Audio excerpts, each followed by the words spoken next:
The Grand Army of the Republic had the actual all-terrain armored transport. What's up, MetaNerdz? This video is all about the HAVW A6 Juggernaut, aka the Clone Turbo Tank. We will do a complete breakdown using things like cross-sections and a tour of this vehicle via Battlefront 2, as well as get into its history, going from its time with the Republic, up through the Empire, and see how rebels and primitive tribes found ways to overcome this thing. And we'll close out with some behind-the-scenes facts, but let's start with the history. It was produced by Kuat Drive Yards, the same company that would create the Venators and Imperial Star Destroyers, as well as all the walkers we know, being produced either directly at the KDY orbital shipyards, or through their subsidiary Rathana Heavy Engineering. What the Republic paid for these was never declassified, but it is estimated to have cost around 350,000 credits. The cost of most other walkers is unknown, but that would be about 4.5 times the cost of the AAT, which is just a really great deal. Though we don't see them in the very beginning of the Clone Wars, they were definitely deployed by 21 BBY. Obi-Wan, Anakin, and Ahsoka were leading an assault on Felucia when their forces were overwhelmed. Ahsoka, perhaps drunk off the awesomeness of riding atop a Juggernaut into battle, refuses to retreat and almost has to be physically pulled off the battlefront. As they escape via LAAT gunship, she looks down and watches her HAV-6 explode. There's some debate as to what exactly caused this vehicle to blow, since it wasn't hit by any explosives, no tanks, or even wrist rockets. It's stated that the plates that cover this vehicle are, quote, thermally superconducting armor that absorbs energy beams and spreads heat harmlessly over a wide area. With hundreds, if not thousands of droids firing on the Juggernaut at the same time, no matter how you spread it, there'll no longer be just a harmless amount of heat. The interior may have been cooking, and may have set off some of the Tabana gas and/or rocket stores that are located in this section, causing the cockpit to pop right off. Or the simple solution is that it was just scuttled, intentionally destroyed by the crew so that it wouldn't fall into the enemy's hands. But this whole evacuation happens very fast, so I don't know if there would have been enough time to set charges. Maybe it would have been as simple as throwing a grenade into the rocket pack on the way out, or that the Juggernauts all have a pre-programmed self-destruct command that could have been easily issued as they fled. I really feel like the way it was shot was supposed to demonstrate an overwhelming amount of small arms fire, but definitely let me know what you think down in the comments below. For me, the idea that on some battlefront there could have been hundreds of clones inside being cooked to death if there was enough droids blasting it is both interesting and terrifying. The following year would see another use of Juggernauts on Felucia, again being accompanied by ATTEs and Ahsoka. Then in the final year of the Clone Wars, they would be seen at the Republic Center for Military Operations. It's unclear if they are moving to a location for deployment, or to be serviced, or just on patrol so that the crew can get some hours behind the controls. And it is important to note that throughout the war, it is claimed that the CIS was stealing shipments of Juggernauts that left the KDY orbital facility. But we can find no visual confirmation of a CIS Juggernaut in use, so whether they were just kept to study weaknesses, or just a rumor, is unknown. But the most notable use would be during the Battle of Kashyyyk. Here there would be at least 9 Juggernauts deployed, and seemingly from just a single Venator. Their offensive abilities proved quite impressive, though really they could have just literally rolled over the invading CIS forces. So since this is the perfect place to take a closer look, let's head down to the sandy beaches of Kachiro with our cross-section in hand to see where everything was and how it all worked. We gotta start off with a relatively mundane aspect, cargo and fuel. You see, the Juggernaut was capable of hauling tons of supplies, or munitions, food, water, and Bacta for other clones and allies. It is unclear if this behemoth runs in a form of liquid gas, electricity, or just the same Tabana gas used for its laser cannons, but whatever it needs, it is pumped in through these hoses that draw from the Venator. Venators have one of the most versatile hangar sections in all of galactic history, so it could carry fuel for both starfighters and land vehicles, depending on the mission. The overall size was part of how it got its name, at a height of 30.4 meters or 100 feet, if you measure to the top of the observation post. That would be nearly 1.5 times the height of the AT-AT, but just the main body was about a Wookiee shorter. At 49.4 meters or 162 feet long, it was 2.5 times the length of the AT-AT, or about 5.5 AATs. The width is 19.6 meters or 64 feet, which is about 3 Wookiees wider than the AT-TE. And just to show you how ridiculous this vehicle is, let's do a comparison for just the wheels. Each was about 7.6 meters or 25 feet tall, making it taller than a snail tank and nearly twice the height of the AAT. And it was also about half as wide as the AAT, so it could easily run those things over. Now, if the Juggernaut ever landed here on Earth, the lookout would be about as tall as a 10-story building, it would be wider than 5 lanes of traffic, and longer than 3.5 school buses. but still nothing on the Bagger 923, which was more than 3 times as tall and more than 4 times the length of the Juggernaut. This of course is an awesome size, but even better, it serves some very practical functions. It could carry up to 300 troops, while having enough provisions on board for 20 days, along with fuel for 30,000 kilometers. For reference, the diameter of Earth and Kashyyyk is only around 12,000 kilometers. It could also carry 30 tons of cargo, which is some of the crates that we see all around, and which is a weight equal to 37 dewbacks. Now, as we look around this interior, we can see that there are way less than 300 seats, meaning those were most likely reserved for higher ranking clones, and there would have been a lot of clones stuffed into these open areas. There are 8 gunners for the multiple weapons which we'll look at in a minute, and 12 pilots. That's a lot, but it's because there are 2 separate pilot crews, each located in a separate cockpit. You see, there is no true front of the clone turbo tank. Each cockpit has full control over the vehicle, and the drive and gears are built such that it is just as fast and maneuverable no matter which direction you're going in. That being said, let's be real folks, this is the main cockpit. It has the lights, forward-facing weaponry, and both lookout points view in this direction. Sorry clones in the back, nice trying to make up for your smaller cockpit. Now this one that we have to tour had its cockpit blown apart, but we can see how it would have looked, with the pilot up front here, followed by the navigator, and then a gunner. Commanding officers and Jedi could climb up into this opening to get a better view of the battlefront, while this spotter would be way up here. This was of course the most exposed position, leaving you vulnerable to all sorts of droid sniper fire, but it was considered worth the extra intel gained. He would get into position via these hatches on the roof, and these rungs would retract, allowing the telescopic pole to retract as well. This is a heavy laser cannon turret, followed by a rapid repeating heavy laser cannon over here. Each can rotate 360 degrees and be fired from inside of the Juggernaut, with a cool detail being that the gunner station displays a 3D holographic representation of the battlefront to each gunner. Up here is the communication dish and scanner, important for both acquiring hostiles nearby, but even picking up various encoded transmissions that might indicate an ambush being set up, or even a nearby, previously undetected CIS base. I do want to point out that perhaps these openings work like weapon hardpoints, allowing different things to be fitted into these slots, because with different Juggernauts we do see different weaponry on the roof. Like with Ahsoka's escapades on Felucia, there was this heavy blaster turret with a clone trooper dangerously exposed, instead of the gun that we see on Kashyyyk and in this cross-section.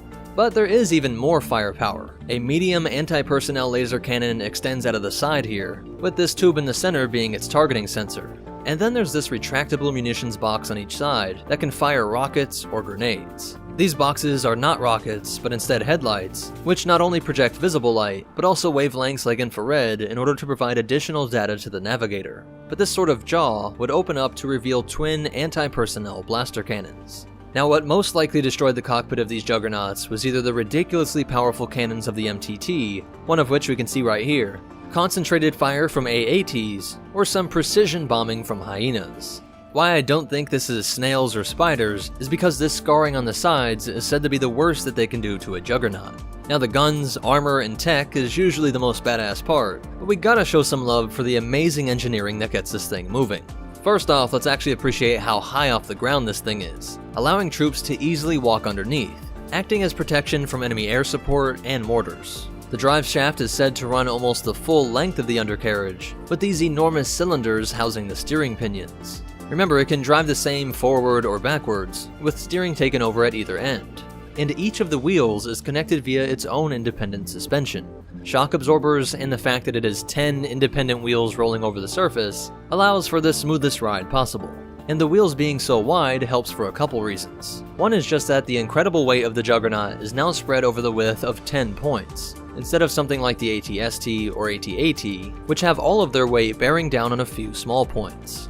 This made it less prone to sinking into soft or muddy terrain, though it should be noted that it was often paired up with AT-TEs that could use its wench to free a stuck turbo tank. Sometimes it would get high-centered by rolling over a rock that lifted the wheels off the ground, but the AT-TE was strong enough to pull it free with its wench. That being said, it was a beast on nearly all terrain, due to the fact that each wheel was actually comprised of 3 independent spinning segments. Then look at all the grooves on these sections, and you can see that really they were controlling 30 independently spinning wheels, with the same power forward and reverse, allowing them to tear up any terrain they wanted. and it also must be one of the most difficult vehicles to learn to pilot. On top of that, the clone turbo tank was no misnomer, as its top speed was 160 km per hour, or 99 miles per hour, meaning this enormous machine tore across the battlefront at nearly 3 times the speed of the AAT and ATTE.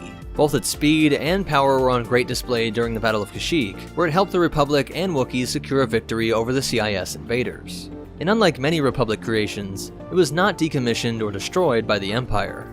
In fact, there was even a successor made called the HCVW-A9 turbo tank that was used to transport prisoners around the Wobani labor camp, where we saw Jyn Erso get rescued. Many of the A6s left over went to Outer Rim worlds, where they encountered opposition by rebels and primitive native populations. Ahak Kista had a segment of the population that was set on keeping Imperials off their world, and to stop the Juggernauts, they came up with the idea of zone runners. This was an incredibly dangerous role, where they would run right up to the tank and throw a high explosive satchel right onto the pinion. This wasn't enough to destroy the whole beast, but it would prevent or greatly hinder the Juggernaut's ability to steer. Then on the planet Meridan, we see how the primitive Amani species were able to best the HAV-6. The Imperials had backed up against a cliffside to set up a base, knowing that the Amani can launch attacks from the dense jungles and tall grass. But the natives scaled the mountain and rained down on top of the lookout tower, killing the trooper and presumably throwing explosives inside of the tank via the hatches on the roof. With the press of a button, they detonated the charges, causing a chain reaction that blew apart the Juggernaut from the inside. Overwhelmed and forced into the grass, Amani swarmed up the sides of the beast and fired into the cockpit with stolen Imperial blasters. A true display of how tactics and creativity can beat any machinery. Later, they would be used during the Imperial attack on Hoth, and even after the Empire fell, they would be used as late as 13 ABY by Imperial remnant forces like the Restored Empire. So that's it for its history, but you definitely want to hear these cool facts and behind the scenes stuff. There was a predecessor called the A5, which was based on concept art for Episode 5. The expanded universe used this in some books and comics, but it was only about half the size of the Juggernaut that we eventually saw in Episode 3, so that one got called the A6. Apparently the A5 had some terrible maintenance issues, combined with even worse service by the Republic and Empire. An excerpt from the log of an Imperial machinist on Dathomir reads, Day 17. Forward drive shaft on Juggernaut 11 has snapped. Requesting replacement drive shaft. Day 22. Resubmitting request for replacement drive shaft. Day 38. Drive shaft still has not arrived. Please advise. Day 50. Awaiting drive shaft. Day 123. Awaiting drive shaft. And then Imperial turned Rebel Crix Madding said that this was true for the A6 Juggernaut as well. Now there's a really funny reason for the name Clone Turbo Tank. This is so Hasbro could produce toys of this thing, but the problem was that Toy Biz owned the rights to make a toy called a Juggernaut, secured for making the Marvel character. This is so silly because it's not even a rival character, just a vehicle, and Juggernaut is a word, not just an X-Men character's name. But alas, that's why we got Clone Turbo Tank. Hasbro would later get this Marvel character's name's rights, but they kept their new name for the toy, and you see it on different stuff like the LEGO iterations as well.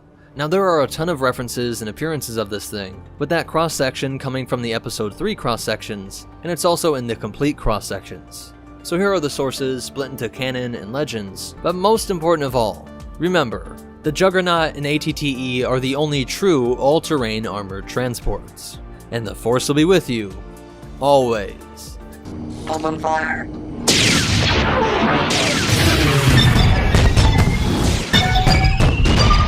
What's up, MetaNerdz? This will be a complete breakdown of the Armored Assault Tank, looking under the armor to see how it all worked, seeing how it evolved over the course of the Clone Wars, as both droids and clone forces learned the strengths and weaknesses of it, how it outlived the CIS, and end on some behind-the-scenes facts, pulling from all these different resources.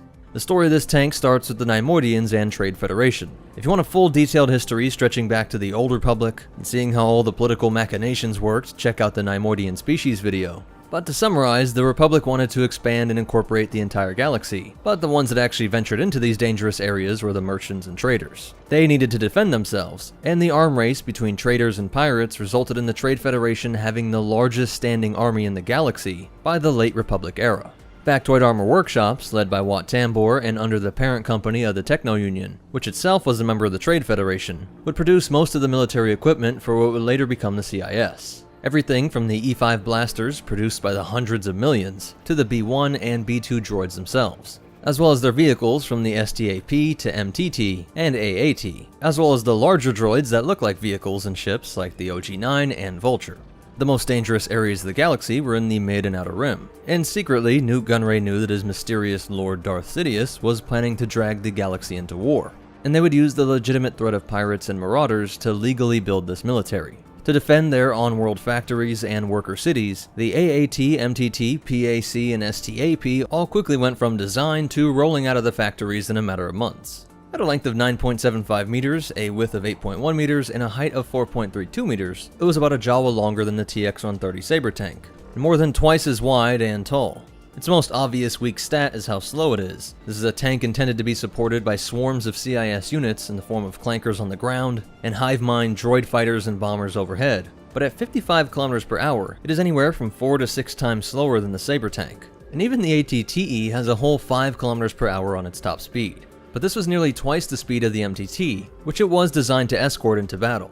And the several inches thick Durasteel armor meant it could take direct hits by high energy laser cannons and explosive rounds, while being immune to small arms fire. If you look close, it is reinforced in key areas. It looks to be about a foot thick right near the cannon on the turret, while the front works like a plow to smash through any obstacles it might come across. From labor-striking protesters on some outer rim world, to the thick forest foliage of Kashyyyk, being several feet thick and curving to form what they call the nose ramp, while this entire section is rated to take direct rocket launcher strikes. Starting at the very top are the control command receiver antennas, which keep the tank commander in touch with the Neimoidians up in the Lucrehulk, or later with their battlefield general, be they organic or T-Series droid. The top hatch splits open in 2 halves, and the tank commander would sit in this low and rather comfy looking seat, using a viewfinder packed full of ballistic and environmental data, displayed in this red coloring with a red colored reticle.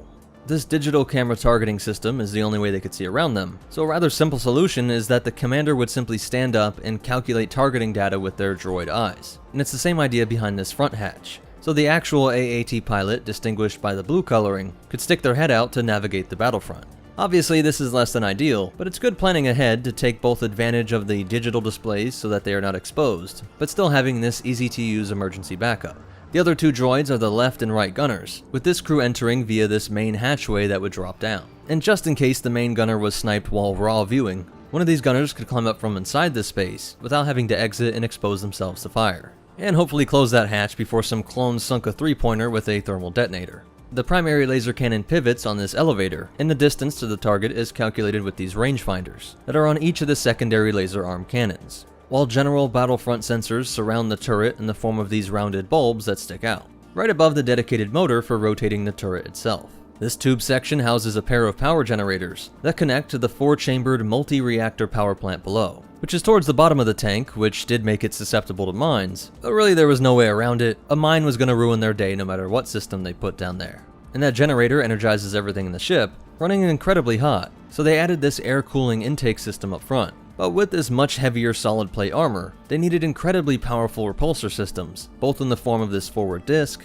and about 100 of these smaller repulsor coils. By shifting the amount of energy to these coil arrays across the rear of this shovel, the AAT can steer left and right, or just blast it forward and back. This section also contains the most unique feature, the 6 variable launcher tubes. The standard loadout contained 10 of these bunker buster high explosive shells for taking down buildings or natural fortifications, 18 armor-piercing shells for taking on enemy vehicles, and 50 general-purpose high-energy shells, for use from everything from lighter armored targets to enemy infantry, with all 3 of these munitions passing through this energy cocooning chamber, an advanced tech of this era that we also see in the ATTE, which encases the shell with a layer of high-energy plasma, which both reduced the friction while flying through the air and acted as a sort of shield-piercing technology, with the idea being that the plasma would be absorbed and burn out an enemy plasma shield, allowing the shell to continue on. If this all wasn't impressive enough, the Separatists had a streamlined logistics system built so that when they fired all their shots, automated systems would quickly remove the entire foot section and attach a fresh, fully loaded bottom half of the AAT, a process that can be done inside of a C-9979 landing craft or up in a Lucrehulk. And for blasting through pirates and later clone troopers, usually the smaller short-range blasters were enough. It also worked as a transport with these handles on the side accommodating 6 B-1s that could hop on and hold on for their 55 km/h drive into the battlefront. For all this tech, the price tag of $75K is incredible, $10K less than the Saber tank, and 3/4 the cost of an ATTE. And with their first showings in test war games on remote planets, then to fighting off local resistance and pirate groups, the Trade Federation knew these things were ready for war. Remember, this army was completely legal. It's just using it as an invasion force that was a problem. Begin landing our troops. My lord, is that legal? I will make it legal. The column of overwhelming force with hundreds of vehicles and thousands of B-1 battle droids took over Theed and stormed the royal palace in a few hours. Once the Battle of Naboo began, we see the command structure of these larger tank battalions, with a commander overall signaling to the commanders of each individual tank. While this force is impressive, even shooting down the small and quick N1 starfighter, there was a major weak spot that seems to be right around the front opening hatch, where the armor is at its thinnest, still around 6 inches, but less than what we get up top or on that shovel plow. And since it is connected to smaller blasters, perhaps that opening hatch was a weak point, and if so, it's a pretty big design flaw, as these hits are catastrophic, maybe setting off a chain reaction with the payload when it takes fire from the flash speeder's oversized cannon and Gungan Boombas. On the plains of Naboo, we see another problem as an overzealous tank commander wants to kill Jar Jar and he opens the top to expose the crew, being perhaps the first of what would become countless exploits of this open-top practice. And a problem specific to these first-generation B-1s, since they were slave to the central computer system, the B-1s went out and the tanks became paperweights. You can actually see them slowly descending as the repulsors disengage. On Christophsis, the AV-7s proved powerful enough to take out the AATs at a great distance, their artillery shells hitting their mark and forcing the tank line to retreat, while later we see that their slow speed was paired with the expanding shield generation, a tactic which nearly won them the day, and surely was used successfully on other battlefronts. Later we see that many commanders were too confident in their ramming ability. Watch this!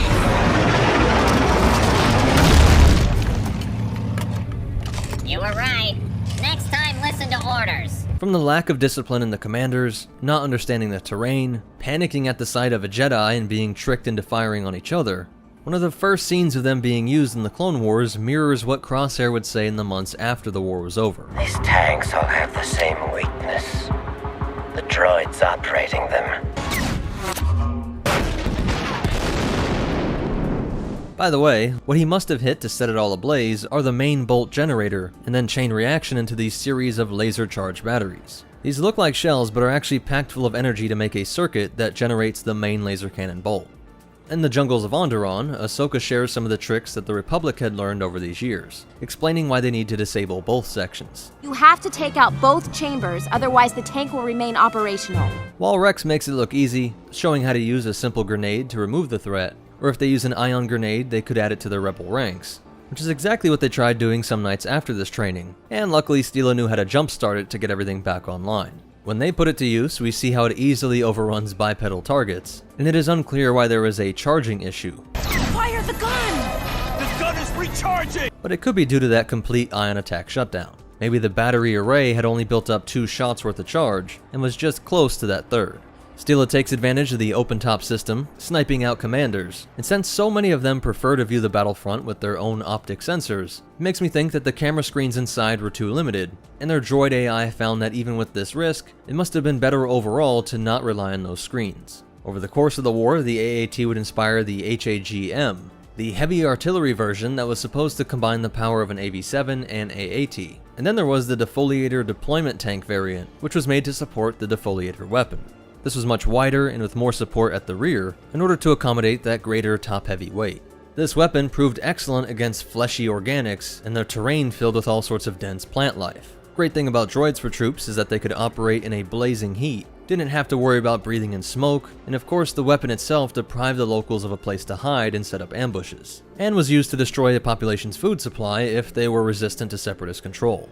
Over the course of the war, both sides realized that the ATTE was more powerful and able to adapt to nearly any environment, even capable of vertical ascents of fortress walls and plateaus, and its main gun packed a greater punch than the AAT.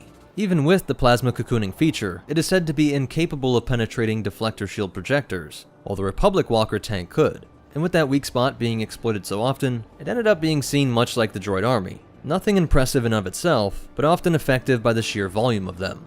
Legendary stories of the AAT did not live on long after the war, while there were stories of ATTEs leveling entire mountains, and their insanely creative uses by the clone army. Though during the liberation of Ryloth, they would be used to expertly cut off an ATTE advance, taking out the lead tanks on a narrow mountain pass.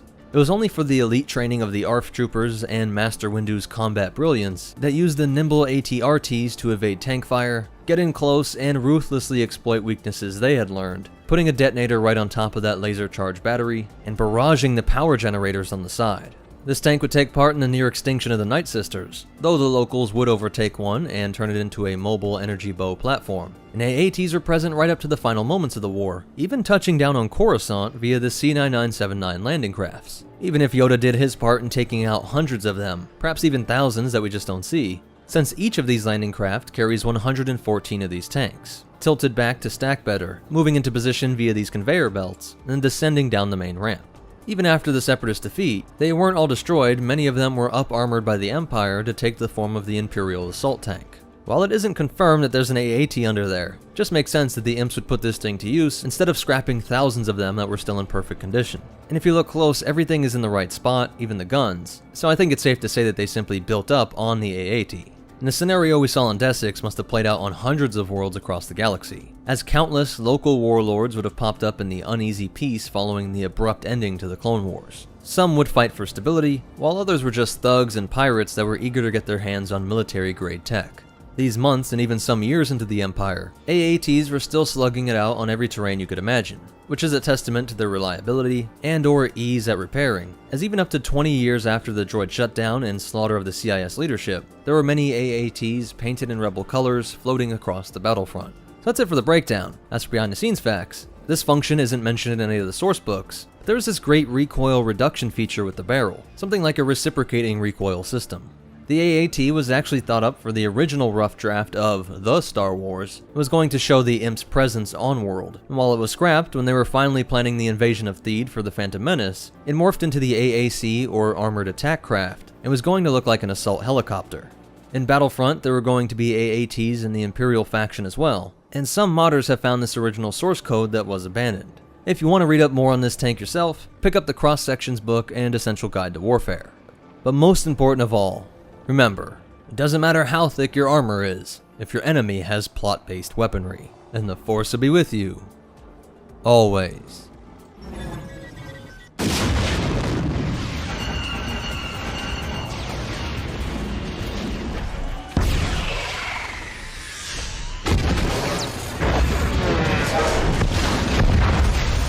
What's up, MetaNerds? This video will pull from all material from Canon and Legends to do a complete breakdown of one of the greatest vehicles ever produced in the galaxy far, far away.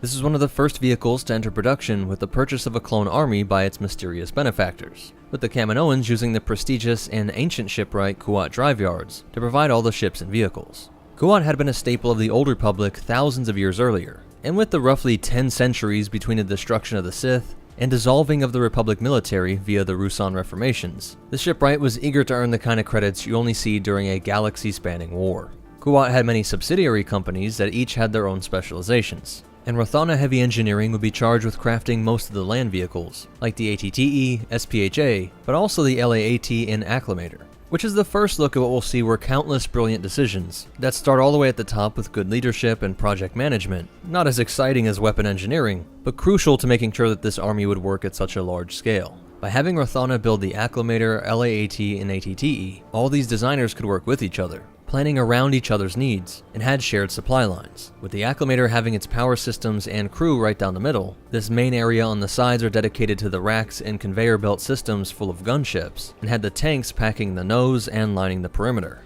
produced as units to make sure that each Acclimator that left Rothana was fully loaded. And there was a seamless transition, having that insanely fast 0.5 hyperdrive, scrambling across the galaxy, rapidly deploying LAAT infantry and LAAT carrier variants, with the spacefaring and decently fast gunship having enough power to be a flying tank on its own, escorting the LAATC with its ATTE, dropping it off in a matter of seconds with a quick release of the rounded mount on the middle legs, and it hit the ground running. Also keep in mind this holy vehicle trinity were each the main troop transports, with the Acclimator carrying 1,600 troops, more than twice the Venator, and the LAAT and ATTE being the respective air and ground ways to move clones around the battlefront.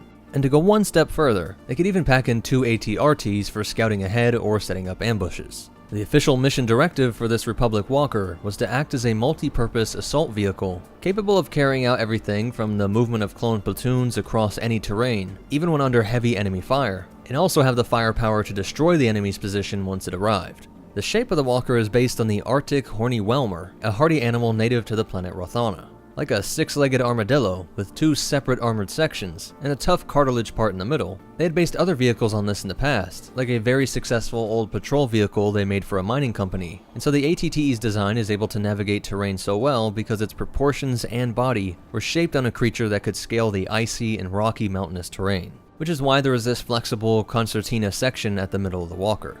At a height of 5.7 meters, a length of 13.2 meters, and 5.32 meters across, it was about 1/4 the height of the AT-AT, 3 Jawas longer than an AAT, and wider than the fattest Hutts. With its top speed of 60 kilometers per hour or 37 miles per hour, it was stomping along just faster than its hovering Seppi rival, but the TX-130 was 5 times as fast. Though the whole point of not using repulsor generators like most craft, and being a mechanically powered walker, it could walk through enemy shields, something impossible for craft utilizing electrogravitic fields to float. The ATTE was also impervious to normal ion attacks due to a robust electromagnetic shielding layered into the armor, and that it was grounded through the feet. Some other important stats before we head under the armor plating is that it had a 40-ton cargo capacity, fuel for 500 kilometers or 310 miles, rations and air supply for 3 weeks, which meant that it could act as a mobile space fort dropped down on asteroids, moons, or harsh planets. But let's start by looking at the feet, or foot pads. They were packed full of terrain sensors and tractor field generators, a tech usually seen in Star Destroyers in the form of a tractor beam projector used to capture smaller ships. But they scaled this tech down to fit into the footpad so that each step had the effect of bonding to the surface. This is why it can scale 90-degree sheer cliff walls, and this ability was designed to be able to walk up fortress walls. And it's crazy that we don't have an example of this, but it's said it was designed to also provide a unique angle of attack, climbing into massive cave systems or underworlds of ecumenopolises like Coruscant, so that they could hang upside down from the ceiling like a spider and rain down fire from above. Or as Skywalker showed, it could easily climb over enemy capital ships just using a magnetic feature, which was also put into these feet. So you see, Rothana took that directive literally. This thing could go anywhere, being completely sealed off with a pressurized interior, that 3-week supply of oxygen, which even if you were in a Type 1 atmosphere, it would still help with everything from dust, smoke, fire, and of course be necessary in outer space, when underwater, or in toxic atmospheres. And later in the war against bioweapon attacks, which the CIS did deploy a few times. It required 7 specially trained crew members, like pilots and CCs or clone commanders. These specialized tanker clones were trained for this role since birth. The pilot worked the 6 legs, while the spotter sat above him and worked the sensor suite station to scan through different data displays providing intel on friendly and enemy activity, atmospheric conditions, and different wavelengths of light. The spotter would then relay the info to the 4 gunners tucked in each corner, with the front 2 working the pair of anti-personnel laser cannons, while the ones towards the rear worked a single cannon, making for 6 in total. The final crew member had the best job but the lowest lifespan, sitting exposed behind the controls of the mass driver cannon up top. He got here via this simple ladder, opening this hatch and slipping in. While there was an effort to provide some armor protection, being enveloped on the sides, back, and even this headrest wrapping around to try and save his head, he would still be exposed to shrapnel and explosives that might not punch through the armor plating, but would easily blow through his plastoid body armor. Each of these sections would hold 10 troops, for 20 total, with their blasters standing up on these racks located here.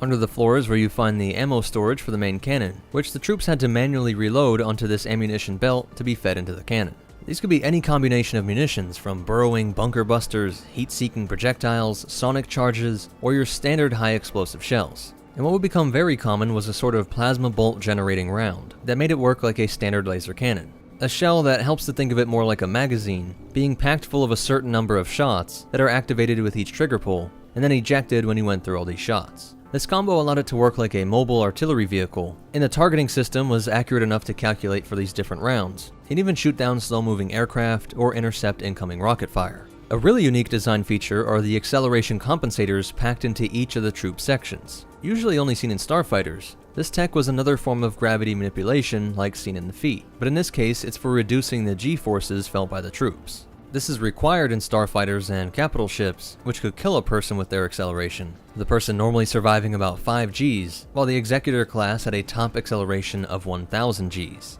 The compensators in the Walker were likely far less powerful than on a capital ship, but worked as a way of reducing recoil when hit by a massive round, or when falling off a surface and smashing into the ground. It's not the role this tech was invented for, but it had the effect of preventing a deadly whipping of the neck or flying out of your seat and being crushed to death by the reduction of that felt acceleration. The canopy cockpit up front opens via this hinge, and the way you get up is that this bar would pivot down to act like a stepladder. These notches are for holding clamps inside of the capital ship hangar. You can see the actuator pistons here. There are 4 exits, 2 at the front and 2 at the rear, for the troops to spill out and not just have one ramp for the enemy to focus all their fire on. And if we look close, we can see the life support air reprocessor here. We also get the comment that clones complain that they did not have specialized armor that was more streamlined and smaller for operating in these tight positions. You'd imagine they were taking that helmet off as soon as they were away from a stuck-up clone commander, but the whole suit was said to be cumbersome and just felt silly to wear your little blaster-proof armor while within one of the best armored vehicles in the galaxy. There were variants with a main loading ramp that could move supplies, ATRTs, or speeders, and some were built out to act as a mobile command center, establishing a network with that synergistic trio, the Acclimator being the HQ for the Republic forces, talking to the forward command dropped off via LAATC, which in turn coordinated with the mobile command centers inside of various walkers during a large-scale offensive. This trio of Rthana craft were some of the first ships and vehicles ready for use, and they made sure that every iteration from prototypes to the final product were being shipped to Kamino to use in their sprawling training centers, which utilized everything from adjustable terrain features, holographic projectors, droid enemies, and weather simulators to prep the clones for any planet in the galaxy. These were large enough to accommodate battalions and multiple armored units, working in conjunction with the UT-AT, SPHA, Juggernaut, and various speeders. When the clones say, "Just like the simulation," sometimes they mean the video game style, but also these massive multi-day war games. In 22 BBY, Grandmaster Yoda arrived on Kamino and ordered the immediate scrambling of a sizable portion of the army that he had only learned about a few days earlier. And though it was their first time seeing real combat, all the pieces were moving with deadly efficiency. Most of the droid units seen during the Battle of Geonosis were completely legal. In fact, they had been used to enforce trade deals, protect Trade Federation assets, or by the Mune bankers in seizing property from someone that fell back on their payments, or just taxes. And with all that experience killing poor people and pirates, the banking clan's Hailfire droid was a seasoned vet, and knew how to exploit a weak spot. One of the simplest and effective vehicles in the galaxy, just connected 30 powerful rockets to a droid brain solely dedicated to seek and destroy, drop it on fast all-terrain wheels, and we see that the first ATTE tank commanders were meeting a shockingly fast and fiery end, with rockets blowing through the legs with so much power that the tanker's underside slammed into the rocky ground, igniting the fuel reserves that line this bottom layer. Everything from the fuel for the engines and all that fancy gravitation tech, not to mention the Tabana gas used to power those 6 anti-personnel cannons, was all stored in this belly, and then chain reaction explosions would set off the mass driver shells, which were packed under the floorboards. Others showed off that droid brain by having the rockets rain down and hit it on its weakest part, the flexible connecting middle, or punching right through the ball turret to successfully exploit the line of Tabana gas and energizers that would be in this weapon. Of course, every walker that landed a hit on them was an instant kill, but the slower rate of fire had it looking like the tank battalion would be overwhelmed, until the gunship swooped in and took advantage of the droid's lack of shielding or armor, easily slicing through to cut off the advance. Once the walkers were in position, that terrain was solidly in Republic hands. Coordinating with the Acclimator and those forward stations, they were able to count the first Battle of the Clone Wars as a decisive Republic victory. A celebration of the saviors of the Republic was held in the form of a military parade on Coruscant, a show of strength for both Republic citizens and a threat to shakily allied senators, while only the most attuned masters could sense that this could also be a threat to democracy and the Jedi Order. When Palpatine first laid eyes on this army, of the ATTE walkers specifically, he said, quote, "These weapons of war would be awe-inspiring if they were not so terrifying." Almost immediately after this, these walkers would be crucial in the defense of Christophsis, though again we see that many were lost. As this battle drew on, the clone Slick would reveal that he had joined forces against his brothers, convinced by Asajj Ventress that the clones were nothing more than slaves fighting for corrupt Coruscanti elites. When he was cornered by Rex and Cody, he fled through the ammo depot, and was able to detonate explosives set on several walkers and gunships. On a battlefront where even the slightest advantage could decide the victor, the next days would see even more walkers lost, though clever thinking by the Jedi would force the Separatists surrender, and they were quickly reinforced by more troops and armored units. The assault on Teth would be one of the most stunning uses of these walkers, with the monastery being in a perfect defensive position, anti-aircraft batteries crowning the top of an enormous plateau, so the Republic had to rely on the gravity-locking footpads to make the long 90-degree ascent. with Ahsoka Tano using her saber to keep the pilots safe from incoming fire, and making it to the top just in time to save her brazen master. But they needed to immediately switch to defense. After just destroying all the anti-aircraft weaponry to take the monastery, now the Seppies were descending with multiple C-9979 landing craft, intent on making this ancient holy site their grave. As the B-1s and Spiders start to make it into the main courtyard, we see the mass driver cannon firing rapidly like a laser cannon. Not as powerful as shells, but this higher rate was why that variable munition option was so great. And we see that while the front canopy windows are immune to small arms fire, the heavy blaster cannon of the Dwarf Spider explodes through and kills these two clones. After faking a surrender to buy them some time and drop the droid's defenses, Rex and his boys are able to hold them off by hiding beneath this downed behemoth, until Cody's forces are able to come to their rescue. Sometime after this, droid units started calling these 6 legs and 6s. It might not be 8-legged, but instead of dreaming of electric sheep, these B-1s were having nightmares of 6-leggers as horror stories were shared between battalions, which is a really interesting insight into the droids' minds, in that even though they weren't organics, there was still some element of psychological warfare. The next major use was during the Battle of Ryloth, where we again see some very smart tactics from the Separatists. Mace Windu and the 91st Mobile Recon Corps were leading an armor division through a narrow canyon pass on their way to liberate the capital city of Lesu. AATs waited to open fire until all the walkers were far along the path, and then took down the lead walker, bringing them to a halt, and then worked to close the rear. Now order our cannon to target their rear units. We'll box them in and blast them to pieces. Mace ordered his recon troops to deploy the ATRTs, then used his powers in the Force to break the canopy glass and free the unconscious pilot. Was probably very glad he was wearing his full armor that day, before calling deep on the Force to push the massive walker out of the path and free up the rest of his units. Expert use of frog walkers outmaneuvered the AATs and cleared the way for the tanks to push towards the capital city, where Wat Tambor and his tactical droid were examining the weaknesses of this infamous Sixer that would soon be shelling their defenses. With the help of local resistance fighter Cham Syndulla, the 91st boys approached the city to make sure it was free of droids and provide rations for the Twi'leks, only to witness the latest of CIS war crimes, as hyenas slaughtered the civilians before they could even think of joining Syndulla's resistance. By now, stories had spread of ATTE battalions leveling whole mountains to get to the target, so the T-Series calculated that their best option was to use the captive Twi'leks as living shields, putting their encampments all around the walls. The combined 91st and local forces launched their attacks as MTTs were returning to the capital, hoping to cross the energy bridge in time, only for the droids to show how willing they were to sacrifice each other.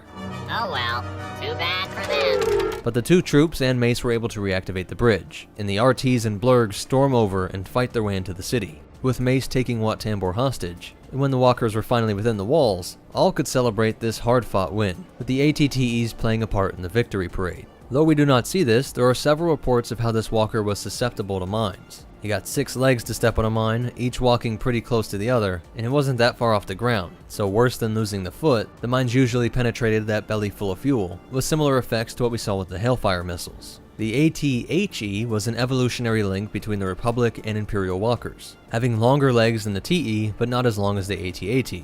For whatever reason, there are no images of this vehicle, but I believe this has to do with the fact that Kuat and Rathona had some insider intel. A certain embodiment of the dark side may have told them to focus on building a towering fortress and to not worry about the next iteration of wartime tank, because it is said that they began work on the AT-AT before the AT-HE was even finished. After Cad Bane captured the holocron and Kyber crystal required to locate all known Force-sensitive children, Anakin would deploy these walkers in another novel way. You are not thinking of using those to transport the clones to that frigate. Well, they are pressurized. And they're equipped with magnetic feet. Good call. As the walkers were released, they gently floated down to make contact, and we see that they are using the rapid-fire laser charges during this rescue mission of Master Opal, not wanting to blow up the ship with explosive shells. These walkers would go down with the enemy ship, but the mission was mostly a success. Kadi Mundi and Kenobi would lead one of the largest defensives of the entire war, during the Second Battle of Geonosis. Once we have landed, we shall knock out the shield generator. That is our primary target. Y-Wing bombers would first try to take out the gun emplacements near the LZ, but Geonosian cannons were still operational and firing away on the LAATs racing through the flak, along with growing numbers of Nantek starfighters. Get the tanks on the ground, now! Mundi's forces were shot down short of the LZ, and Kenobi's were shot down as well, but crash landed a bit closer, while Skywalker was in position but lost all of his ATTEs. Skywalker's tanks are gone, and they're trying to contact General Kenobi's forces for support. Falling back on one of the oldest and most successful tactics, they circled the wagons, or walkers and gunships, to create an impromptu armored base to try and hold off the bugs swarming with sonic blasters, speeders, and AATs, while also trying to coordinate with Yularen and Atmosphere to locate the downed generals. As the clones fought through the chaos, they find the only survivor of this 212th group were Kenobi and a single clone. Moody used his saber to cut through some of the anti-tank barricades and made it near Skywalker's position, as the lead Venator was now being strafed by the Nantex fighters. Skywalker was able to bring down that defensive wall blocking their path to the shield generator, and the flame troopers were clearing out the tunnels. From this vantage point, Kai could see that the LZ was about to be overwhelmed, and is able to call in air support just in time.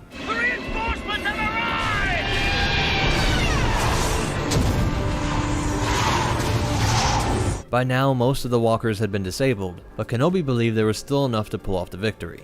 You'll be able to temporarily jam their scanners so they are unable to target the incoming tanks. Once the tanks knock out the shield, Master Mundi can bring the rest of the troops in with the gunships. This is one of the best examples of that genius decision by Rathana to make a tank without repulsor tech. The ATTEs were able to walk through the shields and open fire on the generator with their high explosive shells, and the gunships perfectly coordinated to swoop in just as the protective plasma layer fell apart. The next target was the main droid and weapons factory. Luminara and Dooley's forces were coming in with fresh gunships, tanks, and hundreds of troops. As they pushed through, it was looking like an easy victory, but the first bad sign was the ambush launch from the tall, rocky spires. And while the tanks were encircling the fortress and defending the clones from enemy infantry, for the role of actually punching through the thick fortress walls, that task went to a row of AV-7 cannons. But then a new model of Bactoid tank emerged through the thick plate doors. The simply named Super Tank would unleash a barrage of mortar fire that was unrelenting for several minutes, easily destroying the unarmored cannons, and just through accuracy by volume, were able to land devastating hits on the weak spots of the ATTEs. While the armor of the Super Tank was impenetrable to even the mass driver cannon, having no weak spots on any forward-facing section, perhaps only near the launchers themselves, which is why we see it has an armored hood that only peels back when firing. Ahsoka and Barriss Offee used this weapon to hit the main generator and bring down the entire factory, surviving by being inside of this indestructible new tank. In Felucia, we got to see the Walker being used in the role of long-range artillery, and quickly switching into an armored troop carrier role to take a CIS fortress. And after years as a beloved workhorse of the Jedi Generals, its most famous use would be to try and kill Kenobi, when Cody executed Order 66 and immediately moved to kill the traitorous general. Though it wasn't a high explosive shell, it also wasn't one of those smaller anti-personnel laser firing shells either. This equivalent of a heavy laser cannon bolt may have been subtly guided by the Force, as Obi-Wan would just barely make it out alive.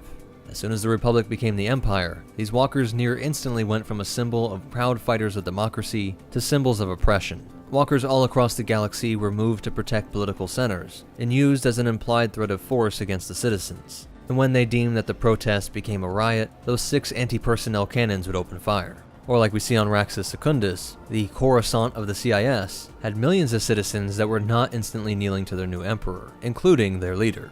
I can no longer condone this unjust occupation. As the people started to resist the clones, the ATTE stepped in to help squash any thoughts of rebellion, and noticed that all the Republic coloring is grayed out, both on the troopers and the vehicles. When Bad Batch rescued Senator Avi Singh, they had to get past Walker patrols, and as they escaped, they commandeer one, exploiting their intimate knowledge of this vehicle to take out the entire crew, Wrecker chucking them out of the forward side hatch.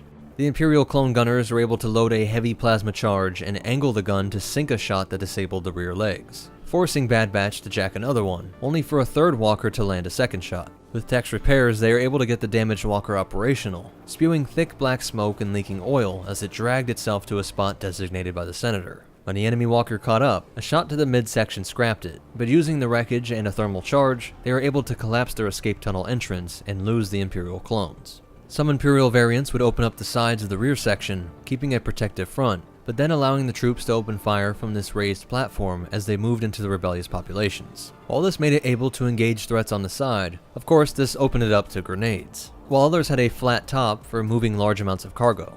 Over the following months, these engineering marvels were being scrapped, along with all the other remnants of the Clone Wars on the junk world Braca, sharing a mass grave with their enemy, as everything from Venators to Lucrehulks ended up here. 15 years later, by 4 BBY, Ahsoka wanted the Spectres to reach out to old allies hiding out on the planet Selos. And Kanan, an Order 66 survivor, is teleported back to his youth when he sees the allies' mobile home. Now that is a work of art. Looks like an old Republic tank, used during the Clone Wars. When they approach, the man who saw clones kill his master is quick to ignite his blade, triggering Wolf to take some shots. But Rex gets Wolf and Gregor to calm down, while Ezra reminds Kanan that Ahsoka told them to trust these allies. When they get inside, we see that it looks like a mobile command variant of Walker, or perhaps a variant that had the top flattened for cargo, with the clones adding parts back like the main gun and other repairs. There are tons of accents to make it feel like home, from wind chimes to lights, and practical mods to make it a multi-story home with balcony handrails to dry your clothes and towels, and a flat seating area that doubles as a landing pad. Here the walker was used to hunt the massive Jupas, neither just due to age or the mods, it is pumping out black smoke with each shaky step.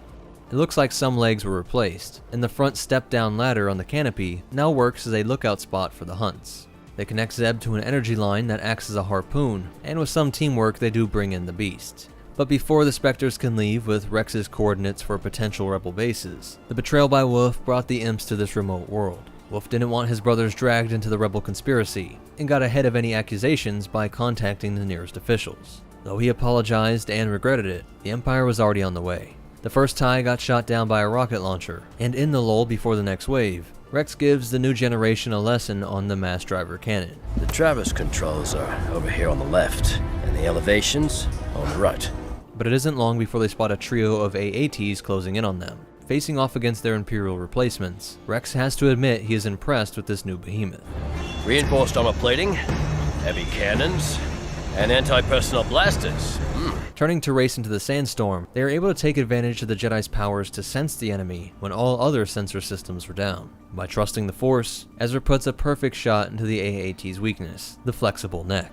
When they emerge from the sandstorm, the clones help the Spectres get off in their ship, but they know that the old heroes have no chance against the two walkers. While the clones were deciding to go out in a bang, full steam ahead, eating powerful bolts that drop it, only to rise up again, spewing smoke and slamming into the legs of the Goliath, while trying to fire at the second. But as you can see, the energy shots are harmlessly dispersing across the surface. And as the AT-AT seems immovable, the mass driver cannon loses power. Rex screams at the imps to come out and fight him, before accepting that he will be disintegrated by these turrets. He closes his eyes as the Spectres return to blast into the enemy, dropping down to hijack one and use it to open fire on the other, providing a shocking defeat for the Imperial forces that would lead to Vader's Inquisitors getting personally involved.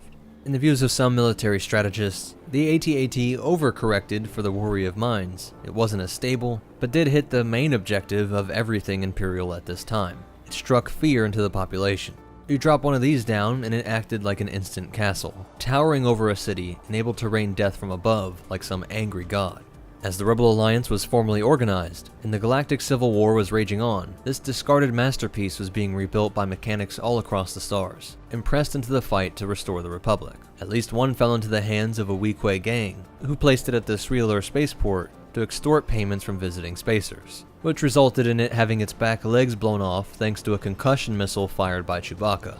Months after the Battle of Endor, 5 ABY, the New Republic was pitted against these during the Battle of Kuat Drive Yards. Perhaps the most logistically important battle of the entire war, the Imperial remnant threw everything they had into the defense of the largest supplier of Republic and Imperial ships and vehicles. In the shipyards that made up the massive orbital ring, AT-ATs and AT-TEs crawled along the surface to try and shoot down NR forces. Though this final battle with the Walker was a loss, it would be forever loved and respected by factions all across the galaxy.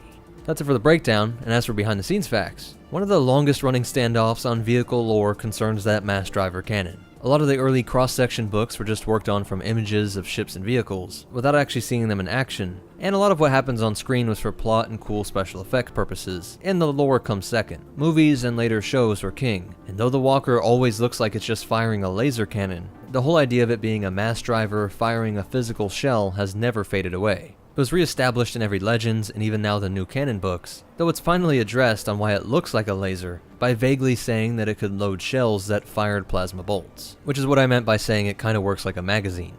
Many of the same stop-motion animators for the AT-ATs in Empire Strike Back were brought in to work with the CGI team in Attack of the Clones, to try and capture the same feel of the movement. But there was also a deliberate choice to make them not seem invincible, like each side of the Clone Wars was devastatingly powerful, and it would not just be an easy win for the good guys, which is why we see them blown up so quickly upon their first deployment on Geonosis. In the Battlefront games, they act as mobile spawn points, and in Battlegrounds they can be built in mech factories.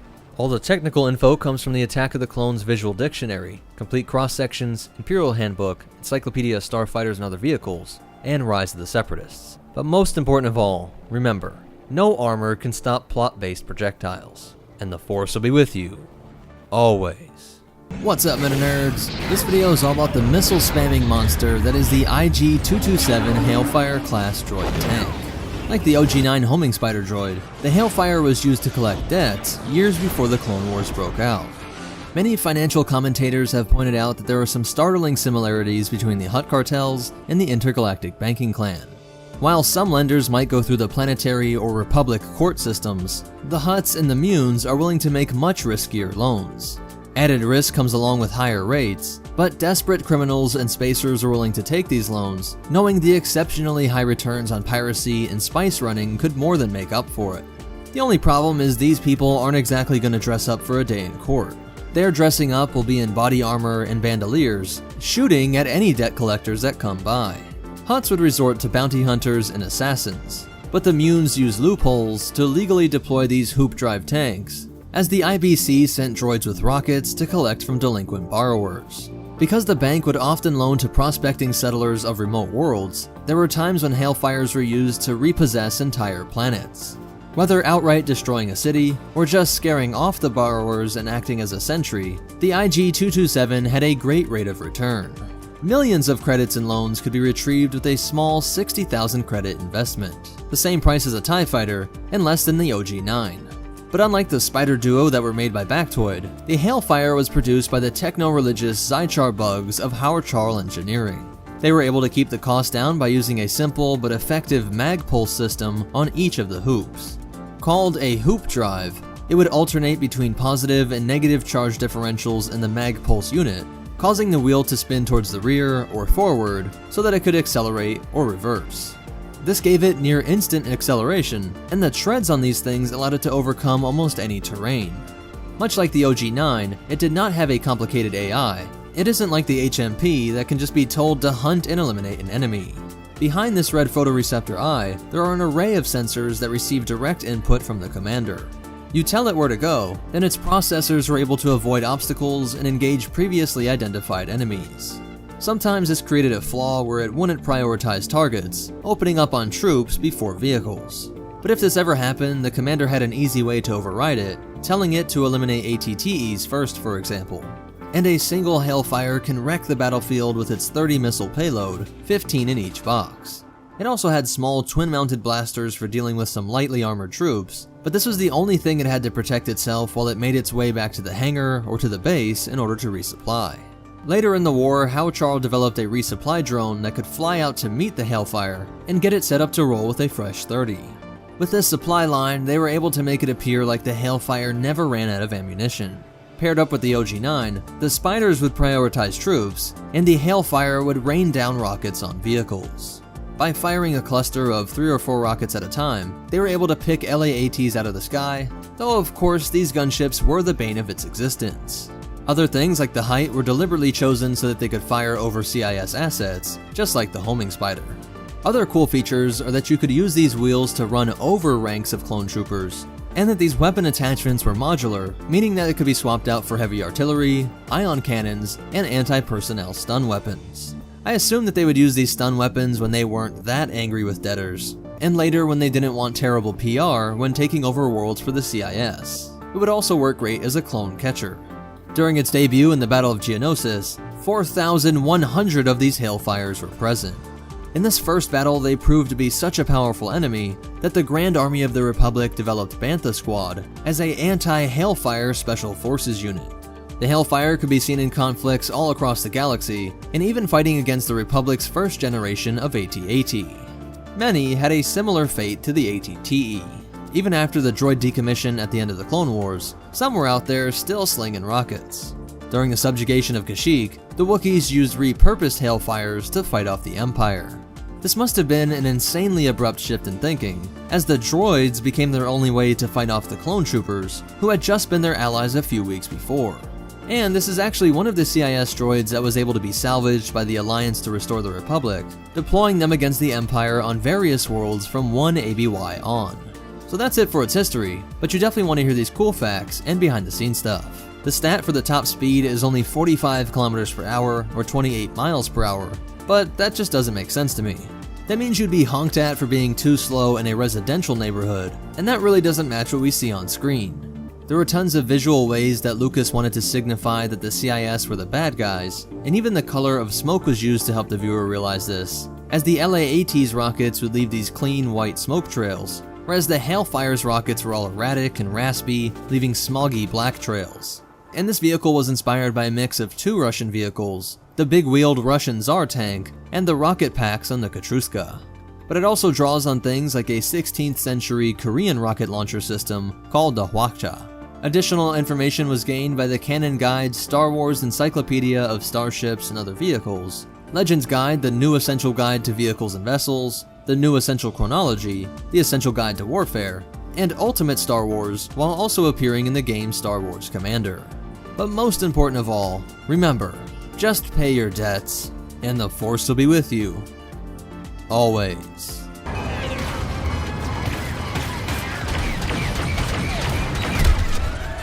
What's up, MetaNerdz? This breakdown will have us looking under the exoshell armor to see how everything worked, its history, and end with behind-the-scenes facts pulling from all these different resources to fully understand the TX-130 Saber tank. While the Separatist AAT was battle-hardened for more than a decade before the Battle of Geonosis, the TX-130 would not hit the battlefront until some months after the war. Manufactured by Rathana Heavy Engineering, the subsidiary of Kuat Drive Yards, that created everything from the Acclimator to ATTE and would later produce the Onager-class Star Destroyer and TX-225 tank. While the ATTE was performing even better than expected, the generals realized that this only operated in a heavy tank role, and there was a need for a fast response and attack armor that would still be deadly against tanks and softer targets, but giving up the ability to punch through deflector shields, fortress walls, or level entire mountains in exchange for speed. Hitting a top speed of 320 kilometers per hour is part of why it was dubbed the Jedi Starfighter of the ground, as this was nearly 6 times faster than its main enemy, the AAT, and its brother, the ATTE, definitely meeting the design requirements. But that is its boost speed, which admittedly only lasts a few seconds, great for avoiding attacks or closing a gap in an ambush, but even its cruising speed of 193 kilometers per hour is nearly 4 times the other tanks, with a small profile at a length of 8.2 meters, height of 2.3 meters, and a width of 3.05 meters, making it about half the length of the ATTE, as well as half its height, and 60% the width. And while it's true that mass production of this tank wasn't ready at the start of the war like the LAATs or other Republic ships and vehicles, there were prototypes made intended to be fielded when the war eventually kicked off, and to be piloted by Jedi to get real-world feedback on the tank design. These are the TX-130s used by Mace Windu and Aayla Secura during the first Battle of Geonosis, being delivered to the surface via LAATC, or carriers, and they were able to put its power and speed to brilliant use. These prototypes will go on to see heavy use during the next series of battles to Renvar to Raxus Prime, and then on to Thule and Seleucami. With the high praise of the Jedi and elite clone forces, Rathana went into overdrive to get these saber tanks onto battlefronts all across the galaxy. So let's look at the official schematic to see how it all worked. Getting the saddest part out of the way first, the clone gunner up top is, quote, usually the lowest ranking trooper because he is exposed to the most hazardous battle conditions. A coldness that sounds like something Grievous would say about his droids, but safely behind the armor was the tank pilot / commander, which was a Jedi at first and then later high-ranking clone specialists. He is surrounded by panels that provide all sorts of battlefront terrain data, locations of allied troops and mission objectives, and targeting data for each of the weapons, with a radar system located right below that medium laser cannon, and a pair of comm and telemetry antennas that all bring data to the main computer CPU located under this nose armor, with a series of backup CPUs lining this section. The cockpit is accessed via this quick release door towards the rear, like we see in the AAT. And also like its droid army rival, it utilizes a series of batteries put into a big series and wrapped around a coil to create a powerful charge for the laser cannons, with a motor to raise and lower the guns to hit ground targets and even shoot down some enemy transports. These are heavy-rated laser cannons, and are so strong that they slapped a muzzle suppressor on it, and have gas-powered dampening systems to counteract the recoil force when those lasers are fired. There are 6 fuel cells that are mounted in a heavily armored fuel bay underneath its main hull, providing it with an operational range of 400 kilometers before needing to refuel, either at a base or to be whisked away by an LAATC up into an acclimator or venator. The way that it lifts off the ground and floats is via the massive repulsor field generator, with the exchange conduit injecting raw fuel into the repulsor lifts at high pressure to provide that turbocharged boost. While the standard repulsor lift units are here, and the magna coils that amplify everything are all throughout this base, requiring Rathana to develop new heat sinks for all their repulsor and boosting tech. All this power and speed meant that these systems created more heat than Mustafar down there, but specially sheathed heat sinks cool the engine and help radiate heat away. Luckily, the advanced armor system is strong but relatively lightweight. By laminating high tensile strength materials in a prototype carbon strand weave pattern, nearly every inch of this tank is covered in this carbon laminate process, with this entire front section being double laminated. The AAT simply added thick sections of solid durasteel, which mostly did the job and fit their style of being easy to produce for their simple ships and vehicles, but the Saber tank only costs 10k more at 85,000 credits. And it includes a deflector shield generator, called the Phase 3 Exoshell Deflector Shield Generator System. It was the first one to be installed in a ground vehicle. The AAT cannot penetrate this shield, but the only catch is that these shield generator power cells up front aren't large enough to leave this shielding permanently on, like we might see in a capital ship. So when the shield was recharging, it had to rely on the reactive armor, shedding off layers of this carbon laminate with each blow. But most clones were confident in its offensive capabilities, being able to take out enemy tanks with its variable munition launchers, one on each side for a total of 16 to 20 concussion missiles on board, which could also be filled with cluster thermal detonator bombs or other explosive ordnance, all packed into these sections, which are hard to get a direct hit on if it's facing the enemy. This sloped, double-armored section up front would either deflect or eat the incoming blast. In fact, no crucial weapon or energy system is up front in these sections, unlike the AAT, which we saw had devastating failures, perhaps due to the weakness of that front hatch and those side blaster cannons. Some other cool features are that the repulsor engine lock lets it turn on a dime like a tank with treads, but this feature isn't used that often. These stabilizer wings are something you'd normally only see in starfighters, and really add to that nickname, the Jedi Starfighter of the Ground. There are these towing fixtures up front which show that this vehicle could be used in a support role to free allies from difficult terrain, but also on the offensive for pulling down walls or clearing out obstacles. And this gunner turret is not standard on all of them. They seem to be retired from the middle to later parts of the war, perhaps seeing how many clones were dying up there, and some would replace this whole section with an astromech socket. These versions were as close to a starfighter as you could get. And since everything inside could be done with a single pilot, the R2 unit just helped with calculating the best routes on the battlefield, slicing into enemy comms, and adding in targeting data by finding weaknesses in an enemy position or vehicle. And this last point is a bit of speculation over this single line saying interchangeable engines, which reminded me of how the AAT reloads its rockets and gets fresh armor up front by detaching this entire foot section. So since most of the fuel and power systems are on this bottom layer, I could see the Saber tank being modular too, with this whole bottom part separating at a Republic base. Refueling the missiles on the side would be easy and modular either way, but I'd imagine the heat and complex prototype power systems would be finicky. I think it's plausible that this whole section could be removed. There was also the S variant that had upgraded targeting systems and allowed it to use its heavy guns and missiles at a much greater distance, acting like a sniping tank or artillery, while the T was larger, able to carry 5 troops inside and 100 kilograms of cargo, with larger fuel tanks and meant to work in a scout role. These were only fielded in the final year of the Clone Wars, 19 BBY, on the battlefronts across Megiddo, Kashyyyk, Naboo, and Yavin 4.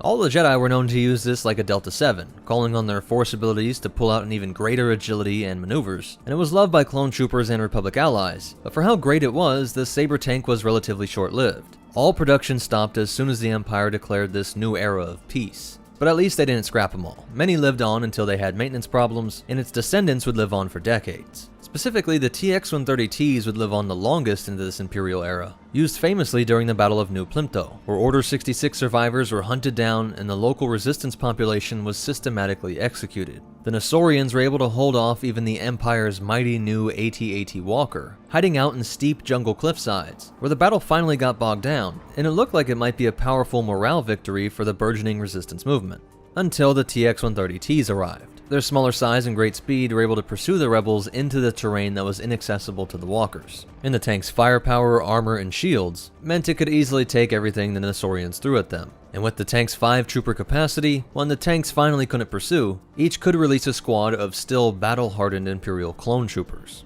After a month of brutal fighting, the tanks would force a surrender, and what was intended to be a morale boost for rebels across the galaxy was turned into a threat and example by Emperor Palpatine, with the 501st executing all the surrendering survivors, and anyone else found alive across the planet were summarily turned into slaves and sent off to Orvax 4.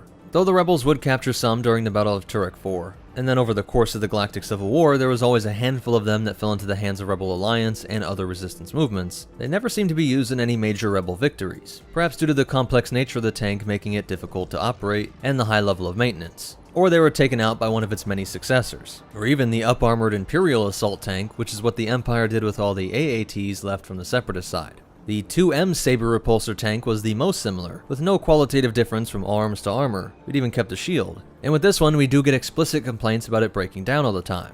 This model branched off to the Scout Class 2M, which was shortened overall and made more like a heavy speeder than a tank, with this open top, and apparently was used on some icy worlds with snowtroopers. The Imperial Repulsor Tank 1H would be produced by Abrikian Industries and was cheaper at $50K, but had a similar speed and impressive armament. There were high hopes for this tank, and 80 of them were given to the Imperial Hammer's Elite Armor Unit, aka Hell's Hammer. But all of the rest of them ever produced, 1,420 of the 1,500 made in total, were assigned to patrol the first Death Star. A funny idea not explored too often is that there were enormous sections of this moon-sized battle station that had entire tank battalions for defense, and all of them were destroyed that fateful day. With this loss, the S1 Firehawk was produced, and all of these went to that same group, Hell's Hammer. And this tank could hit an insane 400 km/h top speed, but there isn't much else known about it. But this last addition, also primarily to Hell's Hammer, was the TX-225. The GAV-R was for repulsor, and the GAV-W was for wheeled treads, but each had a drastically reduced speed down to just 72 km/h. It lost that heavy laser cannon and missiles, but in this time of fighting rebels, not the CIS military, the twin medium cannons were almost always powerful enough. And an interesting detail is that the armor is still using that composite laminate method, but now they're working in depleted duranium, which is stronger than the durasteel used in most ships and vehicles, and is what was used in Grievous's cybernetic skeleton. It was incredibly hard to work, but laying it out in flat strips and panels did make the TX-225 armor even greater than the 130. The ones deployed to Jeddah were part of the notorious Hammer's Elite Armor Unit, while a thermal detonator takes out the treads. Later it is this one chucked underneath that finally sets it all off, with the 225 likely having many crucial systems down below like in the Saber tank. And all throughout this Rebel era, each of these variants would fall into enemy hands, often painted with red Rebel colors, as well as the countless opportunists in the form of criminals and mercenary groups that looted the battlefront for the latest military weaponry. So that's it for the breakdown, and as for behind the scenes facts, its first appearance was in the Clone Wars video game, with this cross-section being in the instruction booklet that came in the game case. It's so sad that we lose stuff like this with modern gaming. A lot of the other info came from the Star Wars Legion game with their fighter tank unit expansion, and the Clone Wars campaign guide for tabletop RPG, and of course its depiction in Battlefront. Well, it even gets a mention in the novelization of Revenge of the Sith. But most important of all, remember, if you aren't shown on screen in the movies, you're probably one of the cooler aspects of Star Wars lore, and the Force will be with you, always.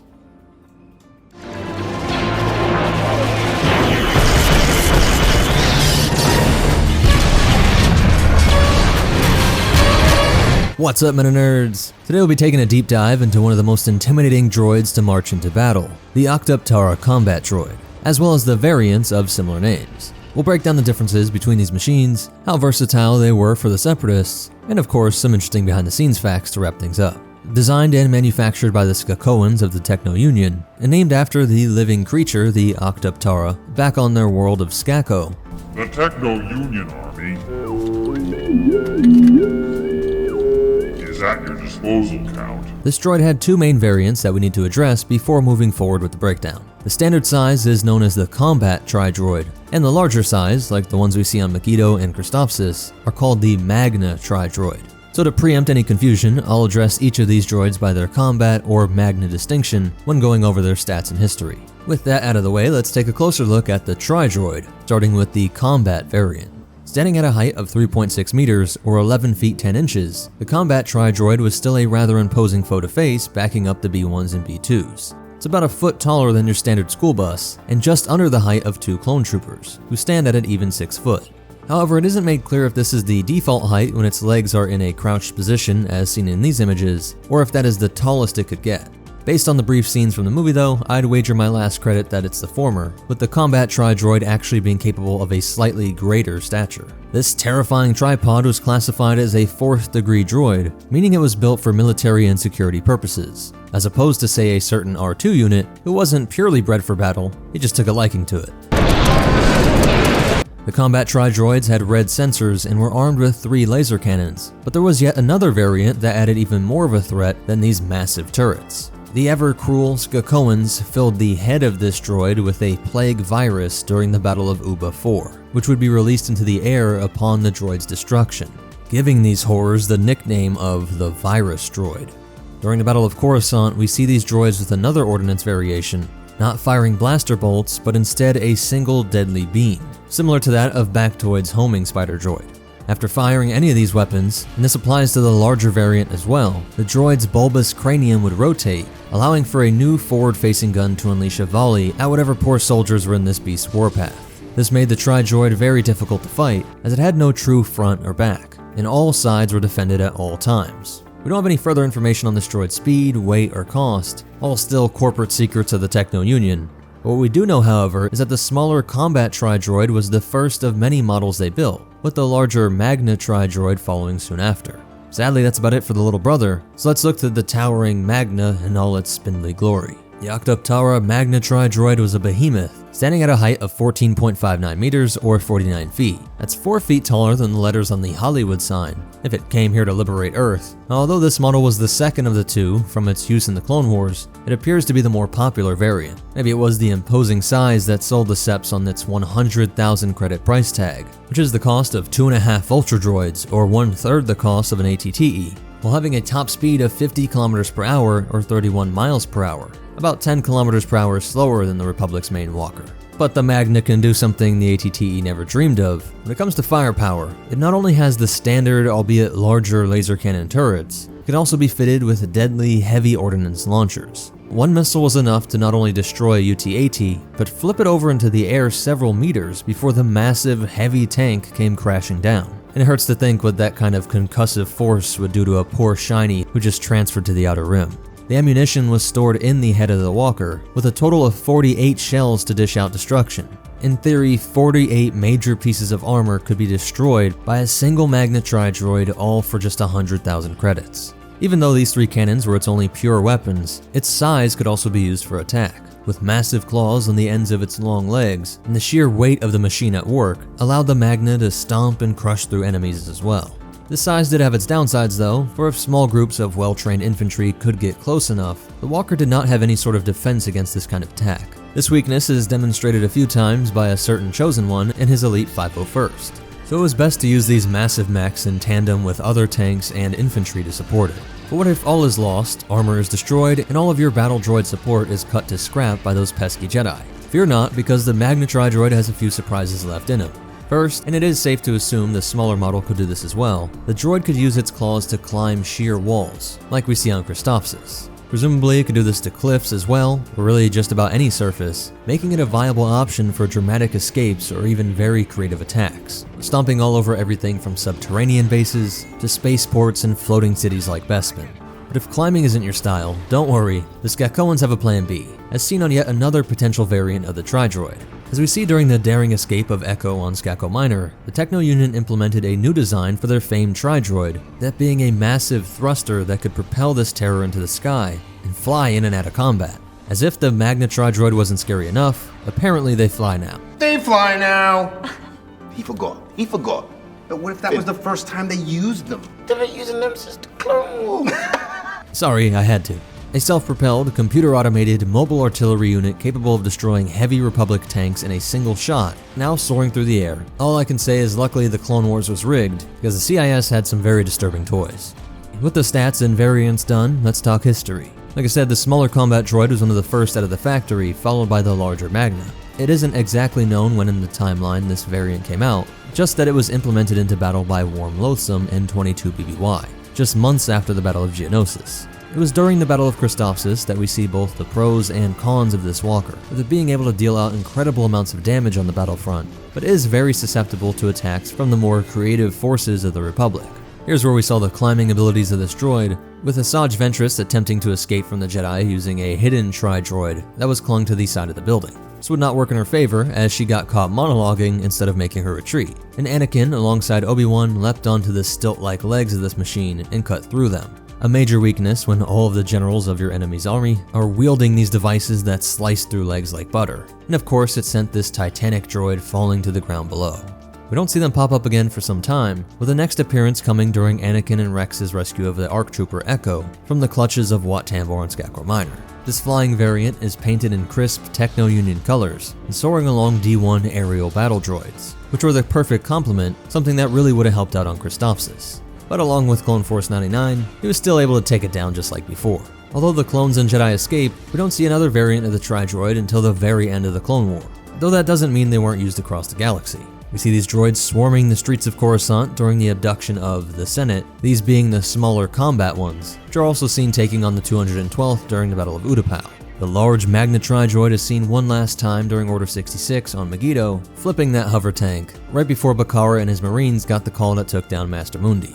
Following the rise of the Empire and the slaughter of the Separatist Council at the hands of Lord Vader, almost all Tri-Droids, Magna and Combat alike, were deactivated and scrapped. I say almost because the Legends has it that many remained active on Uba 4 as planetary security. No further use of this droid was documented, as with many of the CIS war machines. Being controlled by a droid brain as opposed to a pilot oftentimes made it more trouble than it was worth for the Alliance to restore them, if they could find any at all.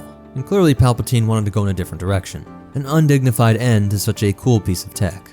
That closes the holocron on the Octup Tara Tri-Droid, but let's look at some behind-the-scenes facts. Its first appearance was in Chapter 23 of the original Clone Wars show, and then of course in Revenge of the Sith, the Clone Wars, as well as some books and games like Republic Heroes. LEGO included the combat variant in its Utapau battle pack as cannon fodder for the clones, and Hasbro has also gotten in on the action with both the smaller variant and, more impressively, the large Magna Tri-Droid from the Clone Wars, being a Walmart exclusive at the time.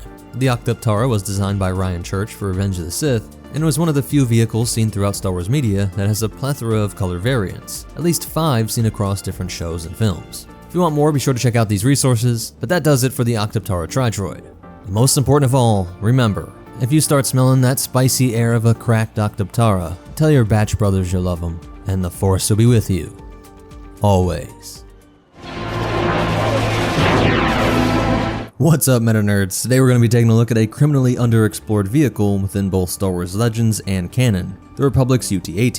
We'll go over what little history we have, the specifications of this strange tank, and take a look behind the scenes to see what kind of details may be hidden in the archives. Let's crack open our holocrons and explore the reason this vehicle came to be. The Unstable Terrain Artillery Transport, also called the Trident, was a vehicle born of necessity. It was a collaboration between two companies that allowed this vehicle to glide into the battlefront in the midst of the Clone Wars. Our old friends at the famous Kuat Drive Yards decided to work in tandem with the engineers of the also obscure High Altitude Entry Transport 221, the fine engineers over at Mikun Corporations. Mikun was known more so for its work with repulsor technology, and with Kuat coming to the realization that its all-terrain line of combat vehicles wasn't quite living up to its name, it was time to work in a new design. One that would incorporate many of the classic Kuat features, but also integrate a series of repulsor lift skis to enable this thing to safely cross precarious terrain, like the bridges of Megiddo and Agamar. It was the disastrous Battle of Agamar, in fact, that allowed the UT-AT to get up and running. As the Republic launched its attack on the world, known as the Mirgoshir Campaign, they found that the usually dependable ATTE was a poor choice, given this world was abundant with natural land bridges. These heavy, plodding walkers stomped onto these paths with such force that it often led these bridges to give way and collapse under the weight, resulting in a devastating loss of both equipment and, more crucially, the clones' lives. A Pyrrhic victory if there ever was one. And so with a lesson learned, the UT-AT hovered off that assembly line and was pressed into combat. Mainly seeing its action towards the end of the Clone Wars, the UT-AT was heavily used during Ki-Adi-Mundi's siege of Megiddo, a key separatist world in the Outer Rim. We can see several of these craft being used to go gun-to-gun with the massive Octup Tara, with the droid armies bombarding the front line. While we do see one damaged by a well-placed rocket, similar to the hailfire downing the ATTE at the very beginning of the War on Geonosis, it's safe to assume these floating battle barges were getting results, as we do see Mundi and Bakara pushing forward against the droid army. We also know that these highly specialized death sleds were being put to work on the bridge-heavy world of Cato Neimoidia, perhaps being led by Plo's Bros and the Wolfpack before Order 66 went down. Aside from the wreckage of this vehicle being seen on scrap worlds after the rise of the Empire, that is all of the history the UTAT has written so far, as we barely see it in either canon or legends, despite it supposedly being introduced in 22 BBY. That either goes to show just how incredibly specific the circumstances needed to be for the Trident to be seen in battle, or out of universe, the producers of the Clone Wars didn't see much need to incorporate such an obscure vehicle into the Republic's army. Like the AT-AP, it's another shame. So since that's it for its short history, let's break down the specs of this thing. It actually has quite a bit of interesting features, unique to its role within the Grand Army. With a length of 23.8 meters, or just a bit over 78 feet, the UTAT was actually longer than its cousin, the ATTE, and about 13 Minox long. And if it came floating into combat on our Earth battlefields, it would be comparable to the size of 2.5 M1 Abrams tanks. We don't actually have a height measurement, shockingly, but just from what we see in the movies and from pictures, it's safe to say that it was around an ATTE, not including the legs, and so much taller than the Senate. Maintaining the mystery of this strange behemoth is its cost, as we also never do find out how many credits this baby would cost the Republic. What we do have is its speed. Clocking in at 45 kilometers per hour, or just under 28 miles per hour, it's safe to say that the UTAT wasn't blazing into battle. That, however, wasn't its purpose, as you'll see when we look at these prongs that gave the Trident its name. These being the three massive forward-facing cannons. The main cannon of the UTAT was an artillery turbo laser, perfect for taking on massive droid walkers or thinning out swarms of CIS infantry. Flanking this great gun are two medium laser cannons, and while they may not look as deadly as the main turret, they certainly shouldn't be underestimated. These cannons could easily overpower opposing tanks, such as the AAT. And speaking of the armored assault tank, the configuration of the Trident's cannons do bear a striking resemblance to the droid's tank, and I'd wager some inspiration was taken on Kuat's part. Is that legal?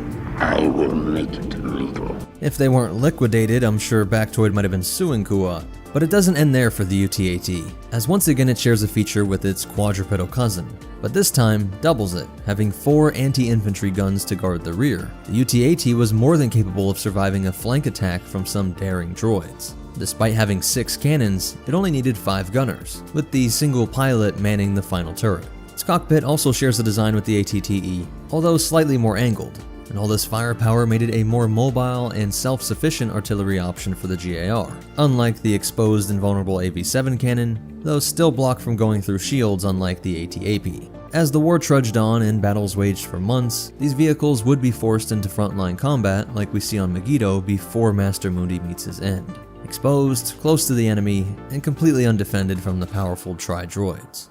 And while it's impressive, the UTAT wasn't perfect by any means. Its repulsor skis made it easier to glide over impossible terrain, but did open up a crucial weak point. If a rocket or mine was able to get underneath this beast and do damage to the 16 skis, well... And taking a closer look at those skis, we can see that they are in 2 rows on the belly of the tank, totally cancelling out its weight and allowing it to glide, made up of a series of repulsors. Which, interesting side note, there's actually anti-repulsor technology in the ATTE's feet. Instead of repelling gravity, it allows it to sort of stick to any surface. These 16 repulsing skis were very useful not only on unstable bridges, but also on snow or even water. These were low-power repulsor lifts though, thus explaining its quite sad max speed. And this also made maneuvering the tank a tedious process. One can only imagine how miserable this thing would be to parallel park. And luckily the skis were blaster proof, so no sneaky commando droid could take down a UTAT with measly blaster rifle fire. It is a proper tank and you had to use explosives. Being equipped with heavy armor, bridge deploying materials for creating its own path, and even bomb-lit generators. This tech allowed this monster to unleash a hail of ion-charged misery against all opposing clankers, instantly rendering them inert. Not bad if the Seps ever get too close, and you don't even have to worry about hurting your own men. Just some high-pitched ringing in their comms. Scanning equipment was stored below the cockpit, and although this vehicle was not a designated troop carrier by design, it could haul 20 clone troopers into battle, along with a whopping 26 tons of cargo, which could include Jabba and 16 of his closest family members. So that's it for the breakdown. Hopefully we can help this thing be a little less obscure. Let's look at some cool facts and behind the scenes stuff. The UT-AT made its debut in Revenge of the Sith back in 2005 during the infamous Order 66 scene. Aside from that lone appearance, it was only seen as scrap in some versions of The Force Unleashed, not even every version, and is mentioned in the Tarkin novel. It is apparently seen in cutscenes from 2005's Battlefront 2, but I couldn't find it. Let me know if you guys did. Almost all of the information on the UT-AT comes from an old StarWars.com feature, What's the Story? In this feature, Billy Bueller and the Dark Moose supply us with the specs and name. Moose even suggests a different name, opting for the ATCS or All-Terrain Combat Sled, but this never caught on. The information these two provided ended up in the Visual Dictionary and Complete Star Wars Encyclopedia, etching Billy and Moose into Star Wars history. Unlike almost everything that has ever existed in the history of Star Wars, the UT-AT has no representation in the merchandise lineup. The rights for all the merchandising, all the action figures, all the toys. And then when that movie exploded, the toy sales, well, that's where the money really was. No Hasbro toys, no Legos, no sick t-shirts, nothing outside of its place on trading cards and of course the Visual Dictionary. But the mighty Trident didn't even get a spot in the iconic cross-sections books. To make sure you understand this point, Star Wars has made toys on characters and vehicles not even seen on screen. I'm looking at you, Constable Zuvio, and your supposed 7 seconds of screen time. So the UT-AT's omission is somewhat surprising. The UT-AT never appeared in the Clone Wars, making it, along with the AT-AP, as some of the few iconic Republic vehicles that don't make the jump to animation. So that closes the holo file on the UT-AT, but most important of all, remember, if you want to go sledding in the galaxy far, far away, make sure you take this war toboggan, and the Force will be with you. Always.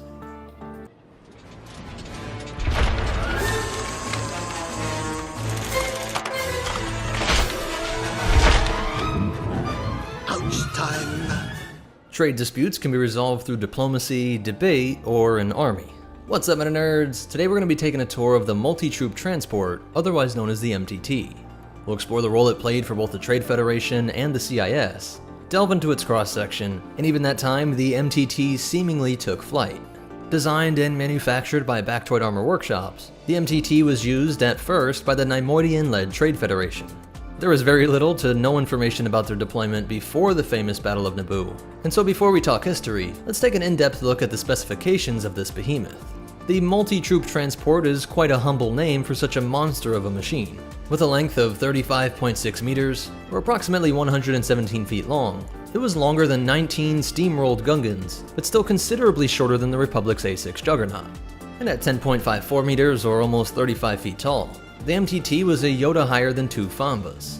Cargo-wise, it's estimated that the MTT could haul 12 tons. That's enough to haul 112 OOM battle droids, including their blasters, and still have enough energy to add 3.5 dewbacks. If one of these beasts showed up here on Earth, it would be as long as 14 smart cars, taller than 4 M1 Abrams tanks, and would have enough hauling power to transport 879 bars of gold. At a sluggish 35 kilometers per hour or only 22 miles per hour, the MTT isn't going to be winning any pod races. The speed makes it very vulnerable to attacks, which is why we always see it escorted with AATs, STAPs, and battle droids, or holding back towards the rear of the battlefront. To have an Earth comparison just so you know how truly sluggish this thing is, the record for the fastest human sprint is 28 miles per hour. But then again, Usain Bolt wasn't carrying 12 tons of nasally death. Roger, roger. The MTT was only armed with 2 twin blaster cannons, mounted on a rotatable ball turret on the front of the vehicle. While extremely powerful and accurate, having even been said to shoot down starfighters, the placement of these guns made the transport dangerously vulnerable from any angle besides the front. And while we're on the subject, that front of the MTT is heavily armored, and not just to protect its portable pop-up army. It could also use its rounded face as a battering ram, knocking its way through walls and trees, like we saw it doing as the Trade Federation droid army was clearing a path through the dense Naboo forest. Maybe Ventress should have brought a few of these to Ragosa. There's even more going on inside of the MTT, which we can see thanks to one incredible cross-section. Starting up at the top, we see that the MTT is piloted by a battle droid, while another serves as the gunner, something similar to what we see in the AAT. These vehicles were usually on pre-programmed paths set up by the droid control ship, but the pilot could deviate from these orders when necessary. Since the model we're looking at is the original, as we move down we can get a closer look at this vehicle's most infamous feature, the droid racks. Bactoid Armor Workshop, who also made the B1s, really took advantage of designing this thing with droids in mind, as I can't really see any other army being able to take advantage of this system. The droids were folded into the fetal position, loaded up into 4 smaller racks, and stowed away safely until duty called. The base model of MTT could carry up to 112 standard OOM battle droids, and we'll discuss the variants in just a sec. We can see here that the rack is also operated by 2 OOM battle droids, an overseer and an operator. The entire forward interior, as expected, is dominated by the MTT's main feature, and so the other essentials of this transport were housed in the back. You can see the power generating cooling systems, not to mention the many vents and fins that would make sure the MTT doesn't overheat. Interestingly, the main power generators are said to be provided by Kuat drive yards, who became known throughout the galaxy for their Republic warships. I guess when both sides are secretly run by the Sith, it doesn't really matter where the credits come from. But if you want some more information on that, we actually covered this in an old video, explaining how Kuat drive yards would have ended up in the CIS, but how Palpatine's machinations made them a vehement supporter of the Republic. Now that we've covered the original, let's quickly run down the variations. As war broke out, the methodical deployment of battle droids became increasingly obsolete. To counter this, some MTTs were outfitted with new racks to drop B-1 battle droids onto the field already standing upright. While this did fix the issue with the speed of deployment, it did limit how many droids could be brought into the battlefront. This design seemed to be considered an improvement, as we see MTTs throughout the Clone Wars being used to quickly drop off super battle droids, of which it could only carry 12 at a time. We see them doing just that during the Battle of Dathomir, littering this red jungle world with dozens of clankers. This version, as well as others used by the CIS, were given a paint job to better match the blue and gray look of the Confederacy. Another time to see the MTT variant was during Wat Tambor's occupation of Ryloth, where this sleazy Skakoan used 2 of these transports to haul treasure back to his palace. While we never see the full interior of these models, it could be assumed that the droid racks were removed, giving Tambor even more cargo space for his riches. New model or not, we do get to see a new feature of the MTT, the cargo hatch, where Mace Windu alongside Razor and Stack were hiding. We see that it has more than enough room for the cargo, and maybe Tambor would have gotten away with it if he put a couple droidicas in there as well. As we see, the cross-section also says how it was great for transporting destroyer droids. The history of the MTT is pretty straightforward, having almost nothing before its appearance on the plains of Naboo. The Trade Federation deployed at least 12, which combined could deploy 1,452 droids. Flanked by AATs and STAPs, the MTTs stayed out of the line of fire as the army that they brought to bear had seemingly won the day. That was until a certain chosen one interfered, shutting down the entire droid army. After their debut, we see the MTTs being used throughout the Clone Wars as previously mentioned. But Bactoid also continued to innovate new transports for the CIS. These included the MUT and Trade Federation Troop Transport. Think flying MTT, but ultimately the multi-troop transport remained the go-to vehicle for most of the war. Other notable times that we see the MTT in use was during the Battle of Kashyyyk, and even the Battle of Coruscant. When unable to use the MTT to deploy troops, the CIS often made use of the HMP Droid gunship, to quickly fly in clankers alongside a devastating barrage of suppressive fire, like we saw in Scipio. The influence of the MTT's design was also seen in one of the deadliest creations ever brought out by Bactoid, the Super Tank. Like all things Confederacy, the MTT saw the end of its glory days when Darth Vader ended the Clone Wars on Mustafar. While it has been said that the MTT did see later action in the Galactic Civil War, it did not play a notable role in any key battles. Well, that about wraps it up for the MTT, but you definitely want to stick around for these cool facts and behind-the-scenes stuff. It was originally designed to look like a train, but the final look for the MTT took a cue from nature thanks to Doug Chang, with its tall facade and chin guns made to resemble an African elephant's skull and tusks. And while not much changed regarding the MTT and its switch from Legends to canon, it did receive a bit of meddling. It went from 31 meters long in Legends to 35.6 in canon. Strangely though, it shrunk in height, going from 13 meters tall to just 10.54 meters. Cross-section comes from Star Wars Complete Cross-Sections, and additional information comes from Star Wars Encyclopedia of Starfighters and Other Vehicles, and Ultimate Star Wars. But most important of all, remember that the MTT, an entire army, is just a carry-on, and the Force will be with you, always. Concentrate all your fire on the nearest starship.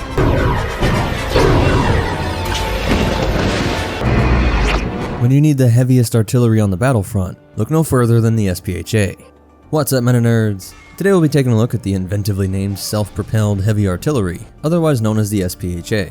Using canon and legend sources, we'll do a deep dive into this massive artillery piece, learning its capabilities, stats, role, and all of its variants. The Grand Army of the Republic took to the field of battle with a wider range of weaponry at its disposal, suitable for all targets in any planetary battlefront imaginable. For the heaviest, most well-protected targets, the GAR fielded the Titanic SPHA line of artillery cannons. While each variant mounted a different weapon, all SPHAs shared the same chassis, with a length of 140.2 meters and 20.6 meters in height.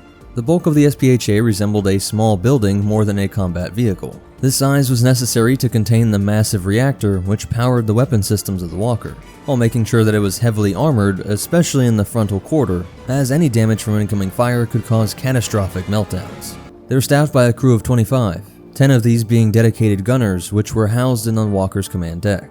This deck was lined with sensors and terminals to allow precise targeting and relaying of data to enemy positions. Each SPHA was a valuable system and a prime target for enemy commanders. Thus, some were armed with 12 anti-personnel blasters mounted around the perimeter of the vehicle, in addition to a security detail of 20 to 30 clone troopers, which would be carried on board as passengers, and which could disembark and spread out to engage threats. An array of 12 heavy dual-jointed legs, each larger than the legs of an ATTE, moved the gigantic vehicle at a surprisingly decent speed of 35 kilometers per hour. And while it is technically a self-propelled walker, it's usually using those legs for a minor repositioning and to bring its armament to bear, with long-distance travel being done in the hold of Republic warships such as the Acclimator, which would typically carry 36 of these walkers. While being far too large to be carried by dropship, repositioning was not usually an issue, as the SPHA could probably measure range to target by zip code rather than meters, and they usually operated in teams of 4, receiving orders from the command bases such as the PX-4, which collated and prioritized calls for fire across the battlefront.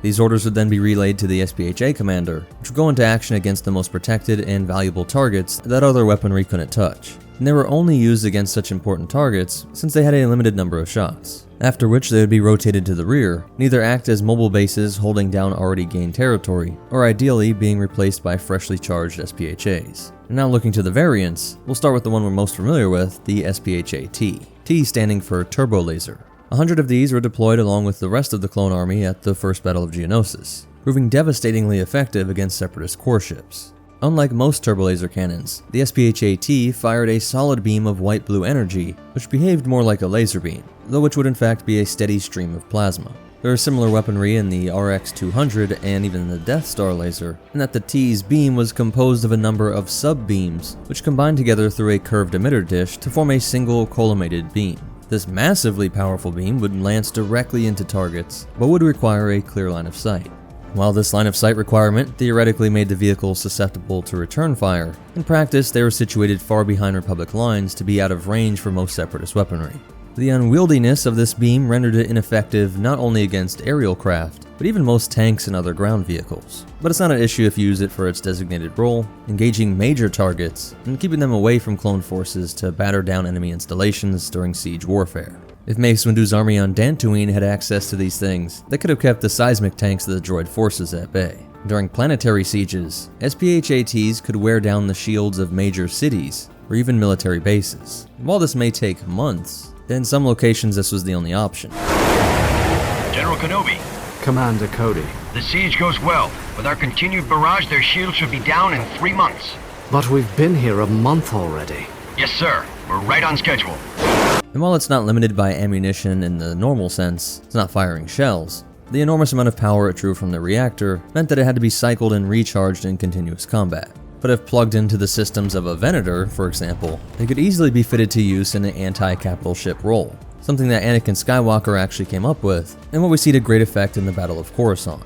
And when the Republic didn't have an orbital blockade, CIS warships could drop into high atmosphere and use their capital-grade weaponry to rain down destruction on Republic forces, an orbital bombardment. When they did this, SPHAT batteries were powerful enough to penetrate even capital ship-grade deflector shields, preventing SEP warships from having an easy go at Loyalist forces when they weren't present. It was much easier to leave a few of these behind than an entire fleet in orbit. And this is also what's happening during the First Battle of Geonosis, punching right through the core ship shielding and grounding them with concentrated fire, preventing them from escaping with their payloads of battle droids and more war machines. The SPHA-I, for ion cannon, traded the dorsally mounted turbolaser with a heavy ion cannon. And while it lacked the destructive power of its turbolaser cousin, it could more rapidly overwhelm a shield generator, not destroying any targets, but bringing down the enemy's defenses and paving the way for the SPHATs to be even more effective.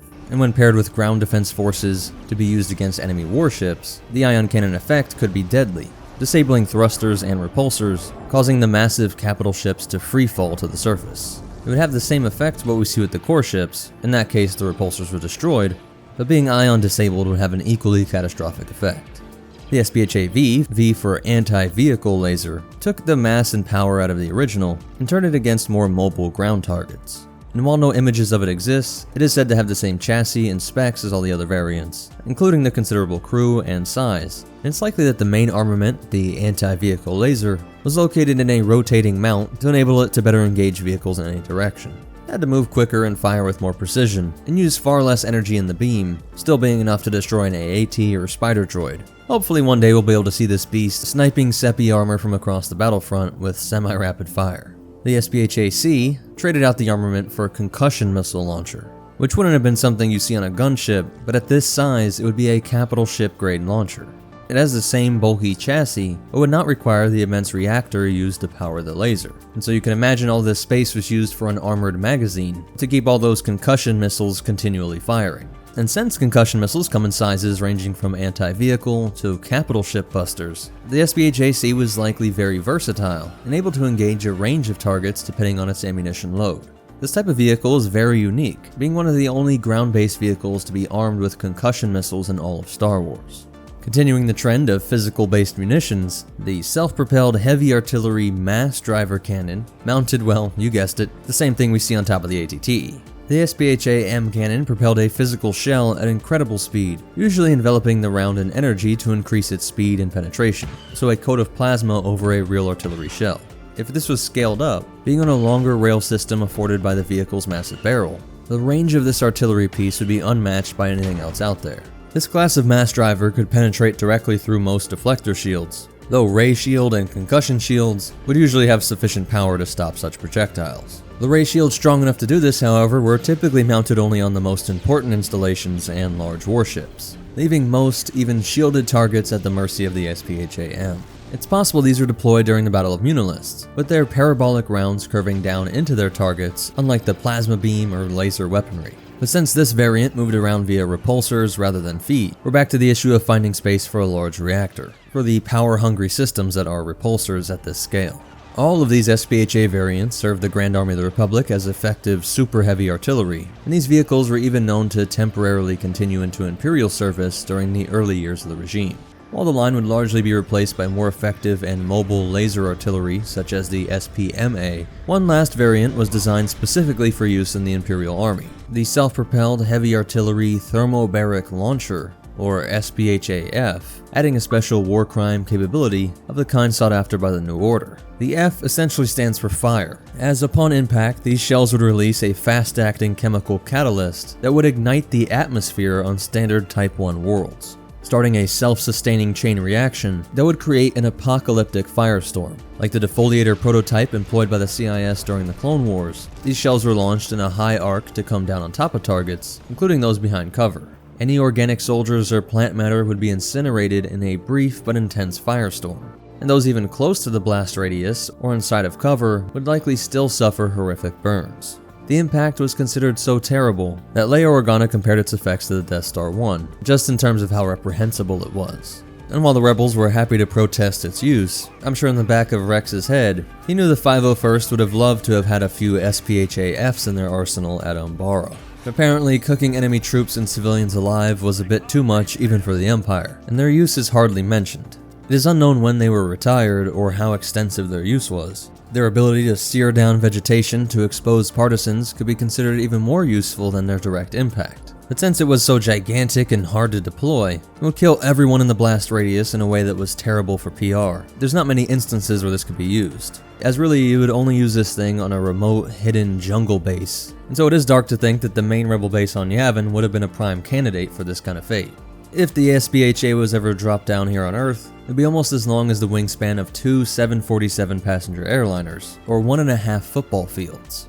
This colossal walker dwarfed everything else on the battlefront, being longer than 15 Seppi AATs, or even 7 Imperial AT-ATs, while being about the height of 2 MTTs stacked on top of each other.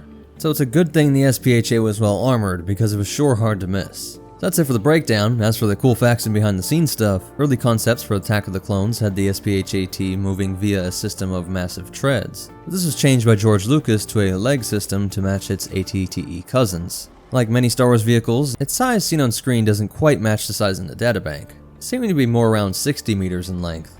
And these things are similar to supermassive artillery guns from real history, such as the Gustav and Paris guns, which could shell their targets with multi-ton rounds from dozens of miles away. Like in Star Wars, these giant artillery cannons fell out of service in favor of smaller, higher precision artillery pieces that didn't take months to assemble. But most important of all, remember, there's no Geneva Convention in the galaxy far, far away, and the Force will be with you, always.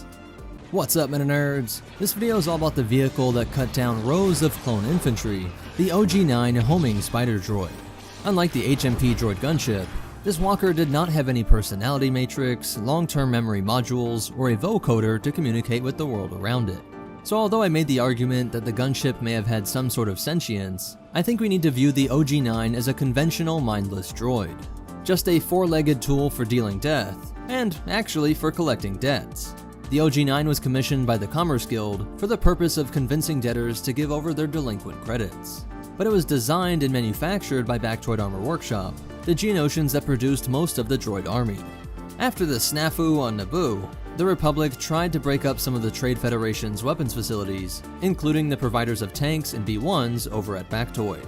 Before they were destroyed, these homing spiders were bought up by the Commerce Guild, along with the DS-D1 Dwarf Spider. At a cost of only 70,000 credits, you get a whole lot of firepower and features. Its main weapon was the homing laser that could sweep through the battlefront. Notice that this laser doesn't just burn through things, but contains so much power that it actually creates a decent-sized explosion on impact. That bottom laser is the anti-personnel cannon, firing volleys of plasma bolts that can melt through their fleshy foes. It's also reported to have a retractable ion cannon, but this is never seen. It is often compared to the Republic's AT-TE in the fact that it is a walker that can move a large gun around the battlefront and that it can take on difficult terrain. The main ball is connected to the forelegs via these long reinforced hydraulic struts, giving the walker a wide and sturdy stance. Then each of these legs also had shock absorbers and adjustable foot pads so that each could adapt independently to climb steep and uneven ground. Really innovative design made sure that its internal components were completely sealed off, so that the OG-9 could walk along the seafloor. And whether submerged thousands of feet underwater, deep in a cavern, or on a mountaintop, this communication receiver made sure that it could still receive orders from the control computer. Remember, these are very simple droids, without a complex AI, so almost everything had to be directly sent out from Lucrehulks and core ships. It did have automated targeting, firing, and reactions to terrain, but it is interesting to keep in mind that these were always being told directly where to go on the battlefront. Kind of like a midpoint between our current remote-operated drones and fully autonomous units like commando droids. Other cool features is that it supposedly could be outfitted with different weaponry, and the hydraulics could let it bring those legs in and stand up tall, cutting down ships with that laser, or whipping out its concealed ion cannon. But again, that has never been depicted, although it would be pretty amazing to see. Its normal standing height is 7.2 meters or 24 feet, making it taller than an AAT, but shorter than a Hailfire. This height was crucial so that it could stand above and fire over most other CIS droids during an attack. Because, just standing next to each other in loose formations, all firing in the same direction, is a quick way to increase friendly fire. The only flaw is that although the encasing of the core was built with thick durasteel, there is a weak point at the connection of these two hemispheres. If directly hit on this area, the top would pop right off as the generators and gas required for these powerful lasers set off a chain reaction. But how was it used during the Clone Wars? Well, 7,500 of them were present during the opening, doing what it was told to and just marching towards the Republic forces while unleashing its weapons. You can see that it had really good range, and the whole plan to fire over CIS assets worked very well as the battle droids charged the clone troopers. Here we see the DS-D1 rushing ahead of its OG-9 brother.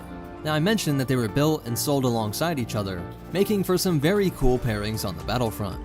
These spiders earned a terrifying reputation throughout the Clone Wars due to the burrowing abilities of the DS-D1. This small spider was used by the Commerce Guild to break up mining strikers and pirates that held themselves up deep in their mining tunnels. This ability was also great for raiding anti-CIS populations and Republic outposts. When the DS-D1 found an enemy, it would report back to its big brother, who would lumber its way over to finish him off. Its 90 km/h or 56 mph top speed meant that it may take some time to get there, but whenever you saw the little spider pop up, you knew that it was only a matter of time before you and your allies were being cut down by its laser scythe. Some OG-9s were present during the Battle of Mimban, killing a Jedi Master, and one nobly tried to bring balance to the Force by opening fire on Jar Jar Binks. Later, they would be seen on Felucia, moments before Aayla Secura was killed via Order 66. Because they rely so heavily on direct control from CIS personnel, it is less likely that any survived the decommission of CIS droids after the end of the Clone Wars. And sadly, there are no reports of them being used by rebels or any pirate factions. So that's it for its history, but you definitely want to hear these cool facts and behind the scenes stuff. Something that always confused me and was one of my few disappointments in the Clone Wars TV show is that there are no OG-9s or Hailfires, two of my favorite vehicles. I wanted to point out that there were some inconsistencies with the guidebooks that say that the top weapon is the anti-personnel cannon and the bottom is the homing laser. I debated if I should change this for the video, as I could make an argument for why it's called that, but it just seems like pointless complication and probably a result of a mistake on their part. It is known for its main laser beam that is fired on top, and it doesn't make sense that the shooting gun isn't the cannon, and that the beam weapon isn't the laser. I think it's gotta be the other way around, so that's how I presented it earlier, despite the guidebooks. And I wanted to point out interesting things that both Battlefronts did right. The original shows how good it is against infantry, but takes forever against an ATTE, which probably wouldn't take that long, but definitely makes the point of how specialized the droid army was. Let the OG-9 focus on troops, let the Hailfire focus on vehicles. The new Battlefront has a more boring, if also somewhat accurate use of the OG-9.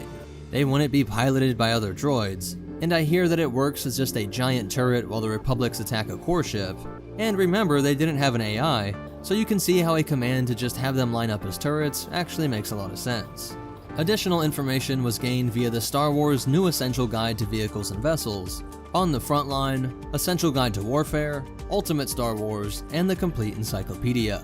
But most important of all, remember, always shoot over friendlies, not in between them, and the Force will be with you.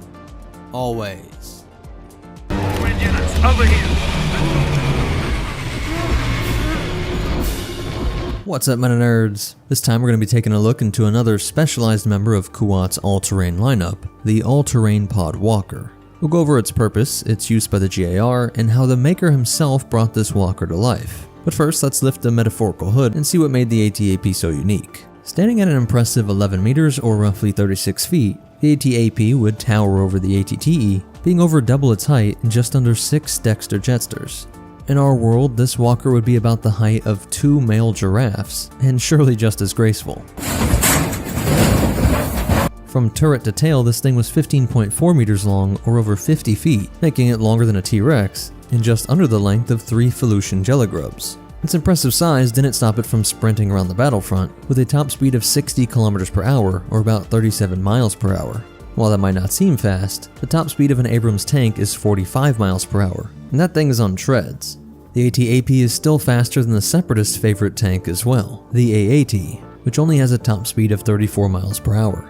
We don't have a weight for this walker, but we do know that it had a cargo capacity of 200 kilograms, or about 441 pounds, which is just about 882 ears of corn, and only about a quarter dewback. A 2-day supply of rations was also on board, just in case the battle rages on longer than expected. With no shielding system, the AT-AP relied on its thick plate armor for any and all defensive needs. Now onto the main event of this beast, the 3 cannons. From top to bottom, we have a medium blaster cannon operated by an exposed gunner and a swivel turret, the powerful mass driver cannon, just like the one on the ATTE, and finally a smaller heavy repeating laser cannon on the underside of the hull, which was meant for dealing with smaller threats. With all this firepower, you might think the role of this walker would be frontline armor, and we'll get into its role in a moment, but I really want to break down that big gun, the mass driver. Unlike other weapons in the Star Wars universe, the mass driver is essentially a slug thrower, firing a monstrously vicious Durasteel round that was moving at hypersonic speeds. The range was far, even further than the naked eye could see, which is why the AT-AP was equipped with a very impressive targeting system, as well as a sophisticated suite for data relay. This kind of power would require a lot of stability, and since the AT-AP was essentially just the forward section of an AT-TE, that meant it needed that big third leg in the middle of the body to provide a more stable firing platform, ensuring that mass driver hit its targets without the entire vehicle tipping backwards. It also had integral recoil compensation systems, as well as a top-of-the-line gyro stabilization system, ensuring this walker would remain standing. Because of this walker's deadly targeting capabilities and one-shot potential, the clones affectionately nicknamed the AT-AP the Sniper Tank. The ventral cannon was a repeating blaster, mainly used to fend off infantry, and the turret on the dorsal side of this thing was used against incoming enemy vehicles that came too close for the mass driver. All of this could be yours for the low price of 90,000 Republic credits, which means that you could have 3 of these walkers for just the price of 1 AT-TE, and even some spare credits left over for a few hundred cups of Jawa juice. Now that we know the in and outs of this walker, what exactly are we supposed to do with it? It was not intended to be a frontline assault craft, but instead to serve mainly as a highly mobile artillery unit. Now you might think the Grand Army of the Republic didn't need any more of that, since that role was nicely filled by the AB-7. However, if we look closer, the AT-AP solves a few of that cannon's issues. First, as a walker, it can maneuver through friendly and enemy shielding, something the AB-7 could not, being propelled via repulsor lifts. This made shoot-and-scoot tactics an even more viable strategy. The AB-7 had another glaring weakness: it did not have any means of self-defense should the enemy get too close. The AT-AP once again corrects this flaw, making it a more versatile vehicle to have in your armor lineup. And we're not alone in thinking that, as many clone commanders incorporated this tank into their legions, including the 41st Elite, the 327th Star Corps, and the 91st Mobile Recon Corps, which is just a few among many others. Co-op made this vehicle available well into the Clone Wars, perhaps seeing the same flaws we just mentioned in current Republic artillery, and the AT-AP quickly found its way into the Outer Rim sieges. Just as quickly, we see how the Jedi Generals misused this craft in their combat strategies. At least one was destroyed during the Battle of Horain, and their role as long-range artillery was seemingly completely ignored by the wisest Jedi of them all, Master Yoda. On the Wookiee homeworld of Kashyyyk, Masters Yoda, Luminara, Gree, and the 41st Elite were preparing for a massive droid assault on Kachiro Beach. And perhaps it was in their haste to unload the Venator that we see several AT-APs taking point alongside the infantry. Once the battle begins to rage, we still see these walkers charging into combat alongside the mighty turbo tanks. While the AT-AP could be used to support larger armor, it is strange to see it so front and center, especially as the swift Corporate Alliance tank droids are closing in over the water, and the droid gunships are swooping in through the flak-filled skies. Aside from this battle, we do see them in use in a more proper way. On Felucia, under the command of Master Aayla Secura and Clone Marshal Commander Bly, we see 2 AT-APs bringing up the rear in a column of armor. Supported by the heavy AT-TE and the nimble swamp speeders, the AT-AP looms over the less protected AT-OT in a seemingly defensive position. This makes more sense than whatever was happening on Kashyyyk, and I'm sure this grouping of vehicles would have turned the opposing droids to scrap had the infamous Order 66 not been given out, and General Secura shot in the back by her once loyal men. It's never confirmed when the Emperor ordered the production of these walkers to end, but we do know that sometime around the historic Battle of Yavin, the Alliance had gotten their hands on a few of these walkers, heavily modified them, and sent them out into war during the Battle of Tatooine, which ended in a rebel victory, proving that this old relic of the Clone Wars could still pack a punch.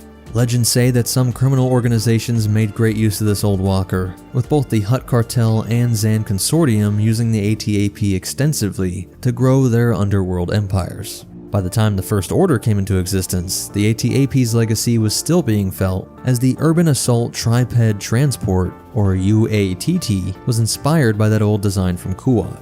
So with its history in the books, let's see what we can learn behind the scenes. George Lucas himself requested that the armor of the Clone Army be diversified for Revenge of the Sith, and so the AT-AP was born. Initial concepts for this walker were done by author and artist Alex Yeager, who called it the Pod Attack Walker, or PAW for short. And much like the UT-AT, the AT-AP does not appear in any on-screen Star Wars media outside of Revenge of the Sith, its first and only appearance. As much as we loved the AT-TE, it would have been nice to see the full array of vehicles the Republic had represented in a show all about the Clone Wars. However, unlike the UT-AT, this vehicle does pop up in a few comics and games, most notably Empire at War.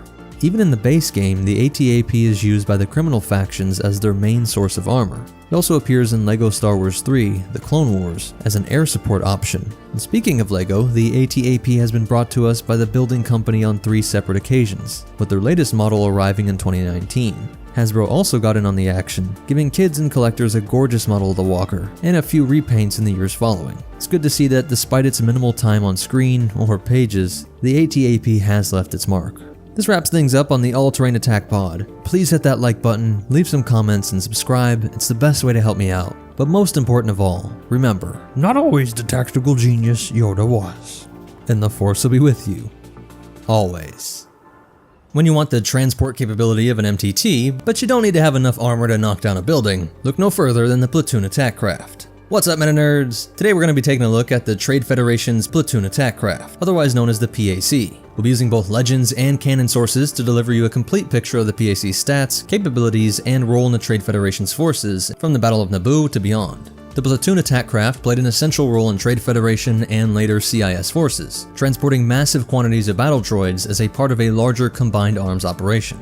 The vehicle, 26 meters in length, was essentially a repulsor lift sled adapted from civilian use, similar to how the Trade Federation adapted the STAP from a civilian airhook. Here we can see the continued trend of the Trade Federation in this early period when they tried to present themselves as a purely commercial enterprise, concealing their considerable warfighting abilities in the development of their combat vehicles. The sled was piloted by a pair of OOM pilot droids, likely replaced during the Clone Wars with independently thinking models. The PAC carried a rack stowing 112 battle droids armed with standard blaster rifles, identical to the rack carried on board its larger brother, the multi-troop transport. The PAC, with its open design, is unarmored and did not have any weaponry, making the troops it carried very vulnerable even to small arms. Thus, the PAC's primary role was shuttling droids around in occupied areas or far behind the battle lines, ideally away from enemy fire. During the occupation of Naboo, they can commonly be seen fulfilling this purpose. Later, we would see them break this rule, with the PACs being used in the direct assault on Republic positions in the amphibious assault on Kachiro Beach, possibly only because the heavy MTTs could not hover across the lake. When the Trade Federation became a part of the Confederacy of Independent Systems, they took their arsenal with them, including their stockpile of PACs. Platoon attack craft were used to shuttle droids from the factories and holding areas to the Petronaki Arena on Geonosis, during what would become the first battle of the Clone Wars, and they were later seen on Hisrich in the aforementioned Kashyyyk. Unlike most donated vehicles, they were not repainted in CIS colors, instead appearing in their standard Trade Federation livery. So without armor and weapons, why would the Trade Federation CIS use the PAC over the much more capable MTT Big Brother? Well, firstly, and never to be underestimated in importance to Neimoidians, is cost. This is outrageous! I object! The PAC cost a mere 37,000 credits versus the MTT's 120,000, so it's more than 3 times cheaper. Additionally, the use of less materials freed up additional supplies and factory space, meaning you could pump out these and other craft faster.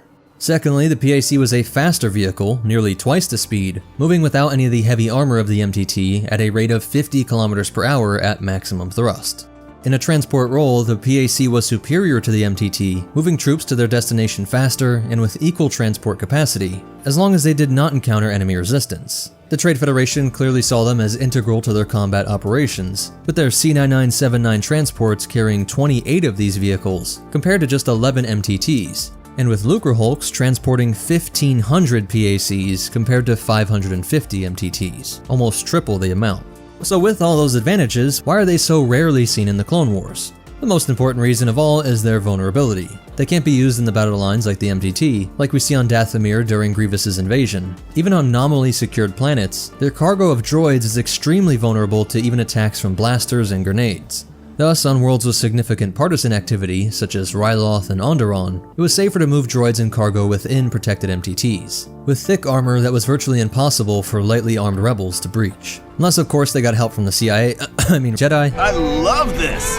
However, it can be assumed that on secure separatist worlds, it would have been a common sight to see PACs shuttling around cargo and droids, going in between factories and garrisons. That's just the side of the Clone Wars we don't see too often. And then because the droid army was decommissioned after the Clone Wars, these all would have been rapidly decommissioned vehicles, and it was simple to reconvert them, just take the rack off, and now they're standard civilian cargo sleds. and this would have been a really useful vehicle for any world, being the same length as 2.5 school buses, and although no stats exist on the width or height, we can estimate it to be around 2 meters tall, without the rack, using this B-1 pilot droid as a reference. This would make it as tall as a king-size bed and almost as wide as a Wookiee plus a Jawa. Although it looks the same, it is unknown whether the droids would deploy from the racks as with the MTT, with those racks spreading laterally in a sequential fashion, or if they deployed by some other method. And keep in mind that the MTT could swap out its rack to carry 20 B-2 Super Battle Droids or 20 Droidicas. It's unknown if the PAC had this capability, but I don't see why not, which is terrifying to think about, a rapid response hover sled full of 20 Droidicas. Sadly, there's not too much cool facts or behind the scenes material to discuss with this vehicle. Its first identification was oddly not in a vehicle, but rather a locations sourcebook, with its name emerging in the early drafts of the Phantom Menace. A LEGO set created for the PAC in 2015 carried a paltry 8 droids in comparison to what should be 112, a minifig collector's dream. Maybe an update to this forgotten vehicle will come out soon. If not, we'll all express to Dave Filoni our utmost disappointment. But most important of all, remember, if your tactical droid commander assigns you to one of these, make sure you get this bottom bunk. It might give you some semblance of protection. And the Force will be with you. Always.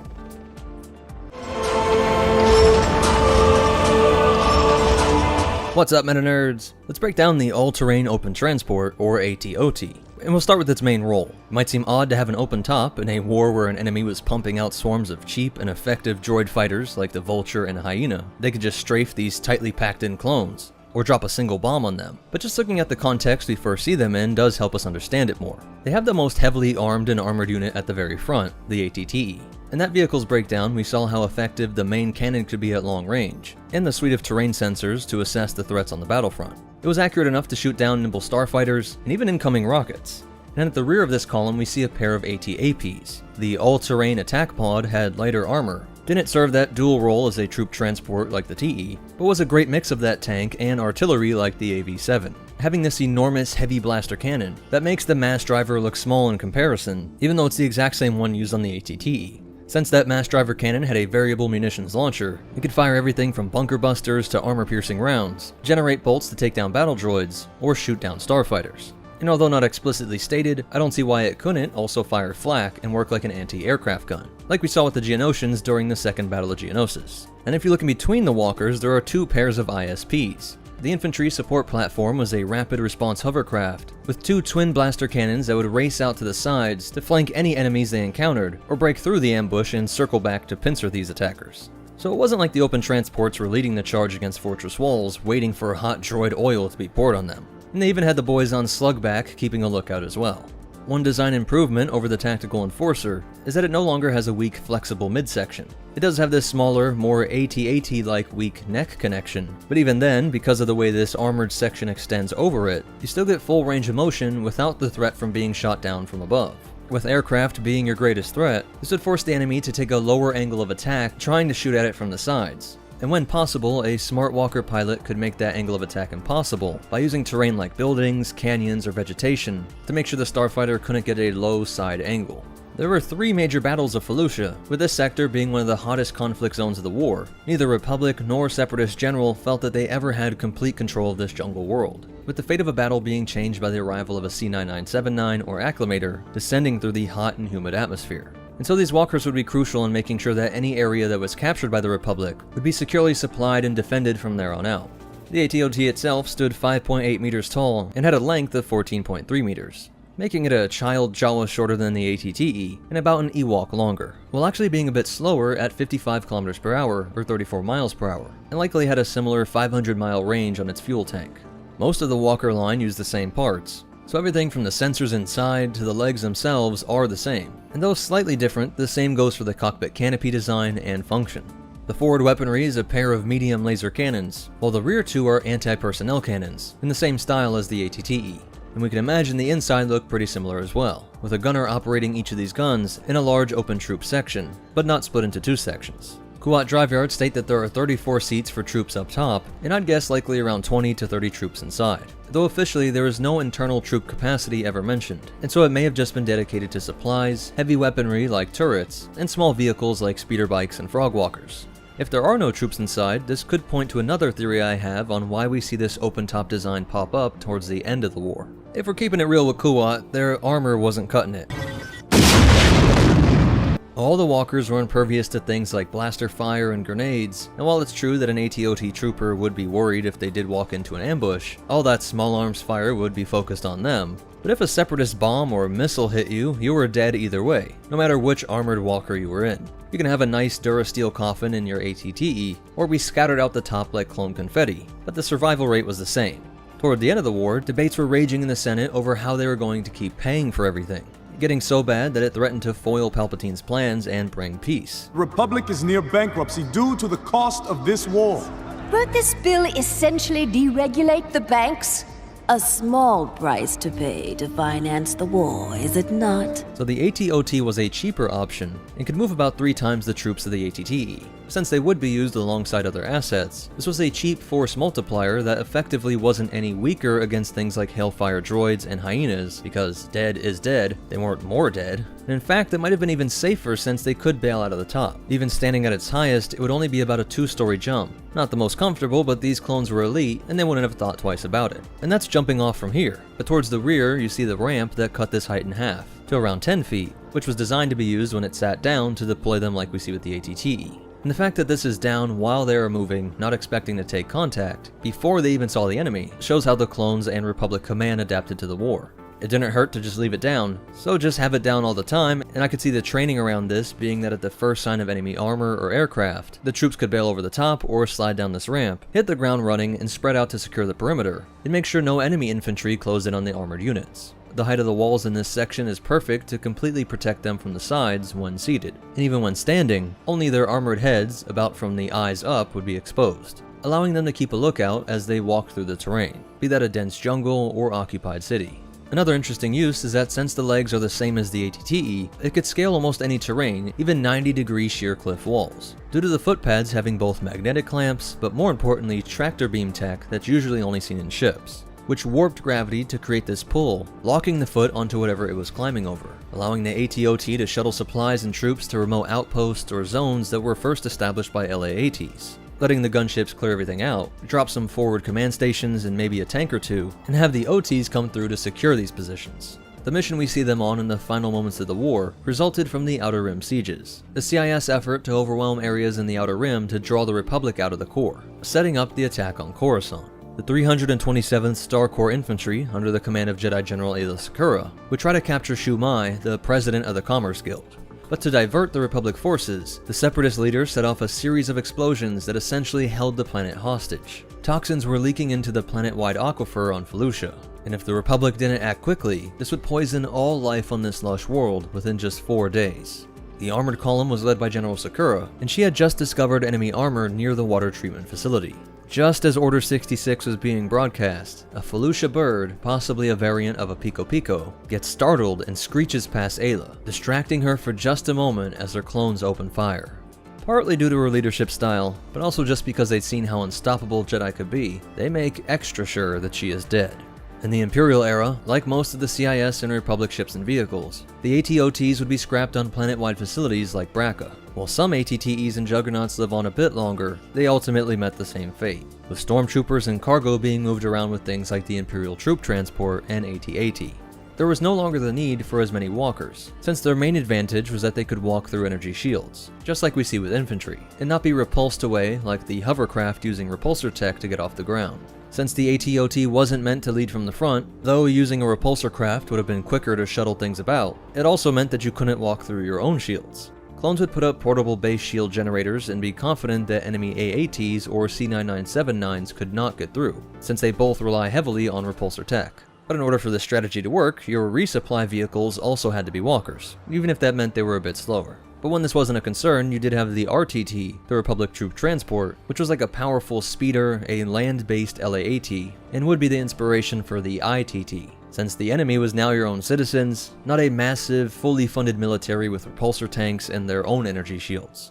But on the rare occasion when the enemy did get their hands on a shield, the Empire could send in their AT-AT, DP, and ST. So that's it for the breakdown. I hope it explains why the ATOT definitely had a role in the Republic Army. And as for behind the scenes facts, like most of the Star Wars ships and vehicles, it was intended to evoke things from World War I and II, which is why you have stuff like charging tactics, exposed gunners, manually firing cannons, and other tech that seems out of place on a sci-fi battlefront. And so this was meant to be reminiscent of open-top troop carriers, everything from trucks to half-tracks. Now they only appear in Revenge of the Sith, and it is a bit of a forgotten vehicle, only appearing in the 2014 mobile game Galactic Defense. Not even in Empire at War or the Battlefront games. And there is no cross-section for it, but the other ones used come from the Complete Cross-Sections book, and there are some details in the Complete Visual Dictionary. But most important of all, remember, when you hear a hyena, tuck and roll, because broken ankles bog down campaigns, and the Force will be with you. Always. What's up, MetaNerds? This video is all about the NR-N99 Persuader class, aka the Snail Tank. In other videos, we saw how the OG-9 and the Hailfire were used to collect debts. If you owed credits to the Commerce Guild, you'd wake up to a towering, mechanized spider laser cutting the roof off of your home. If the Munes recalled your loan, you'd be trying to outrun the Hailfire and its 30 rocket payload. But if you crossed the Corporate Alliance, it was the Snail Tank that you had to worry about. The CA didn't deal too much with personal loans, so they weren't really trying to repossess loaned property, but rather protect their property. Some loved the CA for their ability to civilize remote worlds and bring trade and jobs to these areas. But others had problems with how certain corporations in the Alliance conducted business. Protesters would often block access to these controversial manufacturers, or even destroy property, which is what caused the CA to look to the Techno Union for a solution. They were able to produce a cheap, powerful, and speedy droid unit to bust up the dissenters. Each unit cost the CA only 49,000 credits. That's less than the cost of the disposable TIE Fighter, and even less than the solutions used by the IBC and the Commerce Guild. For that price, you got a lot of firepower, with 2 ion cannons and 2 heavy repeating blasters, but a modular design allowed it to be swapped out for shock rifles or a series of heavy explosives. I like that with the Hailfire we saw that it had a shock option as well, belying the fact that even in the Outer Rim, you can't just go around killing anything that gets in your way.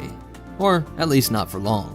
But when you were certain that death and destruction were warranted, you could swap these cannons out for 2 variable munition launch tubes, capable of firing either 12 concussion missiles, 48 thermal detonators, 4 homing missiles, or 4 dumbfire torpedoes. I think the great variation in weaponry here shows the great variation in the groups that oppose the CA. Some would have just been peaceful protesters getting stunned to regain access to the property, but others would have been dedicated militants. We see some of this with groups like the Nebula Front, a sort of monopoly-busting militia that waged war on the Trade Federation using starfighters, blasters, and bombs. So it is reasonable to think that the CA faced similar folks on the worlds that they operated on. In a way, these droids were battle-hardened by the time that the Clone Wars broke out. When the CA allied itself with the CIS, they donated most of their snail tanks to the war effort, where its design features were able to really shine. The vehicle is essentially a droid brain and munitions wrapped up in a tread system. This main unit here houses everything, with these photoreceptor eye stalks and communications antenna attaching to its droid brain. It actually has a more complex AI than the OG-9 and Hailfire, being able to calculate where to travel and what to destroy in order to accomplish the mission, whereas those other guys just react to things like terrain data while moving along pre-assigned routes. But if any corrections had to be made, the pilot droids located in core ships could always log in and take control of it. This main unit would contain all of the engines that kept everything moving, and the Tabana gas used for its weaponry. By having these pair of side treads out on pylons, it made the tank a lot more stable, but also ensures a good grip when traveling across the debris-filled battlefront. With a height of 6.2 meters or 20 feet, it was about 2/3 the height of the AT-ST. And with a length of 10.96 meters or 36 feet, the snail is about a Jawa longer than an AAT. But despite this size and use of treads instead of repulsors, it still gets up to a great top speed. Standard models have a top speed of 60 km per hour or 37 miles per hour, but some variants can reach 100 km per hour or 62 miles per hour. This made even the base faster than the AAT, and the variant is quicker than even the AT-RT. But the way the snail tank combines these traits is kinda terrifying. When this thing was deployed, it would often crash right through buildings to get to its targets. Hitting walls at 60 miles per hour would smash them to pieces, and the incredible grab of those treads meant that it wouldn't even slow down as it accelerated over the resulting rubble. Its eye stalks and a name like Snail Tank might not be that intimidating, but if you understand this thing's ability, you'll think twice about opposing the Corporate Alliance and the CIS. But oppose the Republic did, and over the course of the Clone Wars, they could be seen on various worlds. On Christophsis, they were taken out on the bridge by AV-7 artillery. Later, they were a part of an invasion force on Malastare, and would have their droid brains fried by the electro-proton bomb. Then they were found on Megiddo, and most notably on Kashyyyk. Here they unveiled some cool abilities, but also a crucial weakness. You could see that droid units could ride on the side tracks, and impressively that with fast enough speeds, they could ride on top of the water. Where the DS-D1 Dwarf Spider was crawling up along the seafloor, the larger NR-99 was riding the waves. But the Wookiees were able to blow apart one by attaching a single thermal detonator. This housed all that Tabana gas and its droid brain, so this chain reaction instantly turned it into a pile of scrap. After the Clone Wars ended, some Wookiees repurposed Hailfires to use against the Empire, but it's unclear if any snail tanks were used this way. So that's it for its history, but you definitely want to hear these cool facts and behind the scenes stuff. This thing was set to appear in Episode 2, and there are even animatics that depict it, but they weren't finished in time for the deadline. And there is some confusion as to whether OOM pilots can control it remotely or have to actually sit inside. The Wikipedia and some other sources imply that in Episode 3, an OOM was shown inside of one, but I think that is just a confusion of what's happening in this scene. You can see the OOM seeming to fly out from inside of the tank, but if you go back and just slow it down, you can see the OOM standing on the side. So I think this is who we see getting blown towards the top of the screen. But let me know what you guys think in the comments down below. Additional information comes from the Star Wars Encyclopedia of Starfighters and Other Vehicles, Ultimate Star Wars, and the Complete Visual Dictionary. So that's it for the NR-99 Snail Tank. But most important of all, remember, beware the bulldozing snails, and the Force will be with you, always. When Seppi tanks are closing in on your position, you're gonna call for armor support, but when they aren't available, you're gonna rely on the dependable AV-7. What's up, MetaNerdz? Today we're doing a deep dive into the Republic AV-7 anti-vehicle cannon, using both legends and canon sources to construct a full picture of this vehicle, its stats, capabilities, and role in the Grand Army of the Republic. The AV-7 serves the dual role of anti-vehicle cannon and medium artillery piece for the Grand Army of the Republic. We will discuss both of these roles, and how the AV-7 serves them on the battlefronts of the Clone Wars, as well as the technical specifications, real-world comparisons, and behind-the-scenes facts. First, and most importantly, what's in the name? The AV-7's primary task is destruction of enemy vehicles. The cannon itself is served by one gunner seated in an open mount, with a selection of screens in front of him displaying targeting data likely fed from the forward spotters or orbital reconnaissance. Depending on range to target, the cannon will elevate or depress, aided by the four-leg assembly the cannon is mounted on, which can flex to allow additional range of motion for targeting. The legs also serve as shock absorbers, reducing the cannon's recoil as it fires. It is firing plasma energy shells, capable of destroying AATs and snail tanks with a single direct hit. The AV-7's shells fall on the target in a shallow arc rather than drilling into them from the front, resulting in hits impacting the weaker top side and or the rear armor of enemy armored assets, resulting in almost guaranteed kills. They can crank down for direct fire as well, creating enough blast and overpressure to wipe out friendly and enemy infantry alike with impunity, as Captain Rex noted during the Battle of Christophsis. The AV-7s also fulfill the role of medium artillery, providing indirect fire support to GIR forces at moderate range.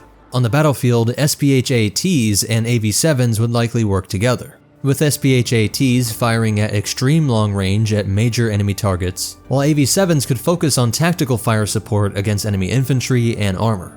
Their plasma shells were more than capable of shattering closely packed Separatist droid columns, and the overpressure from the blast could kill or injure organics as well, even when not in the direct blast radius.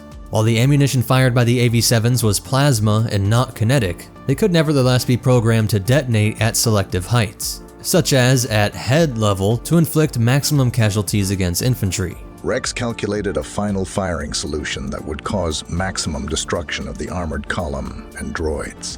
If they placed a few rounds just so, set them to cook off at chest height rather than on impact, the explosion would flatten anything standing, and the shrapnel from the droids would kill any organics standing in the blast radius.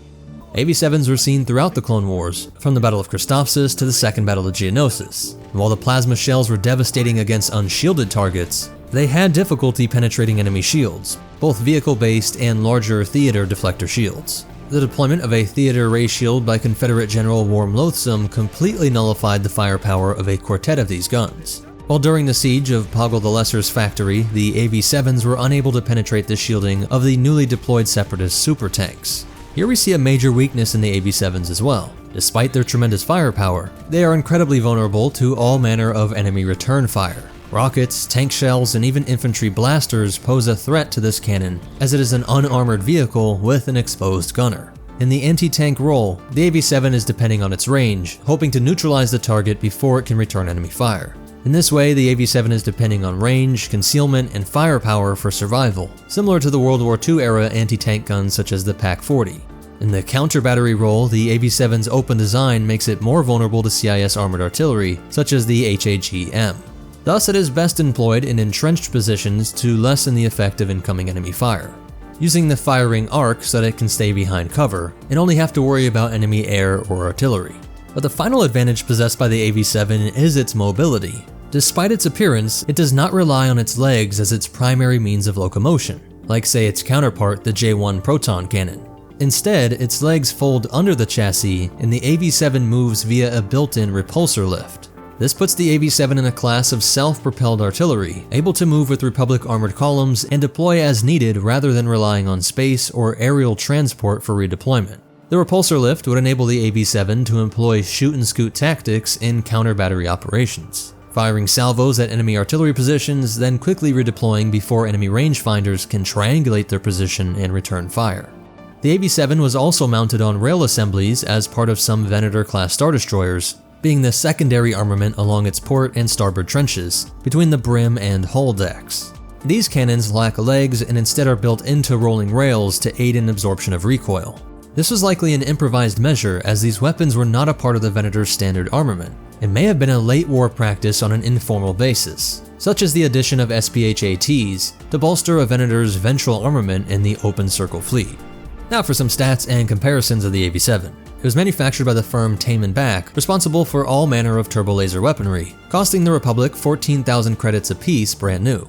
However, by the time these weapons left the GAR service, they could be picked up second-hand for as little as 8,000 credits. So that's a lot of firepower for planetary security forces, rebels, and whoever else could get their hands on these guns, as they were phased out of the Empire in favor of more modern and effective artillery designs, such as the M102 Fire Arc, SPMA, and the V1A8 Penetrator.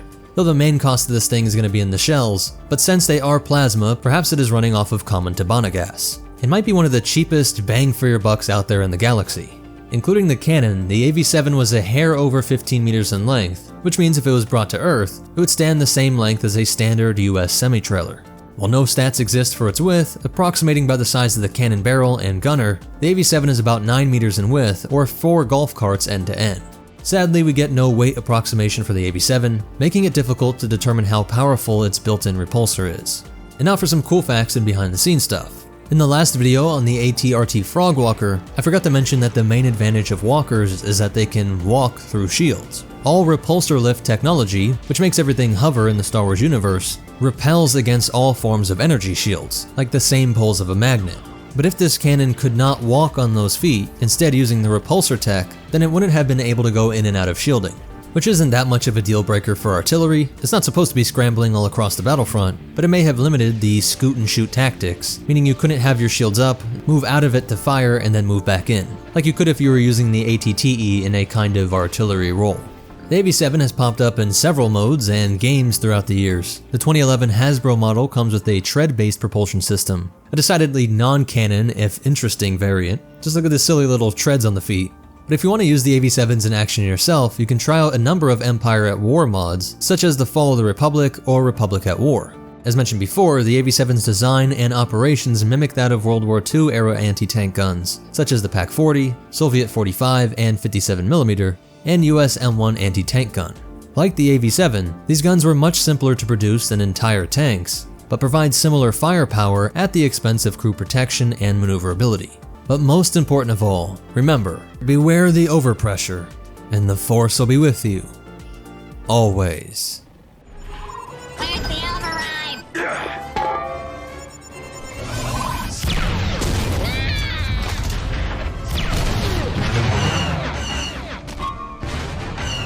When those pesky Republic walkers and gunships pose a threat from the air or from the ground, look no further than the reliable and powerful J1 semi-autonomous proton cannon for your defense. What's up, MetaNerdz? Today we'll be exploring the specs, stats, and history of the Separatist J1 to see what made it such a formidable field artillery piece for the CIS. We'll use both legends and canon sources to construct a full picture of it, and you'll see why Republic officers were so weary of this weapon's deadly firepower. CIS commanders had a wide variety of weapon systems at their disposal, covering all manner of engagement ranges and requirements. Confederate armor, AATs, NRN-99 snail tanks, and IG-227 Hailfires tended to steal the glory in offensive operations, hovering, treading, and rolling forward to crush loyalist positions. However, when pushed onto the defensive, SEPI officers knew they could rely on the J1. It squatted down on 4 crab-like legs, which bowed inward to form the center mounting for a thick cannon assembly. A wide, stubby barrel protruded from the cannon housing, roofed with curving armor plates, while an operational control chair jutted out to the left side of the vehicle. With its stout, bug-like appearance, the J1 appeared every bit the product of the insectoid engineers that the CIS favored, from the Geonosians to the Colicoids. But it was actually produced by the Gumby folks over at the Techno Union, and was an integral part of the industrial conglomerate's contribution to the Separatist Alliance, and would be licensed to be built in factories across the galaxy as the CIS war effort intensified. The J1, while technically self-propelled, was quite slow to move and repossession. The J1's leg assemblies could shuffle to align the cannon housing, elevating to engage aerial targets, or repositioning to gain a better shot, although this process was very slow and deliberate. Tactical or operational mobility was not a necessity, however, as the J1 was a field artillery piece, designed to function in a defensive role, not to be moving quickly with armored columns like the tanks mentioned before. It did fill a dual role of anti-tank and anti-aircraft artillery, equally capable of blasting Republic tanks on the ground or gunships in the sky, and at major Separatist installations, such as the Shield Generator Spire for Poggle the Lesser's foundry on Geonosis, or the occupied Anaxis Assembly Complex. These locations were studded with these gun positions, providing solid all-around defense. J1s had long range and powerful shells, allowing them to pick off attackers at a distance of several miles before they could close in. On Ryloth, the J1 battery drove off incoming Republic acclimators and shot down multiple 212th gunships en route to liberate the town of Nabat, while dozens of Republic gunships went down in flames over the Geonosian desert, in one of the most infamous air assaults of the entire war in the second invasion of Geonosis. And while powerful, the J1s had a slow rate of fire, limited by their firing mechanism. The proton shells were manually loaded by labor droids into the breech loading chamber, firing 1 round before reloading. Typically, this was not an issue when firing as a part of a battery, especially at long range, but in close quarters, this reload speed limited the J1's ability to quickly knock out one target after another. In battle, they were best used as a part of a multi-layered network of defenses, in some ways similar to the old firing lines of early rifles, where you could make up for lack of speed by volume and staggering them, with the J1 dug in and picking off targets at long range, with DSD-1 Dwarf Spiders putting up a rapid short-range anti-aircraft flak screen, and hopefully having other pieces filling in the medium range. And we see this in the Second Battle of Geonosis, where they were used in a multi-layered defense along with Geonosian sonic cannons and Nantex fighters, making the skies a very lethal place for Republic craft. Sonic cannons also complemented the J1's on Poggle shield generator outpost, covering that medium range, while J10 dual blaster cannons engaged infantry, allowing the artillery to focus more on armored targets. If they needed to, J1s could be used against infantry at point-blank range, but their effectiveness was limited, and alone they tended to fall prey to enemy units that got close. Y-wings that penetrated the anti-aircraft screen at the assembly complex and on Geonosis would come in for screaming dive-bombing runs, too fast and at too steep of an angle for the J1s to track. They probably would have done the same against the J1 battery at Nabat, if not for the Republic's reluctance to wipe out the entire village in the process. J1s were likely protected against shell fragments and small arms, with that light armor plating on the side, but it could be easily taken out by enemy tanks. And it didn't appear to be hardened against EMP attacks either, with even handheld droid poppers being able to temporarily scramble their scanners. Like all vehicles, J1s could be vulnerable, but when properly employed and supported, it did form a vital part of the Confederate officer's defensive screen. And as for that semi-autonomous part of the name, this came from the J1's optionally manned nature. A gunner, whether they be droid or organic, could sit in the left side mounted gunner's chair, with a targeting panel that would display all the important information needed. Range to target, shell type, firing solution, etc.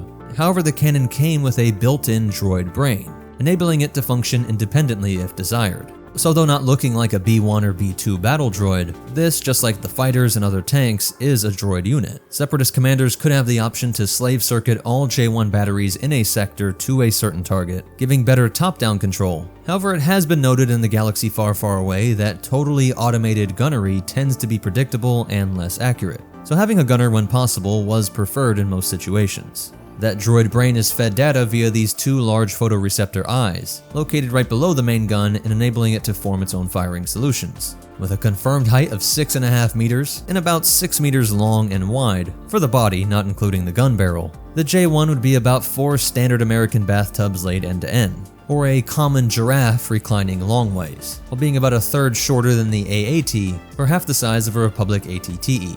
Giving this stout vehicle lots of places to position itself in town squares, alleys, or atop properly reinforced buildings. J1s were also seen as a part of the port and starboard armament of some separatist warships, such as the Munificent-class frigate or Providence-class carrier-destroyer. Here, these guns were fed with a magazine-type ammunition rack, giving these guns a much faster rate of fire, and bolted directly to the deck, with firepower able to engage shielded capital ships, albeit as a secondary or even tertiary armament. So knowing it was packing that kind of firepower, it's no wonder the J1 could blow LAATs to smithereens, and could paralyze if not completely destroy ATTEs and saber tanks, and even documented cases of them taking down larger ATHEs and juggernauts as well. So that's it for the breakdown, and as for some cool facts and behind the scenes stuff, the J1s are similar to the high caliber flak guns of World War II, such as the German Flak 88. But the Flak 88 was powerful and long range, used to pick off Allied bombers flying over Germany, slowly firing heavy flak shells which could reach high altitudes. Like the J1, the Flak 88 also was pressed into an anti-tank role,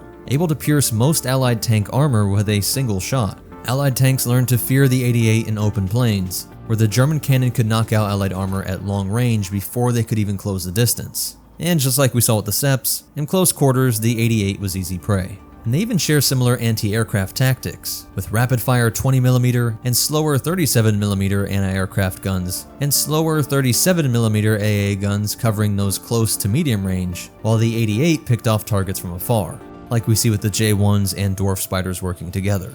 The J1s can be seen in LEGO Star Wars The Clone Wars 3's Battlefield mode, and has been made into many LEGO sets, both official and man-made. Please hit that like button, it's the best way to help me out. But most important of all, remember, you're not getting any reinforcements until those guns are out of commission, and the Force will be with you, always.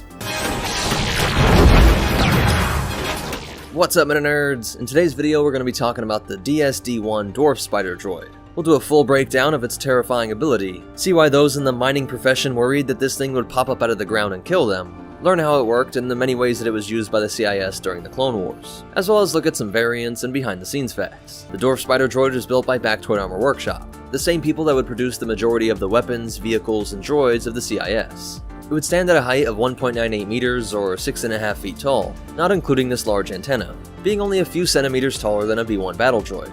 At a width of 3.05 meters or 10 feet, it was about 1.5 B1 battle droids across. And with a mass of 337 kilograms, it weighed more than 5 B1s. If it showed up here on Earth, it would be just taller than an F-150 truck, wider than a school bus, and weighed nearly as much as 2,000 Goliath bird eater spiders.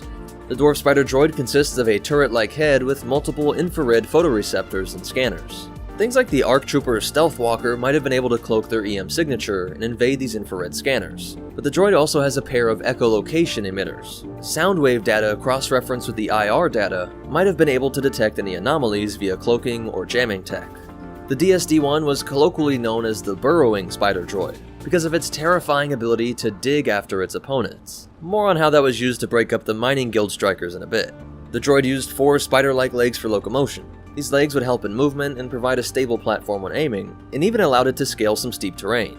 The Dwarf Spider droids would have masculine programming, but it wouldn't communicate via Galactic Basic, instead using a sort of binary, speaking via a series of beeps, not actual words like we hear with some battle droids and even stuff like the HMP Droid gunship. The main armament of the Dwarf Spider droid would be a single heavy blaster cannon. This gun would be versatile and work against a variety of targets. Its anti-personnel firing mode would easily take out clones or enemies from afar. Its secondary firing mode would be much slower but more powerful, easily blowing through light vehicles like the ATRT, though it did only put dents in larger Republic vehicles like the ATTE. But it would even be able to shoot down aircraft. By dropping those back legs and giving it enough of a firing arc, we see that it had enough elevation to hit stuff like the clone gunship used by Rex, Cody, and Bad Batch on an axis. The rotation speed of the head was rather slow, and so it wouldn't be able to fight faster targets. Another flaw was that the length of the blaster cannon barrel would sometimes prevent it from turning or even maneuvering in tight spaces. The underside of the DSD was also a weak spot for explosives, but as a final attack it could initiate self-destruct, causing its generator to violently explode, vaporizing the DSD and anyone unfortunate enough to be around it when it happened. Though sometimes this could happen from incoming attacks, which would also set off the generator and sometimes damage nearby CIS assets. Though as Wrecker shows us, if you can also block the barrel right as it fires, the attack will destroy itself without initiating the self-destruct feature. And the vibro knife carried by Hunter seems to discharge some disabling electric energy, so when stabbed through the photoreceptor, it would travel to the droid brain and shut it down. As for its history, it is actually quite the Outer Rim corporate dystopian nightmare.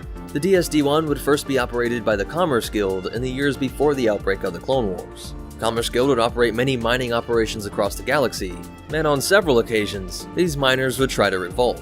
To counter this, the Commerce Guild would deploy the DSDs to enter the mines and convince everyone to get back to work. After this, it would be used in conjunction with its big brother, the OG-9 Spider Droid, to pay a visit to those who were trying to evade paying the Commerce Guild. Right before the outbreak of the Clone Wars, Commerce Guild would join the Confederacy of Independent Systems and provide it with their battle droids and vehicles, with these two Spider Droids being a main addition to the CIS vast droid collection.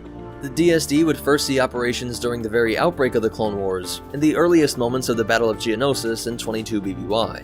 Before the Colosseum and the main battle erupted, several DSDs were protecting multiple anti-orbital guns surrounding the Geonosian arena, and these large guns would protect the planet from capital ships in orbit. These guns and the Spider Droids defending them would be destroyed by Mace Windu and Luminara Unduli, with the assistance of some TX-130 Saber tanks. Now that the clones and the rest of the Jedi could arrive on the planet, the DSDs would soon face the Republic in full force. On Geonosis, the DSDs proved their worth and were able to pick up clone troopers from many kilometers. Not only were they killing clones, but they were also helpful in pinpointing specific targets. The big antenna was relaying enemy positions and data back to command, and they would help their big brothers the OG-9s in a specific tactic. The DSDs would race out and scout ahead, but as soon as a bigger threat or overwhelming force would appear, calling in the OG-9 with its laser that could just cut through ranks of troopers, and the big gun that could punch holes in things like the ATT. After Geonosis, the DSD would be operating on numerous separatist-controlled worlds for a variety of different purposes. In most cases, they were on the front lines with many other battle droids used by the CIS. It would be present at major battles such as Christophsis, Malastare, and many others. On Malastare, the DSDs would be lethal to the Dug mounted troops, wiping out all but one of them before they could reach the droids, only to be shot dead as he attempted to destroy them up close and personal. And in Legends, we know of their use on Munilinst, Dantooine, and Thule, just to name a few. And the Separatists would also use the DSDs on defense. On Teth, they were stationed here to defend against the ATTEs on an almost vertical cliff.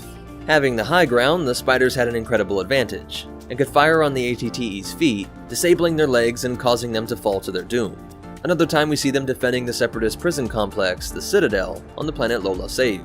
But the commander of the base, the OC Sobek, seems to prefer the similar LM-432 Crab Droid over the Dwarf Spider Droid, as we only see two DSDs way off in the background, compared to the dozens, if not hundreds of Crab Droids used on this base. Quite the opposite can be said for the Separatist base on Felucia, where a ton of DSDs are stationed to defend this base, as well as patrolling the surrounding forests.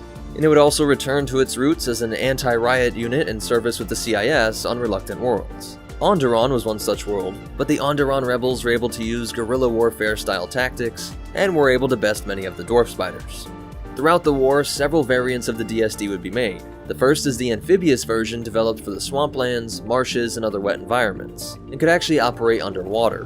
This type's blaster cannon seems to be bigger than the normal version, although whether if this is because it is a stronger gun or just something to do with it being able to operate underwater is unknown. This type was used during the later stages of the Battle of Kashyyyk against the Republic and the native Wookiees. These last two variants are now legends, but they are some of the coolest ones. There was the heavy Dwarf Spider Droid, which now had 3 of those heavy blaster cannons. It also had some sort of apparatus on its back, which we don't know exactly what it was, but it was most likely some sort of upgraded power generator to support the additional firepower. This type saw use at the Battle of Geonosis, where it was extremely effective against infantry. The last type was the Advanced Dwarf Spider Droid, or ADSD. This type was heavily redesigned and included many more enhancements. additional armor plating on its legs, a top-mounted turret with explosive blaster rounds, and an ability to fight in complete darkness, along with linked missile launchers, made this a much deadlier version over your standard DSD. The Clone Commando Delta Squad would face this type on numerous occasions, and Captain Rex even faced one of these as well.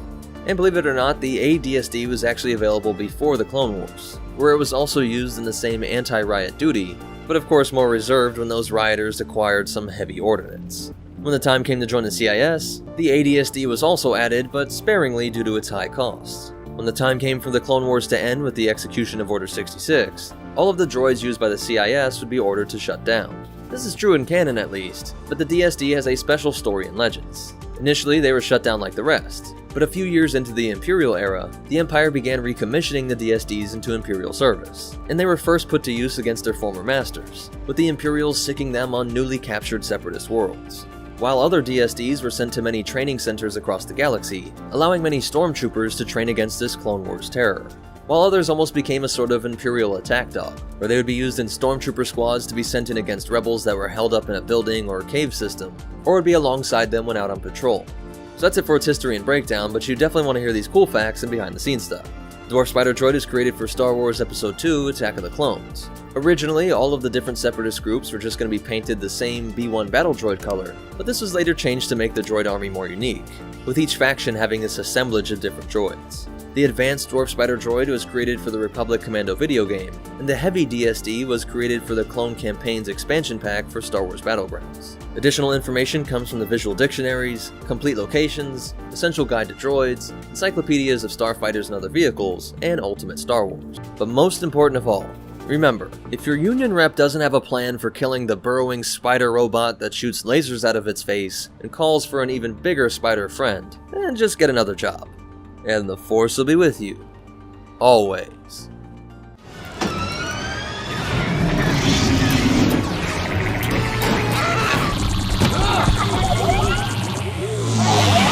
What's up, MetaNerdz? Today we're going to take a closer look at the rarely seen, yet instantly iconic ride of the Separatists' most feared commander, General Grievous. We'll look into what history we have, how this mechanical monster would look in our world, and how a mineral miner from a long-lost Star Wars series may have been the inspiration for this beast. Fresh off the assembly lines of Argao at Zgomot Turnbull Gupat Corporation, a manufacturer owned and operated by our favorite munes at the Intergalactic Banking Clan, the Simu 6 Personal Wheel Bike is the not-so-catchy design name for what we commonly refer to as the Grievous Wheel Bike.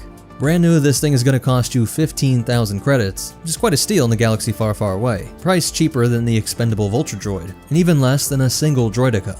Not only is it a swift and powerful vehicle when in wheel mode, but it doubles as a walker, with 4 sprawling legs armed with a terrain claw at the end. This baby is able to spring into action at a moment's notice, grip onto any terrain you might come across. While on its wheels, this ride is only 2.5 meters tall, or roughly 8¼ feet, meaning it's only a Yoda taller than your standard school bus. When in walker mode, the wheel bike stands at a more imposing 3.9 meters tall, or just about 13 feet, making it a Jawa taller than a hoop in the NBA. What it lacked in sheer imposing size, however, it more than makes up for in speed. When rolling down the Powin Freeway at full speed, this bike can reach 330 kilometers per hour. That's 205 miles per hour, which begs the question, what are they feeding the Varactyls if good old Bogo was able to keep up with it? To put that in the real-world perspective, NASCAR drivers average about 200 miles per hour, and they don't have to worry about driving off 30-story cliffs, into a sinkhole, dodging shots from Cody's finest, all while being chased by the sassiest Jedi in the Order. On its legs, in walker mode, it only manages to have a top speed of 10 kilometers per hour, being around 6 miles per hour, and quite the anticlimactic stat. That's why Grievous was so quick to get this thing rolling. We can see the activation panel the General uses to fire up his wheels, with 5 hinged toggles in a vibrant display, and being open and easy to get into. It appears to be controlled by a set of handlebars, making it a simple enough to control system for any normal humanoid to operate. And that was the idea, as although the Simu 6 was originally designed as a military scouting vehicle, it eventually found itself being sold to civilians on the racing scene. You can see the Munes were playing to multiple markets, not just in galaxy-spanning wars, but even in wheelbike design. Grievous did make some modifications himself, as the wheelbike was sold as a 2-seater, with a pilot and a passenger, making sure there was absolutely no chance he would have a B1 passenger. Grievous disposed of the sidecar feature entirely, favoring instead the ND-53 double laser cannon. Even if his bike was mainly used as an escape craft, it never hurt to pack a punch on the way out. And while we never get to see this cannon fire in any media thus far, it could be speculated that aside from the offensive capability, it could be used to blow holes through any obstacles in the General's path of retreat, for some real Batmobile action. Now of course, the Clone Wars only came about by having both sides base their lies in half-truths, the CIS only talking about Republic corruption and apathy toward crime, and the Republic only focusing on greedy corporations. Nobody working to solve both issues, just shouting how the other side was wrong. In a genius move by the Munes, this vehicle doesn't use standard fuel, but instead has capacitors built into the chain that made up the wheels. Let's dive into a cross-section to explain what exactly is happening here. As you can see, links within the wheels store energy that is used to fire the main cannon, as well as motivate the legs. To stay stable, this vehicle uses a gyroscopic system. Think of a fancy pool table on a cruise ship, moving effortlessly with the waves to make everything stable.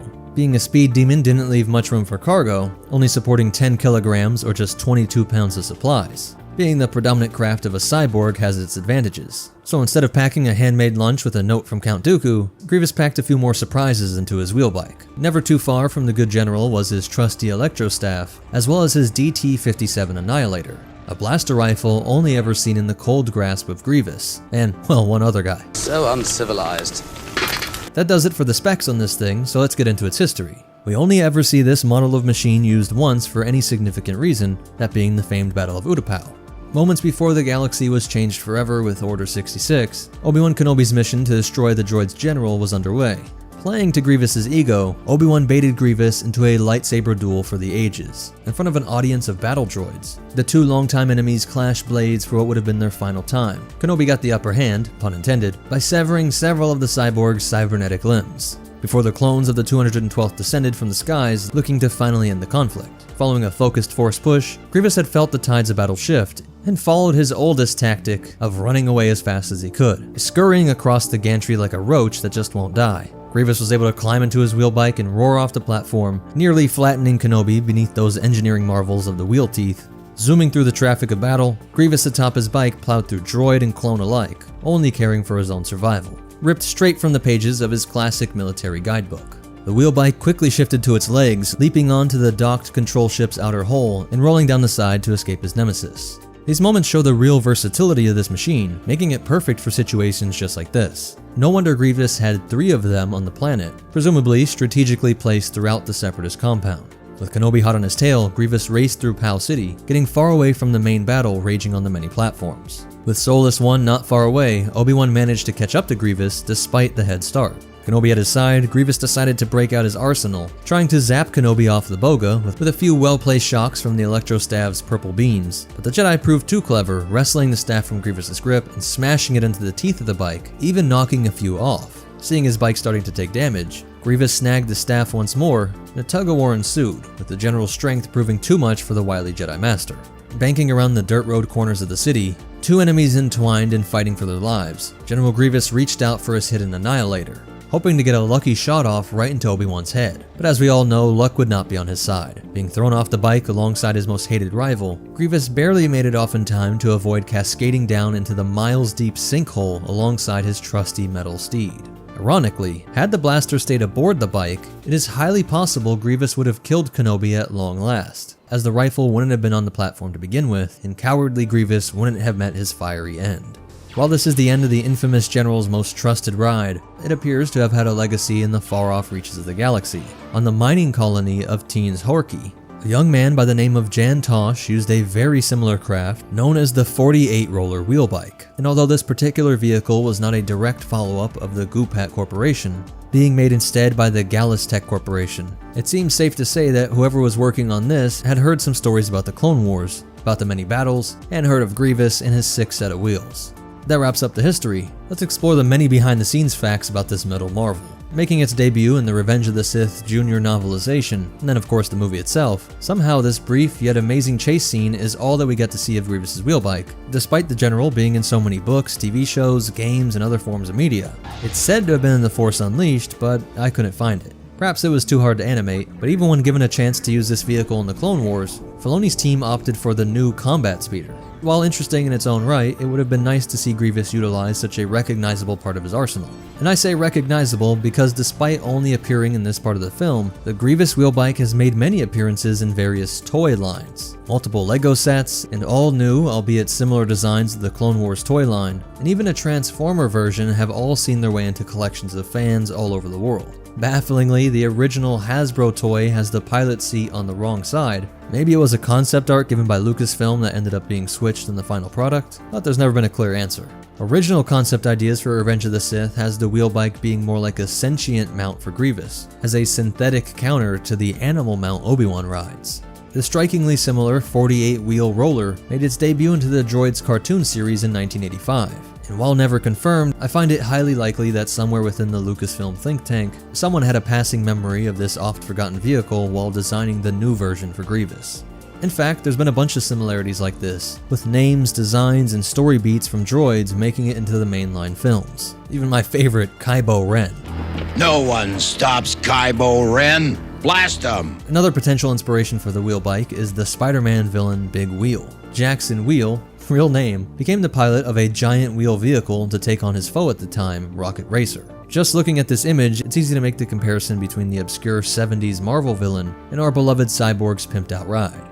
The Mono Wheel is a real-world translation of this iconic Star Wars ship. Though lacking the legs or laser cannon, it's fascinating to see that even in sketches from the 1860s, this concept has been rattling around in the minds of inventors, though it may be some time before our real-world counterpart can blaze past us at 200 miles per hour. So that's it for General Grievous's wheel bike. But most important of all, remember, if you're gonna drag race, always pick the Varactyl and family, and the Force will be with you.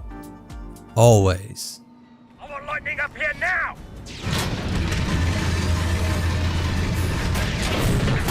Here comes the cavalry. What's up, MetaNerds? Today we're going to be taking a detailed look at the Republic's all-terrain recon transport, aka the AT-RT. We'll be pulling from both Legends and canon to see how these versatile walkers were used to great effect by the Clone Army, continued to see deployment into the Imperial era and even beyond. The All-Terrain Reconnaissance Transport, Republic Scout Walker, or All-Terrain Recon Transport, known simply as the AT-RT, was the bipedal walker striding off the assembly line at Kuat Drive Yards, the main source of all the Republic's ground vehicles. Part of their lauded all-terrain line, the AT-RT is a single-man vehicle that cost anywhere between 8,000 and 20,000 credits, and stood a mere 3.4 meters in height. At only 1.5 Wookiees tall, it was one of the smallest walkers to ever stomp off a Kuat. But as a wise Muppet once said, "Size matters not." Because although it's not as imposing as the AT-TE or even the AT-AP, what it lacks in intimidation, it more than makes up for in speed and maneuverability. Able to reach top speeds of 75 kilometers per hour, or roughly 46 miles per hour, this thing can not just walk like its bigger brothers, but full-on sprint into combat, leaping over explosions, tough terrain, and even evading blaster bolts being fired from across the battlefront.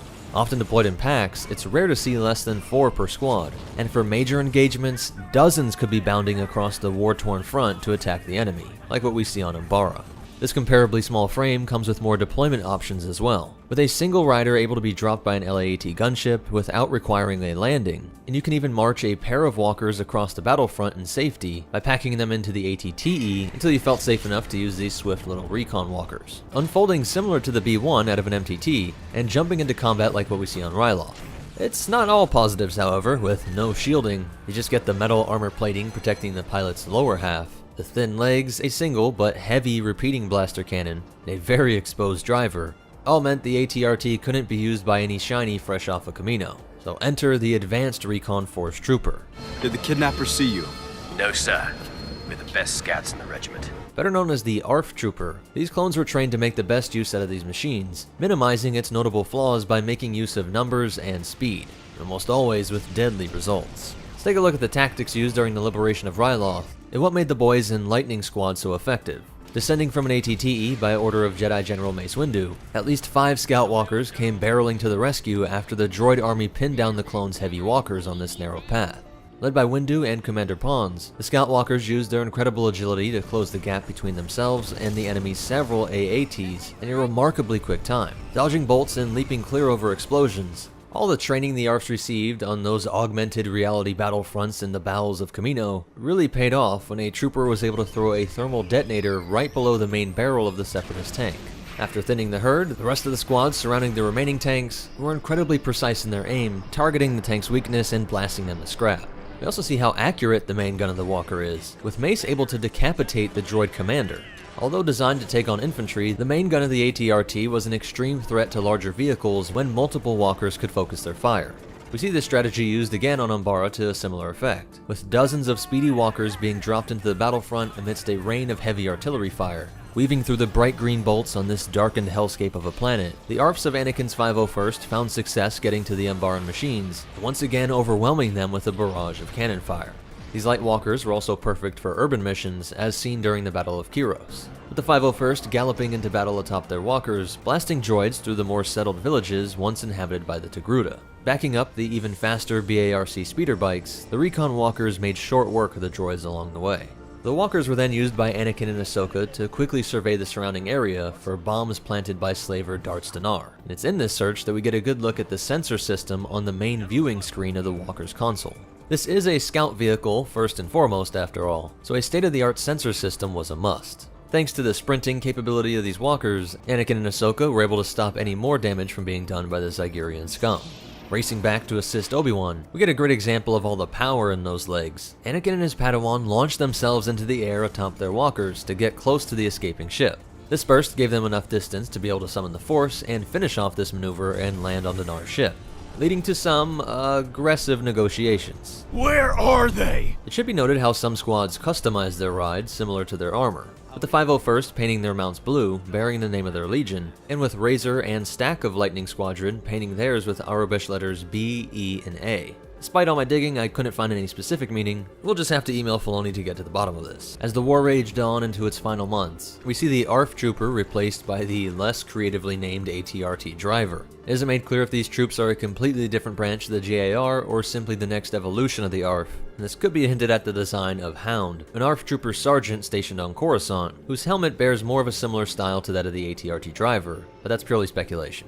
These scout walkers were present on Kashyyyk when Order 66 came down, and despite the ordeal giving Commander Greed quite a headache, his men were seen using now Imperial AT-RTs to hunt down Yoda, and would be immediately turned to enforce obedience from the Wookiee people, using the nimble walkers to quickly spread through the jungles and Wookiee cities, the first moves of what would turn this entire planet into a slave camp. Shown with their bright searchlight, and we even see how it works as a weapon rack for the driver's rifles, this squad came across a downed Wookiee flyer, immediately spreading out to pursue and capture any survivors. Even though the Empire was known to dismantle and quickly replace the Republic's war machines, it did hang on to the AT-RT. Legends has it that a few of these walkers were used during Operation Nightfall, with some even being left behind to guard the ravaged temple in case of any Jedi return. The clones of Lightning Squad, now Stormtroopers, were also allowed to continue use of their walkers. Many were even used as policing vehicles, at least according to former Imperial, now Rebel, and totally not with a fake beard, Crix Madine. Eventually, the Empire did phase this nimble vehicle out of the frontline combat role, in favor of the AT-DP and AT-ST. I suppose the smaller AT-RT didn't quite fit into the Tarkin doctrine, not scary and far too cheap and practical. Like with most vehicles, the Rebel Alliance is also said to have gotten their hands on a few, making some modifications to the weaponry, deciding to forego the repeating blaster for either a flamethrower or a Z6 rotary cannon, like the kind used by Heavy. These walkers proved popular, as some were even being used as late as 34 ABY by the First Order on Planet Fordan, which makes these little guys one of the longest living walkers in the galaxy. That covers the history of the AT-RT, but let's dive into some behind-the-scenes facts. The AT-RT was designed by concept artist TK Frame for Revenge of the Sith, but it first appeared in Clone Wars, the 2003 Cartoon Network show by Genndy Tartakovsky, specifically in Chapter 22. After Anakin and Obi-Wan lower the shields surrounding the Separatist compound, Commander Cody sends in dozens of AT-RTs to provide backup to his infantry and air support. It's always interesting to see how many characters and vehicles so synonymous with Revenge of the Sith appeared first in this Clone Wars show. As the lead-in meant to hype the movie, it felt like a VIP sneak peek for us that saw it live. The AT-RT appears in several video games, with perhaps its most notable appearance in both the classic and rebooted Battlefront 2, with it supporting a grenade launcher in the classic, though it was much slower than depicted now. It also appears in The Force Unleashed, but only the Nintendo DS version. According to the script for Revenge of the Sith, the AT-RT was supposed to play a more significant role. Yoda would distract a group of now villainous clones, only for Chewie to pull the pilot from its saddle and take command of the walker, in a callback to Return of the Jedi. I'm always down for more Revenge of the Sith, but I think it's not a bad omission. The Tarzan scream from the Battle of Kashyyyk works better as a far more subtle homage to Chewbacca's AT-ST takeover. ATRT also has been a popular toy for both Hasbro and LEGO to produce over these years, with 10 separate models by LEGO since 2005, and Hasbro joining in on many releases in both the Clone Wars figure line and of course the basic figure line for Revenge of the Sith. The first release of the Recon Walker was even motorized, though maybe not hitting those 46-mile-an-hour top speeds. Even Hot Toys is getting in on the fun with the 501st variant of the Walker and ARF Trooper heading to market. Despite its limited screen time, the ATRT is proving to have a lasting impact on the Star Wars fandom. Let me know what you think of it down in the comments. But most important of all, remember, never look a gift walker in the canon, and the Force will be with you, always. A walker with sound dampening, thermal and electronic cloaking, and a stealth system that is usually reserved for starfighters. What's up, MetaNerdz? This video is going to be a short spotlight about a vehicle that most people have never heard about. The All-Terrain Force Reconnaissance Walker, the AT-FRC. This comes from the Legend sourcebook Lead by Example, where we get a ton of cool details. It was made during the Clone Wars and designed as an improvement on the AT-RT. It ended up being about midway in size between the RT and the AT-ST, and is said to have a similar speed. So around 90 km per hour or 56 miles per hour, almost twice as fast as the armored assault tank. Like all the walkers, it was manufactured by Kuat Drive Yards, and despite all of its tech, it only cost 75,000 credits. Designed to be used by the ARC Troopers, it is specialized around stealth and efficient target elimination. 2 ARC Troopers would be seated in the cockpit, with the driver/gunner seated up high and towards the rear, and the dedicated reconnaissance systems operator seated lower and towards the front. His job was to use the state-of-the-art Fabritech Longview 341A sensor array to pick up on enemy comms and communicate that data back to HQ. This whole system was highly encrypted, and it is believed that the CIS never cracked this code throughout the war. They were never able to detect the intrusion. But in addition to concealing its comm presence, it also went through insane lengths to hide its physical presence as well. First off is the active sound baffling system, which was able to cancel out the noise of the engine and drive servos. This tech is similar to noise-canceling headphones and even technology in some cars, using speakers to send out the opposite of the waveform that was created by this walker stomping around. This minimizes the net sound wave. Then it had a dual thermal/EMP dampening system that was able to conceal some of the energy emissions, perhaps through a similar system sending out opposing electromagnetic waves. Then just to top it all off, there was an optical camouflage system. We have seen some personal cloaking devices that make you invisible to the eye, and you can also see them on larger ships like the prototype stealth ship, and starfighters like the TIE Phantom and the Scimitar. But with this walker purpose-built for ARC Troopers, we get what I believe is the only invisible walker. Keep in mind that because it could also cloak its thermal and electronic signature, and the fact that you can barely hear it stomping around, then the AT-FRC is almost completely undetectable. You can use thermal imaging to pick up a cloaked ship or person with a cloaked device, but that wouldn't work so well with this walker. So it's got its defense covered, but it also has some powerful offensive capabilities. A chin-mounted ball turret double-barreled auto blaster is designed to quickly rip through troops, and a rapid-fire concussion grenade launcher can blow apart light armor in seconds. So as you can see, this thing is mostly designed for reconnaissance deep behind enemy lines, and for eliminating any scouts or lookouts that may have discovered it. If it detected larger tanks or other heavy armor, it would most likely just try and remain undetected and collect intel for other Republic forces. Some other interesting features is that if the reconnaissance system operator was ever incapacitated, the driver can take control of all the systems. And this walker contains an additional customizable hardpoint, allowing Republic forces to attach mission-specific hardware to the AT-FRC. All considered, it's a shame that we didn't see more of this stealth walker that was specifically designed for the elite ARC Troopers. It would live on into Imperial service as well, but the exact amount that survived decommission is unknown. But most important of all, remember, this is what happens when you let ARC Troopers pimp your walker, and the Force will be with you, always. Concentrate fire on the center of the storm! When all subtlety has gone out the window and you need to break through the heaviest defenses, look no further than the awe-inspiring power of the AT-AT. What's up, MetaNerdz? In this complete breakdown of the all-terrain armored transport, we'll be pulling from both Legends and canon sources, talking about its stats, capabilities, and role on the battlefield. Sit back, relax, and get ready for a tale that stretches all the way from Jabiim to Jakku. The all-terrain armored transport serves as the mainstay of Imperial assaults on the most heavily defended positions, towering over the battlefront and delivering lethal salvos of laser fire. This hulking walker stood at an intimidating 22.5 meters, essentially a reinforced troop compartment atop a quarter of powerful legs, with a head-like command module mounted on the front, bearing the walker's weaponry and sensor systems. It carried up to 40 troops, plus additional equipment on a 2-tiered transport deck, and was extremely well armored, impervious to all but the heaviest attacks. So let's look at every system, but like all good breakdowns, we'll start with the armament. The heaviest weaponry of the walker is carried directly below the chin, coming in the form of 2 Taemin-Bak MS-1 heavy laser cannons. These cannons were extremely powerful, capable of dealing with ground targets such as medium tanks and heavily protected bunkers with ease, and at a range of up to 17 kilometers. That's over 10 miles. These cannons were fire-linked, offering a pair of modes, both single and dual fire in conjunction, all with firing data from the cockpit. In some AT-ATs, these Taemin-Baks were switched with the Mk3EW heavy laser cannons, which bore a no less destructive reputation. These were fixed, although the head could swivel on the move to engage targets in a deceptively broad 180-degree field of fire. The heavy cannons were augmented by a pair of FF4 medium repeating blaster cannons, positioned in a swivel mount on each cheek of the command module. These cannons, with their even broader field of fire and independent adjustability, could engage lighter ground vehicles, installations, and even airspeeders. Their built-in rangefinder afforded them independent accuracy against such secondary targets, picking off positions to clear the main cannons to engage the heaviest targets.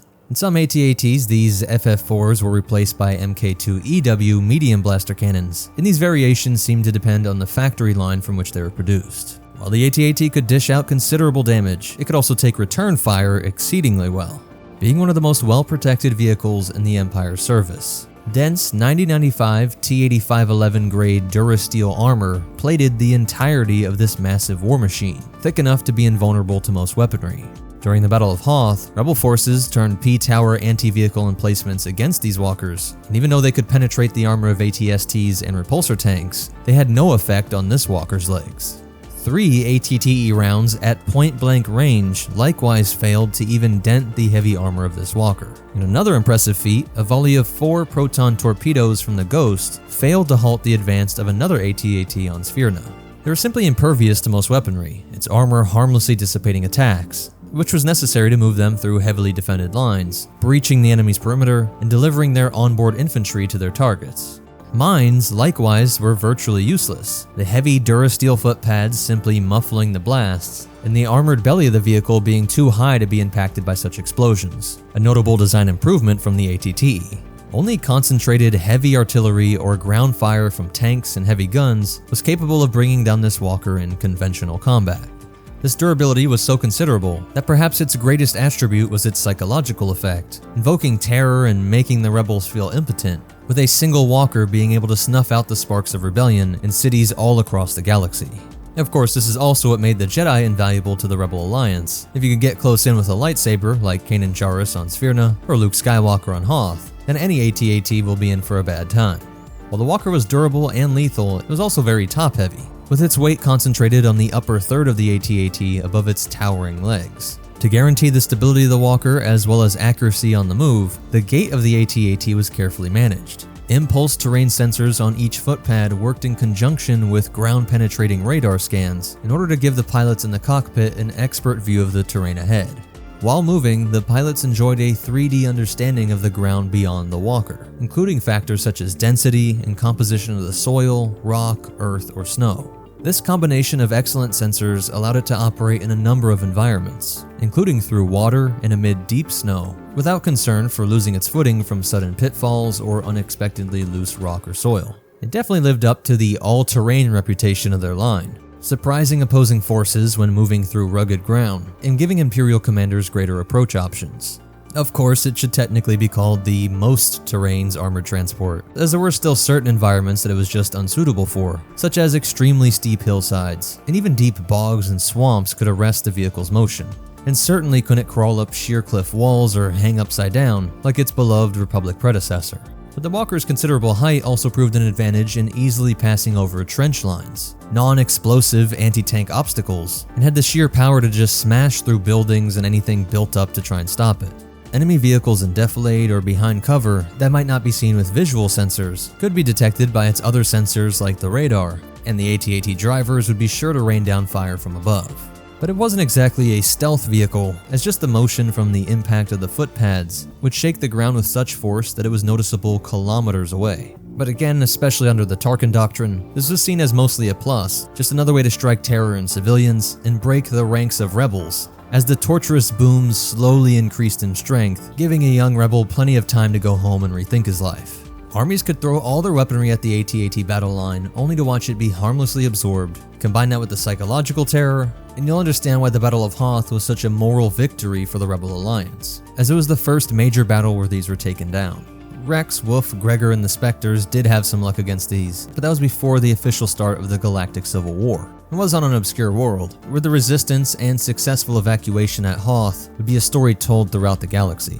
The vehicle's weapons and motion was powered by a reactor system of 2 Kuat Drive Yard's FW-62 compact fusion drive systems. These drive systems, while powerful, could overload if breached and detonated. With this power, the heavy AT-AT could move at a considerable 60 km per hour, or 37 miles per hour, although that is on the best conditions on the most suitable terrain. 3 fuel slug tanks at the rear of the vehicle provided a continual power feed into the reactor. Being a solid form of fuel, think of the little pellets in a pellet grill, and this area was the most well protected, with extra plating of that special Durasteel armor to increase the walker's survivability. The head in which the command cabin was located contained the main crew, with a surprisingly low number of just 3 individuals. 2 pilots, specially trained and drawn from the grueling selection process of already proven veterans, who crewed the vehicle and fired its armaments. They were directed by a vehicle commander with access to a periscope and additional command and control communications. AT-AT crews developed a close connection with their vehicles and were encouraged to consider themselves as an extension of their vehicle and vice versa, often personally overseeing maintenance on these machines. AT-AT pilots wore helmets and suits which directly interfaced with the computers of the walker, like an augmented reality system, giving them a level of control like you might see in a fighter jet. Uses 6 electro-optical sensors, giving the pilot an unprecedented 360 degrees of situational awareness. The pilot can actually look through the aircraft itself. Those sensors giving them a simulated 360-degree field of vision, as well as the vehicle's vitals. How's our hull looking? Badly damaged. We're at 70% integrity and falling. Like electrical systems and fuel reserves. Wearing their full armor and helmet gave crews additional protection in the case of a breach, and did have some protection against radiation and fire. Unsurprisingly, AT-AT pilots considered themselves and their vehicles to be invulnerable, and gained a reputation for possibly well-deserved arrogance. 2 additional deck officers oversaw the troop compartment, allowing the piloting crew to focus on their primary duties. For all that firepower and capability, it was not a tank. Its primary purpose was to deliver infantry rather than slug it out with enemy vehicles. That was left for purpose-built Imperial walkers and repulsor craft. And its 40 troops were typically either stormtroopers or Imperial Army assault troopers, specially trained in deployment from this unique beast. A boom system could either drop the troops into combat directly from the belly, rolling out in several rapid waves, or the walker could kneel and the troops could disembark via a boarding ramp. In case of a breach, the onboard personnel could try and get out through a pair of escape hatches, one on each side of the compartment, to ensure that no matter which side the walker fell on, there was always a route to escape from the vehicle. Before deployment, troops were secured in 2 rows of seats, 2 on each deck, with a padded crash belt locking them into place, so injuries from impacts or a fall would be minimized. There's a clever design built into these benches that would wirelessly charge the packs and suits of storm and snowtroopers. A combat speeder bike garage at the AT-AT's rear held up to 5 speeders. These were typically deployed after the AT-AT had broken through enemy lines, released all its troops, and were now hunting down survivors. Once deployed via a harness system from the rear of the walker, the speeders would ferret out resistance, lay sensors or mines, and serve as scouts and pickets for the main assault force. The speeders were noted to well complement the plotting AT-ATs, screening and scouting for its parent vehicle, which could carry 2 disassembled AT-STs. And in addition to all that, the supplementary cargo capacity was measured at 1 ton, a little more than 1 dewback. The lumbering walkers required massive transports to bring them from their orbiting motherships down to the planetary battlefield. In most deployments, AT-ATs would be brought down singularly or in pairs aboard sizable Theta-class dropships. Although when deployed from the Dreadnought-sized vehicles, they could be brought down 4 at a time aboard Y-85 Titans. They could also be dropped directly into combat via Gazanti-class cruisers 2 at a time, going into action immediately and giving them a surprising degree of operational mobility. though they were typically deployed for ground assaults from orbit by large dropships. Walkers stationed within super-class warships, such as the Executor-class Star Dreadnought, were delivered to planetary surfaces within the previously mentioned Y-85. Smaller starships, such as the Imperial-class Star Destroyer, deployed single or paired walkers via the Theta-class, while other designs, including the Telgorn Corporation Warlord dropship, were capable of delivering an armored platoon of 4 walkers directly into battle zones as well. And sometimes they weren't even filled with troops, this whole space was filled with war material meant to reinforce some outpost. When deployed, they would often be in staggered formation, providing overlapping fields of fire. As you see, you can get that arc way above 180 degrees, and the pilots would work in synchrony with each other to methodically destroy enemy emplacements, especially useful since the Walker contained no aft-mounted weaponry. This is why we often see them flanked by AT-STs or repulsor tanks, being able to fall back and let their big brother take out any anti-tank weaponry the enemy might have, while keeping security and making sure the enemy didn't ambush them from the rear. Now, he mentioned it survived that attack from the Ghost, but with its enormous size, it was pretty hard to miss and vulnerable to all form of aerial attack. There are many times where this Walker has a TIE Fighter escort, just to make sure they weren't bombed out by some old refurbished Y-Wing. A properly coordinated AT-AT advance would be a frightening spectacle of combined arms, and while some rebel propaganda, especially after Hoth, like to portray this thing as a big lumbering dope, stupidly designed with a limited field of fire and easy to topple, they and the Empire knew that the truth was that when used correctly, this was one of the most effective pieces in the entire military. In fact, it's none of these supposedly obvious design flaws that are actually considered flaws by the engineers or the rebels, as they knew the real move was to sneak into this thing, taking advantage of its small crew, or be lucky enough to be able to get a shot onto its neck tube, which couldn't be rigidly covered in that plate armor since it had to be flexible to move side to side. And of course, the genius tactic of using tow cables mounted aboard converted T-47 airspeeders was a form of rebel guerrilla tactics that you just can't plan for.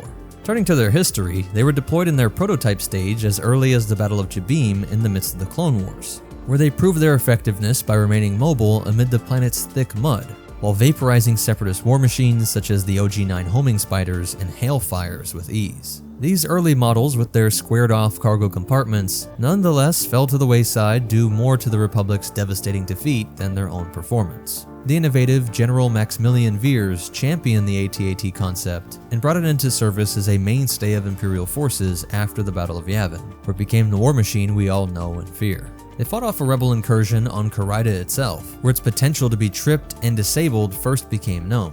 Production was seen on many major Imperial factory worlds, such as Balmara and of course Kuat. In true Imperial fashion, they made sure to modify them to take over the galaxy, being viable on any terrain, with a wide variety of more esoteric variants, which is going to get its own video coming soon, as there are just so many variants to try and fit in here. Some of these that were after Endor came with mounted turbo lasers, ion cannons, thicker plate armor, and even an aquatic swimmer version, so all that's going to be in the next breakdown. AT-AT saw use as late as 130 ABY in Legends by Darth Krayt's Galactic Empire, in both their standard version and AT-AHT upgrade, and as late as 34 ABY by the First Order in a modernized variant alongside the Titanic AT-M6. It's a truly iconic vehicle, doing everything from shooting a Force deity in the sky at the Battle of Atollon to serving as Rey's home as a rusted Hulk in the deserts of Jakku. Now, they were of course not for private sale, but if you could get the right credentials and 150,000 credits, one of these devastating weapons of war could be yours. Just make sure you stock up on fuel pellets too. If an AT-AT existed in real life, it'd be about as tall as a semi-truck laid vertically, and as long as 2 school buses or 5 Volkswagen Beetles. They would tower over the Hollywood sign in Los Angeles, coming in at 1.5 times its height, while dwarfing everything else on the battlefront, being longer than 2 AATs or Rebel repulsor tanks, while being nearly as tall as 3 Hailfire droids or 2 of its predecessors, the AT-TE. If you didn't have a grapple hook, but you could clone Yoda, you'd have to balance 34 of them on top of each other to reach the top of the stooped cockpit. Although in the right art style, I'm sure he could topple one with the wave of his hand. Now for some cool facts and behind the scenes stuff. The actual size of the AT-AT has been a source of drama in the Star Wars community for as long as The Empire Strikes Back has been out. Radio dramatizations, source books, West End RPG guides, and independent articles have given a range of heights from 33 feet to 55 feet, Curtis Saxton, Lord of Star Wars Visual Dictionaries, has given the most popularly accepted answer of 22.5 meters, carefully measuring Luke's height compared to the AT-AT he destroyed with the handy combination of lightsaber and concussion grenade. George Lucas's inspiration for the AT-ATs were the towering Martian tripods from H.G. Wells' War of the Worlds, while also specific design inspiration came from the giant maneuvering cranes that he would see in the port of Oakland, as well as a cancelled US Army prototype meant to be used in Vietnam. Just imagine that thing. And of course, there's tons of debate on how to pronounce it. You've heard me use both in this video, but I'm sure there'll be a war in the comments that'll make Palpatine proud over whether you say AT-AT or just AT-AT. Bring your best case argument down below. Its role in the battlefield is more akin to IFVs, infantry fighting vehicles, which are designed to drop off a load of infantry and support them while they advance towards the enemy. Unlike IFVs, of course, they can destroy the heaviest armor that comes to face them, so it's a mix of a main battle tank and IFV rolled into one. It seems that in every Star Wars video game, role-playing game, and book, someone just has to hijack an AT-AT to complete their objective. From Cal Kestis seizing one to help Saw Gerrera's partisans on Kashyyyk, to escorting a captured rebel AT-AT in Star Wars Battlefront 2. Iden Versio captures one in the game's main campaign, and during the liberation of Kashyyyk, a Wookiee named Karatha one-ups Chewbacca's AT-ST hijack, commandeering an entire AT-AT mid-battle. Just remember, if you intend to board an AT-AT, wait for the 40 troopers to deploy, and then just take out the dorks in AR helmets. That's it for the breakdown, and most important of all, remember, the ground booming from the footsteps of an AT-AT means you do have some time to rethink your decision, but do it fast because they can shoot you from 10 miles away. And the Force will be with you. Always.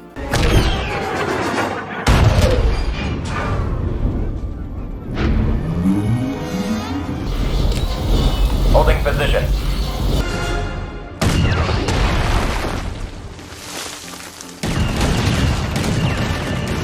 What's up, MetaNerdz? Today we'll be breaking down all the variants of the AT-AT Walker. Truly embodying its name, we'll see how the Empire made this lumbering war machine truly an all-terrain vehicle. Using all Legends and canon sources, we'll construct a full picture of this iconic Walker's variant spanning dozens of years in canon and more than a century in Legends. If you haven't seen it already, I highly recommend you watch the dedicated AT-AT breakdown. You can click on this in the top right corner of the video, and it's also linked down in the description. But assuming you already know the effective base design, let's start with Legends, covering the 8 existing variants in this timeline before switching over the canon, and exploring the 4 additional variants that come out in the Disney era of Star Wars. And starting off with Legends, our first few are a bit simpler, straightforward designs. With Big Palpy ruling a truly galactic empire, Imperial forces could expect to fight on a myriad of different battlegrounds against rebel insurrectionists and later New Republic forces. Specialized for deployment on desert worlds, Kuat Drive Yards developed the Dune Walker. The Dune Walker was a minor variant with identical passengers, crew, and dimensions of the base AT-AT, with the major changes being the replacement of potential tertiary weapon systems with additional Sinar Z-23 heat dissipation units. These are essentially air conditioning units, and though the base unit had these installed, they increased the number of them in the Dune Walker and were specialized to better function in the scorching deserts of planets such as Tatooine. It's not hard to imagine the 40 embarked troopers and their crew in their heavy combat gear sweating enough to pass out in this giant cooking metal box of a walker. So while that might be a minor inclusion, it obviously was crucial. Now what you might have picked up on is that the AT-AT has no listed tertiary, no third weapon system, so it's unclear exactly what those heat dissipation units were replacing. On the other side of the spectrum, some of the walkers used by Blizzard Force were equipped with measures to better function in deep winter conditions. Nicknamed Snowwalkers, these winterized AT-ATs came with improved heat circulation systems to keep the crew and passengers warm, de-icing controls to ensure thick ice buildup did not interfere with the hydraulics, locomotion, visual, and weapon systems of the Walker, as a lot of the really crucial tech, including the ground scanners, were located in the feet and could be under several meters of snow and ice. And so technically speaking, you've already seen these. It's just funny that the scenes that introduced this walker, we of course think of this as the standard AT-AT, and of course outwardly it all looks the same, but technically they're specialized systems making sure everything is kept nice and warm and functional. And let's use that to transition to some variants that don't have specific names, as many Imperial forces found ways to modify their walkers to fit the environment they were placed in. On planets without a breathable Type 1 atmosphere, AT-ATs could be outfitted with special gas filters, while additional heat recirculators could be added for worlds even colder than Hoth, or when operating in the vacuum of space. For planets with toxic rain or other extreme environments, anti-corrosive sheens would be applied to keep the walker's hydraulics, visuals, and electronics functional. So if you want to get even more technically specific here, almost every Imperial garrison modified their walkers in some way to make them best fit their local environment. Places with more hostile natives or animal and plant life were known to pack on dense durasteel hulls and extra plating, and some tried to mitigate the effects of radiation or chemical weapons. Looking to the first official combat variant, we have the Heavy AT-AT, featuring, well, heavier armor than its predecessor, but also stronger firepower, likely turbo laser grade as this was seen in some later Imperial walkers. And you might be thinking that the problem with this walker wasn't that it was weak. Rebels weren't shooting through it, and its weaponry was more than adequate. And while that might make sense, it's definitely a very Imperial thing to do. Great for the war economy, promotional material, Empire Day celebrations, and to be a little fair, there were ever-increasing reports of rebels getting their hands on proton torpedoes and other explosives, and some had actually punctured the standard walker. So there is some practical aspect to this, even though it's probably mostly driven by the Tarkin doctrine. The next variant is the all-terrain ion cannon, which switched things up with a major redesign of the hull and weapon system. The majority of the troops bay was removed to make room for an open mount ion cannon attached to the rear of this walker. Sacrificing the troop capacity of the AT-AT turned this vehicle from an armored transport to a self-propelled gun, with that ion cannon being its main armament. While not being a factory floor design, the Empire actually sent back some stock AT-ATs to have Kuat undergo this remodeling. This walker did retain all of its primary head-mounted weaponry, meaning the reactor would have to share power between the regular base weapons and the ion cannon, so probably not able to power both at full efficiency. ATICs were not used as offensive assault vehicles, but rather as mobile defensive platform weapons for key Imperial installations. The ATIC was noted to be very uncommon, not surprisingly as base defense could already be provided by orbiting Imperial warships, dedicated, dug-in turbolasers and ion cannons, and even starfighter patrols and artillery. The cannon possessed a limited firing arc of around 115 degrees and was clearly intended to engage aerial or space targets, being most effective against capital ships at range from Imperial stations. Like a supersized ion-firing J-1. Because remember, like we see with the transition from Venator to Imperial Star Destroyers, the Empire had an increased focus on ion weaponry, not wanting to completely destroy the enemy, but disable and capture ships, letting the ISB torture out any info they could get, and hopefully understand the chain of custody to find out how these vehicles fell into rebel hands. And you see the Tarkin doctrine really drove this next variant, taking the rule of fear literally with this one, the Shadow AT-AT. The Shadows were specifically designed separately from the main line, being 15.5 meters in height, about 7 meters shorter than the standard AT-AT, while still keeping the same proportions. And of course that seems small when comparing it to the ultimate behemoth, but it still towered above other combat vehicles, though it likely decreased the power of its weaponry as well. So why design the Shadow differently? The simple answer is intimidation. They were coated in gleaming black armor, purposely meant to strike fear into the enemy. Though funny enough, it had no specialization for stealth operations. There's no cloaking tech like we see in some ships or vehicles, but they were intended to be used during nighttime attacks or on gloomy, sunless worlds like Umbara. You might be thinking, really? It's just a glossy black paint job? But apparently many rebel soldiers said that this was one of the most frightening things they ever witnessed, as the Shadows themselves started opening fire on them, and struck even deeper in the rebel psyche than the already intimidating AT-ATs. What's interesting is that despite the smaller size, it could still carry 40 troops, so just packed in a bit tighter but also losing the speeder bikes. One of the most dramatic modifications to the AT-TE chassis originated from another local Imperial garrison's modification, and was so successful that it was officially adopted for factory production. The Aquatic Terrain Armored Transport, more commonly known as the AT-AT Swimmer, was a major modification that adapted the walker for underwater operations. Obviously, it's not a walker anymore, as its 4 armored legs were replaced at the hip joint with repulsor engines, effectively turning this thing into a submarine. The 5th engine at the rear drove the craft forward, while the bottom 4 possessed limited rotation to adjust the craft's position and provide additional speed when needed. The rear troop compartment was separated into 2 bays, connected by an additional flexible armor tube, much like we see connecting to the head or the midsection of the AT-TE. This one also retained its full trooper load of 40 personnel, and were assigned to the Imperial Maritime Division, which was a part of the Imperial Navy, but actually for water.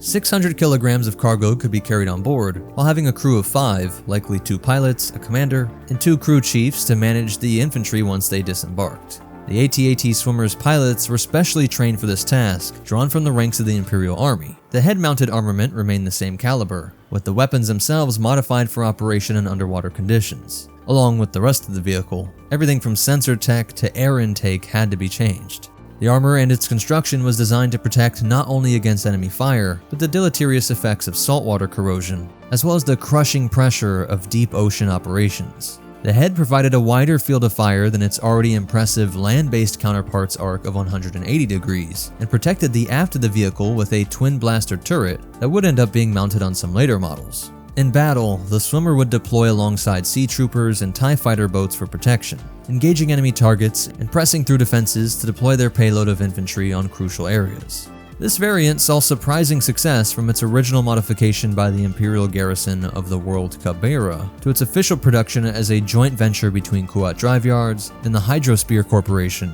and would be used by Darth Krayt's Galactic Empire as late as 137 ABY. By this time, the AT-AT swimmer had undergone upgrades of its own, being outfitted with a dual blaster turret on the aft quarter to keep enemy infantry at bay, as well as a launch bay for Shark underwater fighters. The swimmer acting as a mothership in its own right, as well as a command vessel favored by Imperial commanders and Sith lords alike. The AT-AT lost none of its fearsome reputation as an aquatic vehicle. The swimmer may actually have the most fearsome reputation of any vehicle in Imperial history, participating in the genocide of the Mon Cala while being virtually impervious to enemy fire. The Final Legends variant also served Darth Krayt's Galactic Empire, as well as the Empire in exile that opposed it, this being the All-Terrain Heavy Armored Transport, or AT-AHT. This was a major overhaul, with virtually every element of the walker changed in some fashion. The AHT presented a towering elephantine profile with a humpback troop compartment covered in overlapping armor plates and weapon stations. A modified insectoid command cabin featured two bug-eye vision ports on the diagonally sloped front part of the head, along with two twin cheek-mounted laser cannons partially protected by armored shutters. Below the chin, a single and very heavy laser cannon was mounted, roughly the size of the AT-TE's main gun. The humpback rear compartment rose to half the walker's height above the cabin, on which a dual heavy laser cannon sat one above each other on a vertical mount in a ball turret with limited rotation. Additionally, on each armored side of the AT-AHT, a single heavy laser cannon, again in a ball turret, covered the entire port and starboard sections of the walker from attack from enemy vehicles. Thus, this heavily armored walker possessed a minimum of 9 laser cannons, 5 of them being heavier than the standard AT-AT's main armament. There were no light blasters or laser cannons to deter infantry, which points to the Empire continuing their adherence to combined arms operations, in which the AT-AHTs would break the heaviest enemy resistance vehicles. Infantry and speeders contemporary to this period would screen the walker's flanks, making sure no saboteurs could make their way in or hijack this thing, allowing the AHT to focus on its main objective. Since it doesn't have repulsor tech, it can walk right through shields and deliver the firepower of several tanks all at once, and still carrying those 60 troops, and still manage to pack in 8 speeder bikes, and perhaps most impressively, 3 entire AT-RCT, the riot control transports, a sort of upgraded and more deadly AT-RT or AT-PT. In this way, even without an escort, this walker could deploy enough troops and vehicles to form its entire own defensive screen if needed. It isn't clear if those RCTs were disassembled, like how some of the original AT-ATs could carry 2 disassembled AT-STs, but given its much greater size, I wouldn't be shocked if they were fully operational RCTs, sitting inside ready to be deployed via a boom system straight into battle. It could also carry up to 2 metric tons of cargo, and enough consumables for all the vehicles to last up to 1 week. The additional internal space likely accommodated a larger reactor to power the lumbering machine with its much heavier weight, and the only element not noticeably changed were the legs. The relatively smaller size of the locomotion system in comparison to the rest of the vehicle would make you think it had an even more sluggish gait, but it's actually noted to have an increased top speed, now hitting 80 km per hour, or 50 miles per hour. By the time of the Second Galactic Civil War, the AHT had been relegated mostly to operations on worlds where conditions prohibited the use of repulsor vehicles, as other assault craft filled Krayt's Empire's needs for ground attacks. It is worth noting that regular AT-ATs continued to serve Krayt's Empire in an updated form. In fact, since the Battle of Endor, some AT-ATs were upgraded with dual turbo lasers in place of the dual heavy laser cannons as primary armament. So it's safe to say that these late AT-AT models carried at least dual turbo lasers. So despite all the flaws pointed out in Rebel propaganda, and that greatest of enemy, gravity, it was clearly an effective design that was able to prove its worth as late as 137 years after the Battle of Yavin. But now let's look at the cannon variants. The first variant we see is fairly minor, a straightforward upgrade to the Walker, being the Elite AT-AT, combining the dark armor of the Shadow with the heavier firepower and thicker armor of the Heavy AT-AT. Its laser cannons were upgraded, which must mean that they became turbo-laser grade. And Imperial commanders took the threat of tow cable attacks like those seen on Hoth very seriously. So seriously that the Elite AT-AT came with inbuilt saws right inside the legs that would sever cables to avoid tripping from such attacks. As you might guess, only the best of the best AT-AT pilots would become those entrusted to pilot the Elite. And remember, all AT-AT pilots were already known to be drawn from a pool of the cream of the crop of Imperial assault drivers, seen as the most arrogant pilots in the entire military. So just imagine how insufferable these elite pilots would be. But curiously, this Walker has a very notable weakness, being uniquely susceptible to heavy ion explosives. So perhaps that's a flaw of the certain alloy used in the upgraded armor, being better at diffusing kinetic attacks, diffusing the heat of most lasers, but amplifying the effects of ion weaponry. We can guess that it had a troop capacity of around 40 and would have cost a lot more than the standard 150,000 credits. Next up is a specialized engineering variant, the All-Terrain Armored Cargo Transport, not to be confused with the All-Terrain Construction Transport.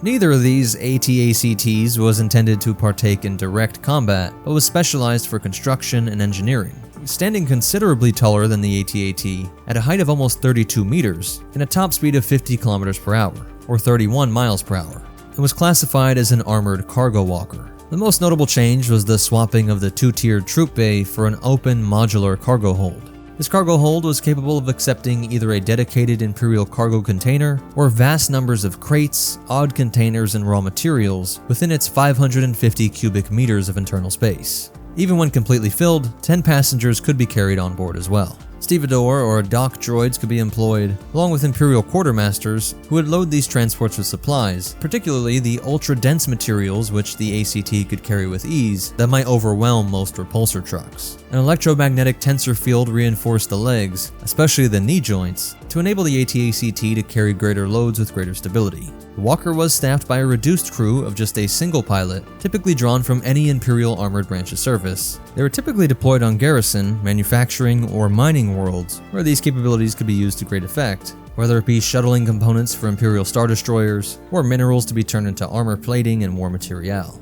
They were used by the Imperial Corps of Engineers whenever military construction was required, from Darth Vader's castle on Mustafar to the Scarif complex. While not intended for frontline combat, the vehicle was more than capable of defending itself against light threats and providing fire support to Imperial forces, whether it be against hostile wildlife or rebel incursions.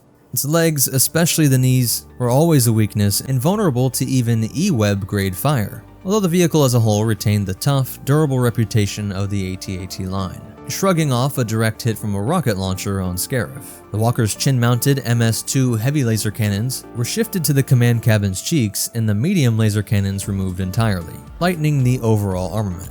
As an engineering vehicle, the Walker was not intended for combat, but could be that first response or last-ditch reserve to augment existing Imperial armored forces if they were facing a powerful threat. And these you could actually get a bit cheaper at 125,000 credits. Just as Darth Krait's Empire deployed variants far into Legends, the First Order utilized up-armored and sleeker AT-ATs. The FO AT-AT, manufactured by Kuat's successor company, Kuat and Tralla, saw service in the Battle of Krait and beyond, providing First Order forces with a familiar ground assault vehicle. This vehicle was up-armored, created with the next-generation lightweight materials, layered across the hull, offering better protection at no increased weight. But notably, its armament was reduced to just the cheek-mounted laser cannons, dropping the iconic heavy chin laser cannons, which might actually be the worst thing we saw at Krait. While less powerful overall, these weapons were improved, being more accurate due to better targeting systems, on top of benefiting from a faster fire rate. Despite its size and power, the role of the mainline assault vehicle was replaced by the AT-M6, which I'll talk about next, but one other minor alteration I wanted to mention, placing of the frontal toe flap with this solid block meant to crush through obstacles as well as an improved shin armor to further protect against catastrophic leg hits. A cockpit ramp below the command module in place of the heavy laser cannons offers easier accessibility, but also a potential weak point in the formidable armor plating, though it would be going into battle screened by updated AT-STs, just like their predecessors decades before. And now we arrive at the all-terrain Mega Caliber 6. The M6 differs considerably in weaponry, complement, internal arrangement, and doctrinal role than all other AT-ATs, significantly departing from the traditional troop transport role into a dedicated siege platform. Towering over the competition with a height of more than 36 meters, about 1.5 times the standard, it brings incredible firepower to any battlefront. At 40 meters long, it's about twice the length of the standard, while being an impressive 18 meters wide. The main armament of the vehicle is also its namesake, the Mega Caliber 6 turbo laser cannon. Mounted in an elephantine hump along where the troop bays would usually be positioned, the barrel of the M6 protruded from an armor housing with its internal structure running deep into the walker. The cannon, being a Starship-grade turbolaser, is capable of engaging shielded positions rated to deflect the attention of capital ships. Despite being mounted in a mobile ground vehicle, the cannon retains a moderate fire rate, outputting considerable destructive power. With accurate fire, the Mega Caliber 6 is more than able to destroy virtually any ground vehicle with a single on-target round. It can devastate even the densest defensive lines in most protected fortresses and fortified cities. A weapons room positioned on the gun deck serves this weapon, more reminiscent of a firing center on a capital ship, which is powered by a dedicated power plant directly above the weapons room. Heavy-duty heat exhaust and shock absorbers help the M6 deal with the destructive blowback of such a powerful weapon. The AT-M6 is further armed with a pair of medium anti-ship laser cannons on the cheeks of the heavily armored command cabin, these typically being the lightest armament capital ships would bring to bear on each other in ship-to-ship duels, and more than capable of devastating any medium or heavy ground vehicle with a single salvo. This already obscene firepower is greatly strengthened by a pair of chin-mounted heavy laser cannons positioned between the angular jowls of the command module, which themselves are studded with horizontally racked targeting sensors.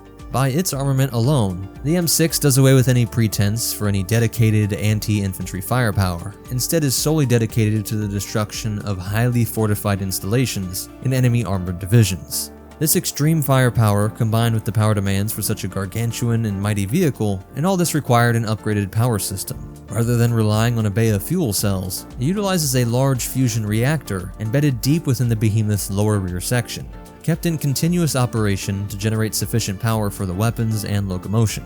The dual hemisphere reactor, measuring at least 8 meters in diameter, is kept in operation by a supply of reactant fuel, with an outer shell masking an internal reactor coil and the extremely harmful energies emitted by its operation.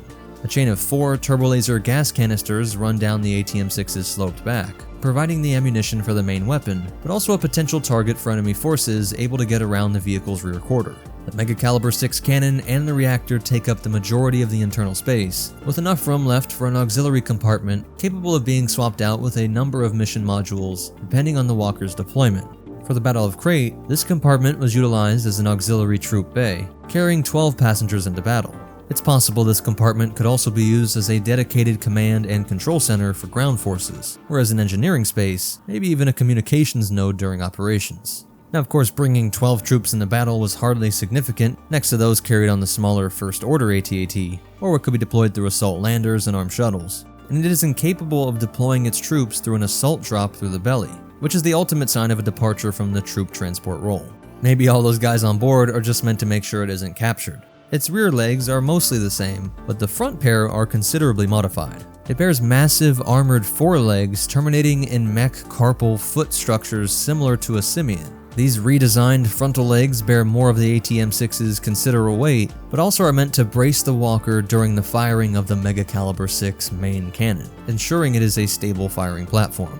A complicated system of heavy hydraulic pistons and overlapping gears that all drive the forelegs require their own ventilation gates, which were cleverly designed to work as cable cutters, severing any slim chance of these behemoths being taken down in the fashion of its predecessors. The entire vehicle is clad in hyper-advanced armor developed in secret foundries in the unknown regions, even denser and tougher than those of the AT-ATs. But like the standard, the command cabin is equipped with a system of sensor screens, providing the pair of pilots with up-to-date targeting, tactical, and terrain data, all from the onboard sensors from the JAL rangefinders to the footpad terrain sensors. A vehicle commander stands behind and above the pilots, typically with his own command dais, in the typically domineering First Order fashion.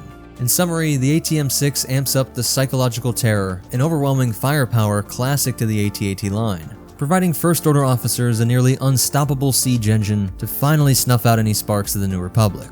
My question to you is, of all those variants, which is your favorite, and if you had to choose between the ATM-6 and AT-AHT, which of these supersized armored titans would you prefer to use on the battlefield? And could one of them defeat the other in a 1v1 match? Let me know in the comments down below. Now for a couple cool facts and behind the scenes stuff, the ATM-6 would be roughly equal in height to the massive redwood trees in California, the tallest trees on the planet, or a whopping 1/5 the height of the Space Needle in Toronto. Lengthwise, it's as long as 2 bowling lanes laid end to end, or longer than 12 74Z speeder bikes. Now, like some of the wonkiest vehicles in Star Wars, the Shadow and AT-IC were developed originally just as toys. The AT-IC in particular being discontinued by Kenner after being kit bashed together, but still happily making it into the Legends continuity as a very rare variant.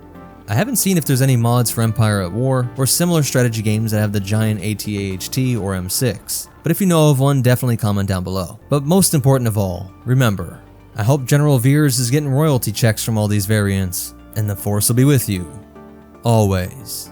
These things are proof that you can have great action scenes that are guided by the lore, not breaking it. What's up, MetaNerdz? In today's video, we're going to be talking about the All-Terrain Armored Cargo Transport, or the AT-ACT. We will do a complete breakdown of its stats, see how it was used on multiple planets, and end with some behind-the-scenes facts. The AT-ACT was produced by Kuat Drive Yards, the company that produced almost all of the walkers for the Republic and Empire. Though technically not for sale, word on the HoloNet is that these run the Empire about $125K a piece, just over twice the cost of a TIE fighter. At a glance, the AT-ACT looks like it's just a simple variant of the AT-AT, but it actually has some really big design differences. For starters, you got the size. The cargo transport had a height of 31.85 meters or 104 feet, making it about as tall as an AT-AT with an AT-ST standing on top. And at 34.9 meters or 115 feet long, it was 14 meters longer than the standard AT-AT, being more than an entire X-Wing longer, space that was all used for this large cargo bay. This area was able to carry up to 550 cubic meters of cargo, which could hold a total weight of 5,000 metric tons, about equal to the weight of 6,135 dewbacks. If it showed up here on Earth, it would stand taller than a 10-story building, be about half the length of a 747, have the cargo space of 16 20-foot shipping containers, and haul more cargo than you could fit on the backs of 46,000 horses. They had these specifically designed cargo pods that were used for transport, which had this distinctive orange coloring, a modular system that allowed these pods to be picked up by other ships and vehicles. And we can even see that they were designed to be taken off with this conveying system. This additional height did provide for a longer stride, but came at the cost of structural stability. U-Wings at the Battle of Scarif were able to exploit this weakness and bring the whole thing crashing down with a single mounted Roba M45 heavy repeating ion cannon. Whereas on Hoth, we saw that the more powerful P-Tower laser cannons proved ineffective on a standard AT-AT. So how is this possible? Well, it is due to a very important difference in the design of this cargo walker. To provide extra power to move this enormous cargo, the AT-ACT has stronger engines, which is simple enough, but to help with the fact that all of this new weight is set on top of longer legs, the load would be supported by an electromagnetic tensor field. A tensor field essentially nullifies the weight of gravity on objects, making them a whole lot easier to transport. Tensor fields aren't often mentioned in Star Wars lore as much as other types of technology, but you have seen them used before. Some examples of other ships with tensor fields are the C-9979 landing craft, which would generate them in their wings, in order to prevent them from sagging under the extreme weight of all the AATs. And a tensor field failing was the culprit of the invisible hand breaking in half during the Battle of Coruscant, as the ship simply couldn't handle the gravitational pull without one. And with the AT-ACT, we see that the tensor field generators are in the knee, right where the gunner is aiming. With all those ion shots on target, the complete weight of the walker is now bearing down on this single leg. The full, non-nullified load proves too much, and so we don't see it exploding in a ball of flames, but buckling and snapping from supporting too much extra weight. A cool little detail that shows how action can be logically guided by well-written lore, not just dismissed in favor of action scenes, which is so often the case when it comes to things like shields, where we simply have to say that the plot willed it. Its large cargo hold was monitored by stevedore droids, which we unfortunately don't have a current visual of them, but they would help to divide the loads on the walker to make trips more manageable, as some of these experimental materials are described as ultra-dense. And some other interesting things to point out is that the red glow is from an infrared force field generated in the cockpit. The air filters for the vehicle are located right behind the head on the main body, and these walkers use the same solid fuel slugs like we saw in the AT-AT. On board the ACT, you would have a crew of 2 and space for up to 10 passengers, which is 20 less than the AT-AT. Because of its cargo role, overall it had much less armor, but the section just over the cargo container is reinforced. And despite not being intended for assault, it could still defend Imperial assets, coming with 2 Taemin-back MS-2 heavy laser cannons, which would be able to blow apart enemy infantry and easily punch a hole in any attacking ground vehicles. The first time we see the AT-ACT in use is during the numerous construction attempts of Fortress Vader on Mustafar. The Sith Lord consulted an ancient Sith ghost known as Moment to help in the construction of a building that would focus darkside energy. The design of the fortress would start off being rather different from the final version that we would see, with each of its predecessors having a very unlucky history, each being destroyed in some unforeseen way. This would happen 8 times, with the 9th building being the one we see in Rogue One. Due to the harsh nature of Mustafar, Vader would use AT-ACTs and OICTs to build each of the different versions. These would be very useful in safely transporting building materials across the hazardous hellscape. Not only would the lava be dangerous to typical vehicles, but on several occasions, the troops and vehicles stationed at the construction site would be attacked by the local Mustafarians, who weren't too thrilled with a Dark Lord of the Sith plotting his castle right on their home. On one occasion, 3 Force-sensitive Mustafarians would use their power in an attempt to flood the castle with lava, killing off almost all of the Imperial troops and destroying most of the vehicles. Vader would be able to survive the attack by using the wreckage of an AT-ACT that had been swept up by the lava. And so Vader has this vehicle to thank for him not losing any more limbs to the fires of Mustafar. The next time we would see this walker would be on the tropical paradise world of Scarif. Here, the AT-ACTs were used to transport heavy cargo and materials across the shallow waters surrounding the Citadel, a highly secretive research base as well as an archive for the Galactic Empire. In the Year Zero BBY, the Rebel Alliance would mount an attack on the Citadel and a gambit to gain access to the Death Star plans. The Rebels would infiltrate the compound using a stolen Zeta class, and a ground battle would ensue. The Rebels would then come under intense fire from at least 4 AT-ACTs. This would turn the tide in the Empire's favor, but the victory was cut short when several Rebel starfighters would get past the shield ring. These starfighters easily destroyed all the walkers, paving a clear way for the Rebels to the Citadel. This battle showcased that when against something light like infantry, he was able to defend itself from small arms fire, and even take a rocket directly to the head, just shrugging it off. But due to its overall lack of armor, it is at a heavy disadvantage to purpose-made starfighters. The X-Wings having more firepower than most starfighters, and packed a way bigger punch than the T-47 airspeeders on Hoth. These could also be seen on the shipyards of Kuat Drive Yards, transporting materials for building the weapons and ships used by the Empire. Like its use on Scarif, these wouldn't see any action until the facility came under attack. 5 years after the Battle of Yavin, the New Republic launched a bombing campaign against the shipyard ring, in an effort to cut off the Imperial remnants supply to arms and armor. KDY would be forced to use any available assets they had to fend off the New Republic starships. AT-ATs, AT-STs, AT-ACTs, and even the remaining AT-TEs would be used in the defense of these shipyards. But they would not be able to keep the New Republic at bay, and Imperial forces eventually surrendered. And some of these also saw service on the Wookiee home planet of Kashyyyk, where they were used to transport building materials for new Imperial bases, and even transport some Wookiee slaves. After the fall of the Empire and 5 ABY at the Battle of Jakku, Imperial forces on the various worlds across the Empire would surrender and leave. One AT-ACT would be left behind on the Wookiee homeworld, where it would slowly deteriorate and be covered by the natural environment. By 7 ABY, this AT-ACT would be almost completely covered in vegetation, and Han Solo would come across this walker during one of his trips to Kashyyyk. So that's it for its history and breakdown, but you definitely want to hear these cool facts and behind-the-scenes stuff. It first appeared in Rogue One, A Star Wars Story, and the tale of it being used on Mustafar comes from the Darth Vader comic series, issues 23 and 24. The stories of them on Kuat came from Star Wars Insider, and Han Solo finds one on Kashyyyk in the novel Last Shot. And it should be noted that the AT-ACT has some potential inconsistencies across various sources. For starters, it's said that it has longer legs to give it a faster stride over the normal AT-AT, but its top speed is 50 km per hour, or 31 miles per hour. Whereas the AT-AT tops out at 60 km per hour, or 37 miles per hour. Perhaps its speed is much quicker than it would have been if it had all that cargo on those smaller legs, but it's still incredibly slow. As many fans have pointed out, something like the Juggernaut seems like it would have fit all of the Empire's goals while still being a lot quicker. And since its wheels are actually spinning metal discs, not rubber, it would have done fine on Mustafar too. Probably better in the marshes of Kashyyyk and the sands of Scarif. Another possible inconsistency is that with the pilots of the AT-ACT. The visual dictionary for Rogue One states that any qualified driver of the Empire could pilot the AT-ACT, and that they had no specified pilot corps. but they get this completely different look and helmet. And so if not a separate core, they definitely went by the title of AT-ACT pilot.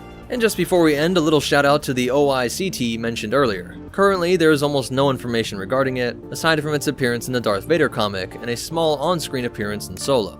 There's just no stats or history on it. Funny enough, not even what the acronym stands for. The C in CT probably stands for crane or just cargo.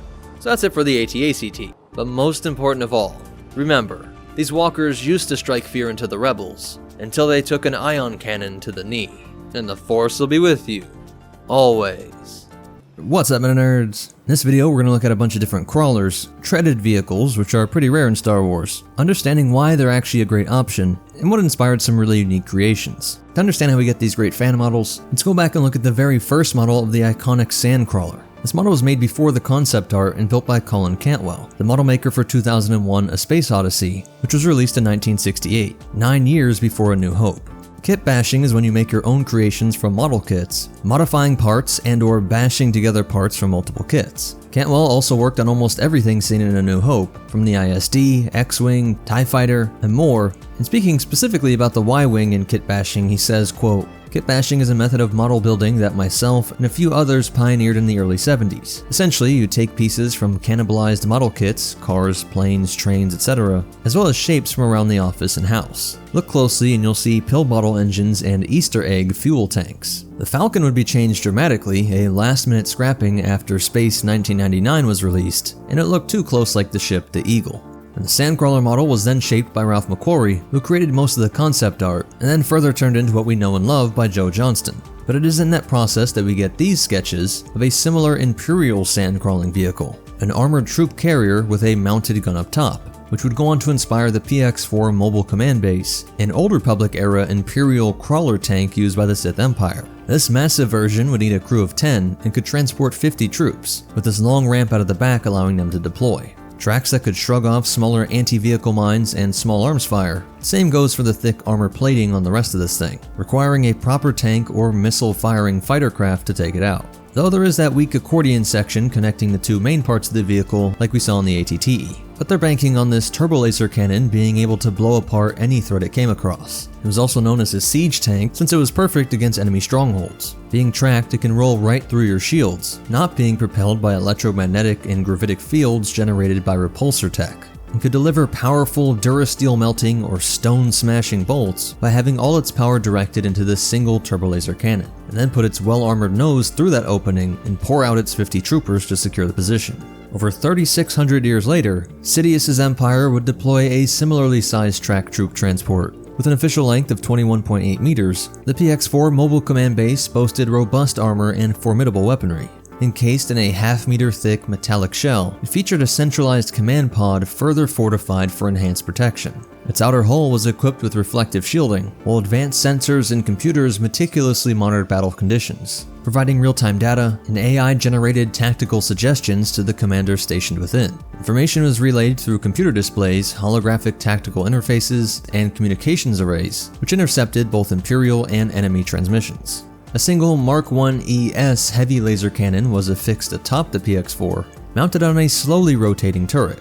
Though possessing offensive capabilities, the vehicle primarily served in a non-combat role. Maneuvering across the battlefield on these large track treads, it achieved speeds of up to 100 km per hour, or 62 miles per hour, though some units were reportedly capable of reaching 200 km per hour. The PX-4 boasted a cargo capacity of 1 metric ton and enough consumable supplies to sustain operations for a week, and manned by a crew of 3, including a dedicated gunner, while accommodating up to 7 passengers. The Empire utilized the PX-4 to ensure secure transport of commanders amidst dangerous combat environments. Functioning as a mobile headquarters, it enabled unit leaders to accompany troops while minimizing exposure to potential threats. Typically positioned away from direct battle zones, the PX-4 facilitated strategic decision-making in a secure environment. Deployment involved the utilization of landing craft, predominantly LAATC dropships, being only about 8 inches shorter than the ATT, or it could also be suspended beneath Sentinel-class landing craft, or in the vehicle complement of IF-120 landing craft. In hostile worlds openly opposed to Imperial rule, planetary prefects and governors relied on the PX-4 for safe mobility,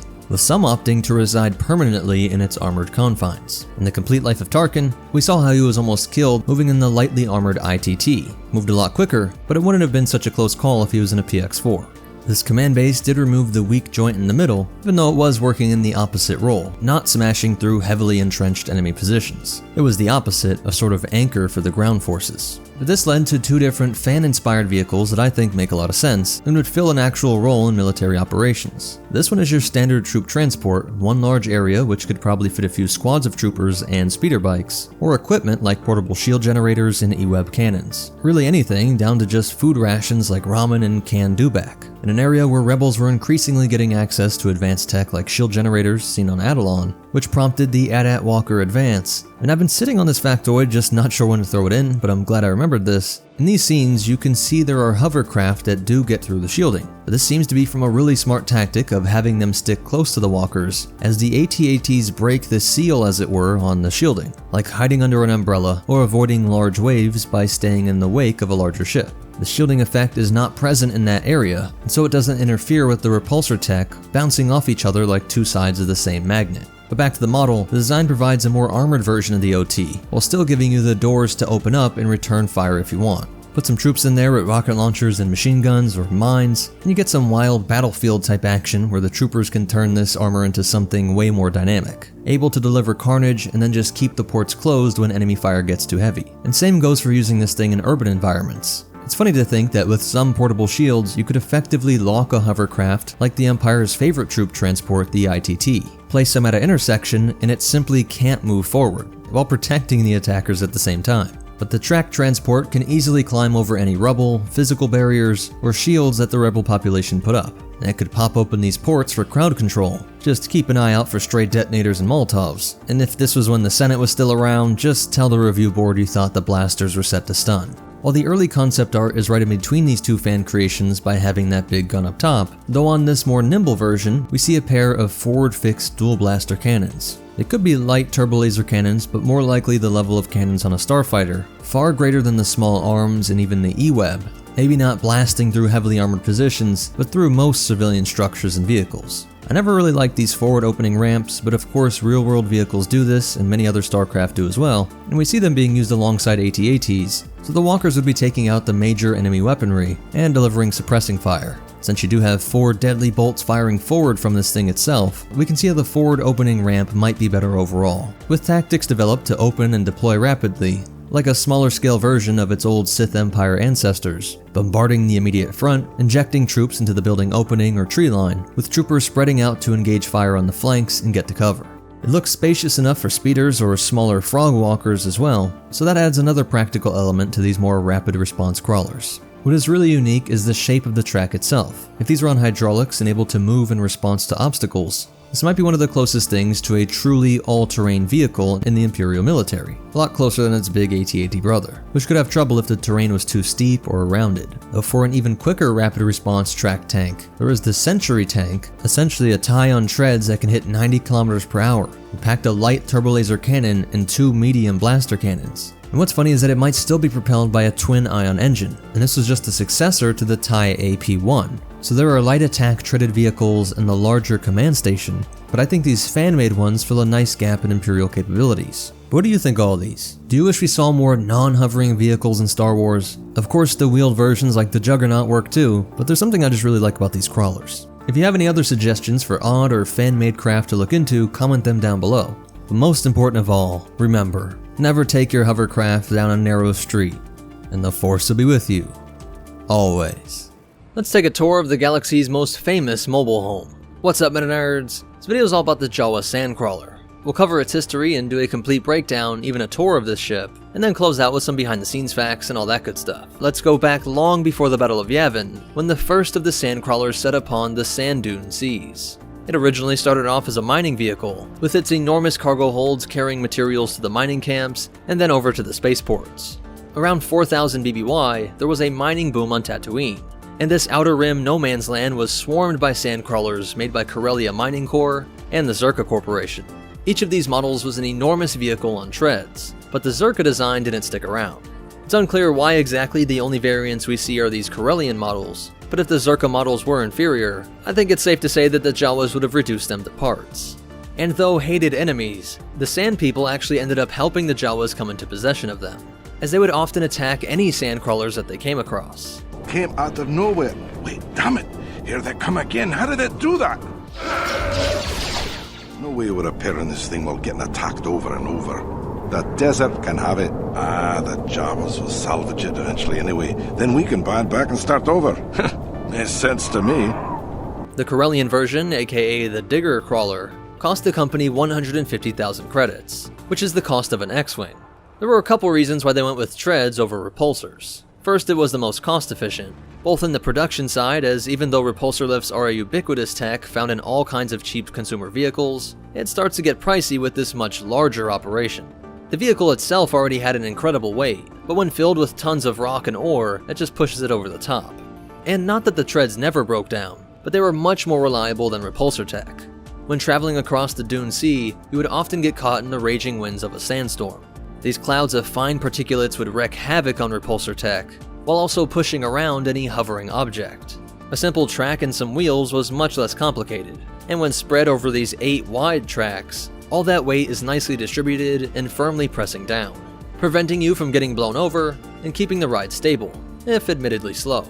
The top speed of the Sandcrawler was only 30 km per hour or 19 miles per hour, making it one of the slowest vehicles in the galaxy, about half that of the armored assault tank. The hull of this beast was designed to take the continuous pounding of those sandstorms, which also ended up making them blaster resistant. When the Jawas eventually moved into them, they turned it into a sort of castle. The hull would be the walls that surrounded and protected the city from danger, from both raiding sand people and even the mighty Crate Dragon. Being 40 meters or 131 feet long, it was about 4 Jawas longer than the MTT. At 20 meters or 66 feet tall, it was twice the height of that droid carrier.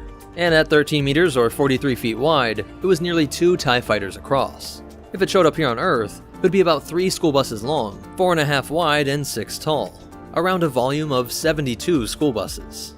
So the timeless Tatooine rivalry between these two species was now between nomads and walled city dwellers.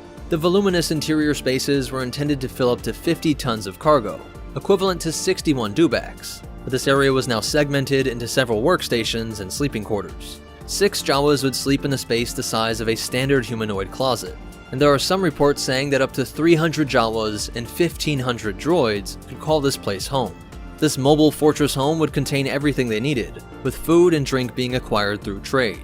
It became custom for about half of the tribe to stay in the hidden rocky dwellings of their ancestors, while the other half was out on sandcrawlers fishing all sorts of valuables out of the Dune seas. The settlers had access to blasters and other off-world creations, and so trade was great for everybody.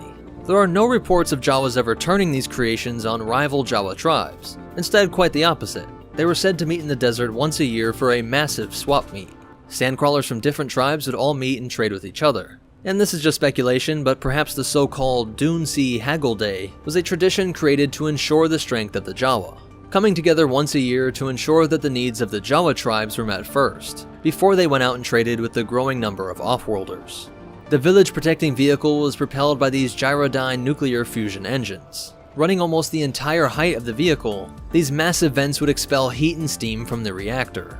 Being fusion power plants, these reactors were the same ones dropped off all those millennia ago, still providing the incredible amount of power needed to keep this thing running. When they did come across something of value, they had a ton of different ways to collect it. If it was a small droid, the side-mounted repulsor tube could extend and pull the droid into the droid bay located on the first deck.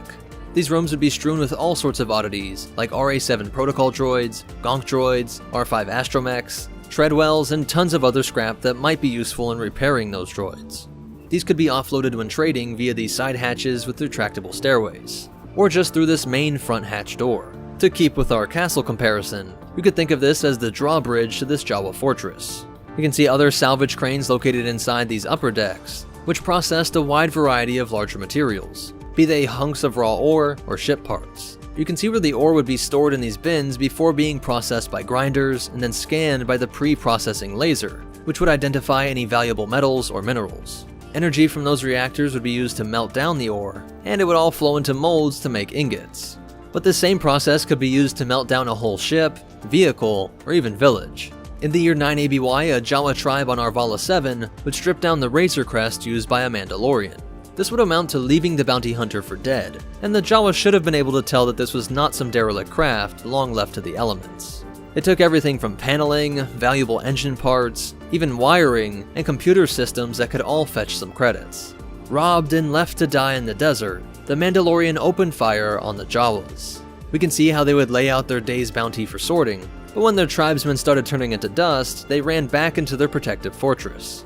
We can see that even the powerful disruptor rifle shot does not disable the Sandcrawler. Some steam got a new vent, but other than that it keeps going a great distance, though again stuck at that max speed of around 20 miles per hour. When the Mando tries to scale the castle walls, we also see how these side panels could open up like windows, and how lookouts on top would coordinate with the commander. In this split-level cockpit, the tribe leader and his top advisors would direct the navigators. A wide array of sensors could pick up metals from a great distance, with it all being relayed to the Jawa crew via these ancient sensors. There were 46 crew members on hand spread throughout the Sandcrawler as it operated, while the others would be sorting and repairing the salvage tech, operating that forge, or just conducting maintenance. This tribe on Arvala 7 seems to have either had a really great salvaging streak, or their population has overgrown the confines of the hull, as we keep seeing them all spread out when parked, and with these tents on the roof of the Sandcrawler.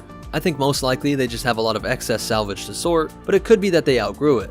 Let me know what you think down in the comments below. It was unheard of for a Tusken Raider to scale a Sandcrawler, but this bounty hunter knows that if he wants his parts back, this is the way. As the Jawa mobilized, they threw scrap to dislodge him, but ultimately had to rely on their trusty ion blasters. Each of these are simple modifications of salvaged blaster parts, each with varying sizes, and even a triple barrel blaster version.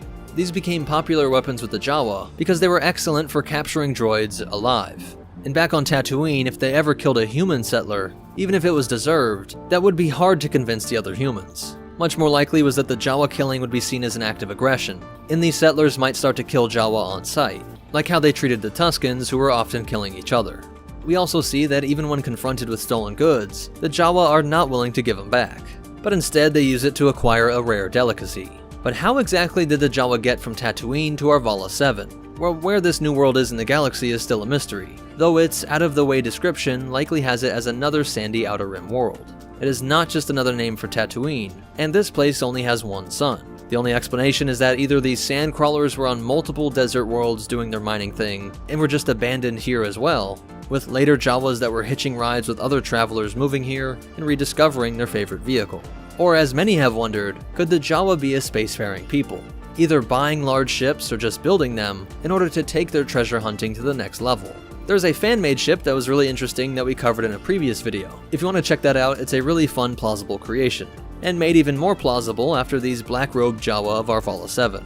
So that's it for its history and breakdown, but you definitely want to hear these cool facts and behind-the-scenes stuff. The Sandcrawler has appeared in too many things to list, but the cross-section comes from the Star Wars Complete Cross-Sections book, with additional facts coming from the Encyclopedia of Starfighters and Other Vehicles, the Atlas, and the Essential Guide to Warfare.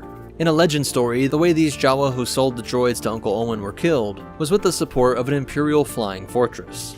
And those ancient Sandcrawlers are from the game Knights of the Old Republic. Lucas said the inspiration for the design came from NASA's space rocket carrier, and then for the film they built a scale model of one that used a motor from a model Tiger tank. This motor was so powerful they said it could pop a wheelie and zip around the set. But what has to be the most ridiculous is how the Sandcrawler almost started a real-life war. Filming was done near the Tunisian-Libyan border, and for those close-up shots they built full-scale treads in the base of the Sandcrawler. This massive vehicle on their border had Libya worried, and they informed Tunisia that they were aware of this craft and would mobilize their military if it was not moved. But most important of all, remember, no matter the time or the desert, if you take a man's horse or a starship, you might as well have committed murder. And the Force will be with you, always. If you ever need a getaway vehicle, be sure to hijack an ITT. What's up, MetaNerds? In today's video, we're going to be talking about the Imperial Troop Transport, or ITT, a vehicle that originates in Legends but has made a big comeback in canon. The specs and even the design for this vehicle do differ between Legends and canon, so let's start with the Legends. This vehicle was first known as the Reconnaissance Troop Transport, or RTT, and it was built by Santh Sinar Technologies, the parent company of all the different subsidiaries that made everything from the TIE Fighters, TIE Maulers, and other ground vehicles like the Century Tank. The RTT was 6.4 meters long, about 2/3 in AAT, or just over 3.5 centimeters. It had a top speed of 150 kilometers per hour, or 93 miles per hour, making it 100 kilometers per hour slower than the average X-34 land speeder. Its crew was just a single pilot and a gunner, but in some cases a second gunner would be used. For transport, you could carry up to 6 troops on these outside racks, which also allowed them to fire independently while traveling. Although you do get the extra firepower, these troops would be open to the elements and incoming enemy fire. The rear of the RTT had what was called a prisoner immobilization unit, which could be used to detain both organics and droids. And for armament, the RTT had this turret with 2 light blaster cannons. Now the design of the cannon version does differ, where the front is now more squared off, and they add these 2 extra blaster cannons. And all the cannon versions have transparent steel in the viewports, whereas in Legends sometimes these just appear to be openings. But what does stay the same is that turret packs a big punch, and we see that it can be used effectively against land and air targets. In canon, the Imperial Troop Transport, or ITT, was built by Ubrikian Industries, the same people who gave us Jabba's sail barge and the Bantha II skiff. It also gets an official model number now, the K79S80, and its length is 8.77 meters, now 2 whole senates longer than the Legends version, and about a Jawa shorter than the AAT. It had a width of 4.5 meters, almost 2 Wookiees across, which is a little bit less than half the AAT. While its height of 3.5 meters was about twice that of the TX-225 Occupier tank.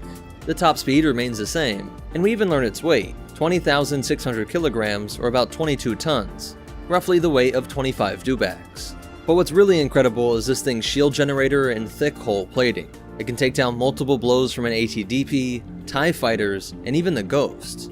All blasts that could punch a hole through most vehicles. But we often see the ITT taking hits without even breaking stride.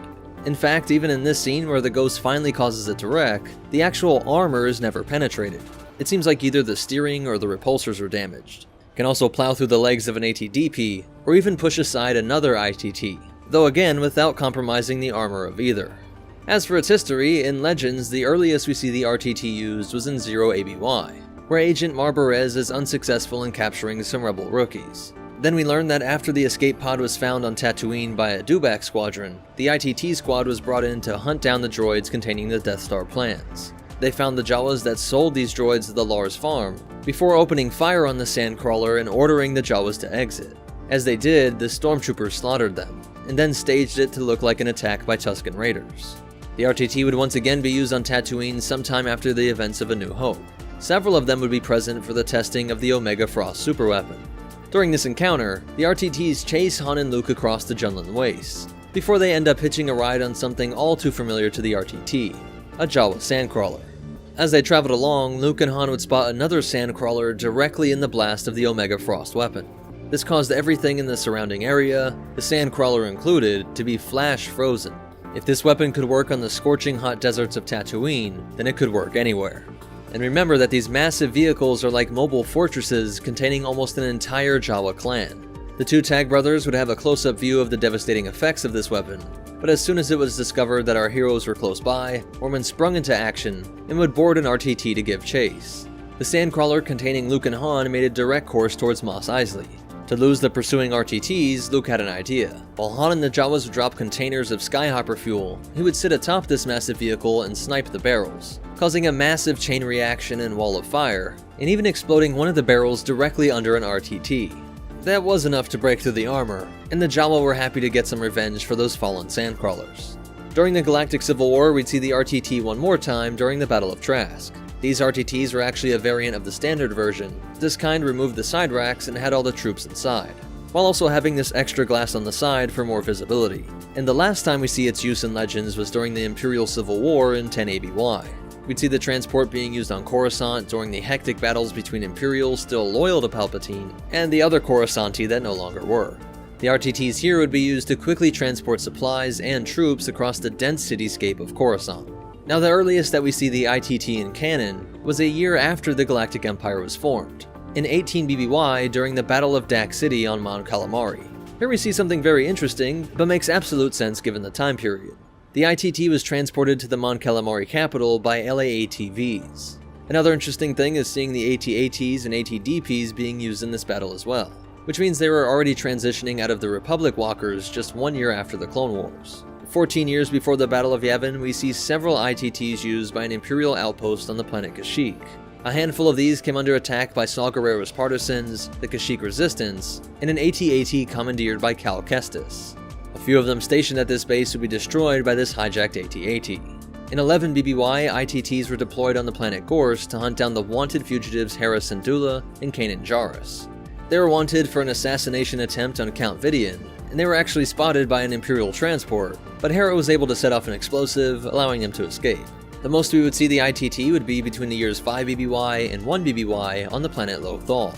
Given the ITT wasn't used for direct combat, the ITT would take on a number of roles instead, ranging from standard troop transport duty, prisoner transport, and even carrying cargo and food, such as Nelu runs. And when the Imperials wanted to show off their might, you could also find them in parades. We saw them being used to carry prisoners after an attack on the Samar family farm, which after the war was over was actually used by the family to transport their workers. But the Spectres would hijack many of them over the years. One such occasion was during the Empire Day celebration in 4 BBY, where both ITTs and ATDPs participated in the parade. The celebration was cut short as the Spectres sabotaged the newly displayed TIE Advance model, which was the centerpiece of the celebration.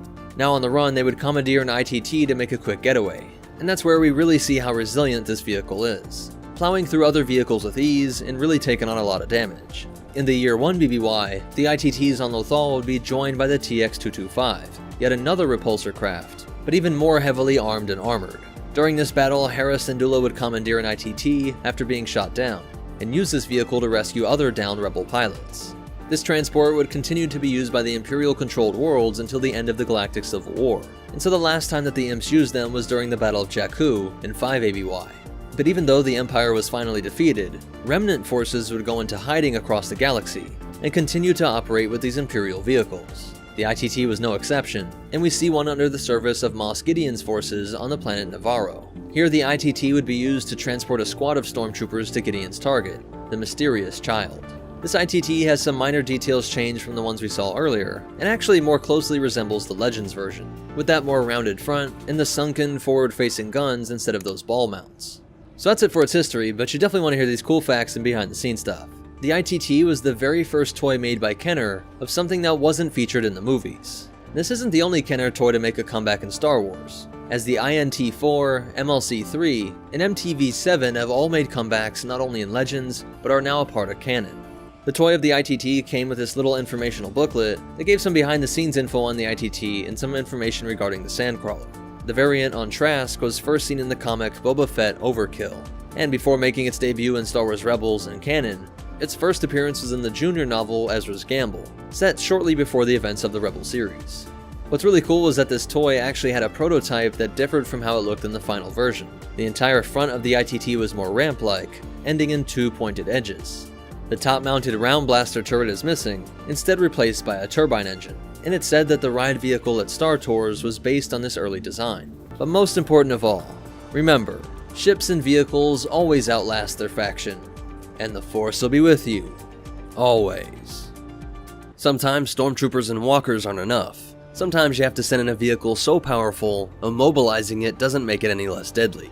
What's up, MetaNerdz? In today's video, we'll be talking about the Imperial Patrol Speeder from Legends. A very cool vehicle that only appeared once in a Star Wars newspaper comic. The Imperial Patrol Speeder was a vehicle seen on the planet Aritis in the year 0 ABY. Luke and an imposter Ben Kenobi fought against this repulsor tank on their journey to destroy an Imperial fortress located on this planet, and save a local species known as the Chubits. Unfortunately, there are no sources that give the exact measurements of this vehicle, so we'll have to dive into a little bit of speculation regarding its stats. We don't know the manufacturer, but this repulsor tank shares many design characteristics with products of Rathana Heavy Engineering, like the TX-130, 2M, and TX-225. And in comparison with the 2M and TX-130 in particular, the Patrol Speeder shares these main two viewports on each side of the vehicle. Now for its size, we'll use this photo of Luke looking down at it, and we can get a little bit of scale on this vehicle. And we can also do some deduction with the fact that each of these pods contains a single gun mount with 2 vision ports, which most likely means that 1 or 2 guys crewed each of these guns. To get some rough measurements, we'll compare it to the aforementioned pic with Luke. And by using this 3D model, we can get a much more accurate sense of the height. By using this human model as a reference, the Patrol Speeder is almost exactly 3 persons tall. Luke has a height of 5 foot 9 inches, so that times 3 is about 17 feet 3 inches. So we'll go with a little more than 17 feet. To compare its height with another ground vehicle, the AT-AT, which was 74 feet, so it's about a quarter of that height, or about a Jawa taller than an AAT. For width, the Patrol Speeder is 6 persons wide with about an extra foot, or about 34.5 feet, about a Wookiee less than an AAT. For its length, the patrol speeder is about the same, about a foot less than 6 Lukes, or 33.5 feet, almost equal to the AAT. All these attributes together give us a vehicle that might be 4 times smaller than the AT-AT, but may pack even more firepower. This repulsor tank was heavily armed on each side, having 2 forward-facing blaster cannons, 2 side-mounted blaster cannons, and then an additional 4 side-mounted blaster cannons mounted on a turret. These smaller laser cannons were all mounted in spherical barbettes that provided better aiming and a larger firing cone for the guns. The main turret was armed with 1 large gun, and although we don't know the power output, it is shown in the comic as firing a beam-like weapon. So perhaps instead of a normal blaster cannon, the main gun was instead a laser cannon or even a turbo laser. Something similar to what we see in the CIS's AAT. What's interesting to know is that compared to other Imperial vehicles, the patrol speeder's main gun is very long, extending outwards from the body a considerable amount, which makes me wonder if this thing was designed for some long-range accuracy. The bottom of this repulsor tank has several circular objects, which although we don't really get a good visual of, this is most likely the repulsor system that gets it off the ground. And there appear to be these 2 hatches on top of the vehicle for entering and exiting. In comparison to other vehicles of the Empire, its use as a patrol vehicle with so much firepower and perhaps an incredible accuracy and range with that main gun, it could be both more deadly than the AT-AT while also being a lot harder to take down. As for its history, the Imperial patrol speeder would be used by the Galactic Empire as early as 0 ABY, only a few months after the destruction of the first Death Star. They would mostly play a defensive role and be spread across the galaxy protecting various bases crucial to the Empire. One such example would be on the planet Aridus, where many of this type were used to patrol the perimeter of the Imperial fortress known as the Iron Tower.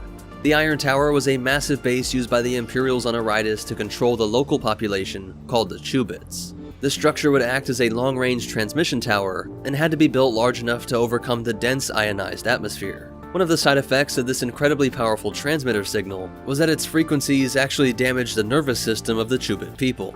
This outcome had a good side effect for the Imperials, as it prevented the Chubits from attempting any sort of rebellion. The tower would also serve as a base for Darth Vader, where he would create a very interesting plan to lure Luke to the planet. Using an actor that resembled Obi-Wan, Vader sent this actor to inspire the Chubits to attempt a rebellion. On one occasion, the actor would rescue a rebel agent, who returned to Yavin 4 to tell news that Ben Kenobi had returned. Upon hearing this, Luke immediately departed to Aridus to meet his master, who mysteriously disappeared. Upon arriving, Luke would encounter the imposter, but actually believe that it was the real Obi-Wan, and this actor was even able to make it look like he had Force powers, all thanks to some clever tech. The actor was instructed to lure Luke to the Iron Tower, where together with Vader, they would kill the young Jedi. But on their way, they would encounter an Imperial patrol speeder blocking their path. The vehicle would force them to the high ground to avoid the multitude of weapons this machine used. They were almost killed by the main gun, and as it approached, it continued firing on the 2, and as it was distracted with the Jedi, a handful of Chubits had set up on a cliffside directly behind the large repulsor tank. Despite its powerful weapon, the patrol speeder unfortunately had an Achilles heel. A direct hit to the main thruster would render the craft immobile, but despite losing its repulsors, the speeder was all but defenseless. Thanks to the large amount of smaller guns placed around the body, the speeder was still able to fire these weapons even while incapacitated. An impressive feat, and something some Star Destroyers could learn from. The Chubits continued to fight the down speeder as the imposter Obi-Wan headed towards the Iron Tower. Luke asked Ben to help him take out the speeder once and for all, and save several of the Chubit resistance fighters. Although he had a strict mission to complete, the actor indulged Luke's request and the 2 went to destroy the vehicle.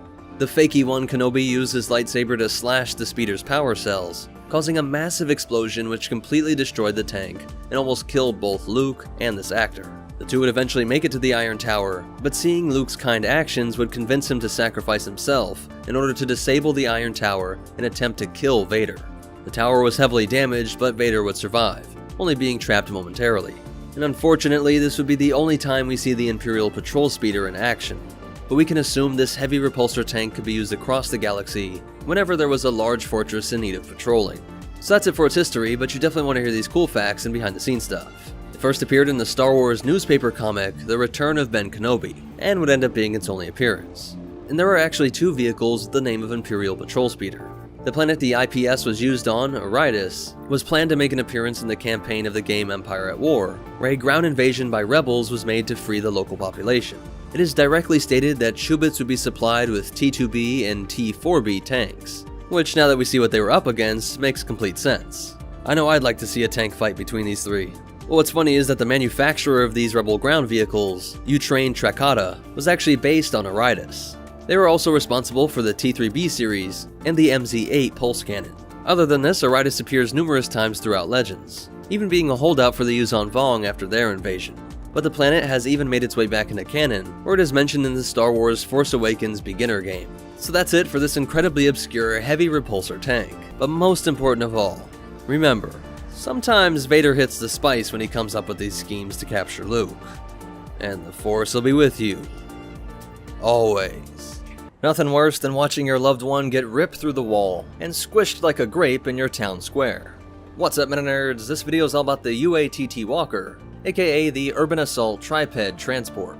It has some really cool new features, and the First Order used these in a truly terrifying way. And unlike the AT-ST, this one may have actually been a transport. This new walker was manufactured by Kuat and Tralla, the same people that made the M6 and Capital ships for the First Order, which was the merger of the centuries-old company Kuat Drive Yards that made all the Republic and Imperial walkers. Its cost is unknown, but with a height of 6.52 meters or 21 feet, it was about 2/3 the height of an AT-ST, and nearly twice the height of the AT-RT. As for its top speed, it was tied with the AT-ST at 90 km per hour or 56 miles per hour, making it about 1.5 times the AT-TE. Due to automation advancements, the crew is now down to just one, removing the co-pilot/gunner that we see in the predecessor, all while increasing the amounts of blaster cannons. There was this chin-mounted double laser cannon with targeting sensor array right underneath, and this weapons cluster on the side of the cockpit, containing a heavy blaster cannon and 2 light repeater cannons. On the other side of the cockpit was the spotlight, but of course the main event here is the CAP-5 activator arm. It can tuck up underneath the walker when not being used, but whenever the path was blocked by debris or dissidents, the UATT could handle it. The First Order went towards more specialization with their walkers, increasing the size of the AT-AT with the AT-M6, but making the UATT smaller than the AT-ST. When the First Order wanted to take control of a city without leveling it, they couldn't send in the huge guerrilla walker. But in dense urban areas, this triped walker would be able to stomp around without leveling the whole block. If civilians try to set up a blockade, the arm could easily pull it apart while still laying down fire, which was strong enough to be deadly to personnel, especially with that heavy laser cannon that could punch through any armor and overwhelm a personal energy shield, without having the missiles or grenades of the AT-ST that might just blow down the whole building. You also see that it's an armored passenger cabin with this entry hatch for FO stormtroopers to deploy from. It seems like you could probably fit around 6 troopers in this area. And this is a bit of speculation, but I think a lot of these design features point to an interesting way that these troops would enter and exit. See how it has these digitigrade legs that bend backwards, and we know that this top part can rotate 360 degrees. Seeing how this armored hood of the passenger section slopes down, when this walker were to sit down as low as it can, and then rotate the top completely around, the hood would come down to meet the claw arm. Perhaps the troops could climb up the hand and arm, over the hood and into the hatch, while the walker could still be facing the enemy laying down covering fire. Objectively, maybe not a brilliant way to do it, but surprisingly more reasonable than a lot of other vehicles in this galaxy. This armored hood also acts as a great way to protect the vulnerable power cells from any top-down attacks that you might expect in a dense urban environment, or from an incoming fighter or gunship. When occupying a hostile city, the trooper squadron would often escort on foot alongside this walker. The armored top would protect the walker, while these extra pieces of riot armor on the limbs would protect the troops. Escorted by these troops on the ground meant that you had protection from the rear and the sides, and could provide quick eliminations to any resistance that might run up with an explosive, as running out of an alley and lobbing a sticky detonator onto the underside is the biggest threat to this walker. But it also has a psychological trick up its sleeve. Few things would be as terrifying as having this arm smash through your residence and rip you into the grip of the First Order. But to terrify all of your neighbors into submission, they would bring dissidents out into public places, parade them through the streets held high up in this claw, and either read off your crimes before hauling you away, or, more often, they would simply execute you on the spot, crushing you in the UATT's grip, juicing you into the public square as an example for your entire community. That's actually the dark extra part to that street-level escort. The FO Stormtrooper Blaster, the F-11D, has a stun mode like most rifles, and so they could easily paralyze a whole crowd if they were deemed to be inciting a riot, at which point the UATT got to play the galaxy's darkest version of the claw game. All of these tactics were used to subjugate the previously lawless Kijimi City. So that's it for the UATT, but you definitely want to hear these cool facts and behind-the-scenes stuff. The FO was inspired to make this vehicle from the design of the AT-AP, but instead of a long-range cannon, they wanted something that could work more like a SWAT van. Comparisons to those other walkers comes from the Encyclopedia of Starfighters and Other Vehicles, while the UATT details come from the Rise of Skywalker Visual Dictionary. So that's it for the Urban Assault Triped Transport. But most important of all, remember, you can support the Resistance, but try not to get you and your neighbors juiced. And the Force will be with you, always. What's up, MetaNerds? This video is all about the CIS rival to the LA-AT, the Heavy Missile Platform Droid gunship. We all know that the LA-AT gunship was a Republic workhorse present at the very opening of the Clone Wars, but this droid gunship doesn't appear until 2 years later, presented during the Civil War on Onderon. It was produced in conjunction with Bactoid Armor Workshop and Howard Charles Engineering, making this thing a product of some of the strangest and creepiest bugs in the galaxy. Let's look at some of its raw stats before we get into its history, and take a look at its cross-section. This may just be separatist propaganda, but it's been reported that the HMP only costs 60,000 credits. This would make it the same cost as a TIE fighter, and less than half an ARC-170. I doubt this number because of just how much is packed into it. Its payload was a whopping 14 missile tubes, 7 on each side, but these could be swapped out for various munitions like concussion missiles, torpedoes, and Discord missiles, just to name a few. Then you have its 2 light laser cannons on the wing, and 2 dual medium laser cannon turrets, as well as this central medium laser cannon.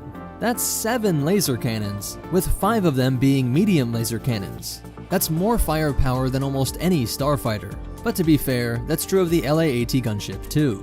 But if that wasn't enough, those light laser cannons on the wings were modular, meaning they could act like hardpoints to accommodate other weaponry. These included everything from long-range laser cannons that allowed it to act like a hovering sniper droid, radiation emitters to damage organics through shields, EMP bombs for taking out electronics, incendiaries for thick vegetation, or concussion bombs with yields more than 600 times your standard rocket. All that, and we still haven't talked about its role as a troop transport. These racks on the ventral side allowed it to carry 12 B-1s or B-2s, and perhaps 4 super battle rocket droids. I'm not aware if it's ever been shown, but I can't imagine why there couldn't be modified racks to accommodate droidicas, or even aqua droids and LR-57s. With all these weapons and droids packed onto it, you think it might be slow, and well, it kinda is when you compare it to other starfighters, but its 600 km per hour or 373 mile per hour top atmospheric speed is only 20 km per hour less than the LA-AT. This is due to a newly tested type of super dense radioactive fuel, which packed an incredible amount of power into a relatively small fuel tank. Its overall length was 12.46 meters or 41 feet, making it about 2 Wookiees shorter than the LA-AT and a baby Jawa shorter than the X-Wing. At 11 meters or 36 feet wide, it was 3 Wookiees thinner than the LA-AT, or about half the width of the ARC-170. Its height was 3.1 meters or 10 feet, making it about half the height of the Republic gunship, or 1/3 that of an AT-ST. But let's go ahead and see how it was actually used during the Clone Wars. In the year 20 BBY, the new king of Onderon, Sanjar Rosh, wanted his planet to join the CIS. But many citizens were willing to fight this, laying down their lives for the independence that kept them out of the devastation of the Clone Wars. To fight this growing rebellion, Tactical Droid Kalani informs the Puppet King that the CIS will be using this theater to debut their new gunship. This is a good time to remember that almost all of the CIS starfighters and vehicles are actually droids with their own AI. Some droids are programmed to serve Java Juice, some are programmed to serve concussion missiles. General Kalani just talks to these gunships as if they were another droid unit, because they are. They aren't humanoid shaped, so it's easy to think of them as just vehicles, but you just talk to it like you would a B-1. They even respond with their own vocoders in a deep and intimidating voice. Now these Onderon rebels are some of the most fearless in the galaxy, so when presented with these mechanized terrors, they don't cower, they just try and take them down. The droid's battlefield intelligence is high, making sure that they knock out the big guns first, but the rebels still try their small arms. Blaster bolts are harmlessly absorbed, and even when Saw Gerrera perfectly lands a thermal detonator, the HMP's shields just shrug it off. Though they continue fighting, panic starts to creep into the back of their minds, and just listen to how Ahsoka pleads with Anakin and Obi-Wan to send help. It's a full-scale war! They need our help! Please talk to the Council! Anakin hates sitting back, but knows that Obi-Wan is right. They can't just throw Republic assets at a problem that they were never supposed to be involved in the first place. The real question is, where else could one get the kind of firepower necessary to take down a ray-shielded gunship? Or as Obi-Wan words it, Who in the galaxy would be running around with an extra batch of missiles? Hondo. Anakin is tasked with getting these missiles delivered to Onderon, and his frenemy Hondo Ohnaka takes great pleasure at seeing a Jedi getting involved in the illegal arms trade. Now, why would a Jedi need to deliver arms illegally? Paid very well, the Weequay pirate delivers 6 of these state-of-the-art shoulder-fired rocket launchers. An ambush by commando droids nearly intercepts the rockets, but they are repelled, and the weapons are rushed to the battlefront. Without an explanation of where they came from or even how to use it, an eager Saw grabs one and lines up a gunship in his sights. A single rocket is fired, hitting the side of the wing, but packs enough punch to break through the ray shielding and send it spiraling down into a fiery grave. Watch again how the purple bubble of its shielding flickers in shock. These powerful new weapons are split up amongst the rebels, right as they get word that the gunships had moved on the True King's position. Its laser cannons rip through fleshy organics, but as Steela approached, we see another of its features on display. When she fires a rocket, the droid's sensors alert it and direct its repulsors to dart out of the way. Whipping around, it locks onto her flying mount known as a Ruping, but cleverly she jumps off. As the gunship tracks it, she uses this diversion to lock onto the droid again and fire away. This shot hits it right in its own missile payload, instantly overriding its shields and sending a chain reaction that ignites some fuel. Wedged right in between the payload and the fuel is the repulsor lift, the thing keeping the droid up in the air. Without even knowing it, Steela hits this new gunship in one of its most vulnerable areas. That's 2 gunships down, but the real problem is that the King is being pursued by commando droids. Some expert shooting by Steela helps to end this threat, but 2 more gunships come racing towards them. These had a fresh payload, which makes for a much larger explosion when these ones get hit. We get a great view of this with Saw's shot, seeing how individual missile pods are going off. This wrecked the repulsor systems, which combined with it going forward at full speed, sent it recklessly spinning forward. I won't go too crazy with the speculating here, but it's possible that it crashing into the King's location was no accident. We already talked about how they have a complex AI system and features that do tend to produce a sense of sentience, like being able to receive and share their ideas via its sensors and vocoder. We see this time and time again in the Star Wars universe, that the more advanced the droid, the more sentient behaviors it tends to display. This final gunship seems like it is putting everything it had into eliminating its target, trying to steer itself with the last of its energy into its enemy. This dedication to its mission is profound, as even in a mangled heap, it pushes through and finds a way to move its medium laser cannon. When it opens fire, Lux shows some amazing reaction time and accuracy, but also Ahsoka just got blasted by a medium laser cannon at pretty close range. That's a gun way more powerful than your strongest sniper rifles, and like we said earlier, something that you don't even see in many starfighters. You have to get up into ARC-170 territory to see those kinds of cannons. Let me know how you think she took this shot so well, and if you think that the droid is showing a drive above and beyond just raw coding. That last push by the HMP cost Steela her life, and would consume Saw Gerrera with regret and hatred, spending the rest of his life fighting a war without any rules. After this battle, we can see how they were used in space combat during the raid on General Kenobi's Venator. The Negotiator was boarded by a team of Vulture droids, Grievous's Sheathipede, and gunships with squads of B-1s and B-2s. Then during Tup's transport to Kamino from Ringo Vinda, they are ambushed by an HMP with 4 Super Battle Droid rocket troopers. You can see that these larger droids are carried on these larger racks, while the missile pods are now packing the much larger Discord missiles. Each Discord missile delivers a cloud of terrifying buzz droids. What's interesting about this attack though, is that you would assume that the Republic cleared this sector after fighting in the orbital ring, so where did this ship come from? It is space, so it could be hard to detect the ship anyways, but I think we should keep the idea open that although these do not have hyperdrives listed officially, there may be some special units outfitted with their own hyperdrives. Or perhaps they emerged out of some sort of cloaked CIS capital ship. We next see them being used on Scipio, where they were instrumental in the CIS invasion of this Mune world. As Coruscant Guard shock troopers attempted to protect Padme, Hyena bombers made quick work of the LA-ATs and C-70s, while the HMPs swooped in for the troopers.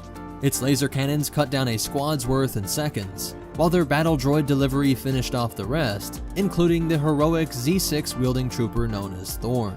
That same year, in the final moments of the Clone Wars in 19 BBY, HMPs provided aerial support to the snail tanks and dwarf spider droids as they attempted to take the Wookiee homeworld of Kashyyyk. Here, a daring gunship nearly changed the course of galactic history with a single shot that barely missed the little green Jedi Master. After the Clone Wars, there wasn't too much to be heard about this droid. I think it's safe to say that Palpatine prioritized the decommission of these deadly gunships, and the only time we see them fighting against the Empire is in the use of Geonosian CIS holdout Geyser Delso. A Geonosian separatist who'd somehow escaped Lord Vader's efforts to wipe out the remnants of the CIS. He was actually able to use some to board an Imperial-class Star Destroyer. Sir, the droids have landed on our ship. We can't launch our fighters. Calm down, pilot. Get out there and destroy that transport. But I like to think that somewhere out there in the vast galaxy, some rebels or pirates came across one of these Clone Wars droid veterans. So that's it for its history, but you definitely want to hear these cool facts and behind-the-scenes stuff. This logo with 3 9s or 6s making a circle is from King Addo Iman from Karam 5, a mid-rim planet that dedicated their massive manufacturing plants to help the CIS pump out droid gunships. The HMP was inspired by early concept art for the LAAT, and in the script for the Clone Wars TV show, it was referred to as the HMP Predator. I don't know about you, but I think that's a pretty fitting name for it. For gameplay purposes, the HMP is piloted by a droid unit so that a player can operate it. Cross-sections come from the Revenge of the Sith Incredible Cross-Sections book, with additional information coming from Ultimate Star Wars, Vehicles and Vessels books, and the Star Wars Complete Encyclopedia and Guide to Warfare. When it says in its deep robotic voice, "by your command," that's a reference to Cylons from the Battlestar Galactica universe. By your command. And the whole Onderon arc was inspired by the US and Soviets' interactions in Afghanistan. One major factor for the Soviets withdrawing from Afghanistan was the fact that the rebels had been provided Stinger missiles. Soviet air superiority was one of the hardest things to counter, but once the CIA secretly supplied the rebels with these advanced weapons, the rebels finally had a chance. It's said that Mujahideen using these Stingers were able to get a 79% kill ratio, taking down approximately 269 aircraft. Influential Russian writer Alexander Prokhanov said that the Stinger was a turning point. And Tipping Point is the name of the episode in which the rebels get these weapons. So that's it for the HMP Droid gunship. But most important of all, remember, always ask the important questions, like what about the droid gunship attack on the Onderonians? And the Force will be with you. Always. What's up, MetaNerdz? This video is all about Count Dooku's personal yacht, the Ponworka 116. Let's just start by addressing its most unique feature, that massive sail. Other sails in the Star Wars universe use photons or tachyons and unfold to be the size of a moon, but no one is quite sure how this thing works. This mystery just added to Dooku's presence, but was the result of him studying the ancient species known as the Gree. This cephalopod race is considered to have developed the first hyperdrive technology more than 100,000 years before the Clone Wars. Many of their technological wonders are still shrouded in mystery, with historians unsure where the line is between fact and myth. When Dooku left the Jedi Order, he found himself free to study whatever cultures and beliefs he wanted, leading him to the Gree Enclave. This area of Outer Rim space contains several worlds, and somewhere in here, Dooku was able to purchase this from a dealer of ancient tech. Though sometimes called the Solar Sailor, it is a bit inaccurate, not fully understanding the depth of this device. It is not pushed by photons, or even the tachyons like some other sails, but instead is being pushed by a supra-light force that is undetectable via all other technology. Even the best physicists in the University of Coruscant don't understand this elusive flow of energy that permeates the universe, but somehow this ship is able to set sail and ride those winds. With possibly the most advanced and unique tech in the galaxy, Dooku asked Poggle the Lesser if he could have it incorporated into a ship designed by the Geonosians. This was seen as a deeply respectful gesture to the Archduke, as it revealed Dooku's understanding of Geonosian history. Countless years before, the Geonosian atmosphere was a bit different, and sailing vessels were the main method of traveling across the skies. Flying sail barges became even larger, and eventually led to high-altitude travel, and then they even incorporated this tech into space travel. These primitive solar sails would be pushed by photons, first just their nearby star, but then by lasers that were based on Geonosis and out in orbit. But as fusion technology became ubiquitous across the galaxy, the time of the majestic Geonosian sailing vessels came to an end. So Poggle was excited to see another Geonosian ship sailing across the stars. Though the sail was of Gree design, the actual body of this ship was produced by the Geonosis-based company Hoopla Passa Tisk Shipwrights Collective. They had this sail stored inside of the upper and lower levels, which would be released when these areas split into 4 panels. Attached via long cords, the sail material would unfold out to its full size. When retracting, the material would be able to collapse in on itself until it became the perfect size to be intercepted by the main body. It is made by the same bugs that gave us the Nantex and Genevex, which is why the Punworka looks like a supersized Geonosian fighter. At 15.2 meters or 50 feet long, it was about 1.5 times the length of the Nanex, and about a Wookiee longer than an X-Wing. Being 4.6 meters or 15 feet wide, it was about twice the width of the Geonosian fighter, or a Hutt plus an Ewok across. At 4.8 meters or 16 feet tall, it was more than twice the height of the Nantex, and half the height of the AT-ST. But when the sail was out, it reached a length of 105 meters or 345 feet, making it about a Millennium Falcon shorter than the CR-90. It was designed in the same facility as the Nantex, and if you watched our video on that fighter, you know Geonosian tech works by scent. Us humans may prefer visual and audio stimuli to help us pilot vehicles, but the Geonosians preferred to receive ship feedback in the form of different smells. You can see that this feature was built into the Punworka, with vents alerting the cockpit and engineering areas.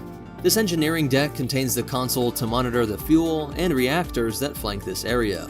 This is also where the hyperdrive is located, which is rated at a class 1.5, making it faster than most, but definitely not the fastest of all time. Though the Gree technology made it possible to run this thing without any fuel, it still did have traditional guide thrusters located here, along with a series of repulsors. There are actually a stunning 84 narrow tractor repulsor beam projectors located around the upper and lower bow.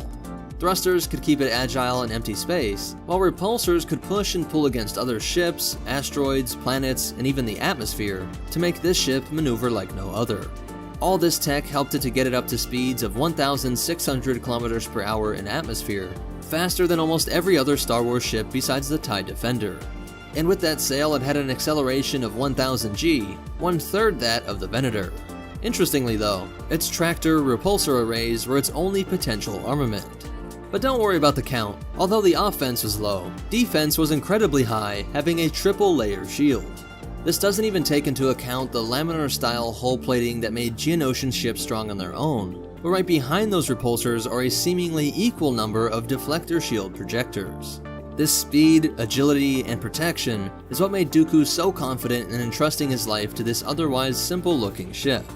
While on board, he could let the FA-4 droid do the piloting, while he studied in his extensive databook library. This area also contained a variety of data screens that allowed Dooku to monitor the location of CIS assets both near and far.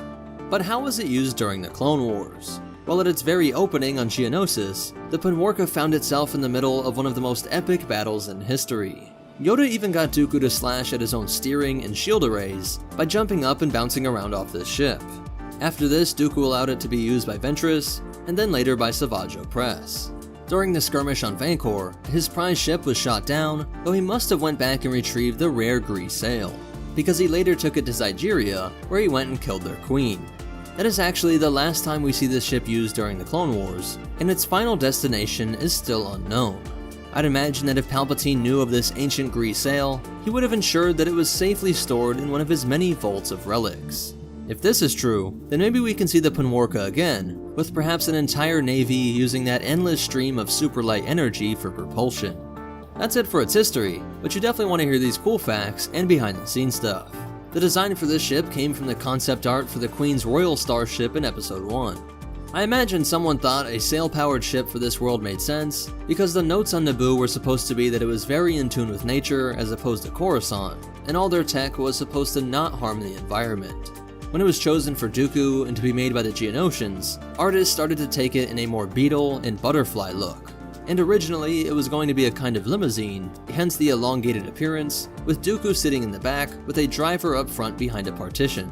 But as they started making scenes for Episode 2, they thought it would be better if you could see Dooku in the cockpit. Also, solar sailors are a real technology, and so was the concept developed by ancient Geonosians, where they shot laser beams at these sailors in order to keep them going. Even the tachyons that are said to push other sailors in the Star Wars universe are based on a theoretical particle called tachyons. But it should be pointed out that many physicists doubt its existence, and how this would be used to push a sail requires too much hand-waving even for me. But most important of all, remember, always study your ancient alien history and technology, and the Force will be with you, always. What's up, MetaNerds? This video is all about the Vulture Droid's explosives dropping brother, the Hyena Bomber. If you know your galactic politics and Outer Rim tax history, you know that many corporations were able to have military-grade weapons in order to defend themselves from pirates. This allowed for things like Vulture Droids and homing spiders, but it seems that bombers were a bit too excessive.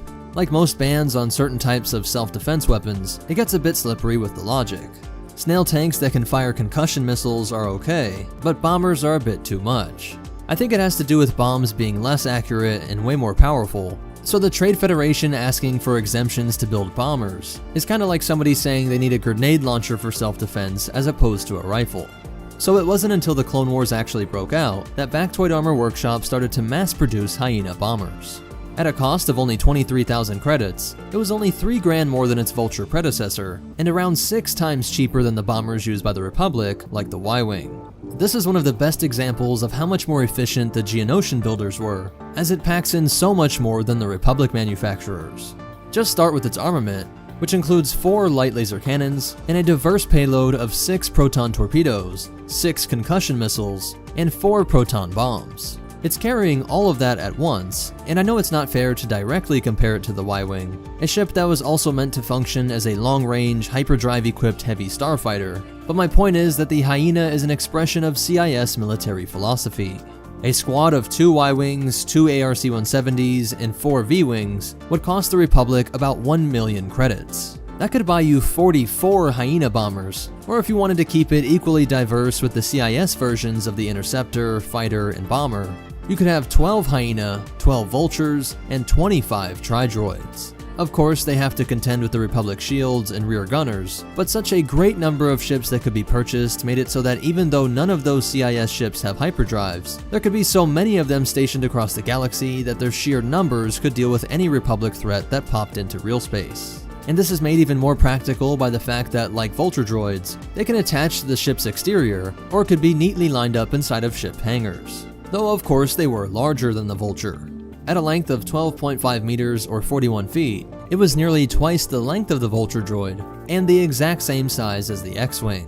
But it wasn't much taller, just an Ewok more than its predecessor, with a height of 3.1 meters or 10 feet.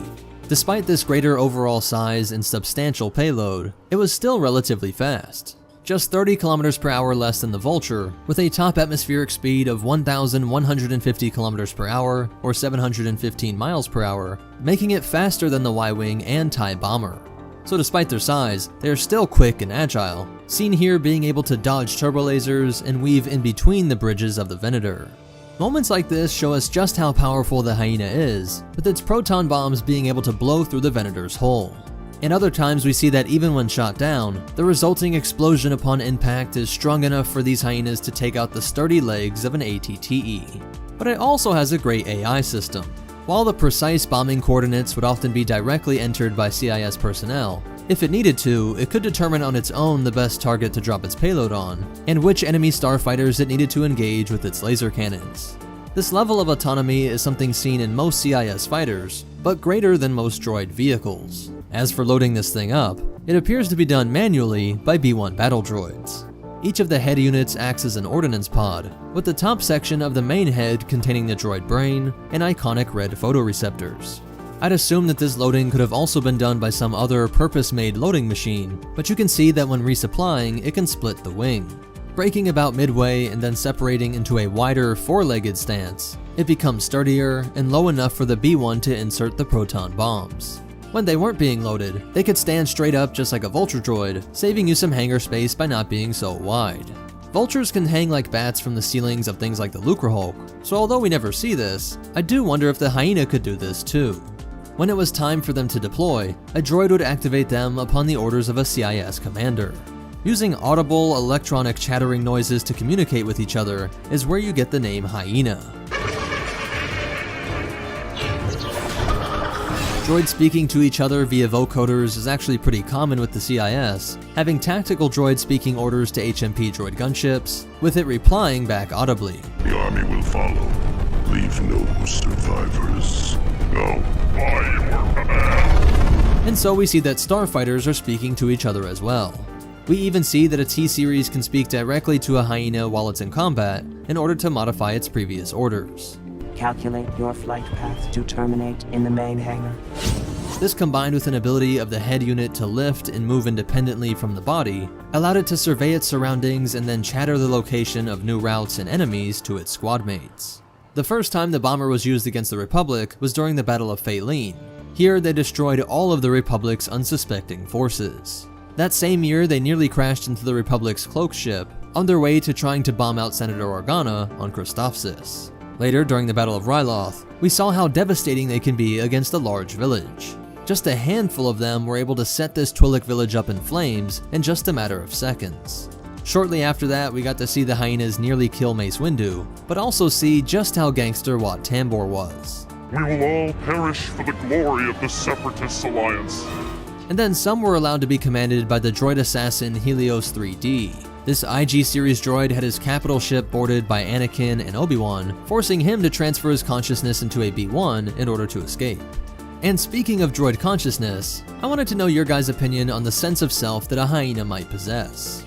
We see that a crashed HMP was able to push through and make one last shot, and we see something similar with a hyena during the space battle of Sullust. After given the order to take out Ventress, a damaged hyena bomber tries to fight through its malfunctions and suicide bomb her position. We mentioned earlier that starfighter droids have a somewhat robust AI, so do you think that this is evidence that there is an I in there that wants to complete this mission, or is it just following orders? After Ventress survived, the fight continues on Dathomir, where we see the hyenas being used first to soften up the witch's defenses before land units are sent in. And the final time we see them is on Scipio. A surprise attack destroyed C-70s and LA-ATs with ease, and then they later engaged the Republic's response team that came to rescue Padme. This engagement on Scipio shows the best and worst parts of the hyena, with its payload being devastating, but its lack of shields making it easy to pick off with the Z-95 headhunters and other Republic ships. Once Vader cut down the CIS leadership, it is believed that all of the hyena droids died with the Separatist movement. But we know that vulture droids were used in great numbers by anti-Imperial forces, most notably on Umbara. So I suspect that some hyenas are out there somewhere in the galaxy, laughing about the fall of the Republic. So that's it for its history, but you definitely want to hear these cool facts and behind the scenes stuff. I'll just start by addressing the animal in the room. No, I'm not aware of any hyenas in the Star Wars universe. We just gotta shut off that part of our brain when it comes to those kind of lore questions. I think it's cool that on Ryloth we see that the ATTE has targeting identification graphical displays, which tell the clones that it is a hyena that is approaching. And it first appeared in the webcomic The Clone Wars: The Fall of Failene. And in Legends, it was first named the Hyena Bomber in the Clone Wars campaign guide, and in canon via Ultimate Star Wars. And the names Vulture and Hyena are representative of the Republic's state of decay. Vultures and hyenas are known for picking from the carcasses of animals killed by something else, symbolic of how Palpatine was actually the one killing the Republic. But most important of all, remember, pour out a Java juice for OG Watt, and the Force will be with you, always.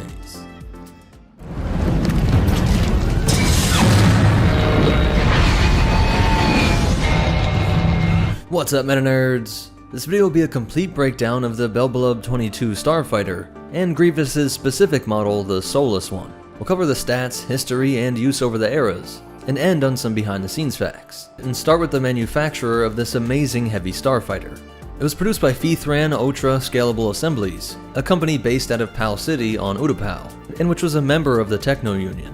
They also crafted the Belbullab 23 Heavy Assault Craft, which added heavy laser cannons, and the Belbullab 22 Strike Bomber, which could deliver proton bombs. A trio that was the FOSA's attempt at providing a higher quality alternative to Bactoid's creations like the Vulture Droid and Hyena Bomber. The price point with the bomber didn't differ that much, but the Belbullab 22 was more than 8 times the Vulture, at 168,000 credits for the base model, while it is unknown how much more Grievous's model would have cost. but you'll see in a second how it may have been several hundreds of thousands of credits in upgrades alone. But this base model came equipped with a pair of rapid-fire triple laser cannons that were said to have the same damage output to the V-Wing, though that smaller Republic fighter was quicker, with this ship's 1,100 km per hour or 684 mph top atmospheric speed. It was great speed for something deemed a heavy starfighter, as it was faster than an ARC-170 and X-Wing, but of course slower than the Vulture and TIE Fighter.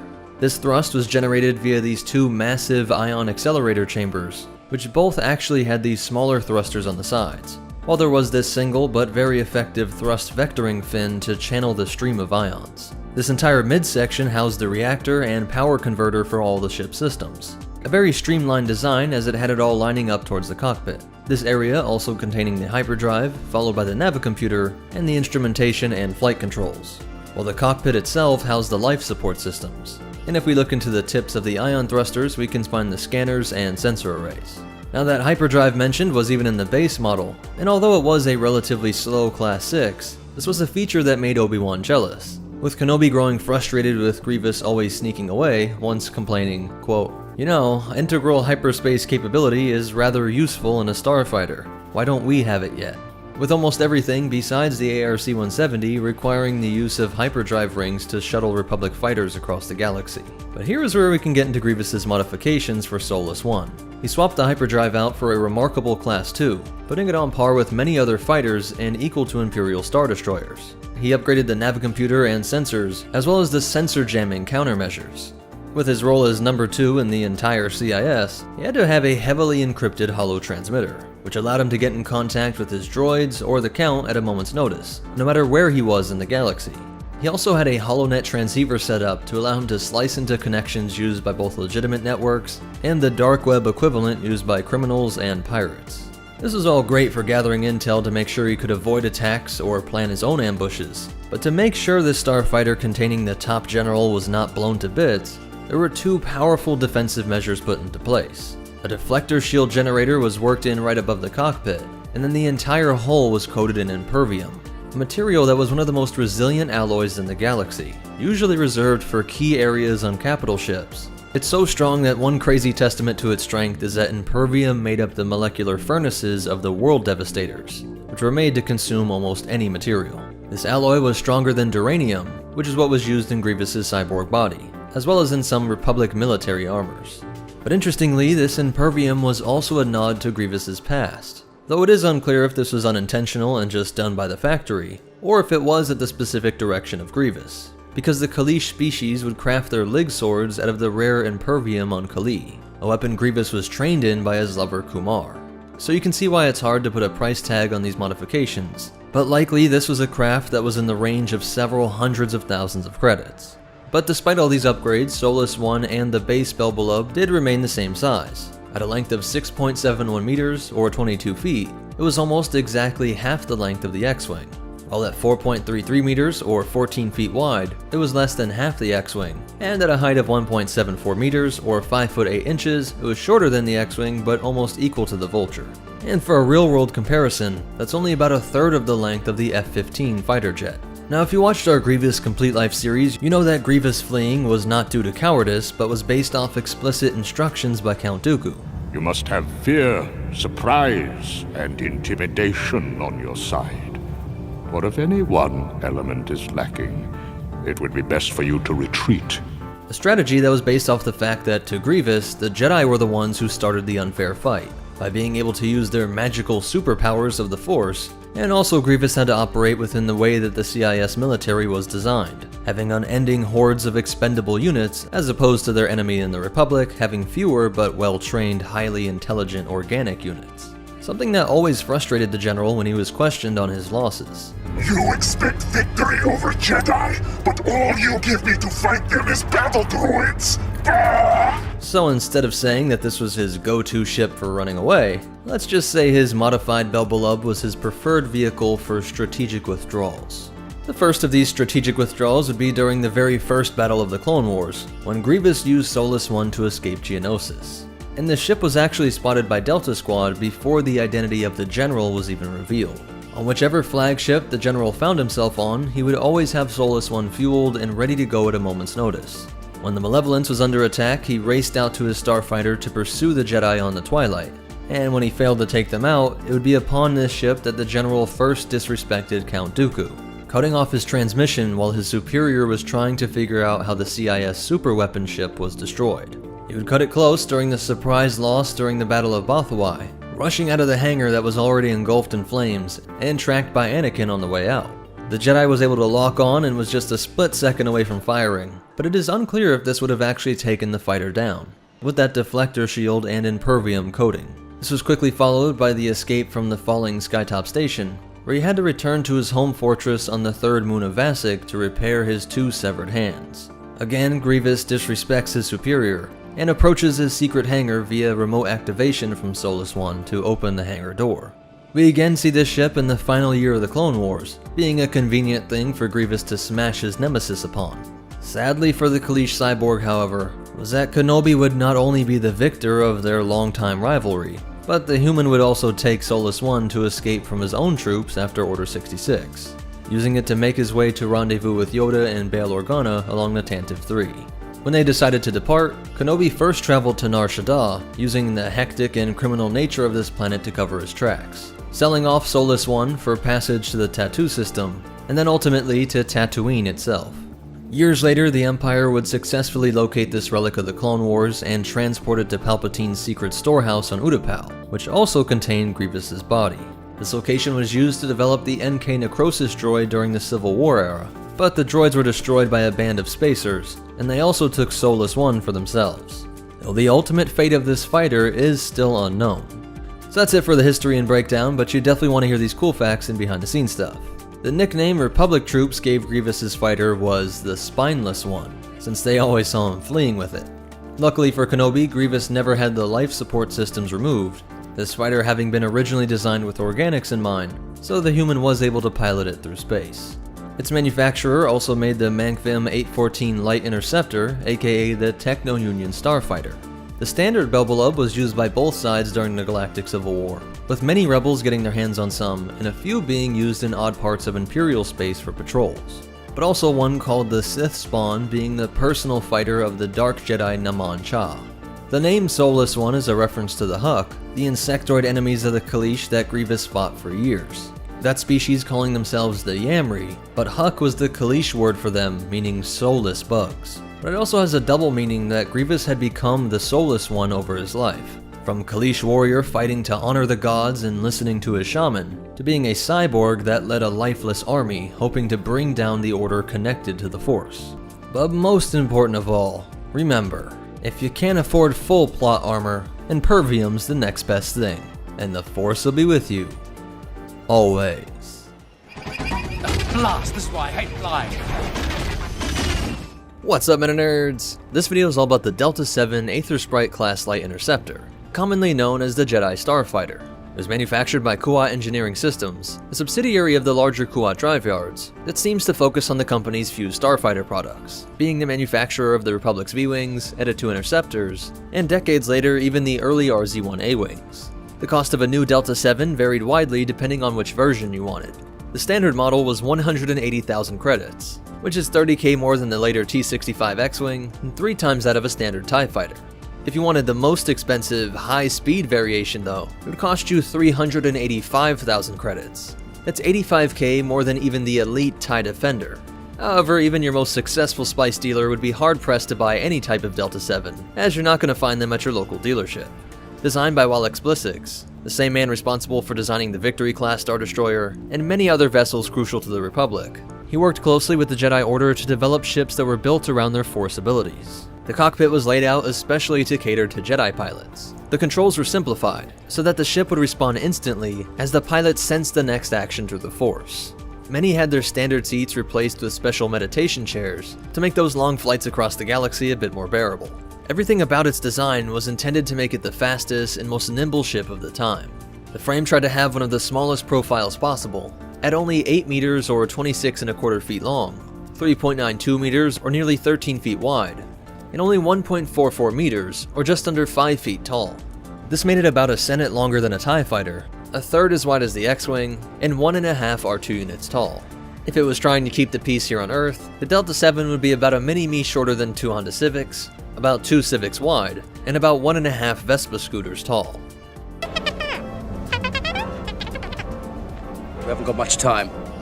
Anakin, do you copy? This is Obi-Wan Kenobi. The ship was so small that the original version could not even fit a standard astromech droid. Instead, they had to make the R3D and RP4 models, which were hardwired into the ship as targeting and navigational aids.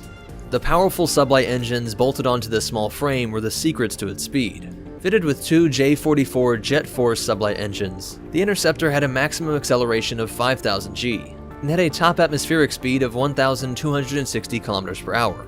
That was over 200 kilometers faster than the T-65 X-Wing, 60 kilometers faster than a TIE Fighter, and only 40 slower than its successor, the A-Wing.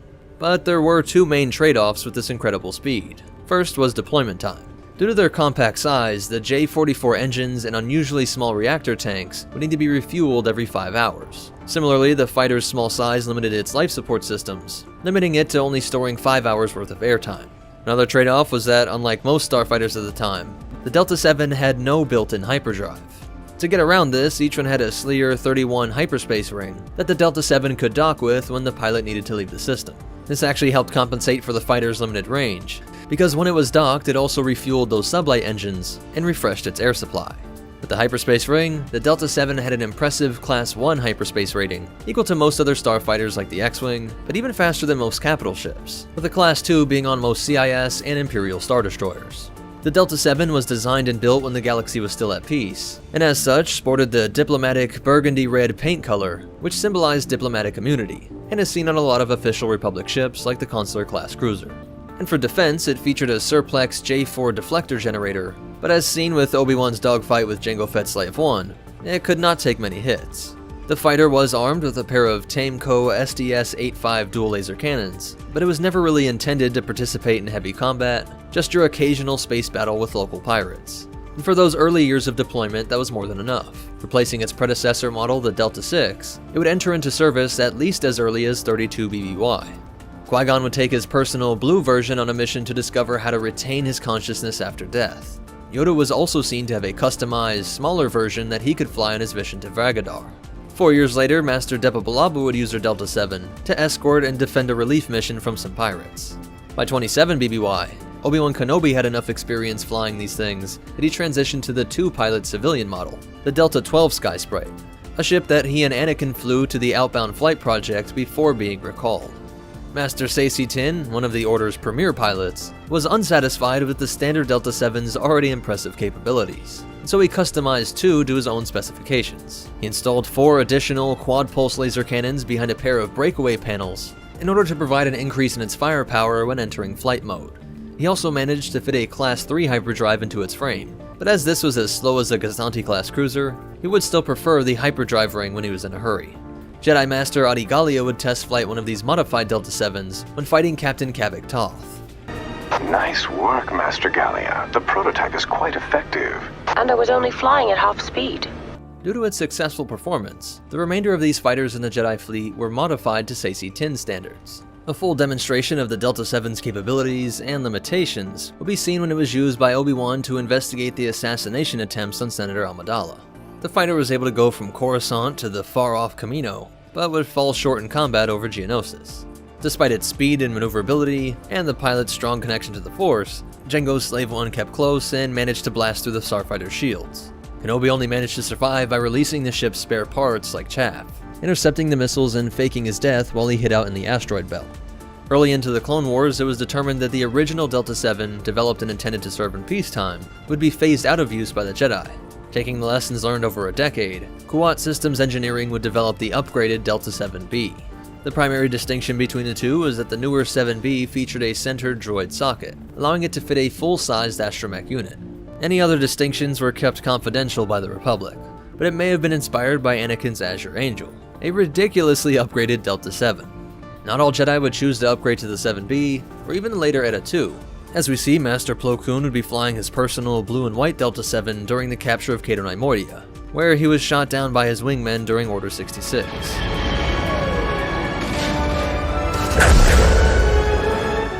Delta 7s would be a rare sight in the galaxy after the Clone Wars, but some were acquired and refitted for use by the Rebel Alliance. Wedge Antilles would notably find and repair an abandoned one on Geonosis after his X-Wing was shot down during the retreat from Hoth, proving just how accurate and durable the fighter's design was. Even 30 years later, Antilles was able to use it to take out several squadrons of TIE fighters, TIE bombers, and TIE interceptors. And through some really genius plot engineering, they even found room for a ton of Void 7 seismic charges, capable of taking out Imperial escort carriers. Antilles was able to find a still operational hyperdrive ring, and would take this fighter to rejoin the Rebel fleet. The Delta 7's design and concept would have such an impact that it would influence a ton of later starfighter designs. The concept of a small, lightly equipped fighter would go on to inspire the Republic V-Wing, which actually is the inspiration for the TIE Fighter series. While X-Blissix would deliberately base the layout of the A-Wing on the Delta 7, which we can really appreciate if we take a look under the panels. Like on the A-Wing, the Delta 7 had the fighter's shield generator and its accompanying radiator directly behind the cockpit, providing maximum protection for the pilot and life support systems just in front of it. Moving forward, we can see that the Delta 7 had deflector shield power hubs positioned along its length, which let the pilot angle the deflectors as needed, just like the later A-Wing. The peacetime Delta 7 didn't have the sophisticated sensor jamming equipment found on the A-Wing, but it did have a whole suite of advanced sensor and communication equipment up in the nose that was powerful enough to send a clear, real-time transmission from Kamino all the way to Coruscant. Working back, we can see that the main reactor was tied directly to the ship's set of dual laser cannons, but the use of hoses to supply Debana gas shows that these were still standard plasma bolt weapons, not the more advanced pure laser weapons found on the later RZ-2 A-Wing. Few details are provided about the engine systems, but we do see that they have this electromagnetic nozzle built into them, which allows for some thrust vectoring. So that's it for its history and breakdown, but you definitely want to hear these cool facts and behind the scenes stuff. Originally, it was designed to be a stormtrooper fighter and used during the Battle of Geonosis, and the wedge shape was meant to foreshadow the design of the Star Destroyers. And there's an error in Episode 2, where inside of the cockpit we see that the display screens are using the Star Wars 76 script, not Arabesh. But most important of all, remember, flying is for droids, and the Force will be with you, always. What's up, MetaNerds? This video is all about Anakin's personal ship during the opening of the Clone Wars, his highly modified Delta 7 starfighter. Let me get this out of the way first, that yes, the ship was introduced in the original cartoon version of the Clone Wars back in 2003, a show which was admittedly a bit over the top. But this ship isn't just some silly throwaway creation, as the modifications are not absurd, they actually make a lot of sense in existing Star Wars lore. And not only has this ship appeared in more serious material like novels, guidebooks, and encyclopedias, but it also influenced other ships in canon material. What I'm trying to say is that the Azure Angel does have a real place in Star Wars lore, and more serious material hasn't even tried to back away from this ship, or really much of anything from this old cartoon. They actually keep making references to this cartoon, which to me enshrines its place in Star Wars lore. The depiction of lightsaber crystals coming from the caves on a snowy world was kept in the animated Clone Wars TV show, and something closer to the ship is that in the canon Clone Wars series, Anakin gifts the Blade of Doran to Plo Koon, a ship which Anakin painted in the same style as the now Legends Azure Angel. The Delta 7 was nicknamed the Jedi Starfighter because they were purchased directly by the Jedi Order as a primary means of personal transport. When the Clone Wars broke out, it was very handy that these were already designed with dangerous missions in mind, but for some Jedi, it wasn't quite good enough. Stock, its top atmospheric speed would have been 1,260 km per hour, or 783 miles per hour, making it just a bit faster than a TIE fighter. But with Anakin's modifications, it must have hit speeds of at least 1,500 km per hour, which is the fastest of the Yeta 2 models, but I really wouldn't be surprised if it got past 2,000 or even more. These puny dual light laser cannons had to go, in favor of 4 Taemin-back medium laser cannons. Remember, Anakin was a mechanical genius since a child, and was able to condense and reconfigure the innards of the ship, moving the astromech socket over, slightly raising the cockpit, and then use the extra space created to pack in a proton torpedo launcher, with a total of 16 proton torpedoes on board.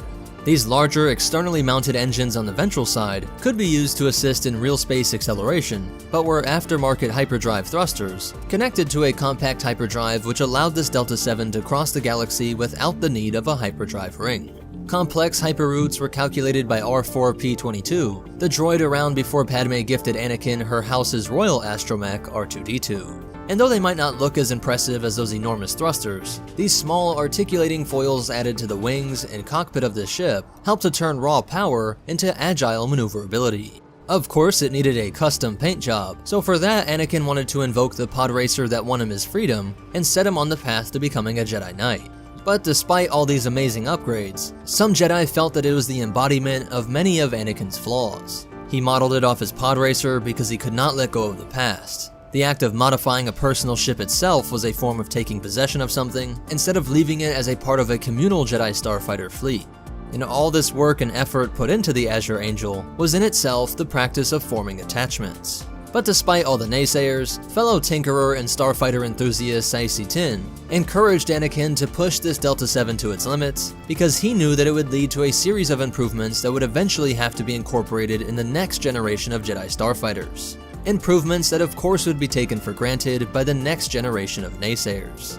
The Battle of Munilist was an epic space battle that tested Anakin's skills as a pilot, Jedi, and ship engineer. By using the Force to guide his actions and the Azure Angel itself, and survive an incredible duel with Asajj Ventress and her Genevex-class starfighter. A real testament to her piloting skills and the solar sail is that she actually lands the first shot. The dogfight would take them from space, down to Munilist's atmosphere, through the maze of skyscrapers in their capital, and back out through space and over to Yavin 4. Though Anakin would eventually defeat the Dark Jedi, before that Ventress was able to detonate explosive that sent all of Anakin's hard work up in flames. He would later pilot a series of other Delta 7s before constructing the Azure Angel 2. This model was able to improve even further and incorporate a light shield generator, something that helped the Chosen One destroy innumerable starfighters, but also the Separatist flagship the Corpulentus. And then later during the Battle of Rendili, he disabled their command ship, a Dreadnought-class heavy cruiser. But keep in mind the fate of the Azure Angel 2 is as of yet still unknown. That's it for its history, but you definitely want to hear these cool facts and behind the scenes stuff. It was first introduced in the 2003 Clone Wars cartoon, but the Blade of Doran is first seen in the 3rd episode of the Clone Wars animated series. Additional information was gained via the complete Star Wars Encyclopedia, the Clone Wars Campaign Guide, and official Starships and Vehicles Collection 18. The Azure Angel 2 first appears in the novel Jedi Trial, but later appears in the comic Republic Dreadnoughts of Rendili, and even gets a mention in Labyrinth of Evil. And in the Revenge of the Sith video game, the Azure 2 can be spotted, so it at least survived the Clone Wars, though we don't know where it is now. But most important of all, remember, we lost R4-P22 too soon, and the Force will be with you, always. What's up, MetaNerds? This video is all about the modified Jedi starfighter used by Yoda during the Clone Wars. Though based on the Eta II Interceptor, it differs in nearly every conceivable way, starting with the overall size. The length, width, and height were all reduced, having the dimensions of the Eta II. Just look at how much larger R2 appears in Yoda's fighter compared to your standard Jedi starfighter, a ship that was already known for being quite small. Yoda's starfighter would have been shorter than a clone trooper, or about 1/7 the height of a TIE fighter. It was barely wider than the Senate, and 1/10 as wide as the ARC-170. Its total length was still less than a Hutt, and less than half the length of a Vulture droid. Even the cockpit design was changed from the Eta II. Although the Jedi starfighter does have this elongated sphere that ends in this octagonal window, you aren't crazy for thinking Yoda's looks a lot like a TIE fighter. Kuat Drive Yards, the people that made the Eta II, worked closely with Wraith Sinar of Republic Sinar Systems. That company had developed the Scimitar around 32 BBY, and a prototype of something called the Advanced Project ship around 29 BBY. This advanced project was to incorporate some of the Scimitar's elements into a cheap, easy to mass produce ship that could escort cargo vessels. There are no images of this ship, but it had a spherical cockpit and vertical cooling vanes at the ends of a 20-meter wingspan. Although it was much wider, it was essentially a proof of concept for the later TIE Fighter, which was actually being produced in 22 BBY. So TIE Fighters were around, even though we don't see them on screen during the Clone Wars. So maybe instead of shaping a new cockpit for this smaller, customized Eta II, they may have just popped in the eyeball from a TIE Fighter. Or they did just make a custom one that was more rounded off, so that there wasn't all that unnecessary legroom. Either way, the interior has the same data screens as those found in the Eta II, with similar controls as well. Its light laser cannons must have been either weaker or could fire for a shorter time, since the barrels are smaller than what you see on your standard Jedi fighter, and there wouldn't be as much room for Tabana gas on board. Which also makes me wonder about how long it could go before refueling, because it uses these full-sized ion engines. And a bit of a side note, yes, the Jedi were all riding around in what you could call twin ion engine fighters. But that is true for a lot of other Star Wars ships as well. Yoda's starfighter had its wings shortened, but still retained the S-foil back panels, which would lift during long flights to radiate heat. With the combination of astromech and hyperspace ring, this ship could get through hyperspace at Class 1 speeds. And I would assume Yoda's was faster than the standard Eta II, which had an already impressive top speed of 1500 km per hour, or 932 miles per hour. That was faster than nearly everything besides the TIE Defender. And these customizations probably cost a pretty credit, as the high maneuverability variant of the standard Eta II cost $320,000, which is 6 times the cost of a TIE fighter, or equal to 16 Vulture droids. I guess it is fitting that such a special ship would be used by Yoda when he went on one of the most profound journeys in all of Star Wars history. It was on this ship that Yoda traveled to his future home of Dagobah, and where the Force itself guided him to the birthplace of midichlorians. Here, the ship was actually controlled by the Force, before Yoda was then instructed to visit the Sith homeworld of Korriban. So that's it for Yoda's starfighter, but you definitely want to hear these cool facts and behind-the-scenes stuff. The ship first appeared in the Clone Wars episode Voices, and the history of the TIE Fighter comes from the Essential Guide to Vehicles and Vessels and the Guide to Warfare. If you look close on the wing of Yoda's fighter, you will see this interesting looking symbol. That is actually Yoda's crest, and it can be found in multiple places in Yoda's quarters. The artist said that he was inspired by the symbol for Feng Shui when he introduced it in Attack of the Clones. So that's it for Yoda's modified Eta II, also known as Yoda's starfighter. But most important of all, remember, always the Force will be with you.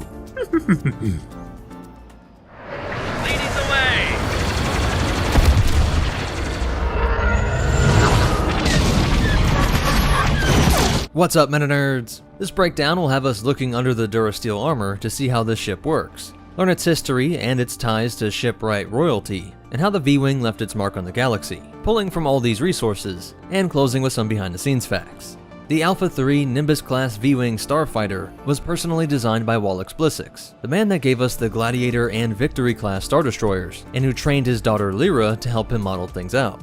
He would become one of the early founders of the Alliance to Restore the Republic, while his daughter would continue working for Kuat Drive Yards, and go on to design the Imperial class. It was Blissix's genius that went into the Alpha III, manufactured by the starfighter subsidiary Kuat Systems Engineering, which would also produce the Delta VII, Eta II, and later A-Wing, with the V-Wing going into production later in the Clone Wars. But due to a more streamlined mass production technique that was perfected by the stresses of the overwhelming swarms of CIS fighters, this battle-hardened Kuat was able to pump out V-Wings at such a rate that within a few months, the V-19 turret would be all but completely replaced, as Clone Wars pilots preferred this more compact fighter. Each would cost about $15,000 less than the V-19, at $120K, and had a much smaller profile at 7.9 meters long and 3.8 meters wide. While even with the wings extended, it was just 5.84 meters tall. The pilot didn't have to worry about these giant wings of the turret. If you look at the cubic space the V-19 occupies, 1,404 cubic meters, the V-Wing is only about 12% of that, at 175 cubic meters. If you wanted an Eta II with a shield, it would set you back nearly 3 times the credits. And while there was a version of that with concussion missiles, that was a really rare modification. And there was a mod that packed a single concussion missile into the nose of the V-Wing, and the extremely rare flak gun and proton bomb variants. When you throw in that the Eta was built with Jedi powers in mind, getting away with not having to put a ton of features in there since the pilot could just use the Force. That's why the standard Eta has no shield, but the V-Wing does have shielding, equal firepower, and was only 50 km per hour slower, at 1,450 km per hour. But it has the same acceleration at 5,200 G, and a 75 megalight rating, a stat used for how fast it goes in the vacuum of space. Both of these craft would require the use of the Ciliar 45 hyperdrive module, which itself was rated at a Class 1. And while their laser cannons are the same strength, the Alpha III had a much faster rate of fire, being a pair of dual rapid-fire laser cannons. There was an astromech located right behind the cockpit, which instead of an R series was actually a Q7 series astromech. It had a pretty standard 10-jump memory, but was unique in that this dome is mirrored on the bottom, having no legs or treads. It just hovered around via repulsor tech, making it easier to navigate on any terrain, especially getting up and into the fighter. But it also broke down at an annoying rate, proving why the R-series design has remained the same for thousands of years. Keep your fancy floating droids for the tech shows. But since the wings folded down to act as their own landing gear, this meant they didn't need any infrastructure at all. Nothing to grab the ship or to drop in the astromech. Which is just one of the reasons why there were so many factions later on in its history that wanted to get their hands on this ship. It may not look like it, but in a way this is an early TIE fighter. It has 2 ion engines, or a twin ion engine system, with vertical wings that act as heat radiator panels. We even get a glimpse at this mesh pattern that would become iconic to the TIE. While there are also these large deflector shield heat sinks, which are required for powering a shield on such a small craft, while the actual power lines to these shields and the projectors themselves were packed into the nose. Fuel tanks lined each side of the body, and the laser cannons swivel on these wing hubs to give about a 90-degree firing arc. The ship lacks any life support systems, so the pilots had flight suits and helmets that were actually fully sealed. And not just in case of emergency like we see with the ARC-170 pilots, but covering the face like a full helmet. Though we do see this picked up by ARC pilots as well towards the end of the war. There was a very limited run on a sub-model called the Alpha 3B, or Besh, for the letter B in Arabesh, and there aren't much stats on this, but it is one of those variants that packed a projectile launcher.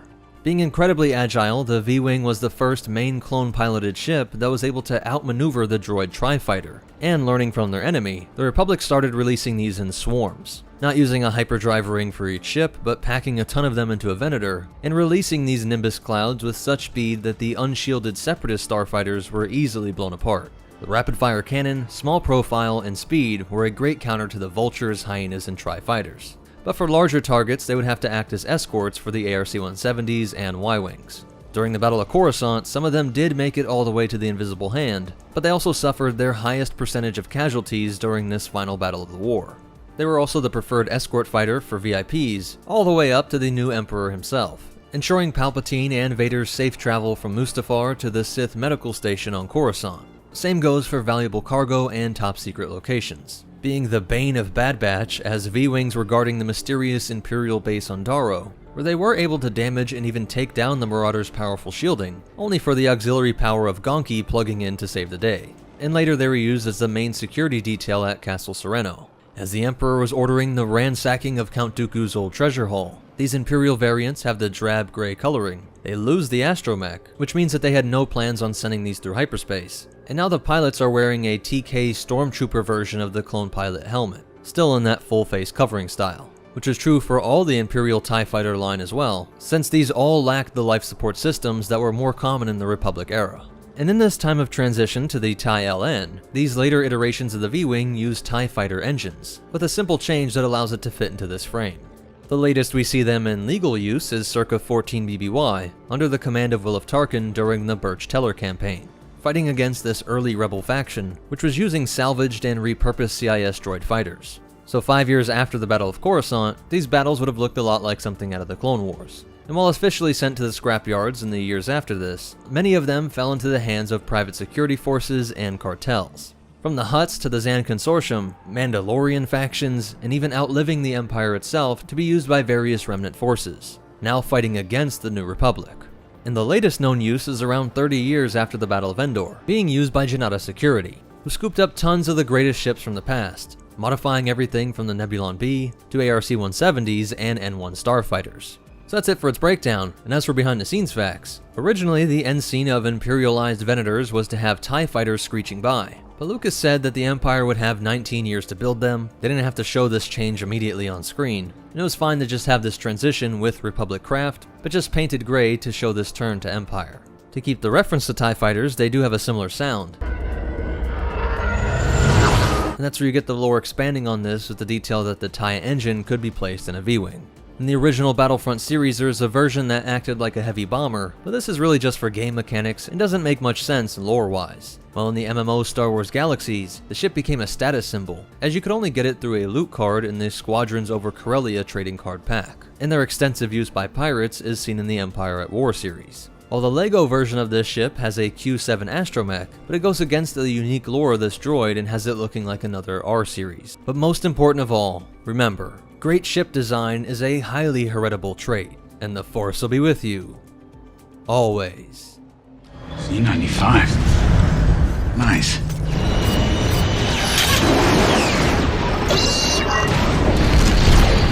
What's up, MetaNerdz? In this complete breakdown, we'll pull everything from canon and legend sources to completely understand the Z95 Headhunter. It was manufactured by Incom Corporation, located on Frezia. They were a company with a rich history and a knack for reinvention. Formerly known as the Toronix Inertial Compensator Corporation, they took some good advice and changed their name and are most affectionately referred to as Incom for short.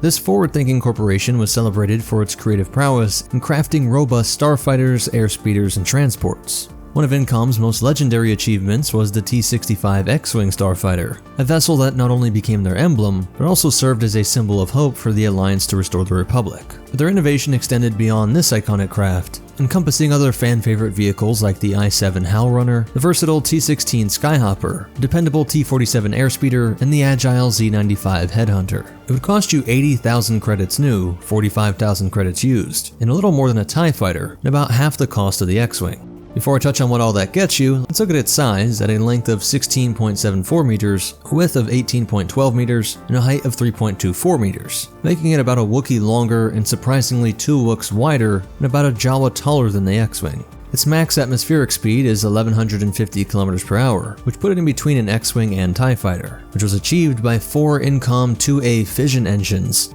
and there are also maneuvering jets on the rear of the wings. Hyperdrive systems are not standard, though later fighters included a GBK-435 hyperdrive motivator. For shielding, we have the Zolin 9771 deflector shield generators, which are rated at 20 SPD, which comes out to surprisingly only 40% that of the X-Wing.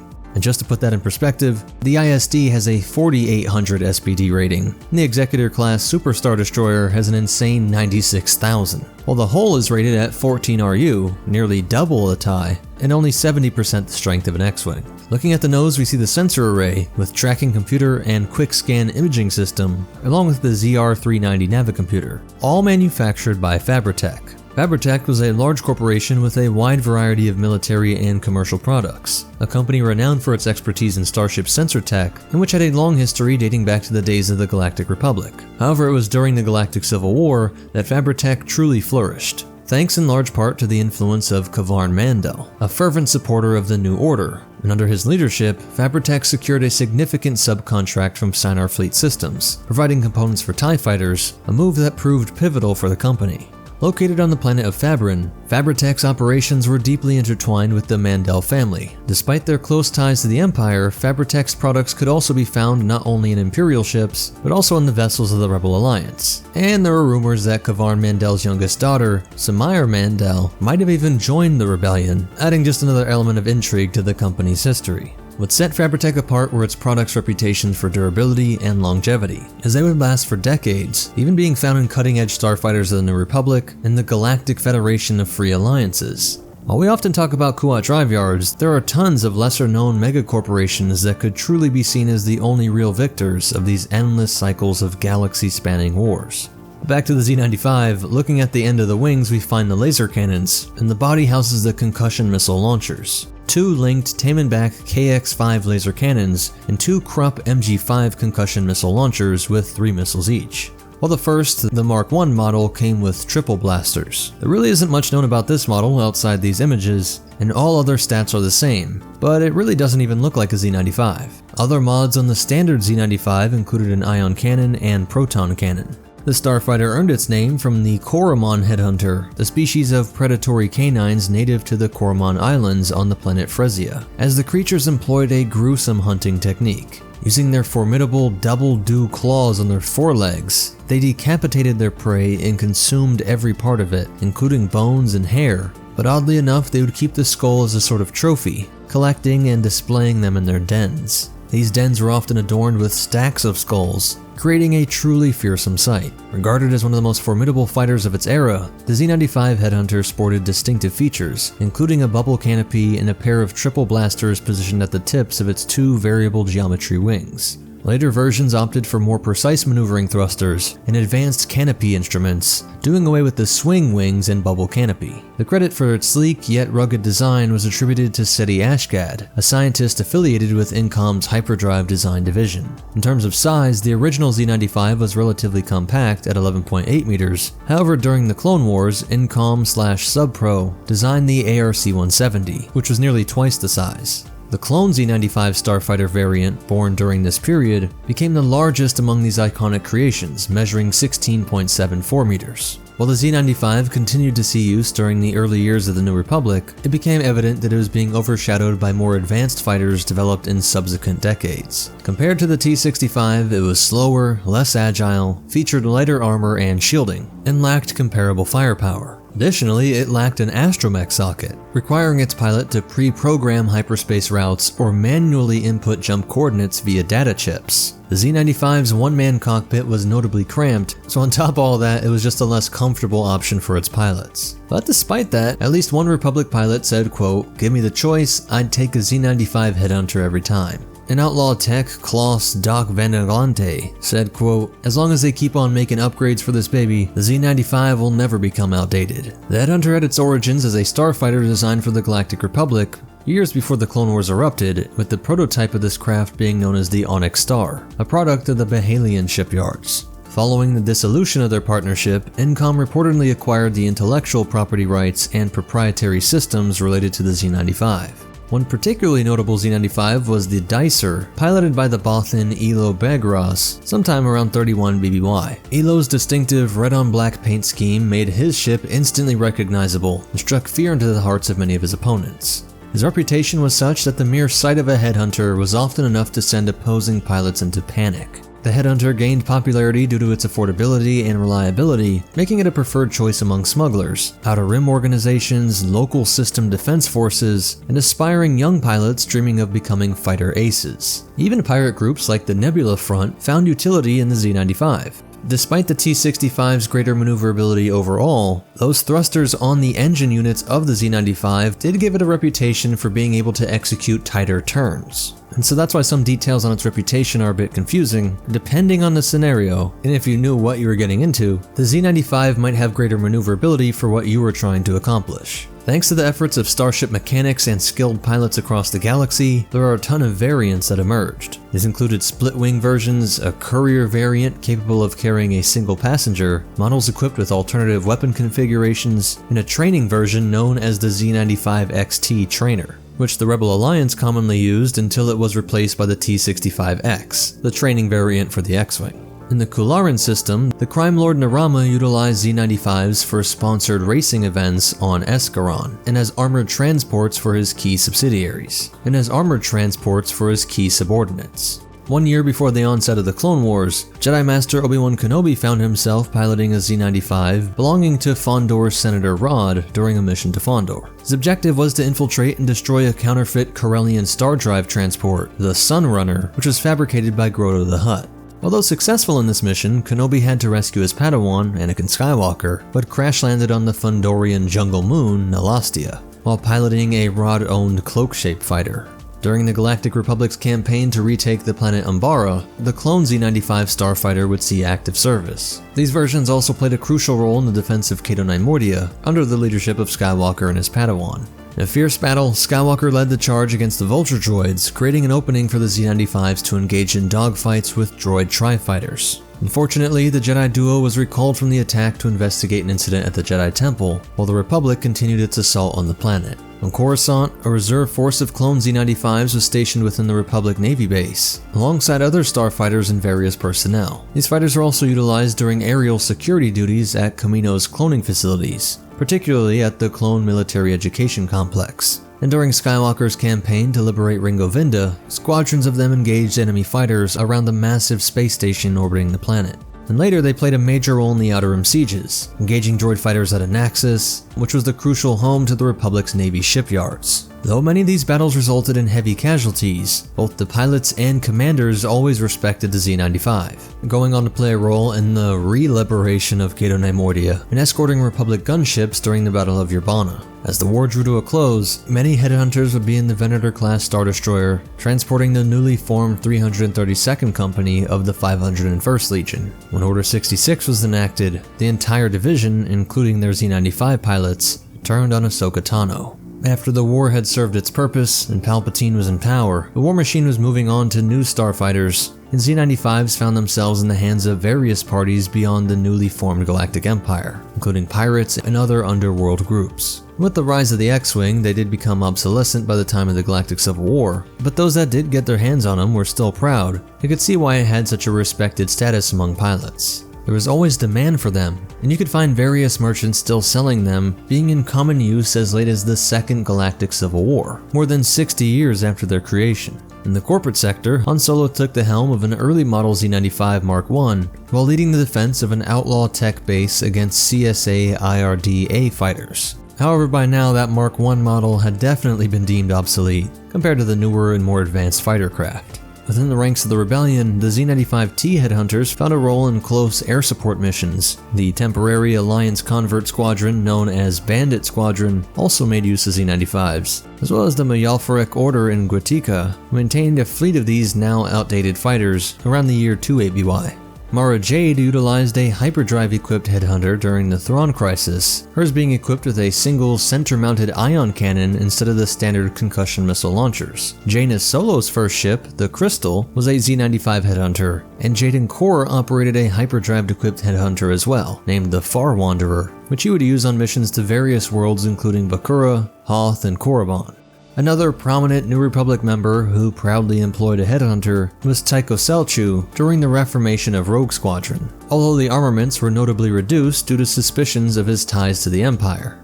In the mission to retake Coruscant in 7 ABY, 5 headhunters played a crucial role in the mission's closing stages. Following the conflict, the 4 that survived were sold to various museums to raise funds for Rogue Squadron's attack on Thifera, which shows both how desperate they were, but also the strange cult-like love for these ships. Even though they had been long retired from military service, Z-95s were made a favored choice among smugglers, gangsters, pirates, and all kinds of people engaged in both legitimate and illicit enterprises. This enduring popularity persisted even 29 years after the Galactic Civil War, with Resistance pilot Poe Dameron acquiring 3 Z-95s for a covert mission referred to as Operation Saber Strike. During the Battle of Exegol in 35 ABY, pilots with the Citizens Fleet took to the skies, and the starfighter that just always seemed to survive and find its way into new conflicts, underscoring the enduring legacy of these versatile starfighters in the galaxy's ever-evolving conflicts. So that's it for the breakdown, and as for cool stuff and behind the scenes facts, we got the case of the modified ship that could carry 2 people, but on the RPG adventure The Price of Business, there's a really strange occurrence documented where a Z-95 supposedly transported Len Marcus and around 15 other people, which maybe we could attribute to extensive modifications, or just a potential typo. But you gotta imagine that modifications this extensive would basically make it another ship, not really a variant. Within the Imperial Navy, TIE pilots commonly referred to Z-95s as skulls, perhaps due to the distinctive skull-like design of the fighter at certain angles. Though interestingly and likely unknowingly, it's funny that it matches up with the animal that it was based on. Remember, they used to collect the skulls of their prey. If you want to unlock one in Jedi Starfighter, you can enter the cheat code Headhunt. And when they made their appearance in the Clone Wars TV show, starting with the episode Darkness on Umbara, it was originally designated as a separate class called the Z-85 Headhunter. But that was just an error and not meant to be a different ship. And they put a lot of work into the design of the ship, trying to avoid visual similarities to the iconic T-65 X-Wing, but actually drew inspiration from the artist Colin Cantwell's original concept for the X-Wing, which is a really cool creative nod to this design. But most important of all, remember, no design can truly die off if it has the support of a modding community. And the Force will be with you, always.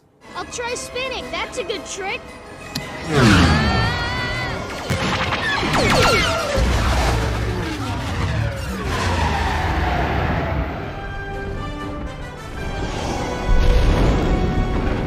What's up, MetaNerds? This video will be an updated, complete breakdown and history of the N1 Starfighter, looking under the armor and out to the different variants and uses over 60 plus years, from before the Clone Wars out to the Battle of Exegol. Let's start with its manufacturer, Theed Palace Space Vessel Engineering Corps, which was the in-house or in-palace shipwrights that made their own exclusive ships for the royal family and military. I mean, these are all handmade, no droids! That being said, they did not produce all of their parts, especially not the major components like engines and weapons. Instead, it was something like building your own PC, getting the top-of-the-line materials and assembling them on Naboo. Most of these components come from Nubia Star Drives, a company considered to be the highest level luxury brand in the galaxy, both in terms of their mechanical standards, but also praised for their unique and beautiful designs. Everyone across the galaxy knew their reputation. Oh, not bad, huh, Nubian, huh? The royal house would make use of the J-type craft like the 327 and Cruiser, which instantly impressed people with a complete chromium plating. a material that had greater blast resistance than your standard Durasteel, and it was easier to clean as well as being better at blocking out electrical interference, perfect for defensive countermeasures. And of course, it let people know that you were incredibly wealthy.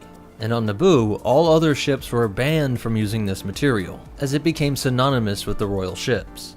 It's interesting to note that though C-3PO looks goldish, he and many other droids would have a light chromium finishing layer, likely for the block against electrical interference and resistance to carbon buildup, while Captain Phasma chose it for a combo of all of the traits mentioned, with her chromium being salvaged from a lost wreckage of a J-type ship that was personally owned by Emperor Palpatine.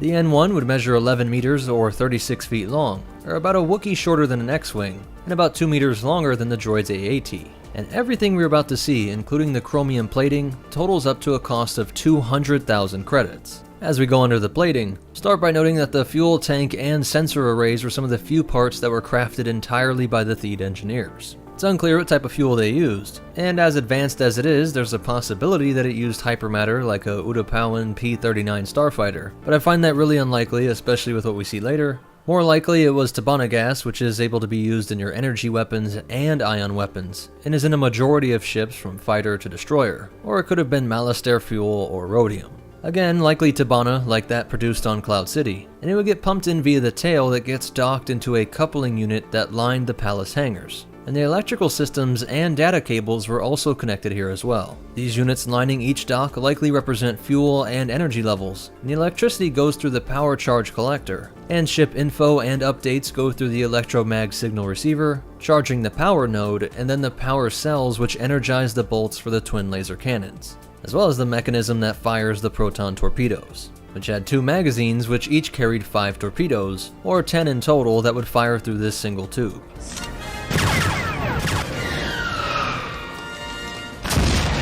The fuel pumps and hydraulics are also packed into the central area, with multiple fuel lines going out to the nacelles, energized in the ionization chamber. Most Star Wars ships use ion propulsion, a real technology but which is nowhere near as effective yet, and like the twin ion engine fighter of the Empire, almost all ships move forward by energizing a gas and shooting the resulting ions out of the back. This is what causes the blue glow, and the combustion chamber on the N1 is one of those highly customized pieces by the Theed engineers, made to withstand higher temperatures, and they combined it with the ship's iconic finials. Besides the graceful and elegant appearance, they were a stunning piece of engineering that worked to draw the heat off in a way that was said to be more efficient than any other ship, out of a combo of rapidly circulating coolant and just the shape. The need for this was also in part out of an environmental concern, as Naboo had been trying to reduce emissions on their world for centuries, seeing what many other worlds in the mid and outer rim did to devastate their atmospheres, either through war or industry.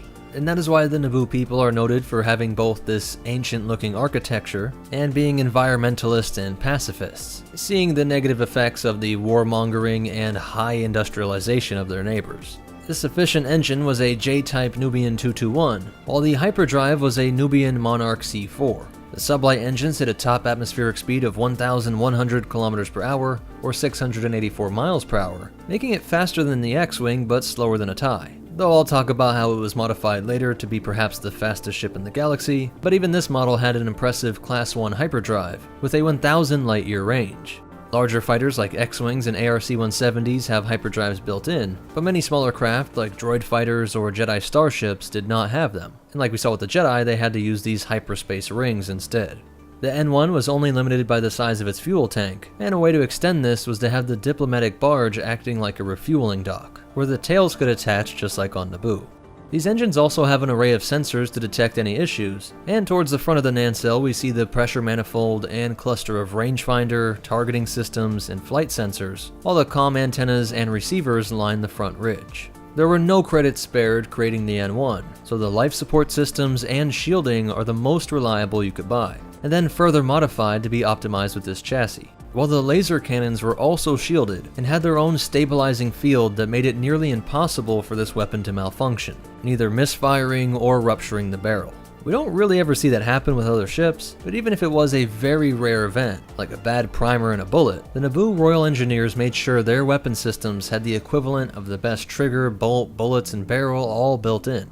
And then there was the astromech integration. It was not the first to use this system, but definitely one of the most successful, with the R2 unit placed right behind the cockpit. allowing it to operate all the ship's systems, communicate with other R2 units in the fleet, while also carrying out repairs. Naboo loved its astromechs, and used them to repair everything from the larger J-type yachts, where they could magnetize and scoot around on the exterior to repair things even in the middle of combat, while in the N1 it sat right above the data, electrical, and fuel lines, being able to physically manipulate them if need be, though it did most of its work being plugged directly in and optimizing things on the software side. And turning to the cockpit, we see the repulsor lifts that get this thing off the ground were activated with the push of this large button. The pilot has a comfy little headrest pillow, and the ship enters flight mode with the pull of this lever, closing the cockpit's transparasteel bubble, while the control yoke has a central red button that fires the laser cannons. These 3 screens display everything from the status of the shields, weapons, torpedo count, fuel, navigation, and threat detection, and if we look close we can see it provides a detailed picture of a specific target, with these little droidicas popping up. While the center screen shows the location that the autopilot was guiding you towards, and once you are in space you get a targeting system that shows the path of enemy fighters, with that left screen changing between icons displaying statuses but also text from the R2 unit. Also keep in mind these astromechs have much more computing power when plugged into a ship. As you can see, this entire area behind the unit is a computer designed to be integrated with the R2. And just a couple other things to point out before we move on to the variants in history, is the acceleration compensator right behind the cockpit, and the landing gear was located over here.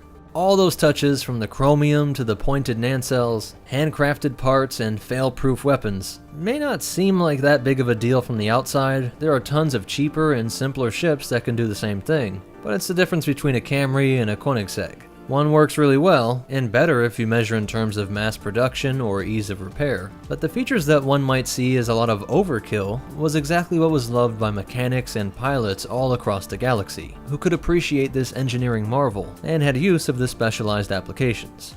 And speaking of mechanics, we need to look underneath the hangar to see the repair bay in the Theed Palace. Like the Venator, parts of the flight deck could retract to allow the craft to be maintenance down below, while above we see the racks that could stack the N1s up to 3 high, and on both sides totaling around 50, each with the same recharging/refueling banks in the tail plug.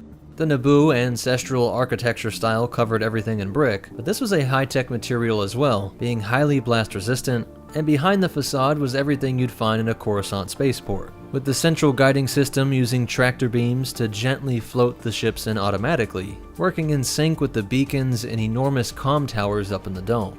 Couple cool things to note here is the ancient Naboo goddess standing outside for good luck, and a detail that the veteran pilots claim that they don't need any of these guidance systems. They can come racing in safely by simply using the waterfall to gauge the winds. As for its history, the first version was actually the N1L light starfighter, which lacked the main finial, and was both less powerful and more difficult to refuel and charge. The N1 would be developed further into the N1T Advanced, with a wider body to house a more powerful laser cannon, and the finial is raised up and off of the main body, perhaps for additional power or a stronger shield projector. There were also 3 levels of the bomber variant, the NB1, 1S, and 1T, which mostly differed in their payload capacity. The G1 was painted green and cost half the price, scrapping the Class 1 hyperdrive and optimizing for longer travel times. Meant to patrol the Naboo solar system, doing long-range patrols that could stay away from a fuel source for up to 2 weeks. And then there was the NX police cruiser, painted blue, and worked with engines and hyperdrives that were about half as powerful as the N1. These units were most often seen by your average citizen, being used by the Naboo Royal Security Forces, while the N1 stayed in the palace and only came out for important ceremonial parades, like a coronation ceremony. But funny enough, this N1 had only been developed a year before the blockade, in the year 33 BBY, with King Ars Varuna ordering their development, something that was at the time considered just a pet project, but it quickly gained the respect of their pilots, and would prove to be his most lasting and valuable contribution to Naboo.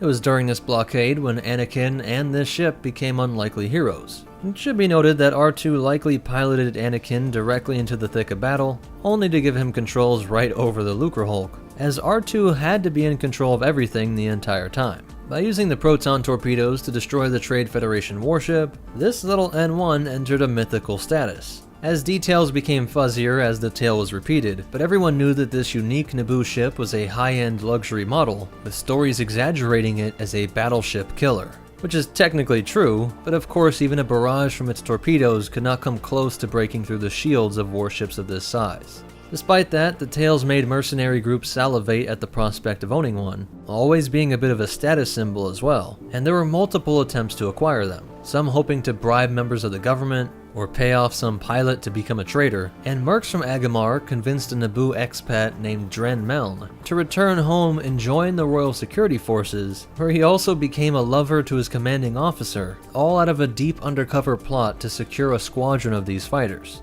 He provided the intel that the Agamarians used to set up an ambush, and he thought he had something in place to disable the ships, but when the plot failed and the N1 squad escaped, the mercs made sure to kill Dren Meln to cover up their involvement. By the Clone Wars era, this ship's features had some unintentional but very useful advantages. Part of why they wanted the ship to directly plug in was to keep royal movements a secret, avoiding intercepting data via wireless transmission, so the only source of downloading was right in the security room or when docked on other Naboo ships, which became especially important during the Trade Federation invasion and the subsequent battle with hordes of droid units during the Clone Wars. And that chromium protection from interference was nice too. They would remain in service on Naboo up through the fall of the Empire, being seen in the celebration following news of the Emperor's death. 9 years after the Battle of Endor, we see that Pelimoto had come into possession of one, housing it in Hangar 3-5 on Mos Eisley. We can speculate endlessly on how this happened, and Padme did have a personal N1, but it was all chrome, no yellow paint. And I wouldn't be surprised if the Force would have it where this was the exact ship used by Anakin, it coming back to his homeworld and being used in the canyons of the Boonta Eve Classic pod race course, all may be nods to this connection. As we can see, it's in heavy need of repairs, but that's actually a good thing at this point, as much like luxury vehicles from our world, there were a lot of things that could be improved on 40 years later. I mean, these are all handmade. No droids. Because this baby's pre-Empire, she's off the grid. And did I mention she can jump into hyperspace with no docking ring? That being off the grid part was a part of the Emperor's initiative to track the movement of everyone and everything in the galaxy, those chain codes that we saw introduced in Bad Batch. It's not just ships, they're registering people too. She understands this is one of the greatest finds in the entire galaxy, and a gearhead's dream to make a souped up one. We see that they go with more speed, but keep this still remarkable hyperdrive system intact, even if you are forced to use old hyperware, the software for hyperspace. Okay, I'm looking for mostly bolt-on aftermarket speed mods. This is all hand-built custom. I'm guessing we need vintage hyperware if it's going to fit this antique. She seems to hint at it at least doubling the top speed, and the result certainly looks like it, and we really get to see her expertise working with such a specialized craft, as Motto had to understand the latest innovations. Trust me, the last thing you want strangling your thrust capacitor is a vapor manifold. I fabricated you this induction intake charger that's going to double your output coefficient. We see that in lieu of the palace connections, they were able to convert the charging finial tail to work off a gonk droid, while the fuel would be pumped in above the new third engine added right under the cockpit, likely taking up this entire section meant for the astromech and its augmented computer. Remember, the fuel lines and energizers for the laser cannons were in this region, where we now see this raised device that works to power this triple supercharged engine system, as well as the beefier cannons, which are now raised up and appear to be at least medium if not high power. All of this required additional cooling. Where did they get a cryogenic density combustion booster? All that state-of-the-art work on the thinning finial nacelles had to be augmented by these cryogenic attachments. This bare-bones approach made it lighter, but also helped to keep everything cooler. And of course, the R5 astromech unit thought they were all idiots for thinking they could operate this thing without its help, as both navigator and repairman. You know, I figured with your disposition, you'd want to forego the astromech. Hey! Watch your language around the customers. And the droid has a point. This normally would be a big problem, but it must be solved by the advances in computing, likely working to include something that just calculated the hyper route, but none of the additional advantages that a full astromech unit provided. When he takes it for a spin, we still see the same blue glow from the ion engines, and everything in the cockpit seems to work the same, though they did have to add this extra screen to monitor these extra systems, perhaps being solely dedicated to the state of the engines and their heat. As he zips through the canyon and then out of atmosphere, it's obvious that this thing is far faster than your fastest stock ships like the A-Wing or Eta II. It's interesting to imagine how this will be used by Mando as he joins forces with Boba Fett, with Fett manning the heavy firepower but larger and slower Slave 1, and Din Djarin zipping around at speeds that nobody would expect. The proton torpedo tube is still in place, but it's unclear if he actually has torpedoes, if there is even room left after all these additions, or how he would find them in a junkyard. Though of course, we shouldn't put this past the Jawas. The ship is a big departure from the Razor Crest, a mobile home and gunship like Slave 1, but all Mando has to do is something like Anakin did with the Twilight. It shouldn't be hard to find more spice freighters in this neck of the woods, and that ship did have heavy shields and heavy firepower, while having its own quarters for a crew, and even a hangar for smaller ships like the Jedi Starfighter. A small Mandalorian clan could call this home, and have the power to raid much larger vessels, while hiding the fastest ship in the galaxy, letting it rip out of the back unexpected and acting as an interceptor. There's definitely some amazing potential here. And this isn't the latest existing N1 we see. In 34 ABY, Iden Versio would face off against Janata Security, a private military force that aided the First Order in conquering helpless worlds and kidnapping children to turn them into soldiers. This ship that once embodied the ideals of beauty and peace was now a part of something that struck terror into worlds across the Outer Rim and unknown regions. As JSEC was masterful at modifying and maintaining older vessels, everything from the Nebulon B and GR-75 transports to V-Wings and even N1 starfighters. They had multiple units of this vessel that was considered rare even when it was being produced new on Naboo. And one of these N1s, owned by the commander of this kidnapping project, Security Officer Lee Mackay, heavily modified his N1 to take advantage of newer parts that were both smaller and more efficient, leaving him room to install seismic charges. It's unclear how many of these it could carry, but despite using the expert tactic of unleashing these in an asteroid field, Iden Versio still managed to lock on and blow this antique out of existence. The last time we see an N1 was during the Battle of Exegol in 35 ABY, where several of them joined the thousands of ships from across the galaxy that sought to finally put an end to the Emperor. At least in the end, the Naboo people could be proud that their iconic ship played a part in restoring peace to the galaxy, and likely acted as a nice morale booster for anyone who saw that flash of chromium as it raced by. So that's it for the breakdown in history, but you definitely want to hear these cool facts and behind the scenes stuff. In Legends, the chromium was purely for decoration, a nod to a time when their ships did need heavy plating to repel the dangerous electromagnetic rays, as those first primitive starships finally broke out into space. But now shield generators easily protected ships from this. But the royal family wanted to use the chromium plating as a sort of call to their ancient rule, and though this has changed in canon to have a more practical purpose, it's nice that that line about there being so many hand-finished parts actually comes from the old cross-section. I thought it was neat that in this shot you see 3 eras of ships, the X-Wing in red, a New Republic blue variant, and the prequel N1. The full-size prop from Episode 1 was displayed in Boston's Museum of Science in 2005, and would actually hang suspended by wires for several years. There was much hoopla around the question, how can R2 fit into this thing? If the tube is snug around his head, how do his feet fit? Doug Chang, who designed this and many other amazing designs, and who is still working with Star Wars projects including the Book of Boba Fett, said Lucas personally altered the design to cause this problem, all in making it look more sleek, and he loved that it had the chrome look of 50s cars. And so the Episode 1 Incredible Cross-Section book hoped to address this problem by saying that R2 was brought up from the bottom and that his head telescopes up into place. And though not official, they were a cool unlock in the Rogue Squadron games, and would appear in tons of other games as well, all the way up through the new Battlefront 2. Details from this video come from the Cross-Sections books, Essential Guide to Warfare, and even the novel Darth Plagueis, which has a heavy focus on Naboo. But most important of all, remember, you can build anything with enough credits and faith in your Jawas, and the Force will be with you, always.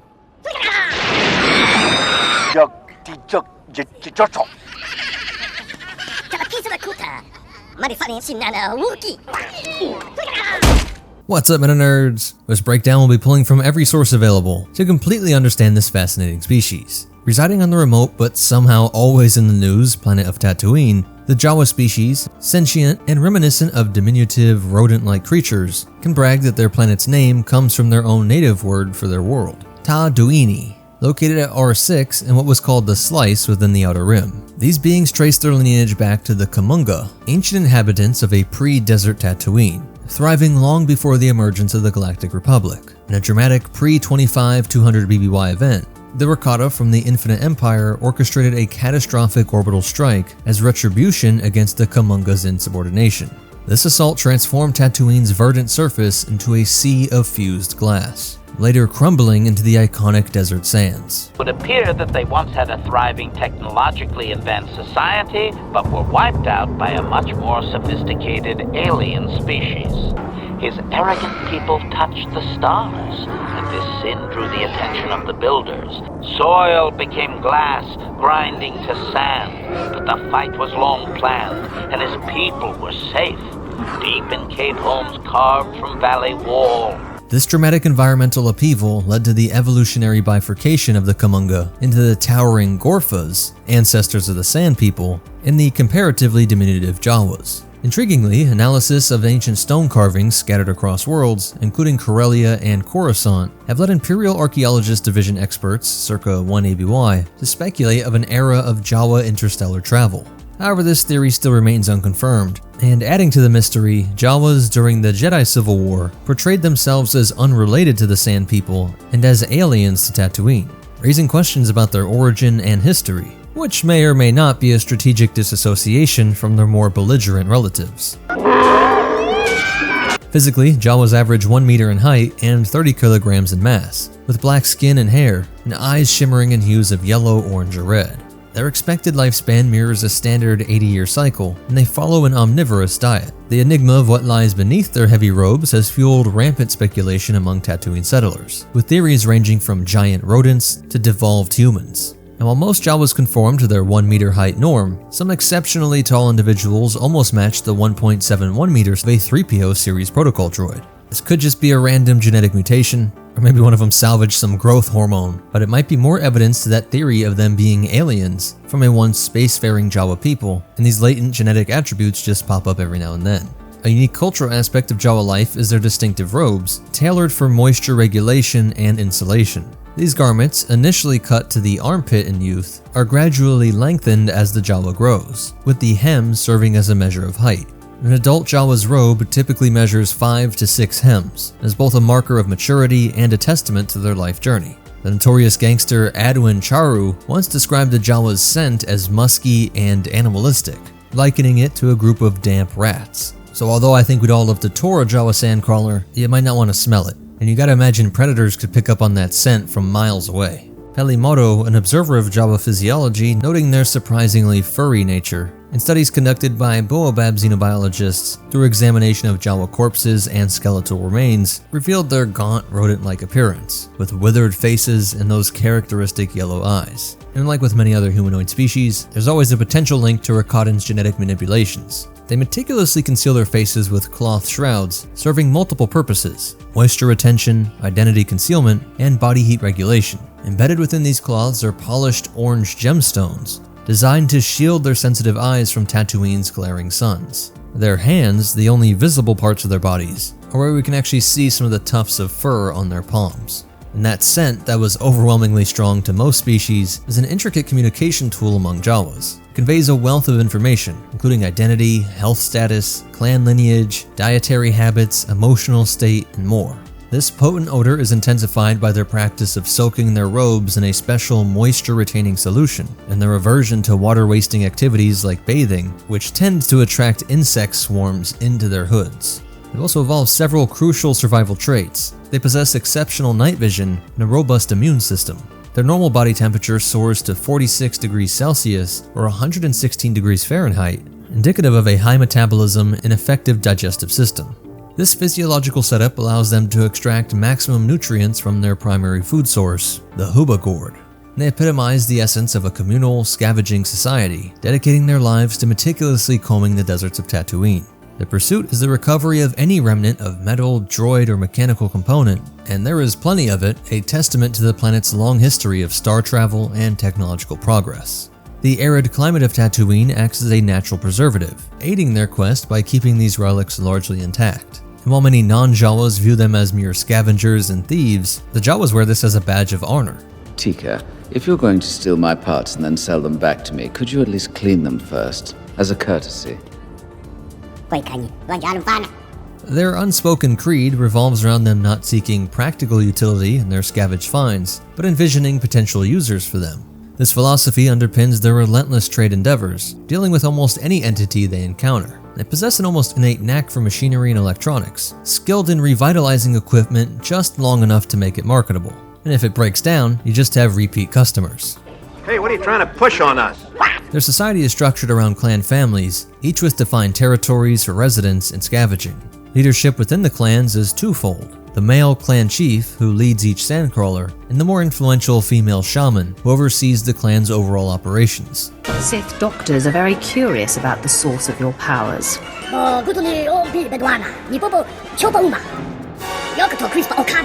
Shamanic ascension is unique, hinging on either exhibiting force abilities, surviving an illness with hallucinatory visions, or being selected as the incumbent shaman's successor.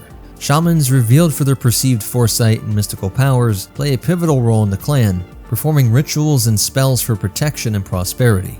Despite the patriarchal leanings of Jawa society, shamans command immense respect and do not travel with the sandcrawlers, instead residing within the clan's fortress. Hinting at two things: there's almost a Viking-like aspect here, all packing into a sandcrawler to sail the Dune Seas and hoping to find treasures to bring back home to your clan. And in a world with countless deadly predators, both beasts and blaster-wielding variants, they truly felt that the rituals and spells performed by the shaman protected them. But beyond the shamans, Jawa society generally accords little respect to females. With no power over decisions, meant to stay in the homes within the fortress, while the crux of the male's existence is scavenging and trading.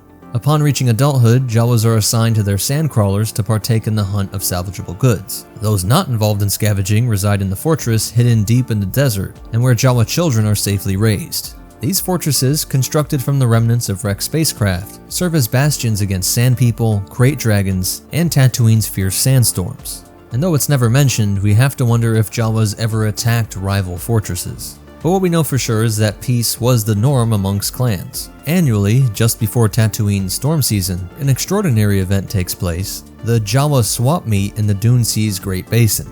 Here, sandcrawlers from various clans converge, and Jawas engage in an exchange of salvage. This gathering also serves as a platform for inter-clan activities like sharing navigational data about the ever-shifting desert terrain and arranging marriages to foster cultural and genetic diversity amongst the clans. The Jawa's ingrained scavenger instincts extend to their social norms, particularly in matrimonial matters. It's commonplace among different Jawa family clans to engage in the barter of sons and daughters for marriage, a term in Jawa'ese that translates to trading of marriage merchandise. And the norm in all clans was a public consummation of these marriages, which was not optional but expected and customary. A way of ensuring amongst all the different clans that this marriage was legit, and that the two you were looking at swapping moisture rags hopefully really would be the mother and father of whatever offspring came about. Communication within all Jawa communities is conducted in Jawa'ese, a language characterized by its high-speed variability and complexity. The language becomes even more nuanced with the incorporation of sense to add emphasis and tonal subtleties. To facilitate trade and interaction with other species, Jawas employed a simplified version of their language known as the Jawa trade language. It is doubtful he can be clearer. Their language is difficult even for droids. He is using a trade language to try and help.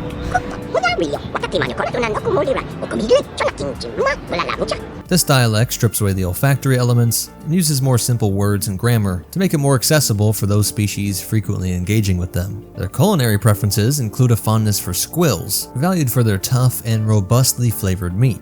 An anecdotal incident involves the Jawa clan scavenging an Imperial transport capsule, where they fortuitously discovered squills and were very happy to have both a meal and new scrap material. And despite their generally peaceful nature, Jawas are occasionally equipped for self-defense. Their arsenal typically includes ion blasters, designed to disable droids rather than cause physical harm, and restraining bolts for droid control.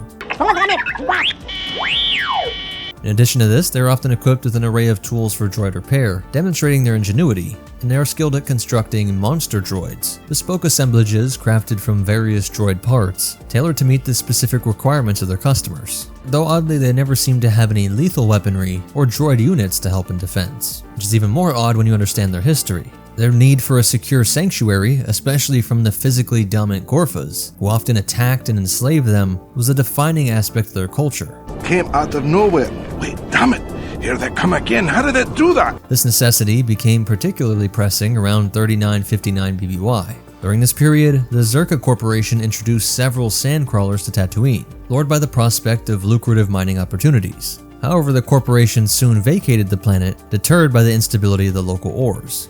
Zerka Corporation has really tried to hide this, but it just seems that Tatooine metal is unfit for effective manufacturing. The Jawas, seizing this opportunity, quickly repurposed the abandoned sandcrawlers into mobile homes. These mammoth vehicles not only offered protection from Gorfa attacks, but also revolutionized Jawa society, facilitating their nomadic lifestyle of scavenging across the desert, becoming a symbol of Jawa resilience and resourcefulness, and forever ensuring that these people would be great mechanics, as it all required constant upkeep to remain operational.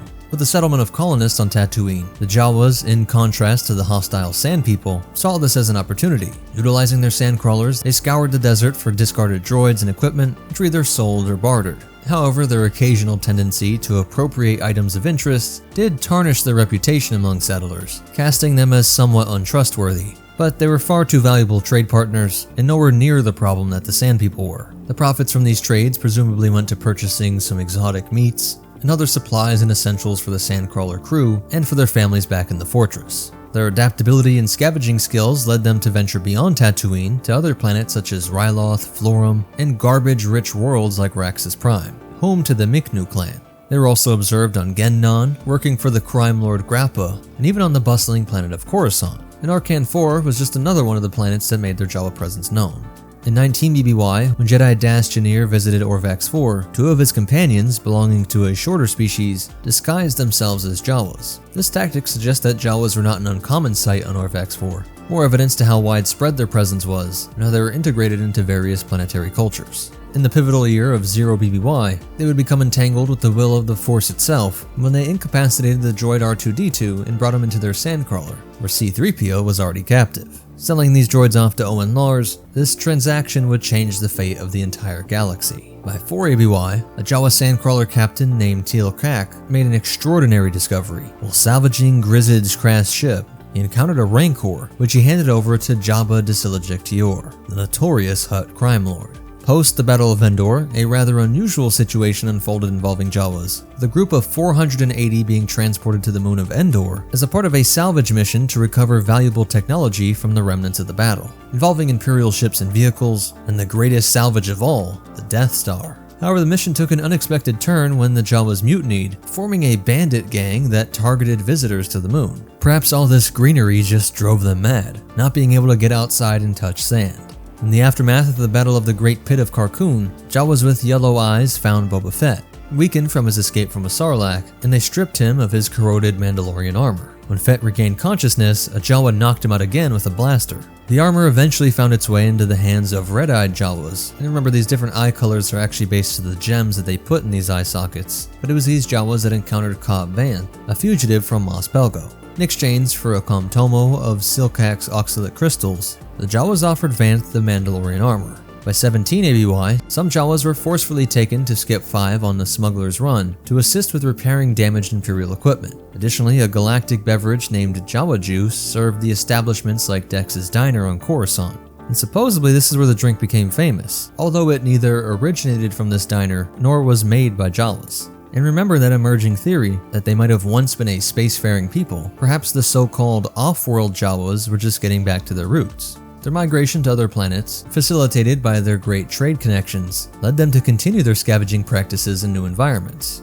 On Navarro, home to the Tribe, in Arvala 7, where a clan owned a sandcrawler, Jawas maintained their traditional lifestyle. It's not clear how this was moved here, if it actually came from Tatooine, or perhaps was built here, having parts ordered and or salvaged. We know they could probably build anything they wanted wherever they were, as long as they had the right parts. If not, it must have been a massive transport ship to get one off of Tatooine and across the galaxy. And on Arvala 7, Din Djarin, the Mandalorian bounty hunter, encountered these Jawas when he found his ship, the Razor Crest, partly dismantled by them. After a confrontation, and with the assistance of Kuo and Ugnaught, Djarin negotiated with the Jawas, agreeing to retrieve a Mudhorn egg in exchange for the parts of his ship. His success in this task led to the restoration of the ship's components, and what would become Djarin's signet of Clan Mudhorn. And by getting them such an exotic good, they were able to overlook the use of a war crime weapon against them. So that's it for the breakdown. As for behind the scenes facts, the iconic Jawas made their debut in Star Wars Episode 4, where Lucas initially envisioned a Jawa prototype resembling a rat, but later discarded the idea and deemed it overly theatrical, going for the more mysterious look of them being all covered up. In the actual movie, the Jawas are portrayed by 12 local children, including Tiffany L. Kurtz, the daughter of Gary Kurtz, a producer of the film. They wore black stocking masks and eye bulbs wired to create the glowing eye effect. The canonical appearance of Jawas beneath their hoods remains a mystery, as no official source has confirmed their true looks, though all the lore from those different scientists do all but confirm that they would just look like rats. Behind the scenes imagery from Return of the Jedi shows them with squarish heads, black cloth, and large mechanical yellow eyes. But of course those latter parts are part of the costume design and not necessarily indicative of their actual appearance. And their ties to their violent cousin species was in the original Star Wars novelization, hinting at a possible kinship between the Jawas and Tusken Raiders, and describes the Jawas in a metaphorical sense as rodent-like and akin to devolved humans. In 1978, musician Neil Young featured small hooded creatures with glowing eyes, named Road Eyes, in his concerts and tour film, and on the cover of his album Rust Never Sleeps. This led to one of the more unusual copyright infringement cases related to Star Wars, which was eventually settled out of court. In Knights of the Old Republic, they explored the theory that Jawas, along with Gorfas, may be human or at least human-related, and suggested in a dialogue with the Sand People storyteller, where HK-47 comments humorously on the potential strain such a theory could put on the meatbags' belief system, as the Gorfas demonize the human settlers, and vice versa. Cautionary, Master, if you mean to suggest that humanity is ancestrally linked to ancient Tatooine, you will strain his belief system to its pitiful meatbag maximum. The Jawas also inspired elements in other Lucasfilm creations. For instance, the Weavers Guild in the computer game Loom does bear a resemblance to the Jawas. But most important of all, remember, pop some new filters in your helmet if you're going to tour a sandcrawler, and the Force will be with you. Always. I've taken the liberty of upgrading the Rogue Shadow sensor array. Now you'll be able to spy on any suspect ships within the entire system.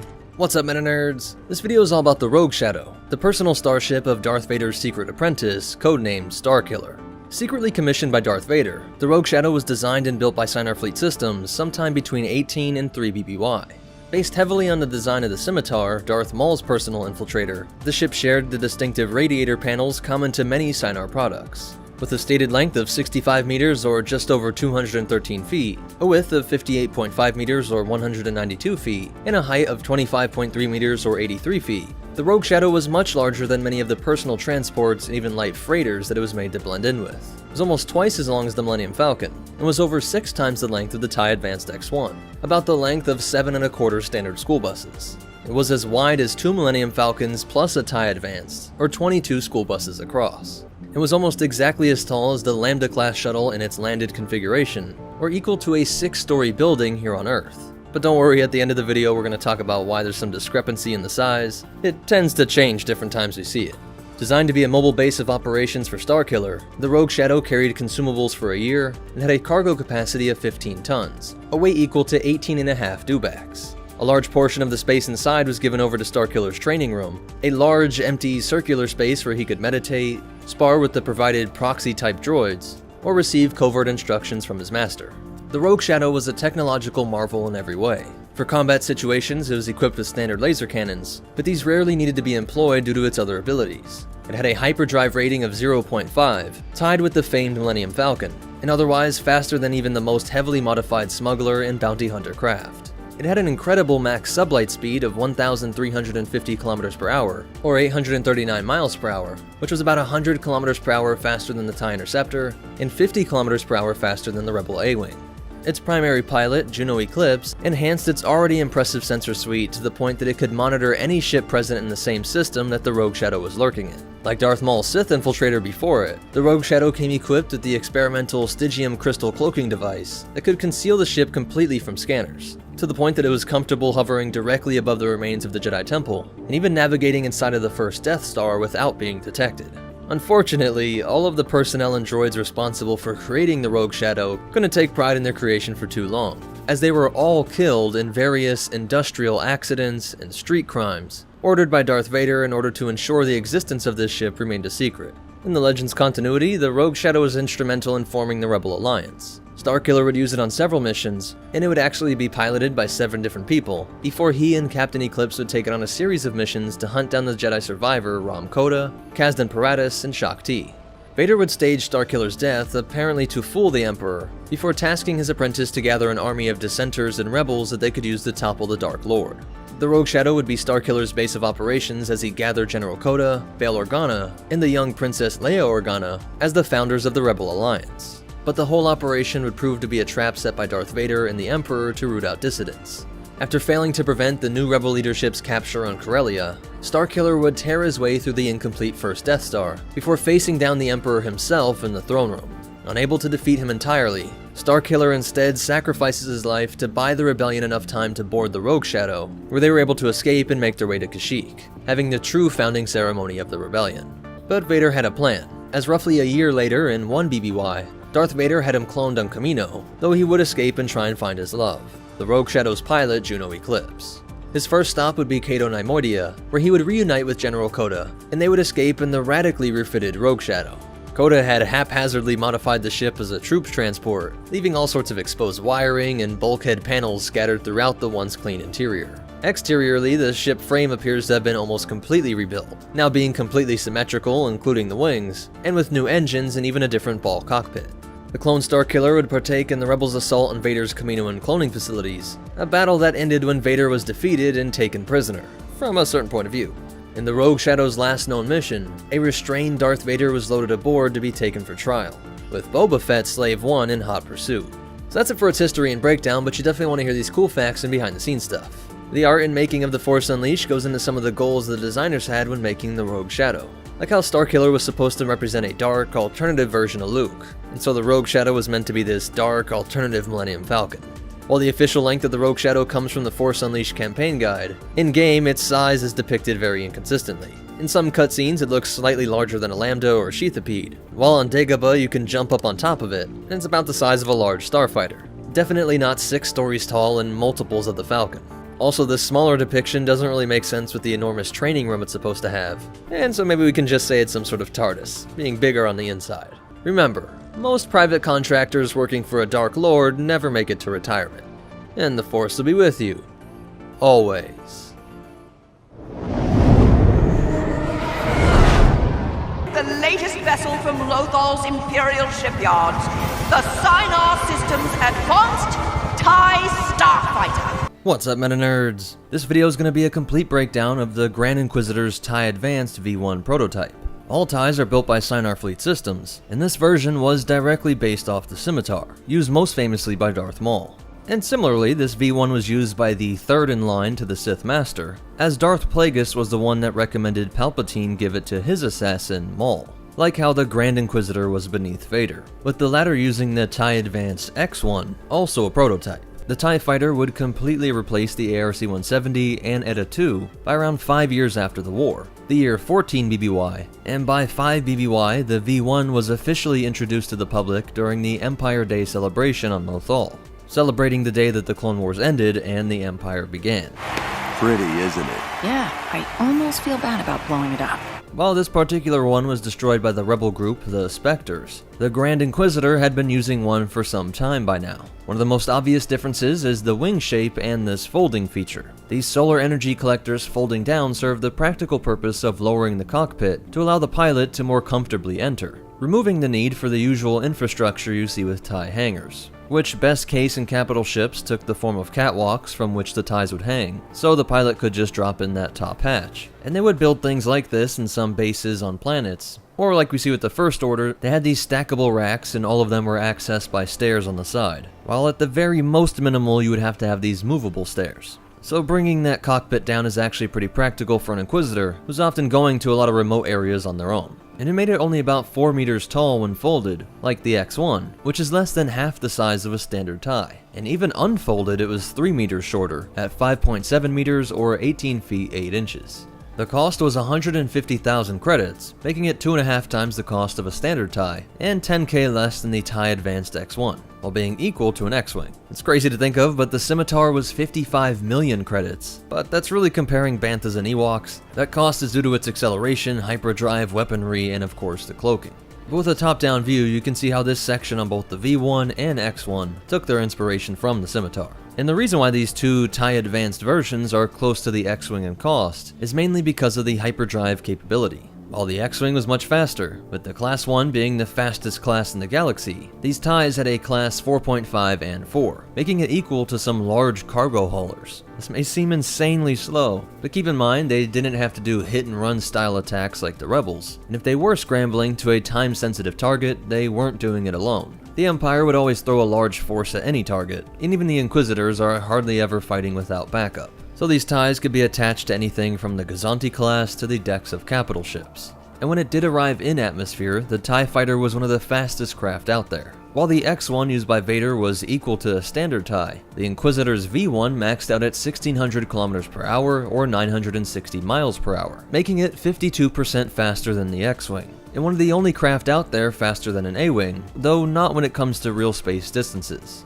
This stat is referred to as megalight per hour, and it is a bit silly if you look at it too long, putting ships at multiple times the speed of light, but ignoring that and using it simply as a scale to measure ships relative to each other, we see that the A-Wing and Eta II are the only ships out there faster than the experimental TIEs, with a big jump in speed seen by the First Order era, likely just due to being 30 years later. Now this is all powered by twin-ion engines, and would have likely looked a lot like your standard TIE underneath those Durasteel panels, with Tabana gas getting ionized for the engines, and these massive power generators energizing the two LS 9.1 laser cannons. But what is most impressive are the variable munition launchers, which was used by the Grand Inquisitor to track vessels by running with an XX-23S thread tracker, which was powerful enough to transmit out of hyperspace. And this is the same model that would be used to track the Millennium Falcon to Yavin 4. You're sure the homing beacon is secure aboard their ship? The V-1 could be outfitted with missiles, which themselves could be a variety of missile types or mixed in with trackers for a total of 20 projectiles.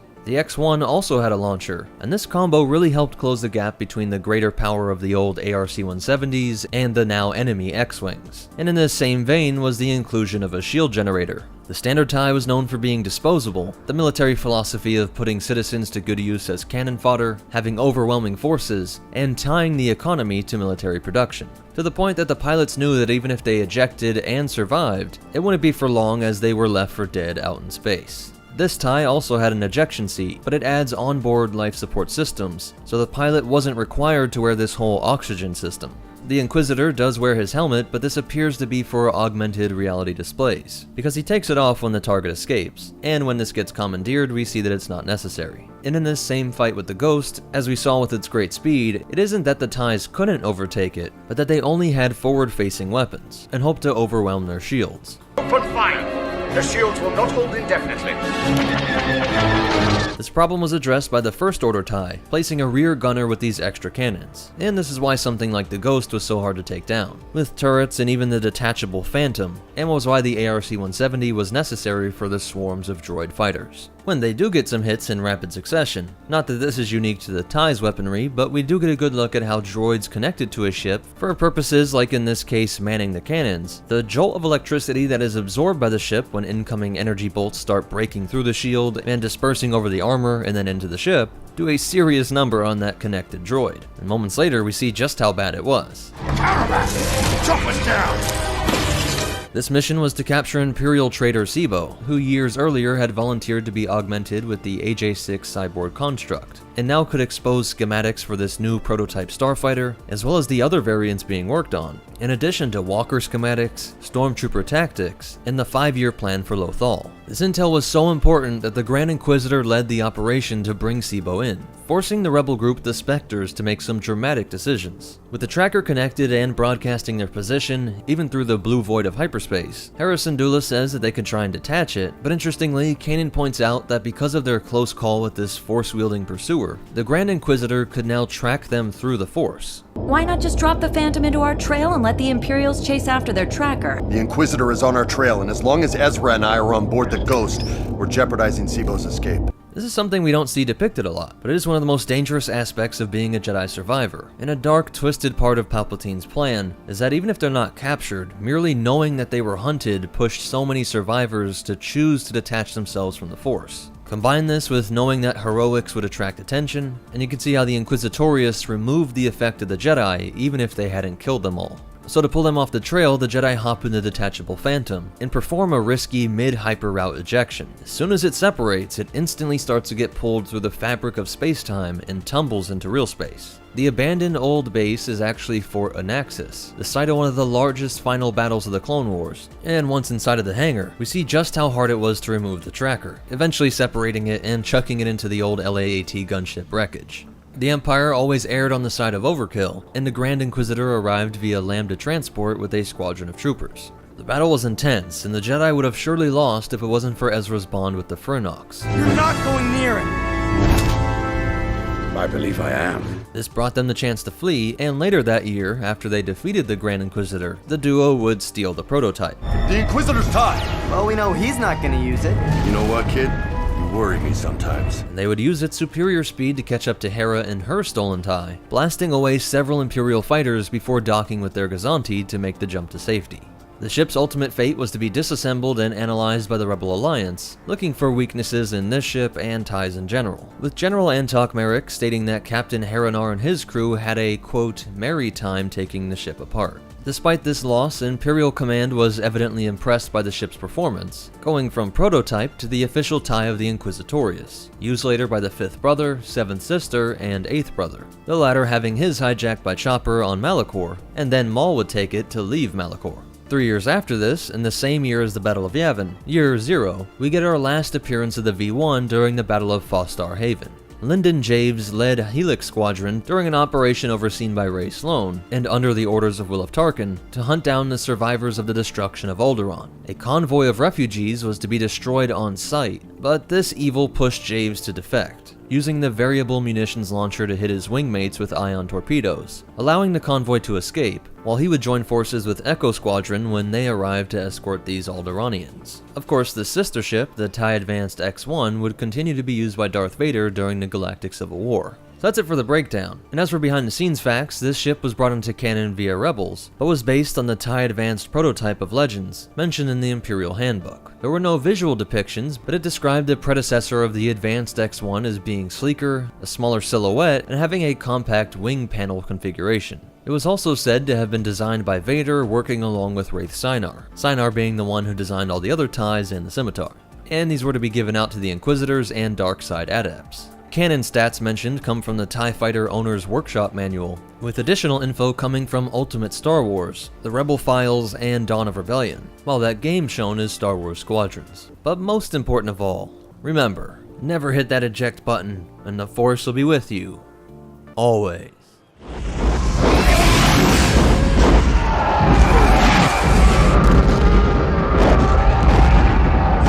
Imperial interlopers destroyed all that we knew and loved in the Night of 1,000 Tears.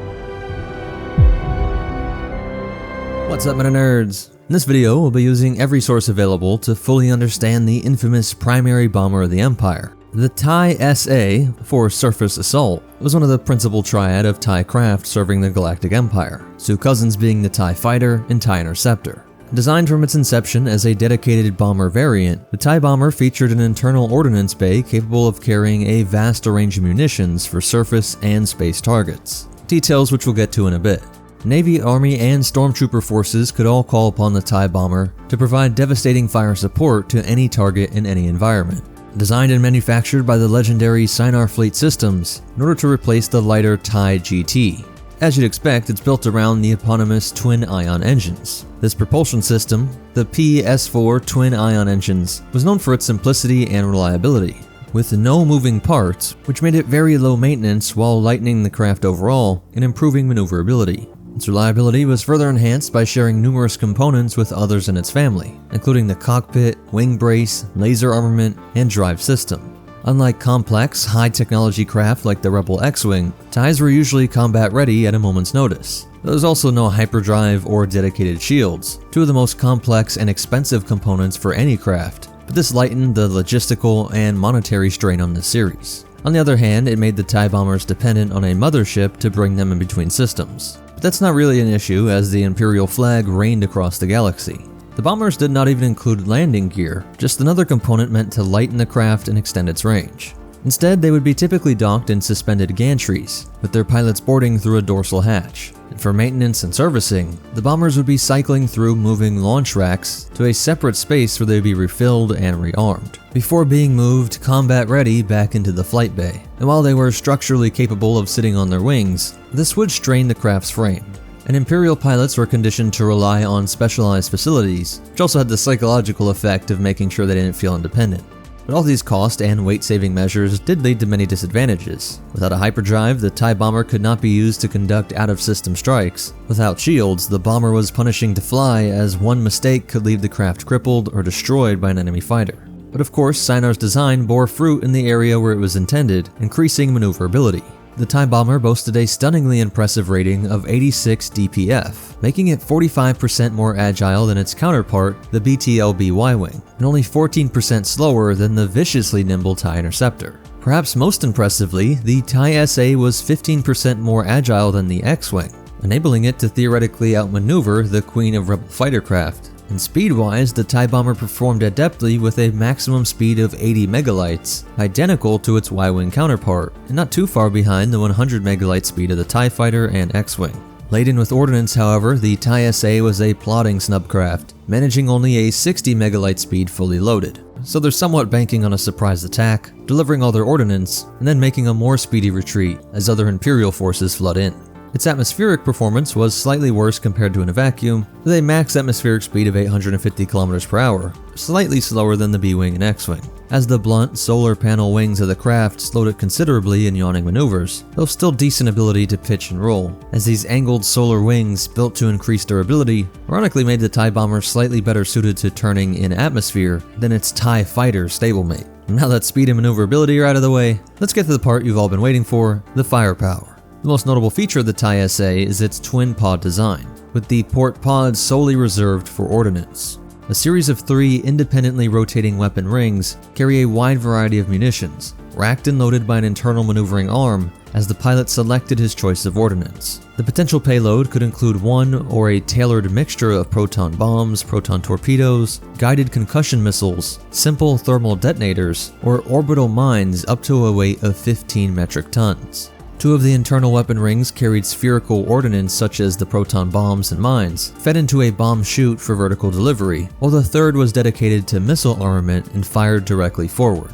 Bomber squads could perform a wide variety of space or ground tasks, from seeding space with orbital mines to precision bombing of ground targets to delivering devastating volleys of concussion missiles against enemy fighter formations. The bomber had a reputation for precise delivery of firepower, delivering a tailored payload where the immolation of an ISD's orbital bombardment might be a tad excessive, and for those first 19 years of the Empire, might get those pesky civilian and senatorial critics talking. But precision is still a relative term though, as a squadron of 12 or a wing of 72 could very well flatten an entire town, borough, or installation with carpet bombing. For more specialty missions, the TIE SA could also carry thousands of dispersible pamphlets to weaken enemy morale, flip a rebellious population back to supporting the Emperor, or supply canisters to resupply isolated Imperial forces. As with other TIE cousins, the bomber's ion engines made an eerie howl passing overhead.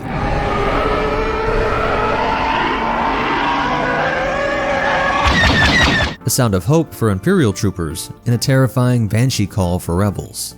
In the heavily jammed electronic battle scene in the galaxy far, far away, electronic warfare systems were crucial for the success of the TIE bomber, and it came well equipped with a dedicated EMP generator mounted between the twin pods and used to short out a target's defensive electronic systems. This, coupled with a SFS TS-7B targeting computer, ensured that launched missiles and bombs reached their target. For ground strike missions, the TIE SA's Nordoxicom bomb site ensured reasonable precision, whether from close runs or high altitude.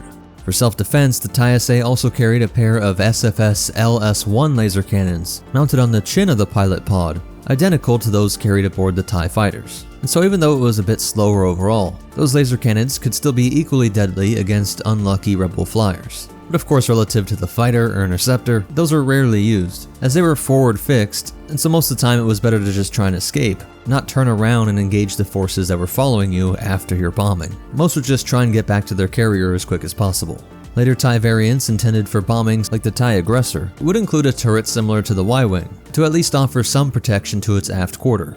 The TIE line has an infamous reputation for fragility, but in the case of the TIE SA, a variety of design features led to an increased, although frankly still not too good, durability.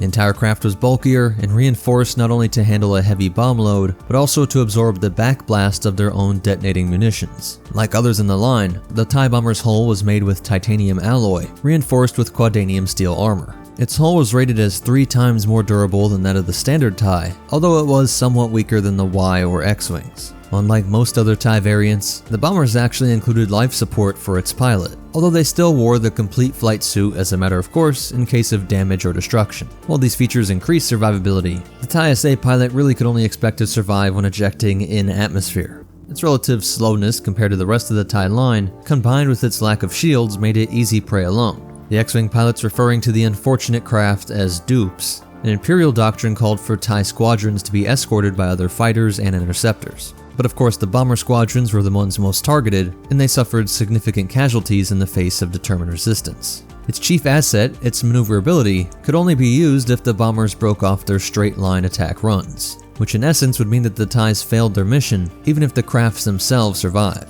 Due to this disincentivation and the strict discipline of Imperial pilots, the TIE SA rarely got to showcase the impressive agility that, in theory, was the craft's most survivable feature. The TIE SA hull would be used to spawn a number of sub-variants, the most directly related of which is the TIE boarding shuttle. This model replaced the munitions in the starboard pod, with seating for a dozen personnel for boarding operations. Other variants included the triple pod TIE Heavy Bomber and quadruple pod TIE Punisher. And during the grinding Rebel reconquest of the galaxy, this bomber became increasingly outdated, moving from a serviceable if somewhat unprotected bomber to a nearly obsolete and vulnerable craft. Designs such as the Scimitar Assault Bomber, approved by Grand Admiral Thrawn, would remedy the situation, keeping the TIE line viable and lethal. And stay tuned as we expect to have all these variants get their own video in the future. And unlike some craft, the TIE Bomber is virtually identical in legends and canon sources. In fleet engagements, TIE Bombers served a crucial role as part of an Imperial commander's arsenal. Typical complement of Imperial Star Destroyers would include 72 TIEs, split across 6 squadrons. 1 squadron of which would be TIE SAs. In battle, TIE bombers could deliver firepower beyond the reach of ISD turbolasers, or supplement the ship's assault at close range with ion or proton torpedoes. The ISD was also vulnerable to attacks in its rear quarter, with most of its heavy guns positioned to fire forward or in broadsides. TIE bombers filled this gap, keeping pesky rebel frigates or other warships from getting into such a position. As mentioned before, they could also be used for precise ground strikes, especially where the ISDs did not have a direct line of sight, such as on the far side of moons, or in rebel bases tucked away in hard-to-reach canyons, or other similar features. Among the TIE bombers' key moments in history, they hunted for the Millennium Falcon after the evacuation of Hoth, bombing the asteroid the freighter was hiding in an attempt to flush the wily smuggler out into the open, and fulfilled their more expected role in the famous off-screen battle, bombing the rebel base on Yavin 4 after the destruction of the first Death Star, inflicting serious damage in a small retribution for the major humiliation the rebels had caused. They also shredded the X7 factory station, responsible for manufacturing the TIE Defenders of the rogue Grand Admiral Zarin, and perhaps most infamously, were used to deadly effect on the Mandalorian homeworld, reducing the capital of the most proud fighters in the galaxy to ash and rubble, and of course used extensively throughout the Galactic Civil War and beyond. As for its size, it was a chunky but compact boy, coming in smaller than both the TIE Fighter and TIE Interceptor. If one of these landed on Earth, it'd be about as long as an adult Malaysian reticulating python, or 2 medium sedans, and about as wide as a bowling lane is long. And Shaq's Illuminati clone standby could stand on his shoulders and just about touch the top of that wing, or a bit taller than both the Vulture Droid and Tri-Fighter. That's it for its breakdown, but as for some cool facts and behind the scenes stuff, the bomber was actually designed for A New Hope, but it didn't make its way onto screen until Empire Strikes Back, with the TIE Shuttle compatriot first appearing in the cross-section of the Imperial Star Destroyer Devastator. The TIE has been an ever-popular model for LEGO sets, with several coming out over the years.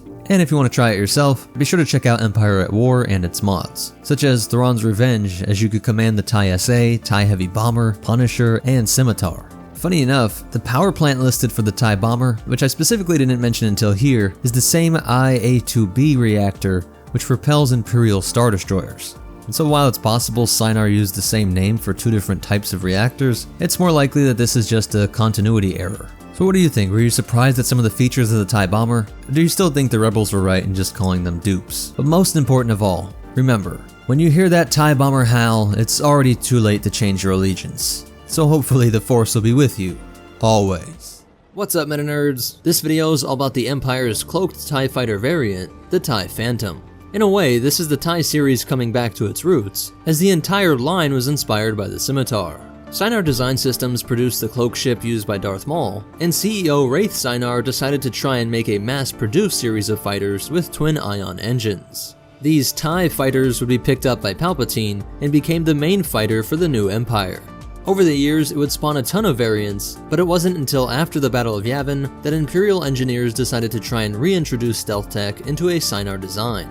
The body of this ship would be based on the V-38 assault fighter, which is why it doesn't have the eyeball cockpit that is found in nearly every other TIE variant. Grand Admiral Marty O'Batch was selected by Palpatine to lead this project, due to the fact that Batch was an obscure military leader with no political connections, perfect for developing a secret fighter. The first candidate was Hybridium, a type of cloaking crystal that was much more abundant than the rare Stygium. On the outer rim moon Imdar Alpha, their research station was working endlessly to try and solve the problem of double blindness caused by the Hybridium version of cloaking. They could get the Phantom prototypes to cloak just fine, but then the pilots inside couldn't see out, or even detect anything outside of the cloak. 3 years of frustration led Batch to ask Palpatine for access to the Tarkin superweapon. This is essentially a bare-bones Death Star, with minimal structures built up around a planet-busting super laser. Aiden 2 was a known site of Stygium crystals, and though it would be very time-consuming to try and mine down to its crystal core, it would be incredibly easy to use droids to just scoop up Stygium crystals floating around in space. This problem was solved with a single shot from the Tarkin, turning this difficult-to-work world into a debris field of millions of crystals. Now there was plenty of Stygium to go around, and Palpatine saw the project was on the verge of being fully realized, so he allowed the Executor-class Star Dreadnought, the Terror, to protect the research station on Imdar Alpha.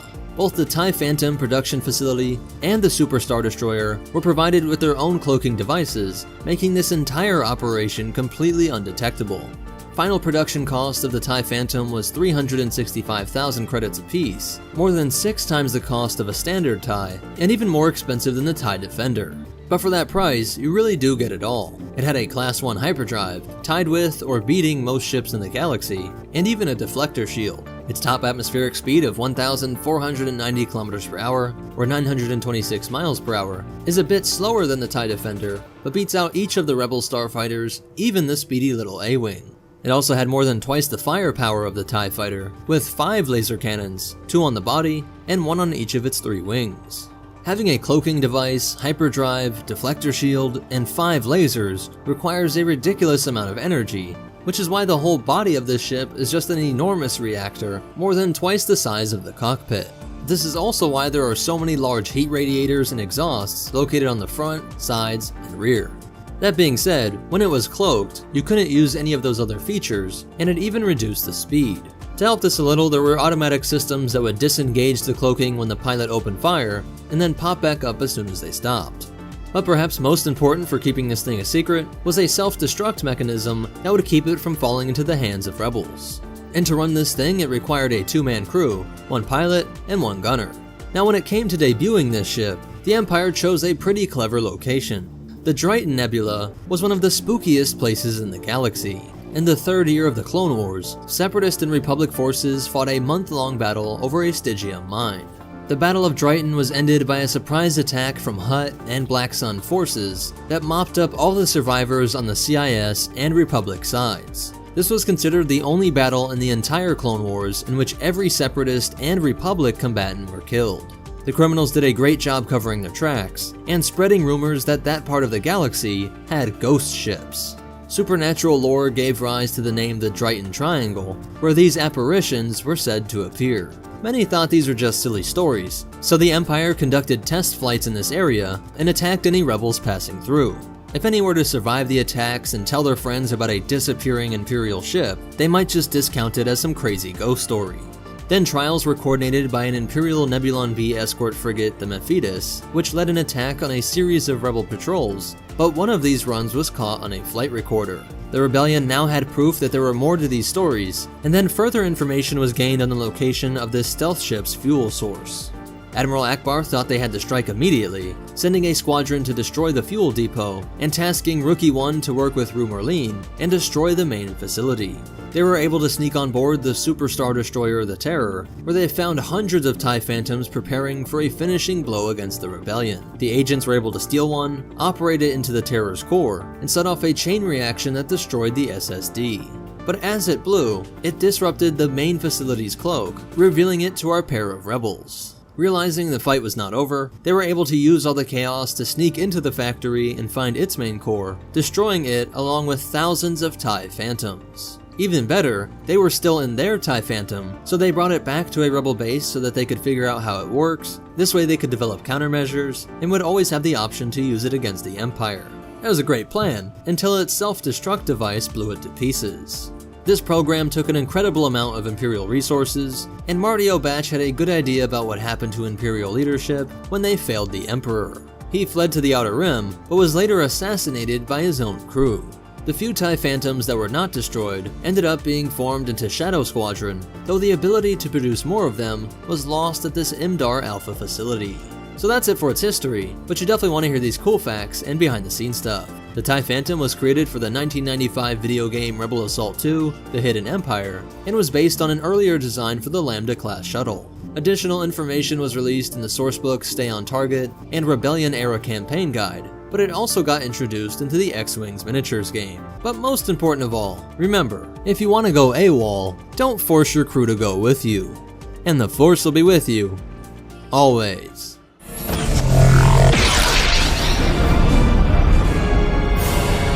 That's impossible.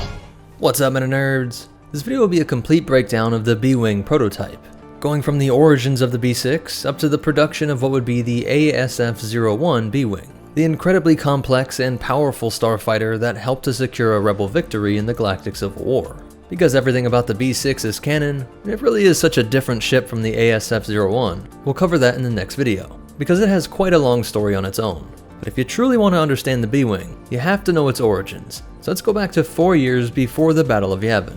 The Rebel Alliance was still not officially organized, just a bunch of rebel cells spread throughout the galaxy, but starting to coalesce under the leadership of Bail Organa and Ahsoka Tano.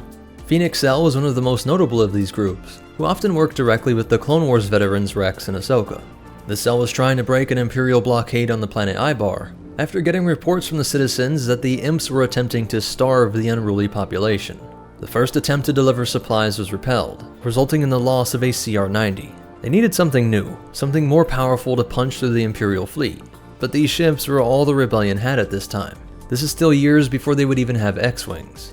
Luckily, the old clone Rex had an idea. He knew of a genius Mon Calamari shipwright that was hiding out on the planet Shantipole. It claims to have built a prototype heavy assault starfighter, a blockade buster. Shipmaster Corey will only discuss his ship in person on the planet Shantipole. The problem was that this planet was infamous among pilots. Every pilot in the galaxy knows it's a one-way trip. The upper atmosphere of Shantipole was covered in miles of thick gas that would be ignited by most of the electronics used by ships, while also having terrain that was covered in spires of rock that just jutted up everywhere. Despite the risk, Kanan agreed with Rex that this was their best shot, and he even gets a nice jab at the cowardly A-Wing pilots before she departs. And no one else is volunteering to go, but I know you will. Hera was one of the best pilots in the Rebellion. She would need to be the one to go, though she worries that this might just be a waste of time, that the Ibar people were dying as they speak, but Kanan reassures her that this was their only hope. You want me to spell it out for you? We can't beat that blockade, not without a better ship. And so they had to put all of their hope into Rex's estimation of this mysterious hermit shipbuilder. Zeb and Sabine would accompany Hera, and because of that volatile upper atmosphere, they need to cut all of the ship's systems, falling into the planet and gliding their way down to Corey's workshop. After their crash landing, a short, elderly Mon Calamari walks out to greet them. And Phoenix Squad wonders why the Sith would anyone want to build ships in a world like this. The perfect place to test them. If it can fly here, it can fly anywhere. Corey was happy to show off his creation, a brilliant orange ship that appeared to be just a long strip of metal with no wings. A strange profile that thoroughly confused Zeb and Sabine. That's a ship? Is it upside down? But the fishfolk was thoroughly proud, and runs down some of the B6's features and weaponry. High-intensity blasters, ion cannons, and proton torpedoes! Hera is sold and can't wait to give it a spin. but the Moncal shuts her down. He has no idea who she is and has no reason to trust her. This craft represented years of hard work and the sole purpose of his self-imposed exile. I've waited a long time for the right pilot. I can wait longer. Defeated and feeling like this was a waste of time, she resigns to just repairing her shuttle, the Phantom. And Corey can't help but get involved in the repairs as well. When he does, he realizes how resourceful she is, and how much she cared about the ship, the rebellion, and the people on Ibar. The old fish decides that perhaps this was time to let his baby fly. To the Phoenix Squad's surprise, this would be the very first flight of the B-6. Better to be down here, wishing I was up there, than up there, crashing back down here! Systems engaged, its repulsors bring it up off the landing pad. The feet retract just fine, but as it goes over the edge, the ion engines abruptly cut off. Zeb and Sabine watch mouth agape as they think they just saw Hera's unceremonious death. But just then the Bladewing races back into view, soaring through the sky with incredible speed. It's unknown how quick this prototype was. It was noted as being remarkably quick, but the later iteration would only have a top atmospheric speed of 950 km per hour, which was slower than the X-Wing and much slower than a TIE fighter. The prototype's armament included 3 Armec SW-5 ion cannons, 2 Grill SQD-1NK high-intensity blasters, and Red Snapper proton torpedoes. But this was pretty standard stuff, and Hera was getting disappointed. Perhaps the old army man Rex didn't know his starfighters. I was kind of hoping your ship packed more of a punch, Quarry. Did you pull the big lever on the right? This was the main event. The 4 corners of the craft engage a beam that focuses and intensifies into an incredibly destructive laser that melts through anything in its path. There are only 4 things in the galaxy that are known to use this composite beam technology: the beam turret on the LA-AT gunship, the main gun on the SPHA Walker, the Death Star, and this prototype. This weapon definitely impressed Hera, but she does note that its targeting systems could use some work, and this is where we start to see a really cool merger. The ASF-01 B-Wing that would be developed from this prototype was a combination of one of the best Mon Calamari ship engineers and an expert Mandalorian weapons systems engineer. Just what do you think you're doing? Never get between a Mandalorian and a weapons package. Sabine was one of the top engineers in the Empire before she defected, being responsible for the Duchess, an arc cannon weapon that could be affixed to the ATDP, which was ingenious in targeting the alloys unique to the Mandalorian Beskar armor, shutting down their rebellion as her fellow Mandos were turned into dust. So Sabine's touch went into tweaking some of these weapon systems on a platform that was geniusly crafted by one of Mon Cala's best Finns. Because though he was a visionary, there were definitely some practical issues with this prototype. The energy drain from the multi-cannon firing system killed the hyperdrive. That has been a problem. The power drain from the composite beam was too much to contain both the weapon and the hyperdrive, so its hyperdrive was shot, but he admits that he couldn't resist upgrading the hyperdrive in the Phantom. Beautiful, crazy Mon Calamari? Phoenix Squad would use the Phantom to work as a sort of transport, with the B-6 attached to the underside as it was transported through hyperspace. Meanwhile, Kanan tells Hera that they have to continue with their assault on the blockade, as the Ibar people were able to contact them and were reporting massive starvation. Their whole population was just moments away from an excruciating death.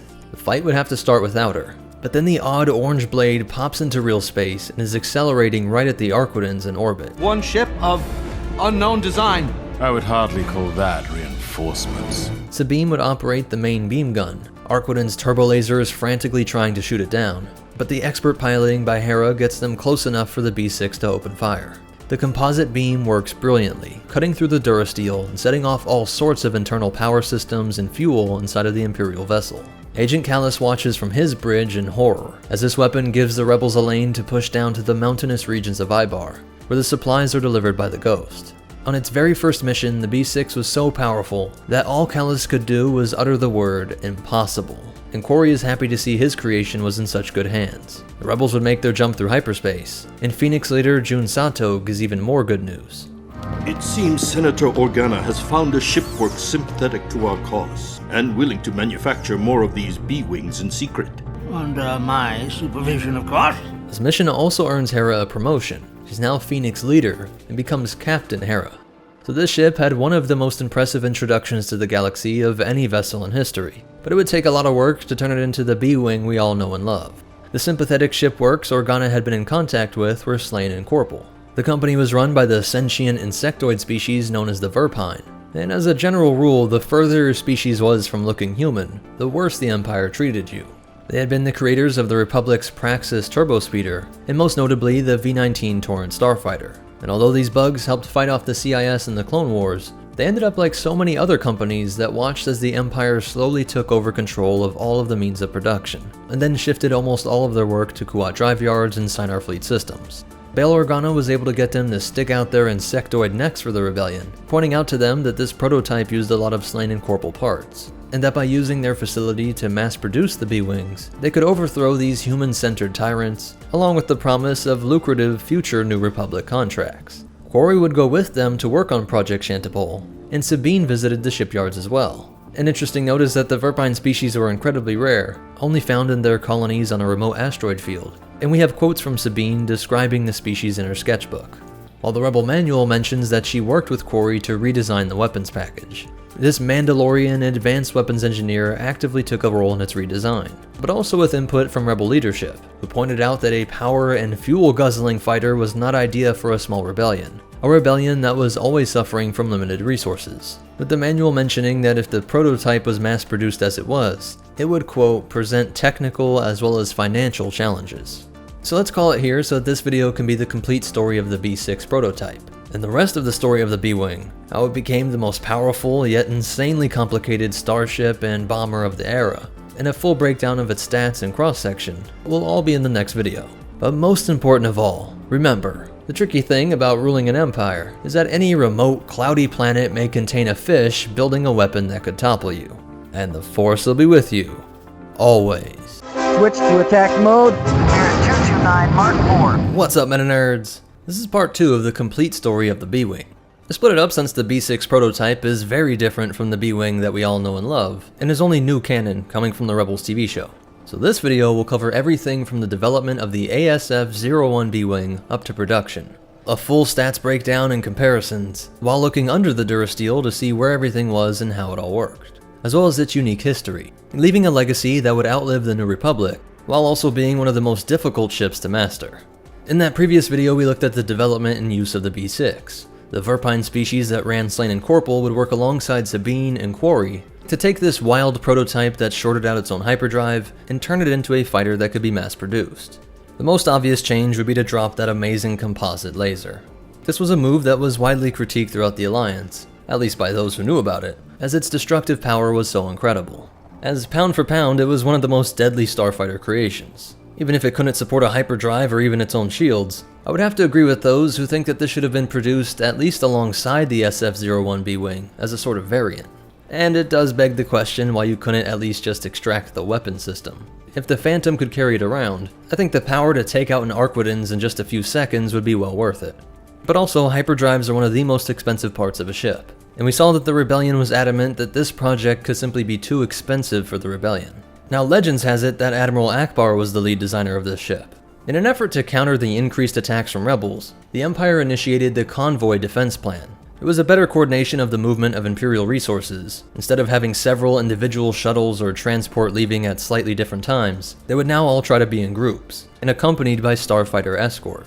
It was also called Project Shantipole in Legends, but would have Akbar contacting the Verpine and working alongside them to get the specifications right for a ship that could act as a more powerful starfighter and bomber.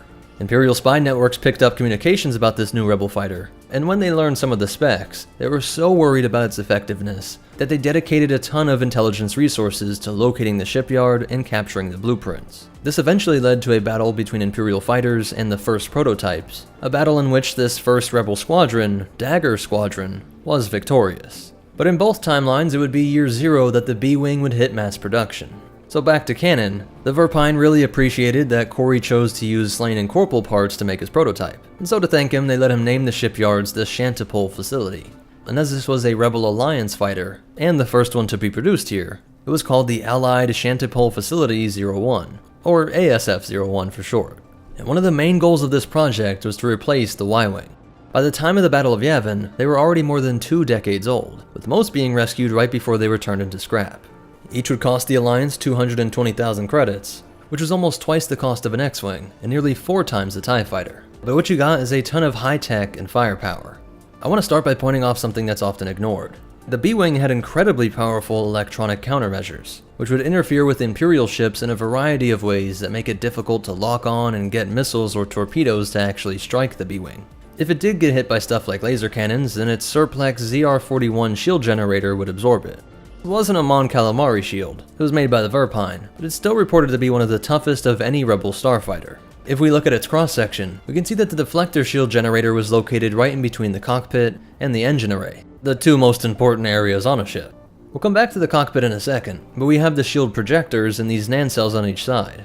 This whole area was the engine unit, containing the hyperdrive array here, and the 4 main thrust nozzles over here. This was powered by a single engine, but that would exit through each of the nozzles in varying amounts for thrust vectoring. While this area would house the cooling system intake, but also the retro thrust nozzles that were important for slowing down in space, adding to that whole thrust vectoring idea to give it better maneuvering. The spine of the B-Wing would contain a lot of the tech, like the long-range scanners located here, and the jamming system, followed by the navigation sensor, wing status sensors, and velocity sensors. While the rest of the sensor arrays and ECM countermeasures were right behind this nodule. As for weapons, the B-Wing was designed to be highly customizable. Each of these 4 weapon points could be easily swapped out for other laser cannons or explosive ordnances. This isn't confirmed, but I wouldn't be surprised if this was a bit of a Mandalorian influence. Of course, their people are known for incredibly diverse arsenals that were often unique to each Mando. And we know that Sabine redesigned the weapon systems, so I could see how that makes sense. So it might be a similar concept.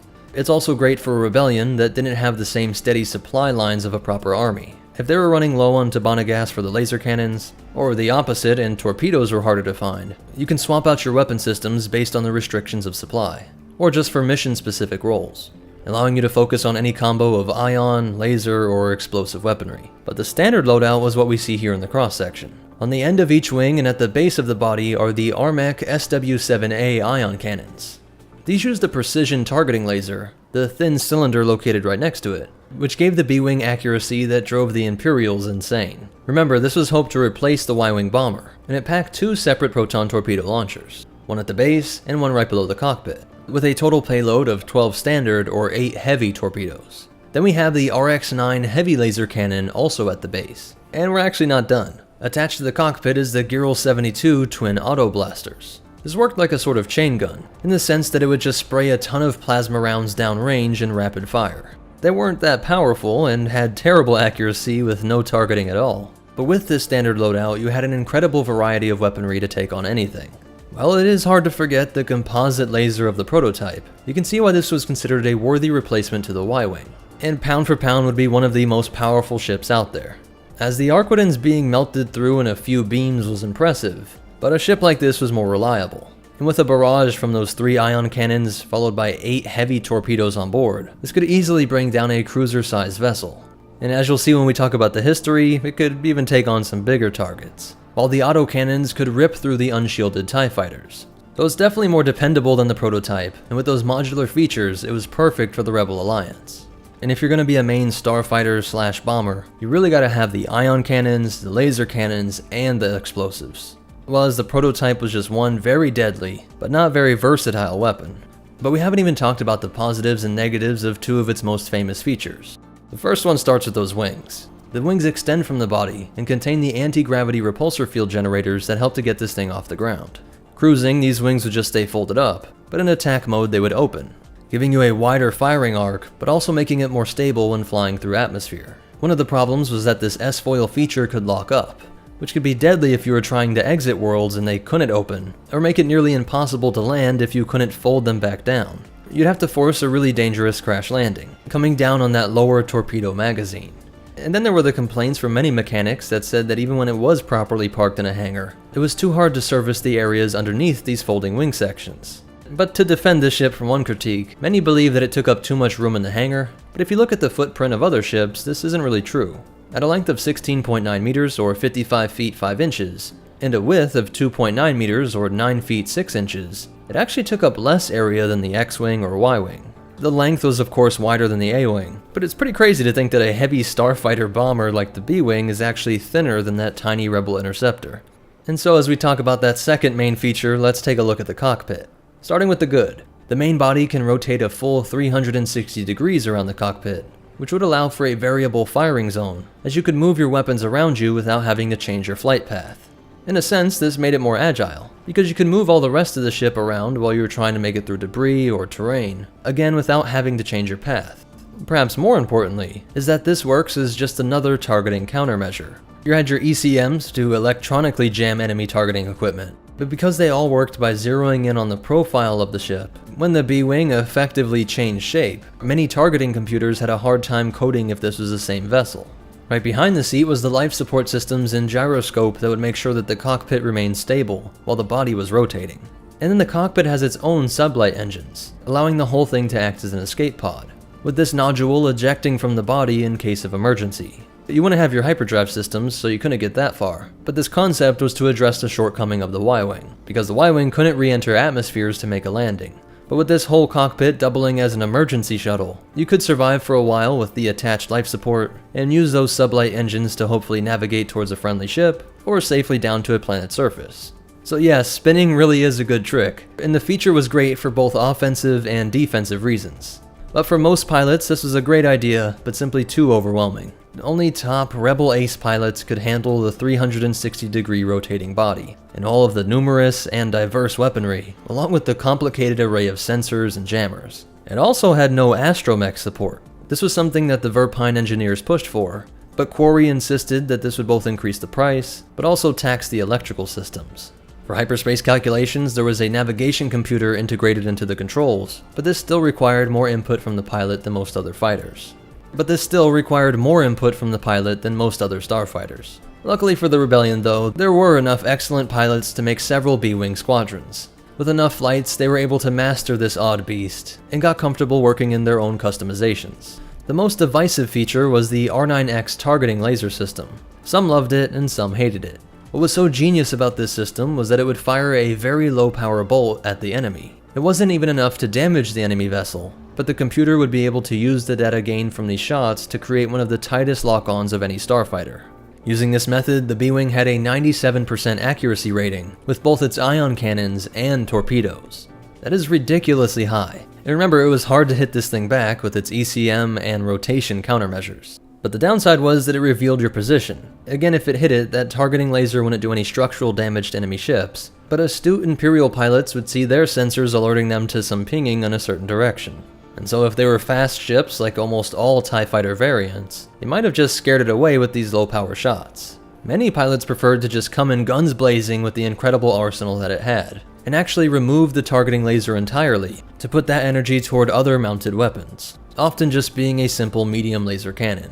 But some missions would call for swapping out that entire lower nodule and filling it with laser-guided bombs. Wedge Antilles of Rogue Squadron fame loved his X-Wing, but he also was one of the best B-Wing pilots out there, using them to liberate an Imperial prison on Bakura, and later to take out an Imperial-class Star Destroyer in 2 BBY, while its most notable use would be during the Battle of Endor, where they were alongside the Millennium Falcon being piloted by Lando Calrissian. And Blade Squadron, which defended these things as prototypes, would use them to score several starfighter kills, and even take out 2 Star Destroyers, playing a powerful role in the Rebel victory despite being much fewer in number than other Rebel fighters and bombers. And then just to twist the blade, B-Wings would be used to lead the assault on Kuat Drive Yards, a battle that resulted in its capture, the Empire's go-to shipyard, and whose cronies were fine with using political alliances to extinguish operations like Slain and Corporal. And in the years that followed, there would be multiple variants that emerged, like the B-Wing E, for Extended, that enlarged the cockpit and added a gunner to help the pilot. Remember, the original prototype had a pilot and a gunner as well. Now they were just both seated together.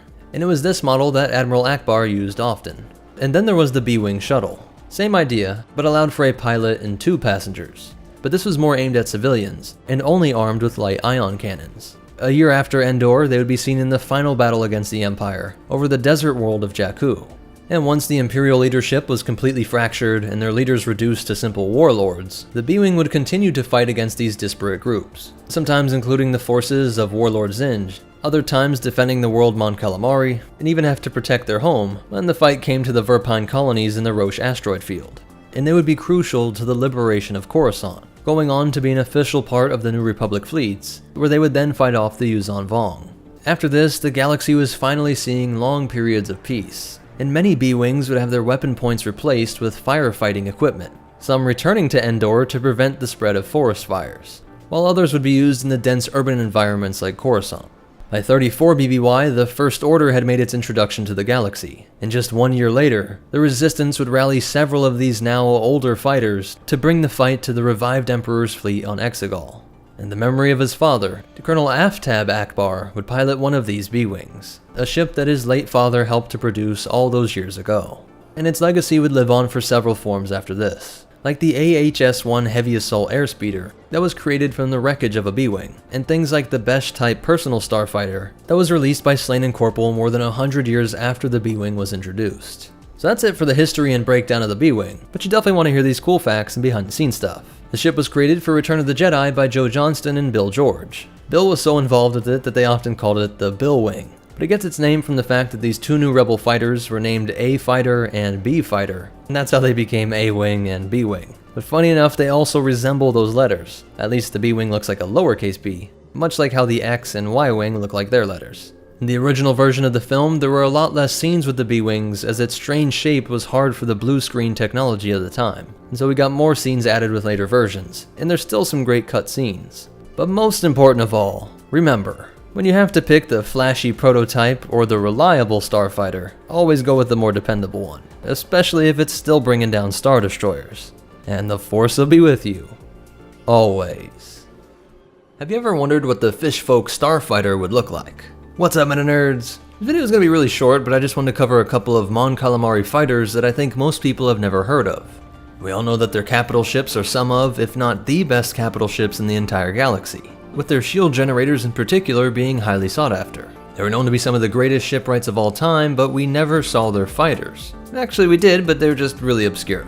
So let me start with the canon one first. This is simply referred to as the Mon Calamari fighter, and its first and only appearance is in the comic Allegiance 4. This was part of the build-up to Rise of Skywalker. In it, we see that General No Sarai, who we last saw as the chieftain of the Quarren people during the Clone Wars, the one that was tricked by Dooku and Rift Tamsin into sparking a civil war against the Mon Calamari. That No Sarai was now a general, but was betrayed by his advisor, Gi. This advisor tried to align with the First Order, alerting them about resistant ships that were being built in the Calamari's enormous shipyards. General Hux would lead a massive invasion fleet, knowing this was a world proud of its great naval history.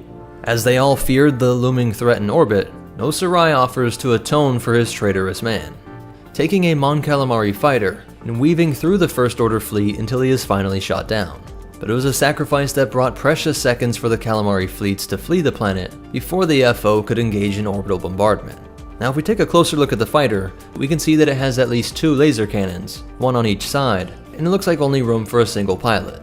We might be able to infer that as he was able to lead the TIE FOs on such a long chase, and is only ultimately destroyed by a turbolaser from a capital ship, I think it's safe to say that this fighter would have had an abnormally powerful shield generator. Remember, great shields are what the Mon Calamari were known for. From the nose up to about halfway of this fighter evokes some of the design features of many Mon Cala craft, but the cockpit, fins, and really the entire back half is very similar to an A-Wing. This is 30 years after the Battle of Endor, and the A-Wing was considered one of the best interceptors ever made, so perhaps the Mon Calamari engineers and allies in the Republic simply built the Mon Calamari fighter off of its already proven ship design, adding some features of their own, but keeping the parts of the A-Wing that made it so swift, responsive, and deadly. Just making sure they slapped in one of their superior shield generator systems, and ensure that it was able to travel through water as well. And so that is the first and only sighting of this new Mon Calamari fighter, and the only one that we ever saw in Legends was this thing. But funny enough, even in Legends we never see this ship used on deck. But we did see this and its larger variant used during the first Battle of Kamino. Known as the Amphib, it would be used by Commander Marai, a Calamari who defected to the CIS, using these fighters in his assault on the main reactor of Taipoka City. I think the Calamari hand in creating these is more obvious than that cannon fighter, and seems like a design that was purpose-made for use in a watery world. It too had a pair of laser cannons and a single pilot. But we get some cool frames inside of the ship, where we see it has an amazing cockpit layout with holographic displays and an augmented reality visor that the pilot would wear. And we even get a great line from the Mon Calamari critiquing the Jedi for defending a water world with ships that can't submerge. Luckily for the clones, the city had a pretty strong shield itself. As for the Separatist Mon Calamari, he was quickly forced to eat his words, with those Jedi fighters unleashing a barrage that critically damages it, but with a pull from the tractor beam of a Lucrehulk in orbit, combined with a final push from the Amphib's engines, it was able to get back into atmosphere. And here we see a really interesting thing in common across both canon and legends. Both the Quarren no Serai and the Mon Calamari Commander Mirai were willing to sacrifice everything at a moment's notice. He would set his Amphib to self-destruct right in the middle of the hyperdrive rings, preventing the Jedi fighters from being able to pursue his separatist Mon Calamari allies. So we get two different Mon Calamari fighter designs, but interestingly their stories have two very similar ends, and both were only depicted in a single comic and in no other Star Wars material. So I hope you were happily surprised to see a Mon Cal fighter existed, and I hope you enjoyed the parallels in their stories as much as I did. But definitely let me know which design you like more. I gotta say, I don't just like the Legends one more, I do think it's an objectively cool design, whereas I was kinda disappointed to see how the canon one just looks like a modded A-Wing, even if it does make some sense with the lore. And to make it even more interesting, I wanted to show you these fan designs for Mon Calamari ships. But these are from Adam Kopp, and then there was this one by Josh Rubesh. I think they're all really cool, and I love that the artist made sure that they all look like they can travel both in and out of water, while also being very unique, and I don't know how, but they just capture a sense of Mon Cala. But most important of all, remember, every day you should thank the Force that Palpatine let his annoyance at Alderaan politicians get the best of him. There's plenty of worlds like Alderaan, but only one Mon Cala, and the Force will be with you. Always. When you're a struggling rebellion, you need to make use of everything you've got. Sometimes you even have to Frankenstein parts to make a new ship. What's up, MetaNerdz? This video is all about the M-Class Starfighter. Really, this is a sort of ugly, a creation made by combining starship parts. Though instead of something like X-Wing and TIE cockpits all mashed up, all of these parts were reworked almost exclusively from Y-Wings. The reason it is called the M-Wing is because these connecting wing sections both zigzag, making an M shape with the engines. You can see that the cockpit, which would house a pilot and co-pilot, is the same just with this extra window, and it loses a lot of the area on the sides. In the original, this space is filled mostly with systems used in the laser cannons, with things like the heatsink, coolant coils, pumps, and on the ventral side it housed the proton torpedo launchers. But you can also see how the Clone Wars era Y-Wing, the BTLB, was also more bulked out than the Rebels variant. So the M-Class just goes even further, thinning out these areas even more, which did result in a loss of torpedoes. That may sound like heresy, but the laser cannons and engines were made much more powerful, and this ship's role was changed to a long-range scout ship, no longer intended to be a bomber. Though these connecting M panels are thin, each of the three engine units are enormous, and so the M-Class nearly doubled the length of the Y-Wing, up from 23.4 meters to now being 40 meters or 131 feet. That's just about 3 times the length of an X-Wing, or about 20 Wookiees. If we look at the cross-section of the A4 Y-Wing used by Rebels, we can see that the bulk of the engine unit was the turbine and reactor, and so it appears that they were able to extend these sections, likely by combining the parts of 2 engine units, allowing for more volume and thus more thrust to be generated. Although its stats are unknown, it must have had a greater top speed than its predecessors. I'd say around 1,300 km per hour or 808 miles per hour. The other half of these units are for the laser cannons, and just on its greater size, I'd imagine they could either get up into the heavy laser cannon range, or it would house a lot of the coolant and greater generators so that it could fire more rapidly. Now another thing that might make Y-Wing lovers faint is that it removes the turret and astromech. This area in the main body does not fuel a third weapon, but instead would house the Class 1 hyperdrive and built-in navigation systems used instead of the R5. And although it isn't specified, we can assume that it would have at least a similar shield to the Y-Wing, rated at 75 SPD. Because it was made for a scout role, we can also assume that there would be a good amount of long-range scanners and hyperwave transceivers, all stored in this section as well. As for its history, it's said that they were being produced from the salvaged wreckage of Y-Wing starfighters throughout the Civil War. Some were stationed at Echo Base on Hoth in the year 3 ABY, and Chewie flew one by himself, while Han Solo also flew one with Leia as a co-pilot. Those two actually got caught up in a heavy Hoth blizzard, which forced a crash landing, and started to lay the foundation for a future romance. Again, this was a sort of ugly made by mashing up parts from downed ships, so as the Rebels became the New Republic, the official government of the galaxy, there was no need for the M-Class. Instead, mostly A-Wings would carry out this scout role. As for behind-the-scenes facts, it was first introduced in the comic A Valentine Story, and expanded upon in the complete Star Wars Encyclopedia. Artist Adam Kopp then made a great model of this ship, and Shogun Eagle made stats for it so that it could be used in the Star Wars role-playing D6 game. Also, the M-Class is just one of many variants of the Y-Wing, as people out of universe and characters in universe try to make use of this awesome engine. But most important of all, remember, recycling isn't just for the environment, it keeps rebellions alive too. And the Force will be with you. Always. TIE fighters are always changing to meet the needs of their time. What's up, MetaNerdz? This video will break down the new Outlander TIE fighter. We'll see why this design makes sense for a fractured Imperial remnant, and even some cool behind-the-scenes facts on how this almost appeared in The Force Awakens. Of course, like all TIE variants, it retains a lot of the key looks and features of the TIE LN, but the most obvious changes are these S-foil folding wings. But why this change? Well, it's important to understand that the TIE fighter was designed with an assumed infrastructure around them. It's cheaper to just build the hangar racks and specialized landing pad equipment once, and have all of that safely on a base or a carrier, instead of building landing gear into each of the countless TIEs pumped out over the decades. The sad truth was that TIE fighters were disposable. Those were the things getting blown up.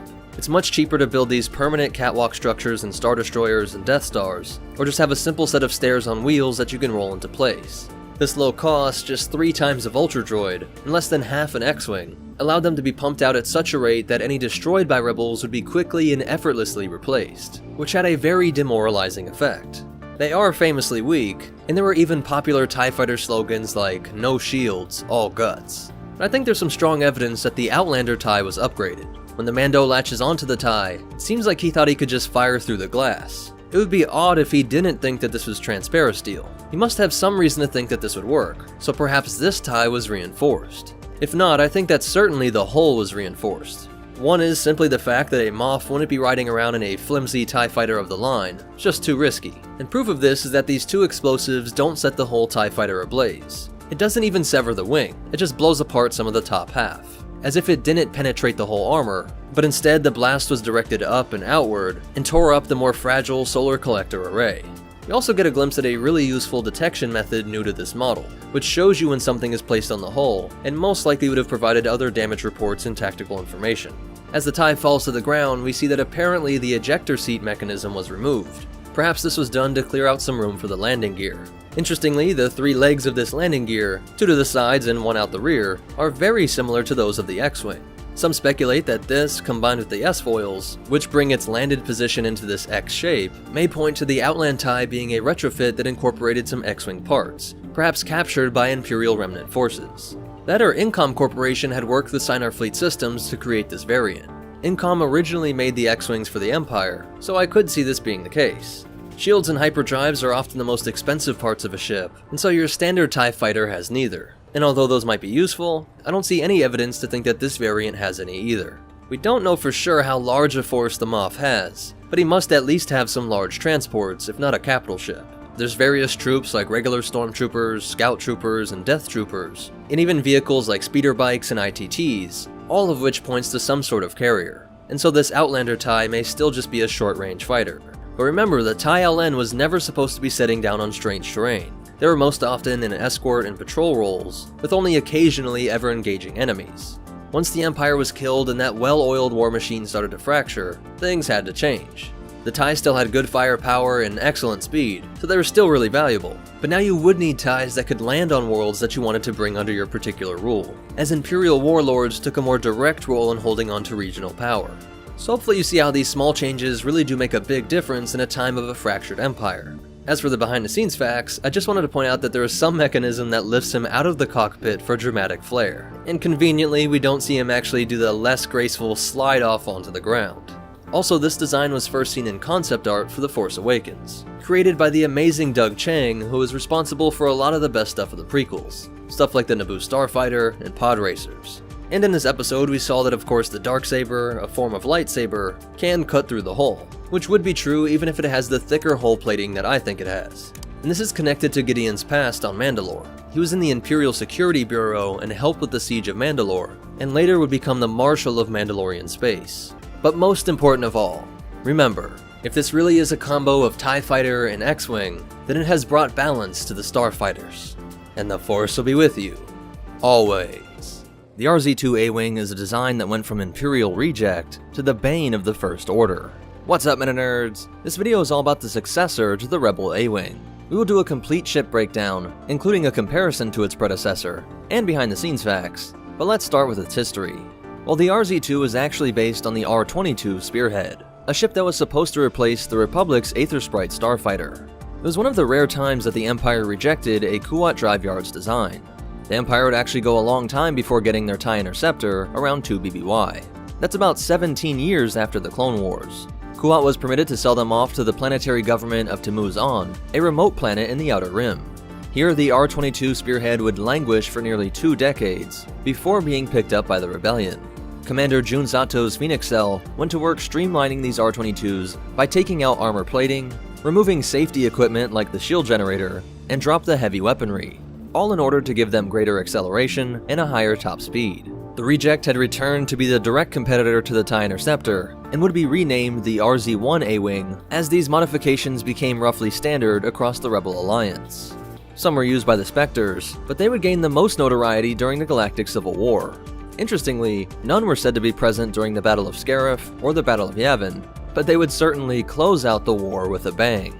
During the Battle of Endor, Green Leader Arvel Crinid lost control of his A-Wing over the Executor, but by directing the compromised ship into the bridge of the Super Star Destroyer, he was able to pull off what is perhaps the greatest pound-for-pound ship upset in all of galactic history.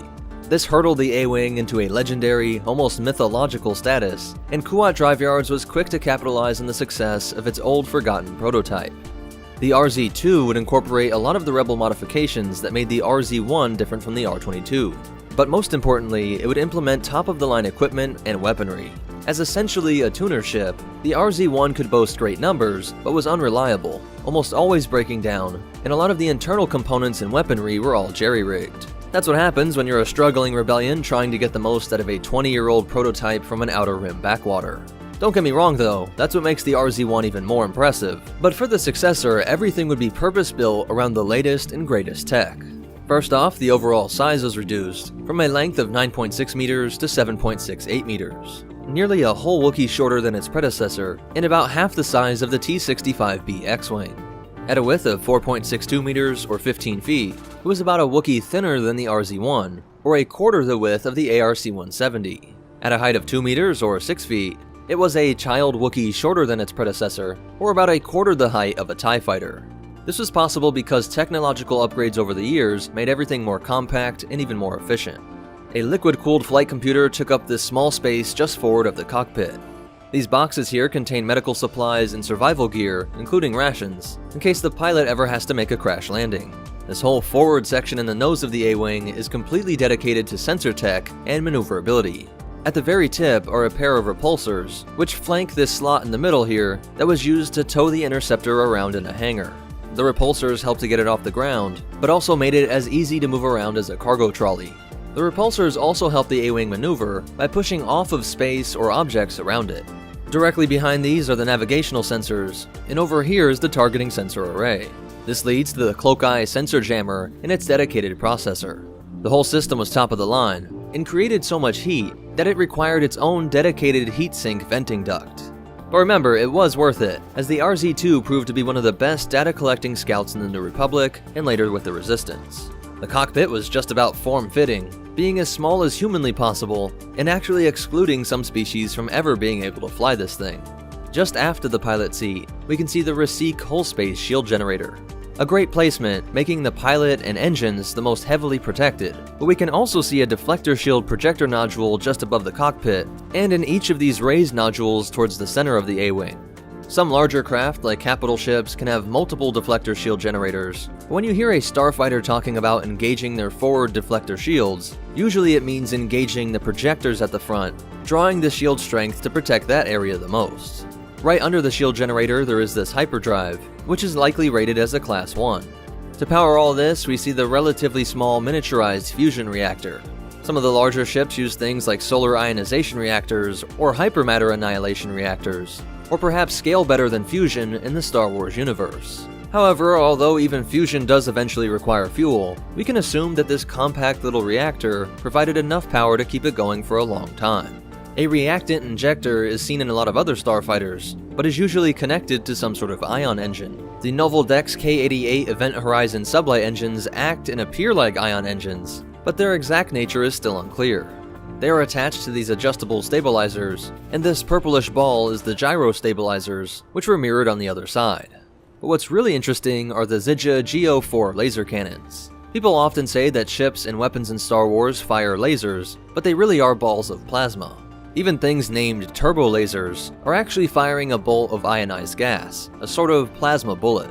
But the RZ-2 A-Wing is one of the rare crafts that actually is generating a laser beam to deal damage. It is generated in this section, emitted through this part, and condensed here before exiting the barrel. What's even better is that they made an A-Wing pilot's dream come true by attaching these laser cannons to a ball swivel joint. They could now fire backwards at ships that were pursuing them.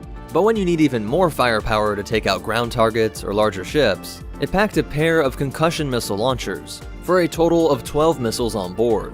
The only real critique is that it was very fragile, but that was expected.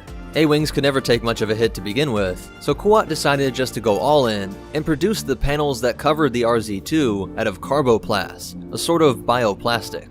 Nowhere near the weight of Durasteel, making the acceleration and top speed even faster. It could most likely hit atmospheric speeds of around 1400 km per hour or 870 miles per hour. I'm inferring this from the fact that the RZ-1 was 1300 km per hour and the TIE Interceptor was 1250. Its mega light rating, or how fast it would be in space, was likely rated at 140. The TIE VN has a remarkable 1850 km per hour and a 150 megalight rating, but this is an exceptional craft, not a mass-produced fighter. To compare, the TIE Defender from 30 years earlier was 1,680 km per hour, an elite TIE that beat out its contemporary, the RZ-1. But despite all these amazing features and upgrades, it was one of the casualties of Mon Mothma's demilitarization program 7 years after the Battle of Yavin. The NR never decommissioned all of them, with some always being used to fight criminals and pirates. But a lot of the RZ-2s still left in operation were scooped up by the Resistance. Even though they were decades old by around 30 ABY, they were still superior to most of the First Order TIE variants. Due to the Resistance's restricted resources, the RZ-2 is pressed into a variety of roles, sometimes acting as simply the main starfighter, but also an escort, and even a long-distance recon ship due to its suite of advanced sensors and jammers. By the time of the evacuation of Dakar, Blue Leader Tully was able to help escort the Star Fortress that was needed to take out the Mandator IV. It had already destroyed the Resistance base, and now had its sights set on the Radis. Though that objective was completed, the Resistance was now down to just 5 T-70B X-Wings and just 3 RZ-2 A-Wings. How many RZ-2s are still in the galaxy at large is unknown, but I'm sure there's still some in the hands of Leia's allies, and even some criminal organizations. So that's it for its history, but you definitely want to hear these cool facts and behind-the-scenes stuff. It was first introduced in The Last Jedi, but the R-22 comes from the 1985 Star Wars Droids TV show. You know, the thing that had Kylo Ren. Not seen the last of Kylo Ren. The RZ-2 details come from The Last Jedi Incredible Cross-Sections and the Visual Dictionary, and it also appears in Battlefront 2 and the novel Last Shot.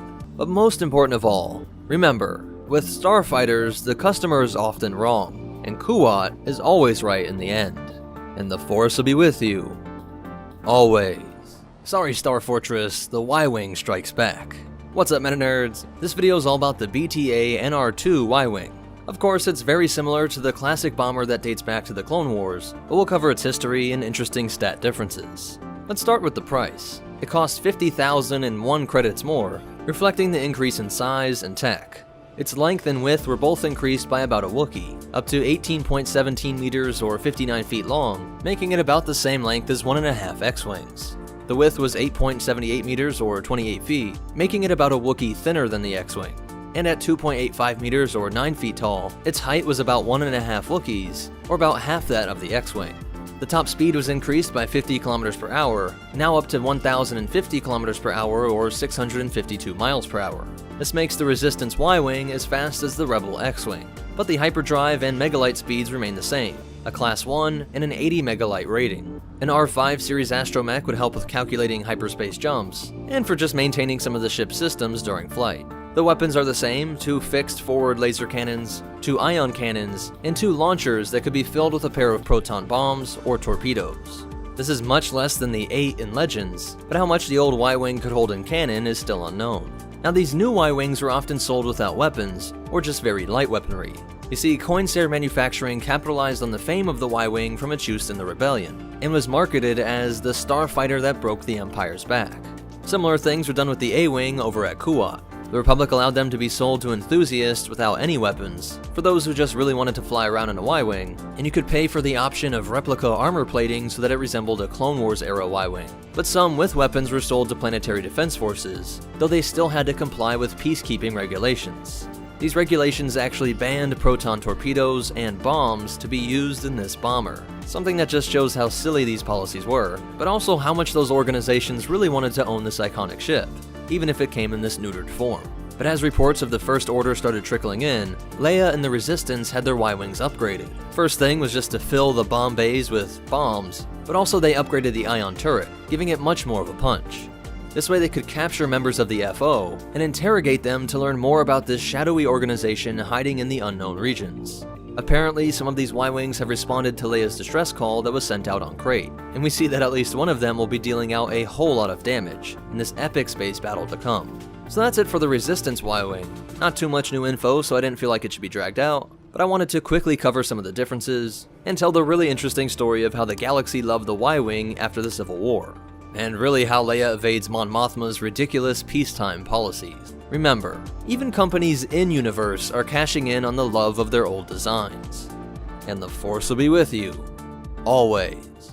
All I'm saying is there must be a lot of red paint in the unknown regions. What's up, MetaNerdz? This video is about the new TIE Baron Space Superiority Interceptor, an official interceptor for the First Order that was of course inspired by the TIE Interceptor. Its red paint job and the reason why it's called Baron is actually a reference to an elite class of pilots under the Empire. By the year 5 BBY, there was a class of TIE pilots that were called Flight Barons. One of the most famous would be Valen Rudor, operating number LS-607. He had already proven himself to be one of the galaxy's best pilots, and so was convinced by his superiors to transfer to Lothal and fly prototypes at a Sinar Fleet Systems production facility. On Empire Day in 4 BBY, the Flight Baron would set off festivities with a gallant flight over Capital City in the heavily improved TIE Fighter variant called the TIE Advanced V1. This would be stopped short by the Spectres, but the legacy of these ace pilots would be remembered throughout the galaxy. All Barons had these distinctive red stripes on their black flight suits, something that the FO copied for their First Order Special Forces. They also kept the title of Baron for their ace pilots, but made them even more distinct by just making their entire suits red. Their helmet and life support gear also differs from other First Order pilots. The most notable in the FO was Major Baron Elric Vonreg. From here on out, there will be spoilers from Star Wars Resistance.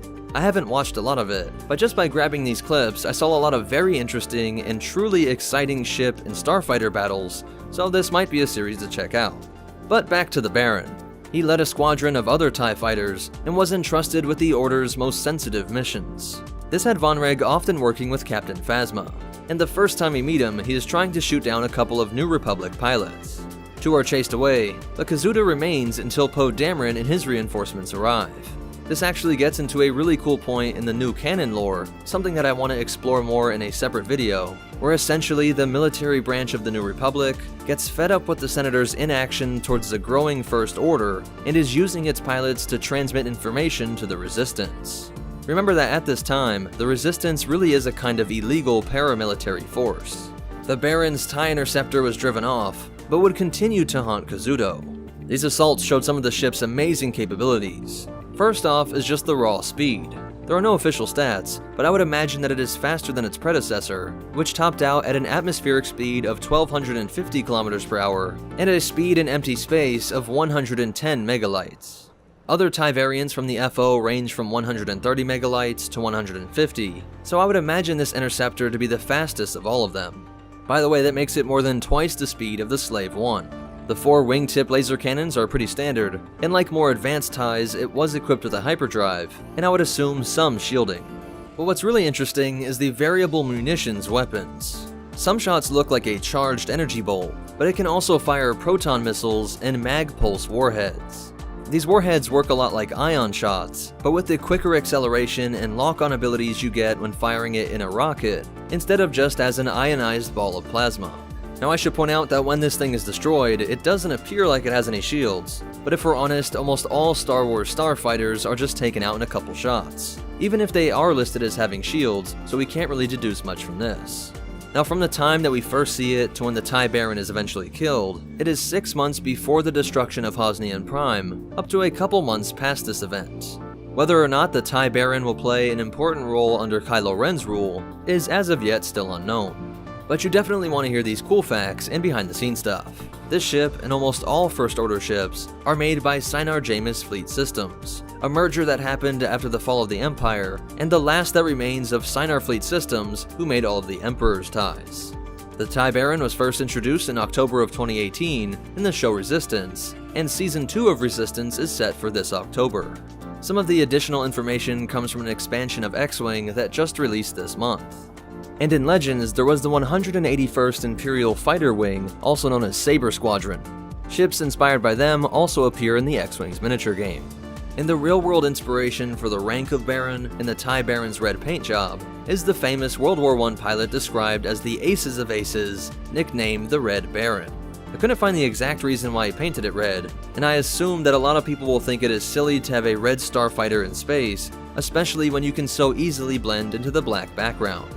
But for one, it's easy to lose track of something no matter what color it is in the vastness of space, but also it helps your squad follow your maneuvers. Remember, Baron Von Reg was the leader of a fighter squadron, and so was the real-world Red Baron. The real Red Baron saw his hero die in a mid-air collision with a friendly aircraft. Not sure if this is the reason for the color, but I'm thinking that the bright red ensures that your squad doesn't lose you in the chaos. Given that the TIE Baron is one of the fastest ships we've ever seen, and its maneuverability is also insane, I think the pilot was more concerned with his allies losing him than his enemies zeroing in on him because of his bright red paint job. But what do you think? Is the red ship dumb, or actually really smart? Do you hope to see it in future Star Wars material, or are you hoping for a different interceptor on the big screen? Definitely let me know in the comments down below. But most important of all, remember, Snoke really likes the color red, and the Force will be with you, always. This ain't your grandpa's TIE Fighter. What's up, MetaNerds? This video is all about the TIE DG Starfighter, aka the TIE Dagger. This is of course just one in a long line of TIE variants since the TIE LN was introduced over 53 years earlier in the final moments of the Republic. What was once a shieldless and medium-powered starfighter has received some massive upgrades. Let's start with those dagger-shaped wings. The reason for this shape in particular has to do with the deflector shield generator and the addition of heavy laser cannons. This second triangular wing acts as a deflector shield projector, one on each of the main wings of course, with the actual shield generator likely being housed in these extended wing strut areas. At least that's where it was in the TIE SF used by the First Order. This triangular shape may have helped with the directing of those deflector shield projectors, channeling it to be the strongest in front of the TIE Fighter, something that would match with Palpatine's apparent plan to just launch a full-out assault on all the worlds that opposed him. The space in between these wings is where they packed in the SJFS L7.0 heavy laser cannons. Interestingly, putting heavy laser cannons on a TIE was not a part of any Imperial variants, not even the TIE Brute. Its top speed is unknown, but it was likely at least that of the TIE SF, which was faster than most other TIE variants that came before it. But what we do know is that the handling was much better, making it much more agile. The flight controls have two independent control columns instead of a single two-handed yoke. It had an improved HUD and even a holographic display, which gave a much more detailed view of the surroundings, enemies, and the dagger itself. It also changed the overall profile. Compared to the TIE LN, it was about a Jawa thinner, 2 Jawas longer, and about a newborn Jawa shorter. And of course these red accents give it the extra intimidation factor fitting for the Sith Eternal Fleet. As for who built it, that is claimed to be Sinar Jamis Fleet Systems, the merger that had to occur after the fall of the Empire. Some stuff seems to imply that this could have been built up on Exegol, but I think you could also read this as meaning that the fleet was being made by Sinar Jamis in Kuat and Trala, and then was secretly transported to Exegol for safe storage until the time was right. Because we do know that there was some coming and going from Exegol. As Sidious says, he made Snoke, and some of those shots made it seem like he meant this literally, that he may have created him in those cloning chambers and was perhaps puppeteering the Supreme Leader all along. Or the answer is a bit of both, that in order to really keep the Sith Eternal Fleet a secret, materials were provided by those companies and shipped in separately. Then the Sith Eternal engineers and shipwrights built the fleet on Exegol. This would help explain why we never see this TIE variant with the First Order, and definitely not the axial super laser that's found on the Zistan class. But let me know what you think makes the most sense. That's all the information for the TIE Dagger so far. The only cool behind the scenes fact is that all of this info comes from the Rise of Skywalker Visual Dictionary. And I don't know about you guys, but I was really hoping for a lot more in the final battle of this saga. but at least some of the designs are cool. And I think for all of the technological advancements that we've seen in this era, the TIE Dagger specs do make a lot of sense. Also, this design may have been inspired by concept art from The Force Awakens, while others note that it's very similar to E.C. Henry's TIE Vector design. But most important of all, remember, the New Republic seems to literally have no intelligence. At least, definitely no spies. And the Force will be with you. Always. What's with Star Wars taking forever to get bombers? The Hyena bomber was made for the Clone Wars TV show because the CIS never got one on the big screen, and the First Order has gone about 4 years now without a bomber variant. Until now. Just dropped October 2nd, a sneak peek into the Star Wars Alliance comic series, which is a part of the journey to Rise of Skywalker. In it, we see a new and very odd insect-like species. Their cities are really cool, hewn from the volcanic glass that made up the planet Ta Nuna. Their leader is narrating, and says that their world was peaceful since the time of the 100-year darkness, the canon version of the split within the Jedi Order that led to the first Sith. In Legends, this was around 7,000 BBY, and led to important characters like Ajunta Pall. The First Order arrives with a fleet of Star Destroyers, and what might be the Supremacy. The problem was that their leader allowed the Resistance to stop by for aid after the events of The Last Jedi. For this, General Hux says they must pay. This insectoid leader protests that even the Empire did not attack this world. But this falls on deaf ears, and the Star Destroyers open up with a very unique weapon. See how this area looks like a hole, instead of the bulging out sphere on a normal ISD? Well, that is where we can see this incredibly powerful weapon firing out of. Interesting enough, there was tons of speculations about what this red energy weapon was in the Episode 9 trailer. I talked about how it might be the newly released Onager, but honestly this makes more sense. Some troopers are deployed, but also at least one squadron of First Order TIE bombers are released for more targeted eliminations. This included the equivalent of a royal palace, killing the leader of this peaceful race. Now of course we don't have any stats, but we can tell some very interesting details just from this image. The all-black paint job is a nice touch, but the wings are definitely what makes it stand out. They're not just reversed bomber wings. The way that they're split and come to these points looks like a larger version of the elite creation that was the TIE Defender. And it's funny that of all the TIE variants in Legends, none of the bombers had these reversed wings. So the closest thing in appearance is the TIE Shuttle. The TIE Shuttle has been fleshed out a lot more in canon, and really was something of a long-standing mystery. We really couldn't make out too much of its details when it was seen briefly in Episode 5. The First Order bomber does drop these blue, glowing bombs just like the TIE bomber, but also like its predecessor, it carried variable munitions, including missiles. That, or they fly squads with some ships containing bombs in this payload section, while others are filled with missiles. So either a specialization, or they can carry both. Also, this antenna and bulked out section could point to them having long-range hyperwave transceivers and a hyperdrive, a terrifying threat for the Resistance and their allies, and would be in line with other First Order TIE variants having hyperdrives, a huge jump from their Imperial predecessors. And just a fun fact for the end of the video, at this point in the trilogy, the Resistance is hiding out on something called the Garbage Planet. Let's hope they get off it before the opening of Episode 9. So what do you think of these two new First Order creations? Do you think this is a new Star Destroyer and is what we see in the trailer, or do you think it was just drawn weird? And what do you think of the First Order bomber? Definitely let me know in the comments down below. And shout out to Josh over on Patreon who told me about this the day it came out. So I'm really glad I could get this out to you guys so quick. But most important of all, remember, basing your survival on the kindness of others guarantees your eventual extinction. And the Force will be with you. Always. What's up, MetaNerds? In this video, we're going to look at some works of art, various bombers used during the time of the Old Republic. These are some really cool designs, and they have some interesting tech that I think we should see more often. And because the only way you are likely to even know these exist is if you played an expansion of the Old Republic, and even then you might not have seen them all, I figured they were well deserving of a spotlight.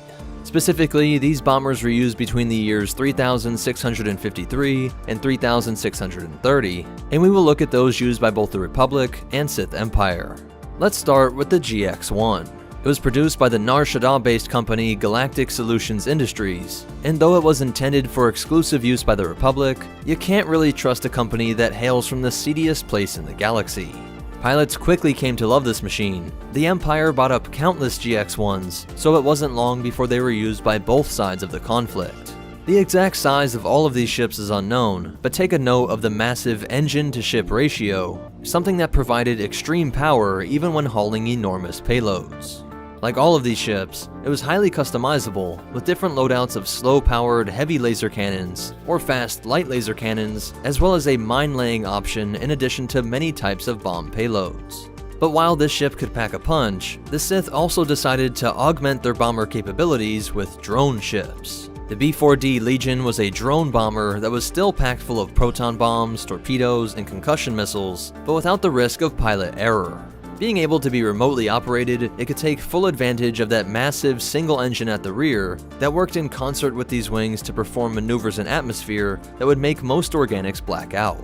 Keep in mind that's even before these sorts of upgrades that could attach additional engines. But what's really interesting is that it could also release repair or sentry drones, the stuff of C-3PO's nightmare, a drone releasing drones. Machines making machines? How perverse. These would be used to either strengthen up Sith fleets or sow chaos in Republic fighter squadrons. This ship was produced on Cernpedal in the Outer Rim and was exclusively used by the Sith Empire. And it was actually so successful that it spawned 3 different ships. The B-5 Decimus, the B-28 Extinction class, and M7 Razorwire are not just upgraded or modded versions of the B-4D, but separate ships, each with their own unique purpose, even if they retain that similar cockpit, engine placement, and wing styles. The B-5 Decimus was smaller and piloted by an organic, meant to be more like your standard TIE bomber of the later era. But the Extinction class was used in great numbers during the sacking of Coruscant. These large ordnance pods set the sky rises of the upper levels ablaze, while collapsing structures and sending debris that would pummel the lower levels as well. It was said that capital ships like the Kaiser Volek bulk cruisers could carry 28 of these city destroyers at a time. Then we have the M7 Razorwire, which was purpose-built as a mine layer. The addition of extra engines and repulsors allowed for careful navigation through a dense grid of explosives, while also utilizing a sophisticated tractor beam and friendly ID tag to safely maneuver these mines into place. Although not as flashy a display of power as the Extinction class, it was crucial for defending Sith worlds and space stations, and the effects of seismic mines would strike fear into any Republic onlookers who watched their allies' ships get sliced in half. Just imagine the damage that could be done by these charges going off at different angles from each other, making a sort of grid of deadly blue energy. But the Republic was able to develop a sort of counter, at least to the B-4D, if not its offshoots. Elsinore Cordova Engineering is a company that would survive for thousands of years, later producing the Trimark 7 Interceptor and Turbodyne 99U pod racer. But in the times of the Old Republic, it developed this sleek drone bomber. It too could be upgraded from a light laser cannon to a heavy, while utilizing that same technology of drone repairing and sentry droids as in its Sith competitor. Its cockpit is similar in design to the T-47 airspeeder, while having a unique, offset single engine. The ship has some very dramatic upgrades, with one loadout dubbed the Sledgehammer, adding a second munitions pod wing to the underside, along with this second engine. The combination of powerful laser cannons, shields, and increased payload helped the Republic secure many victories during this era. But as is often the case with the Republic, it had a ship that was powerful in many different categories, while its enemies stuck to specialization. Reminds me a bit like the relationship of the ARC-170 to the CIS's droid ships. So that's it for these Old Republic era bombers. I hope you enjoyed seeing them get some attention. Definitely let me know what you want to see in future videos down in the description below. The only behind the scenes fact is that most of these were introduced in the expansion Star Wars The Old Republic Galactic Starfighter. But most important of all, remember, the bad guys always have the cool stuff, and the Force will be with you, always.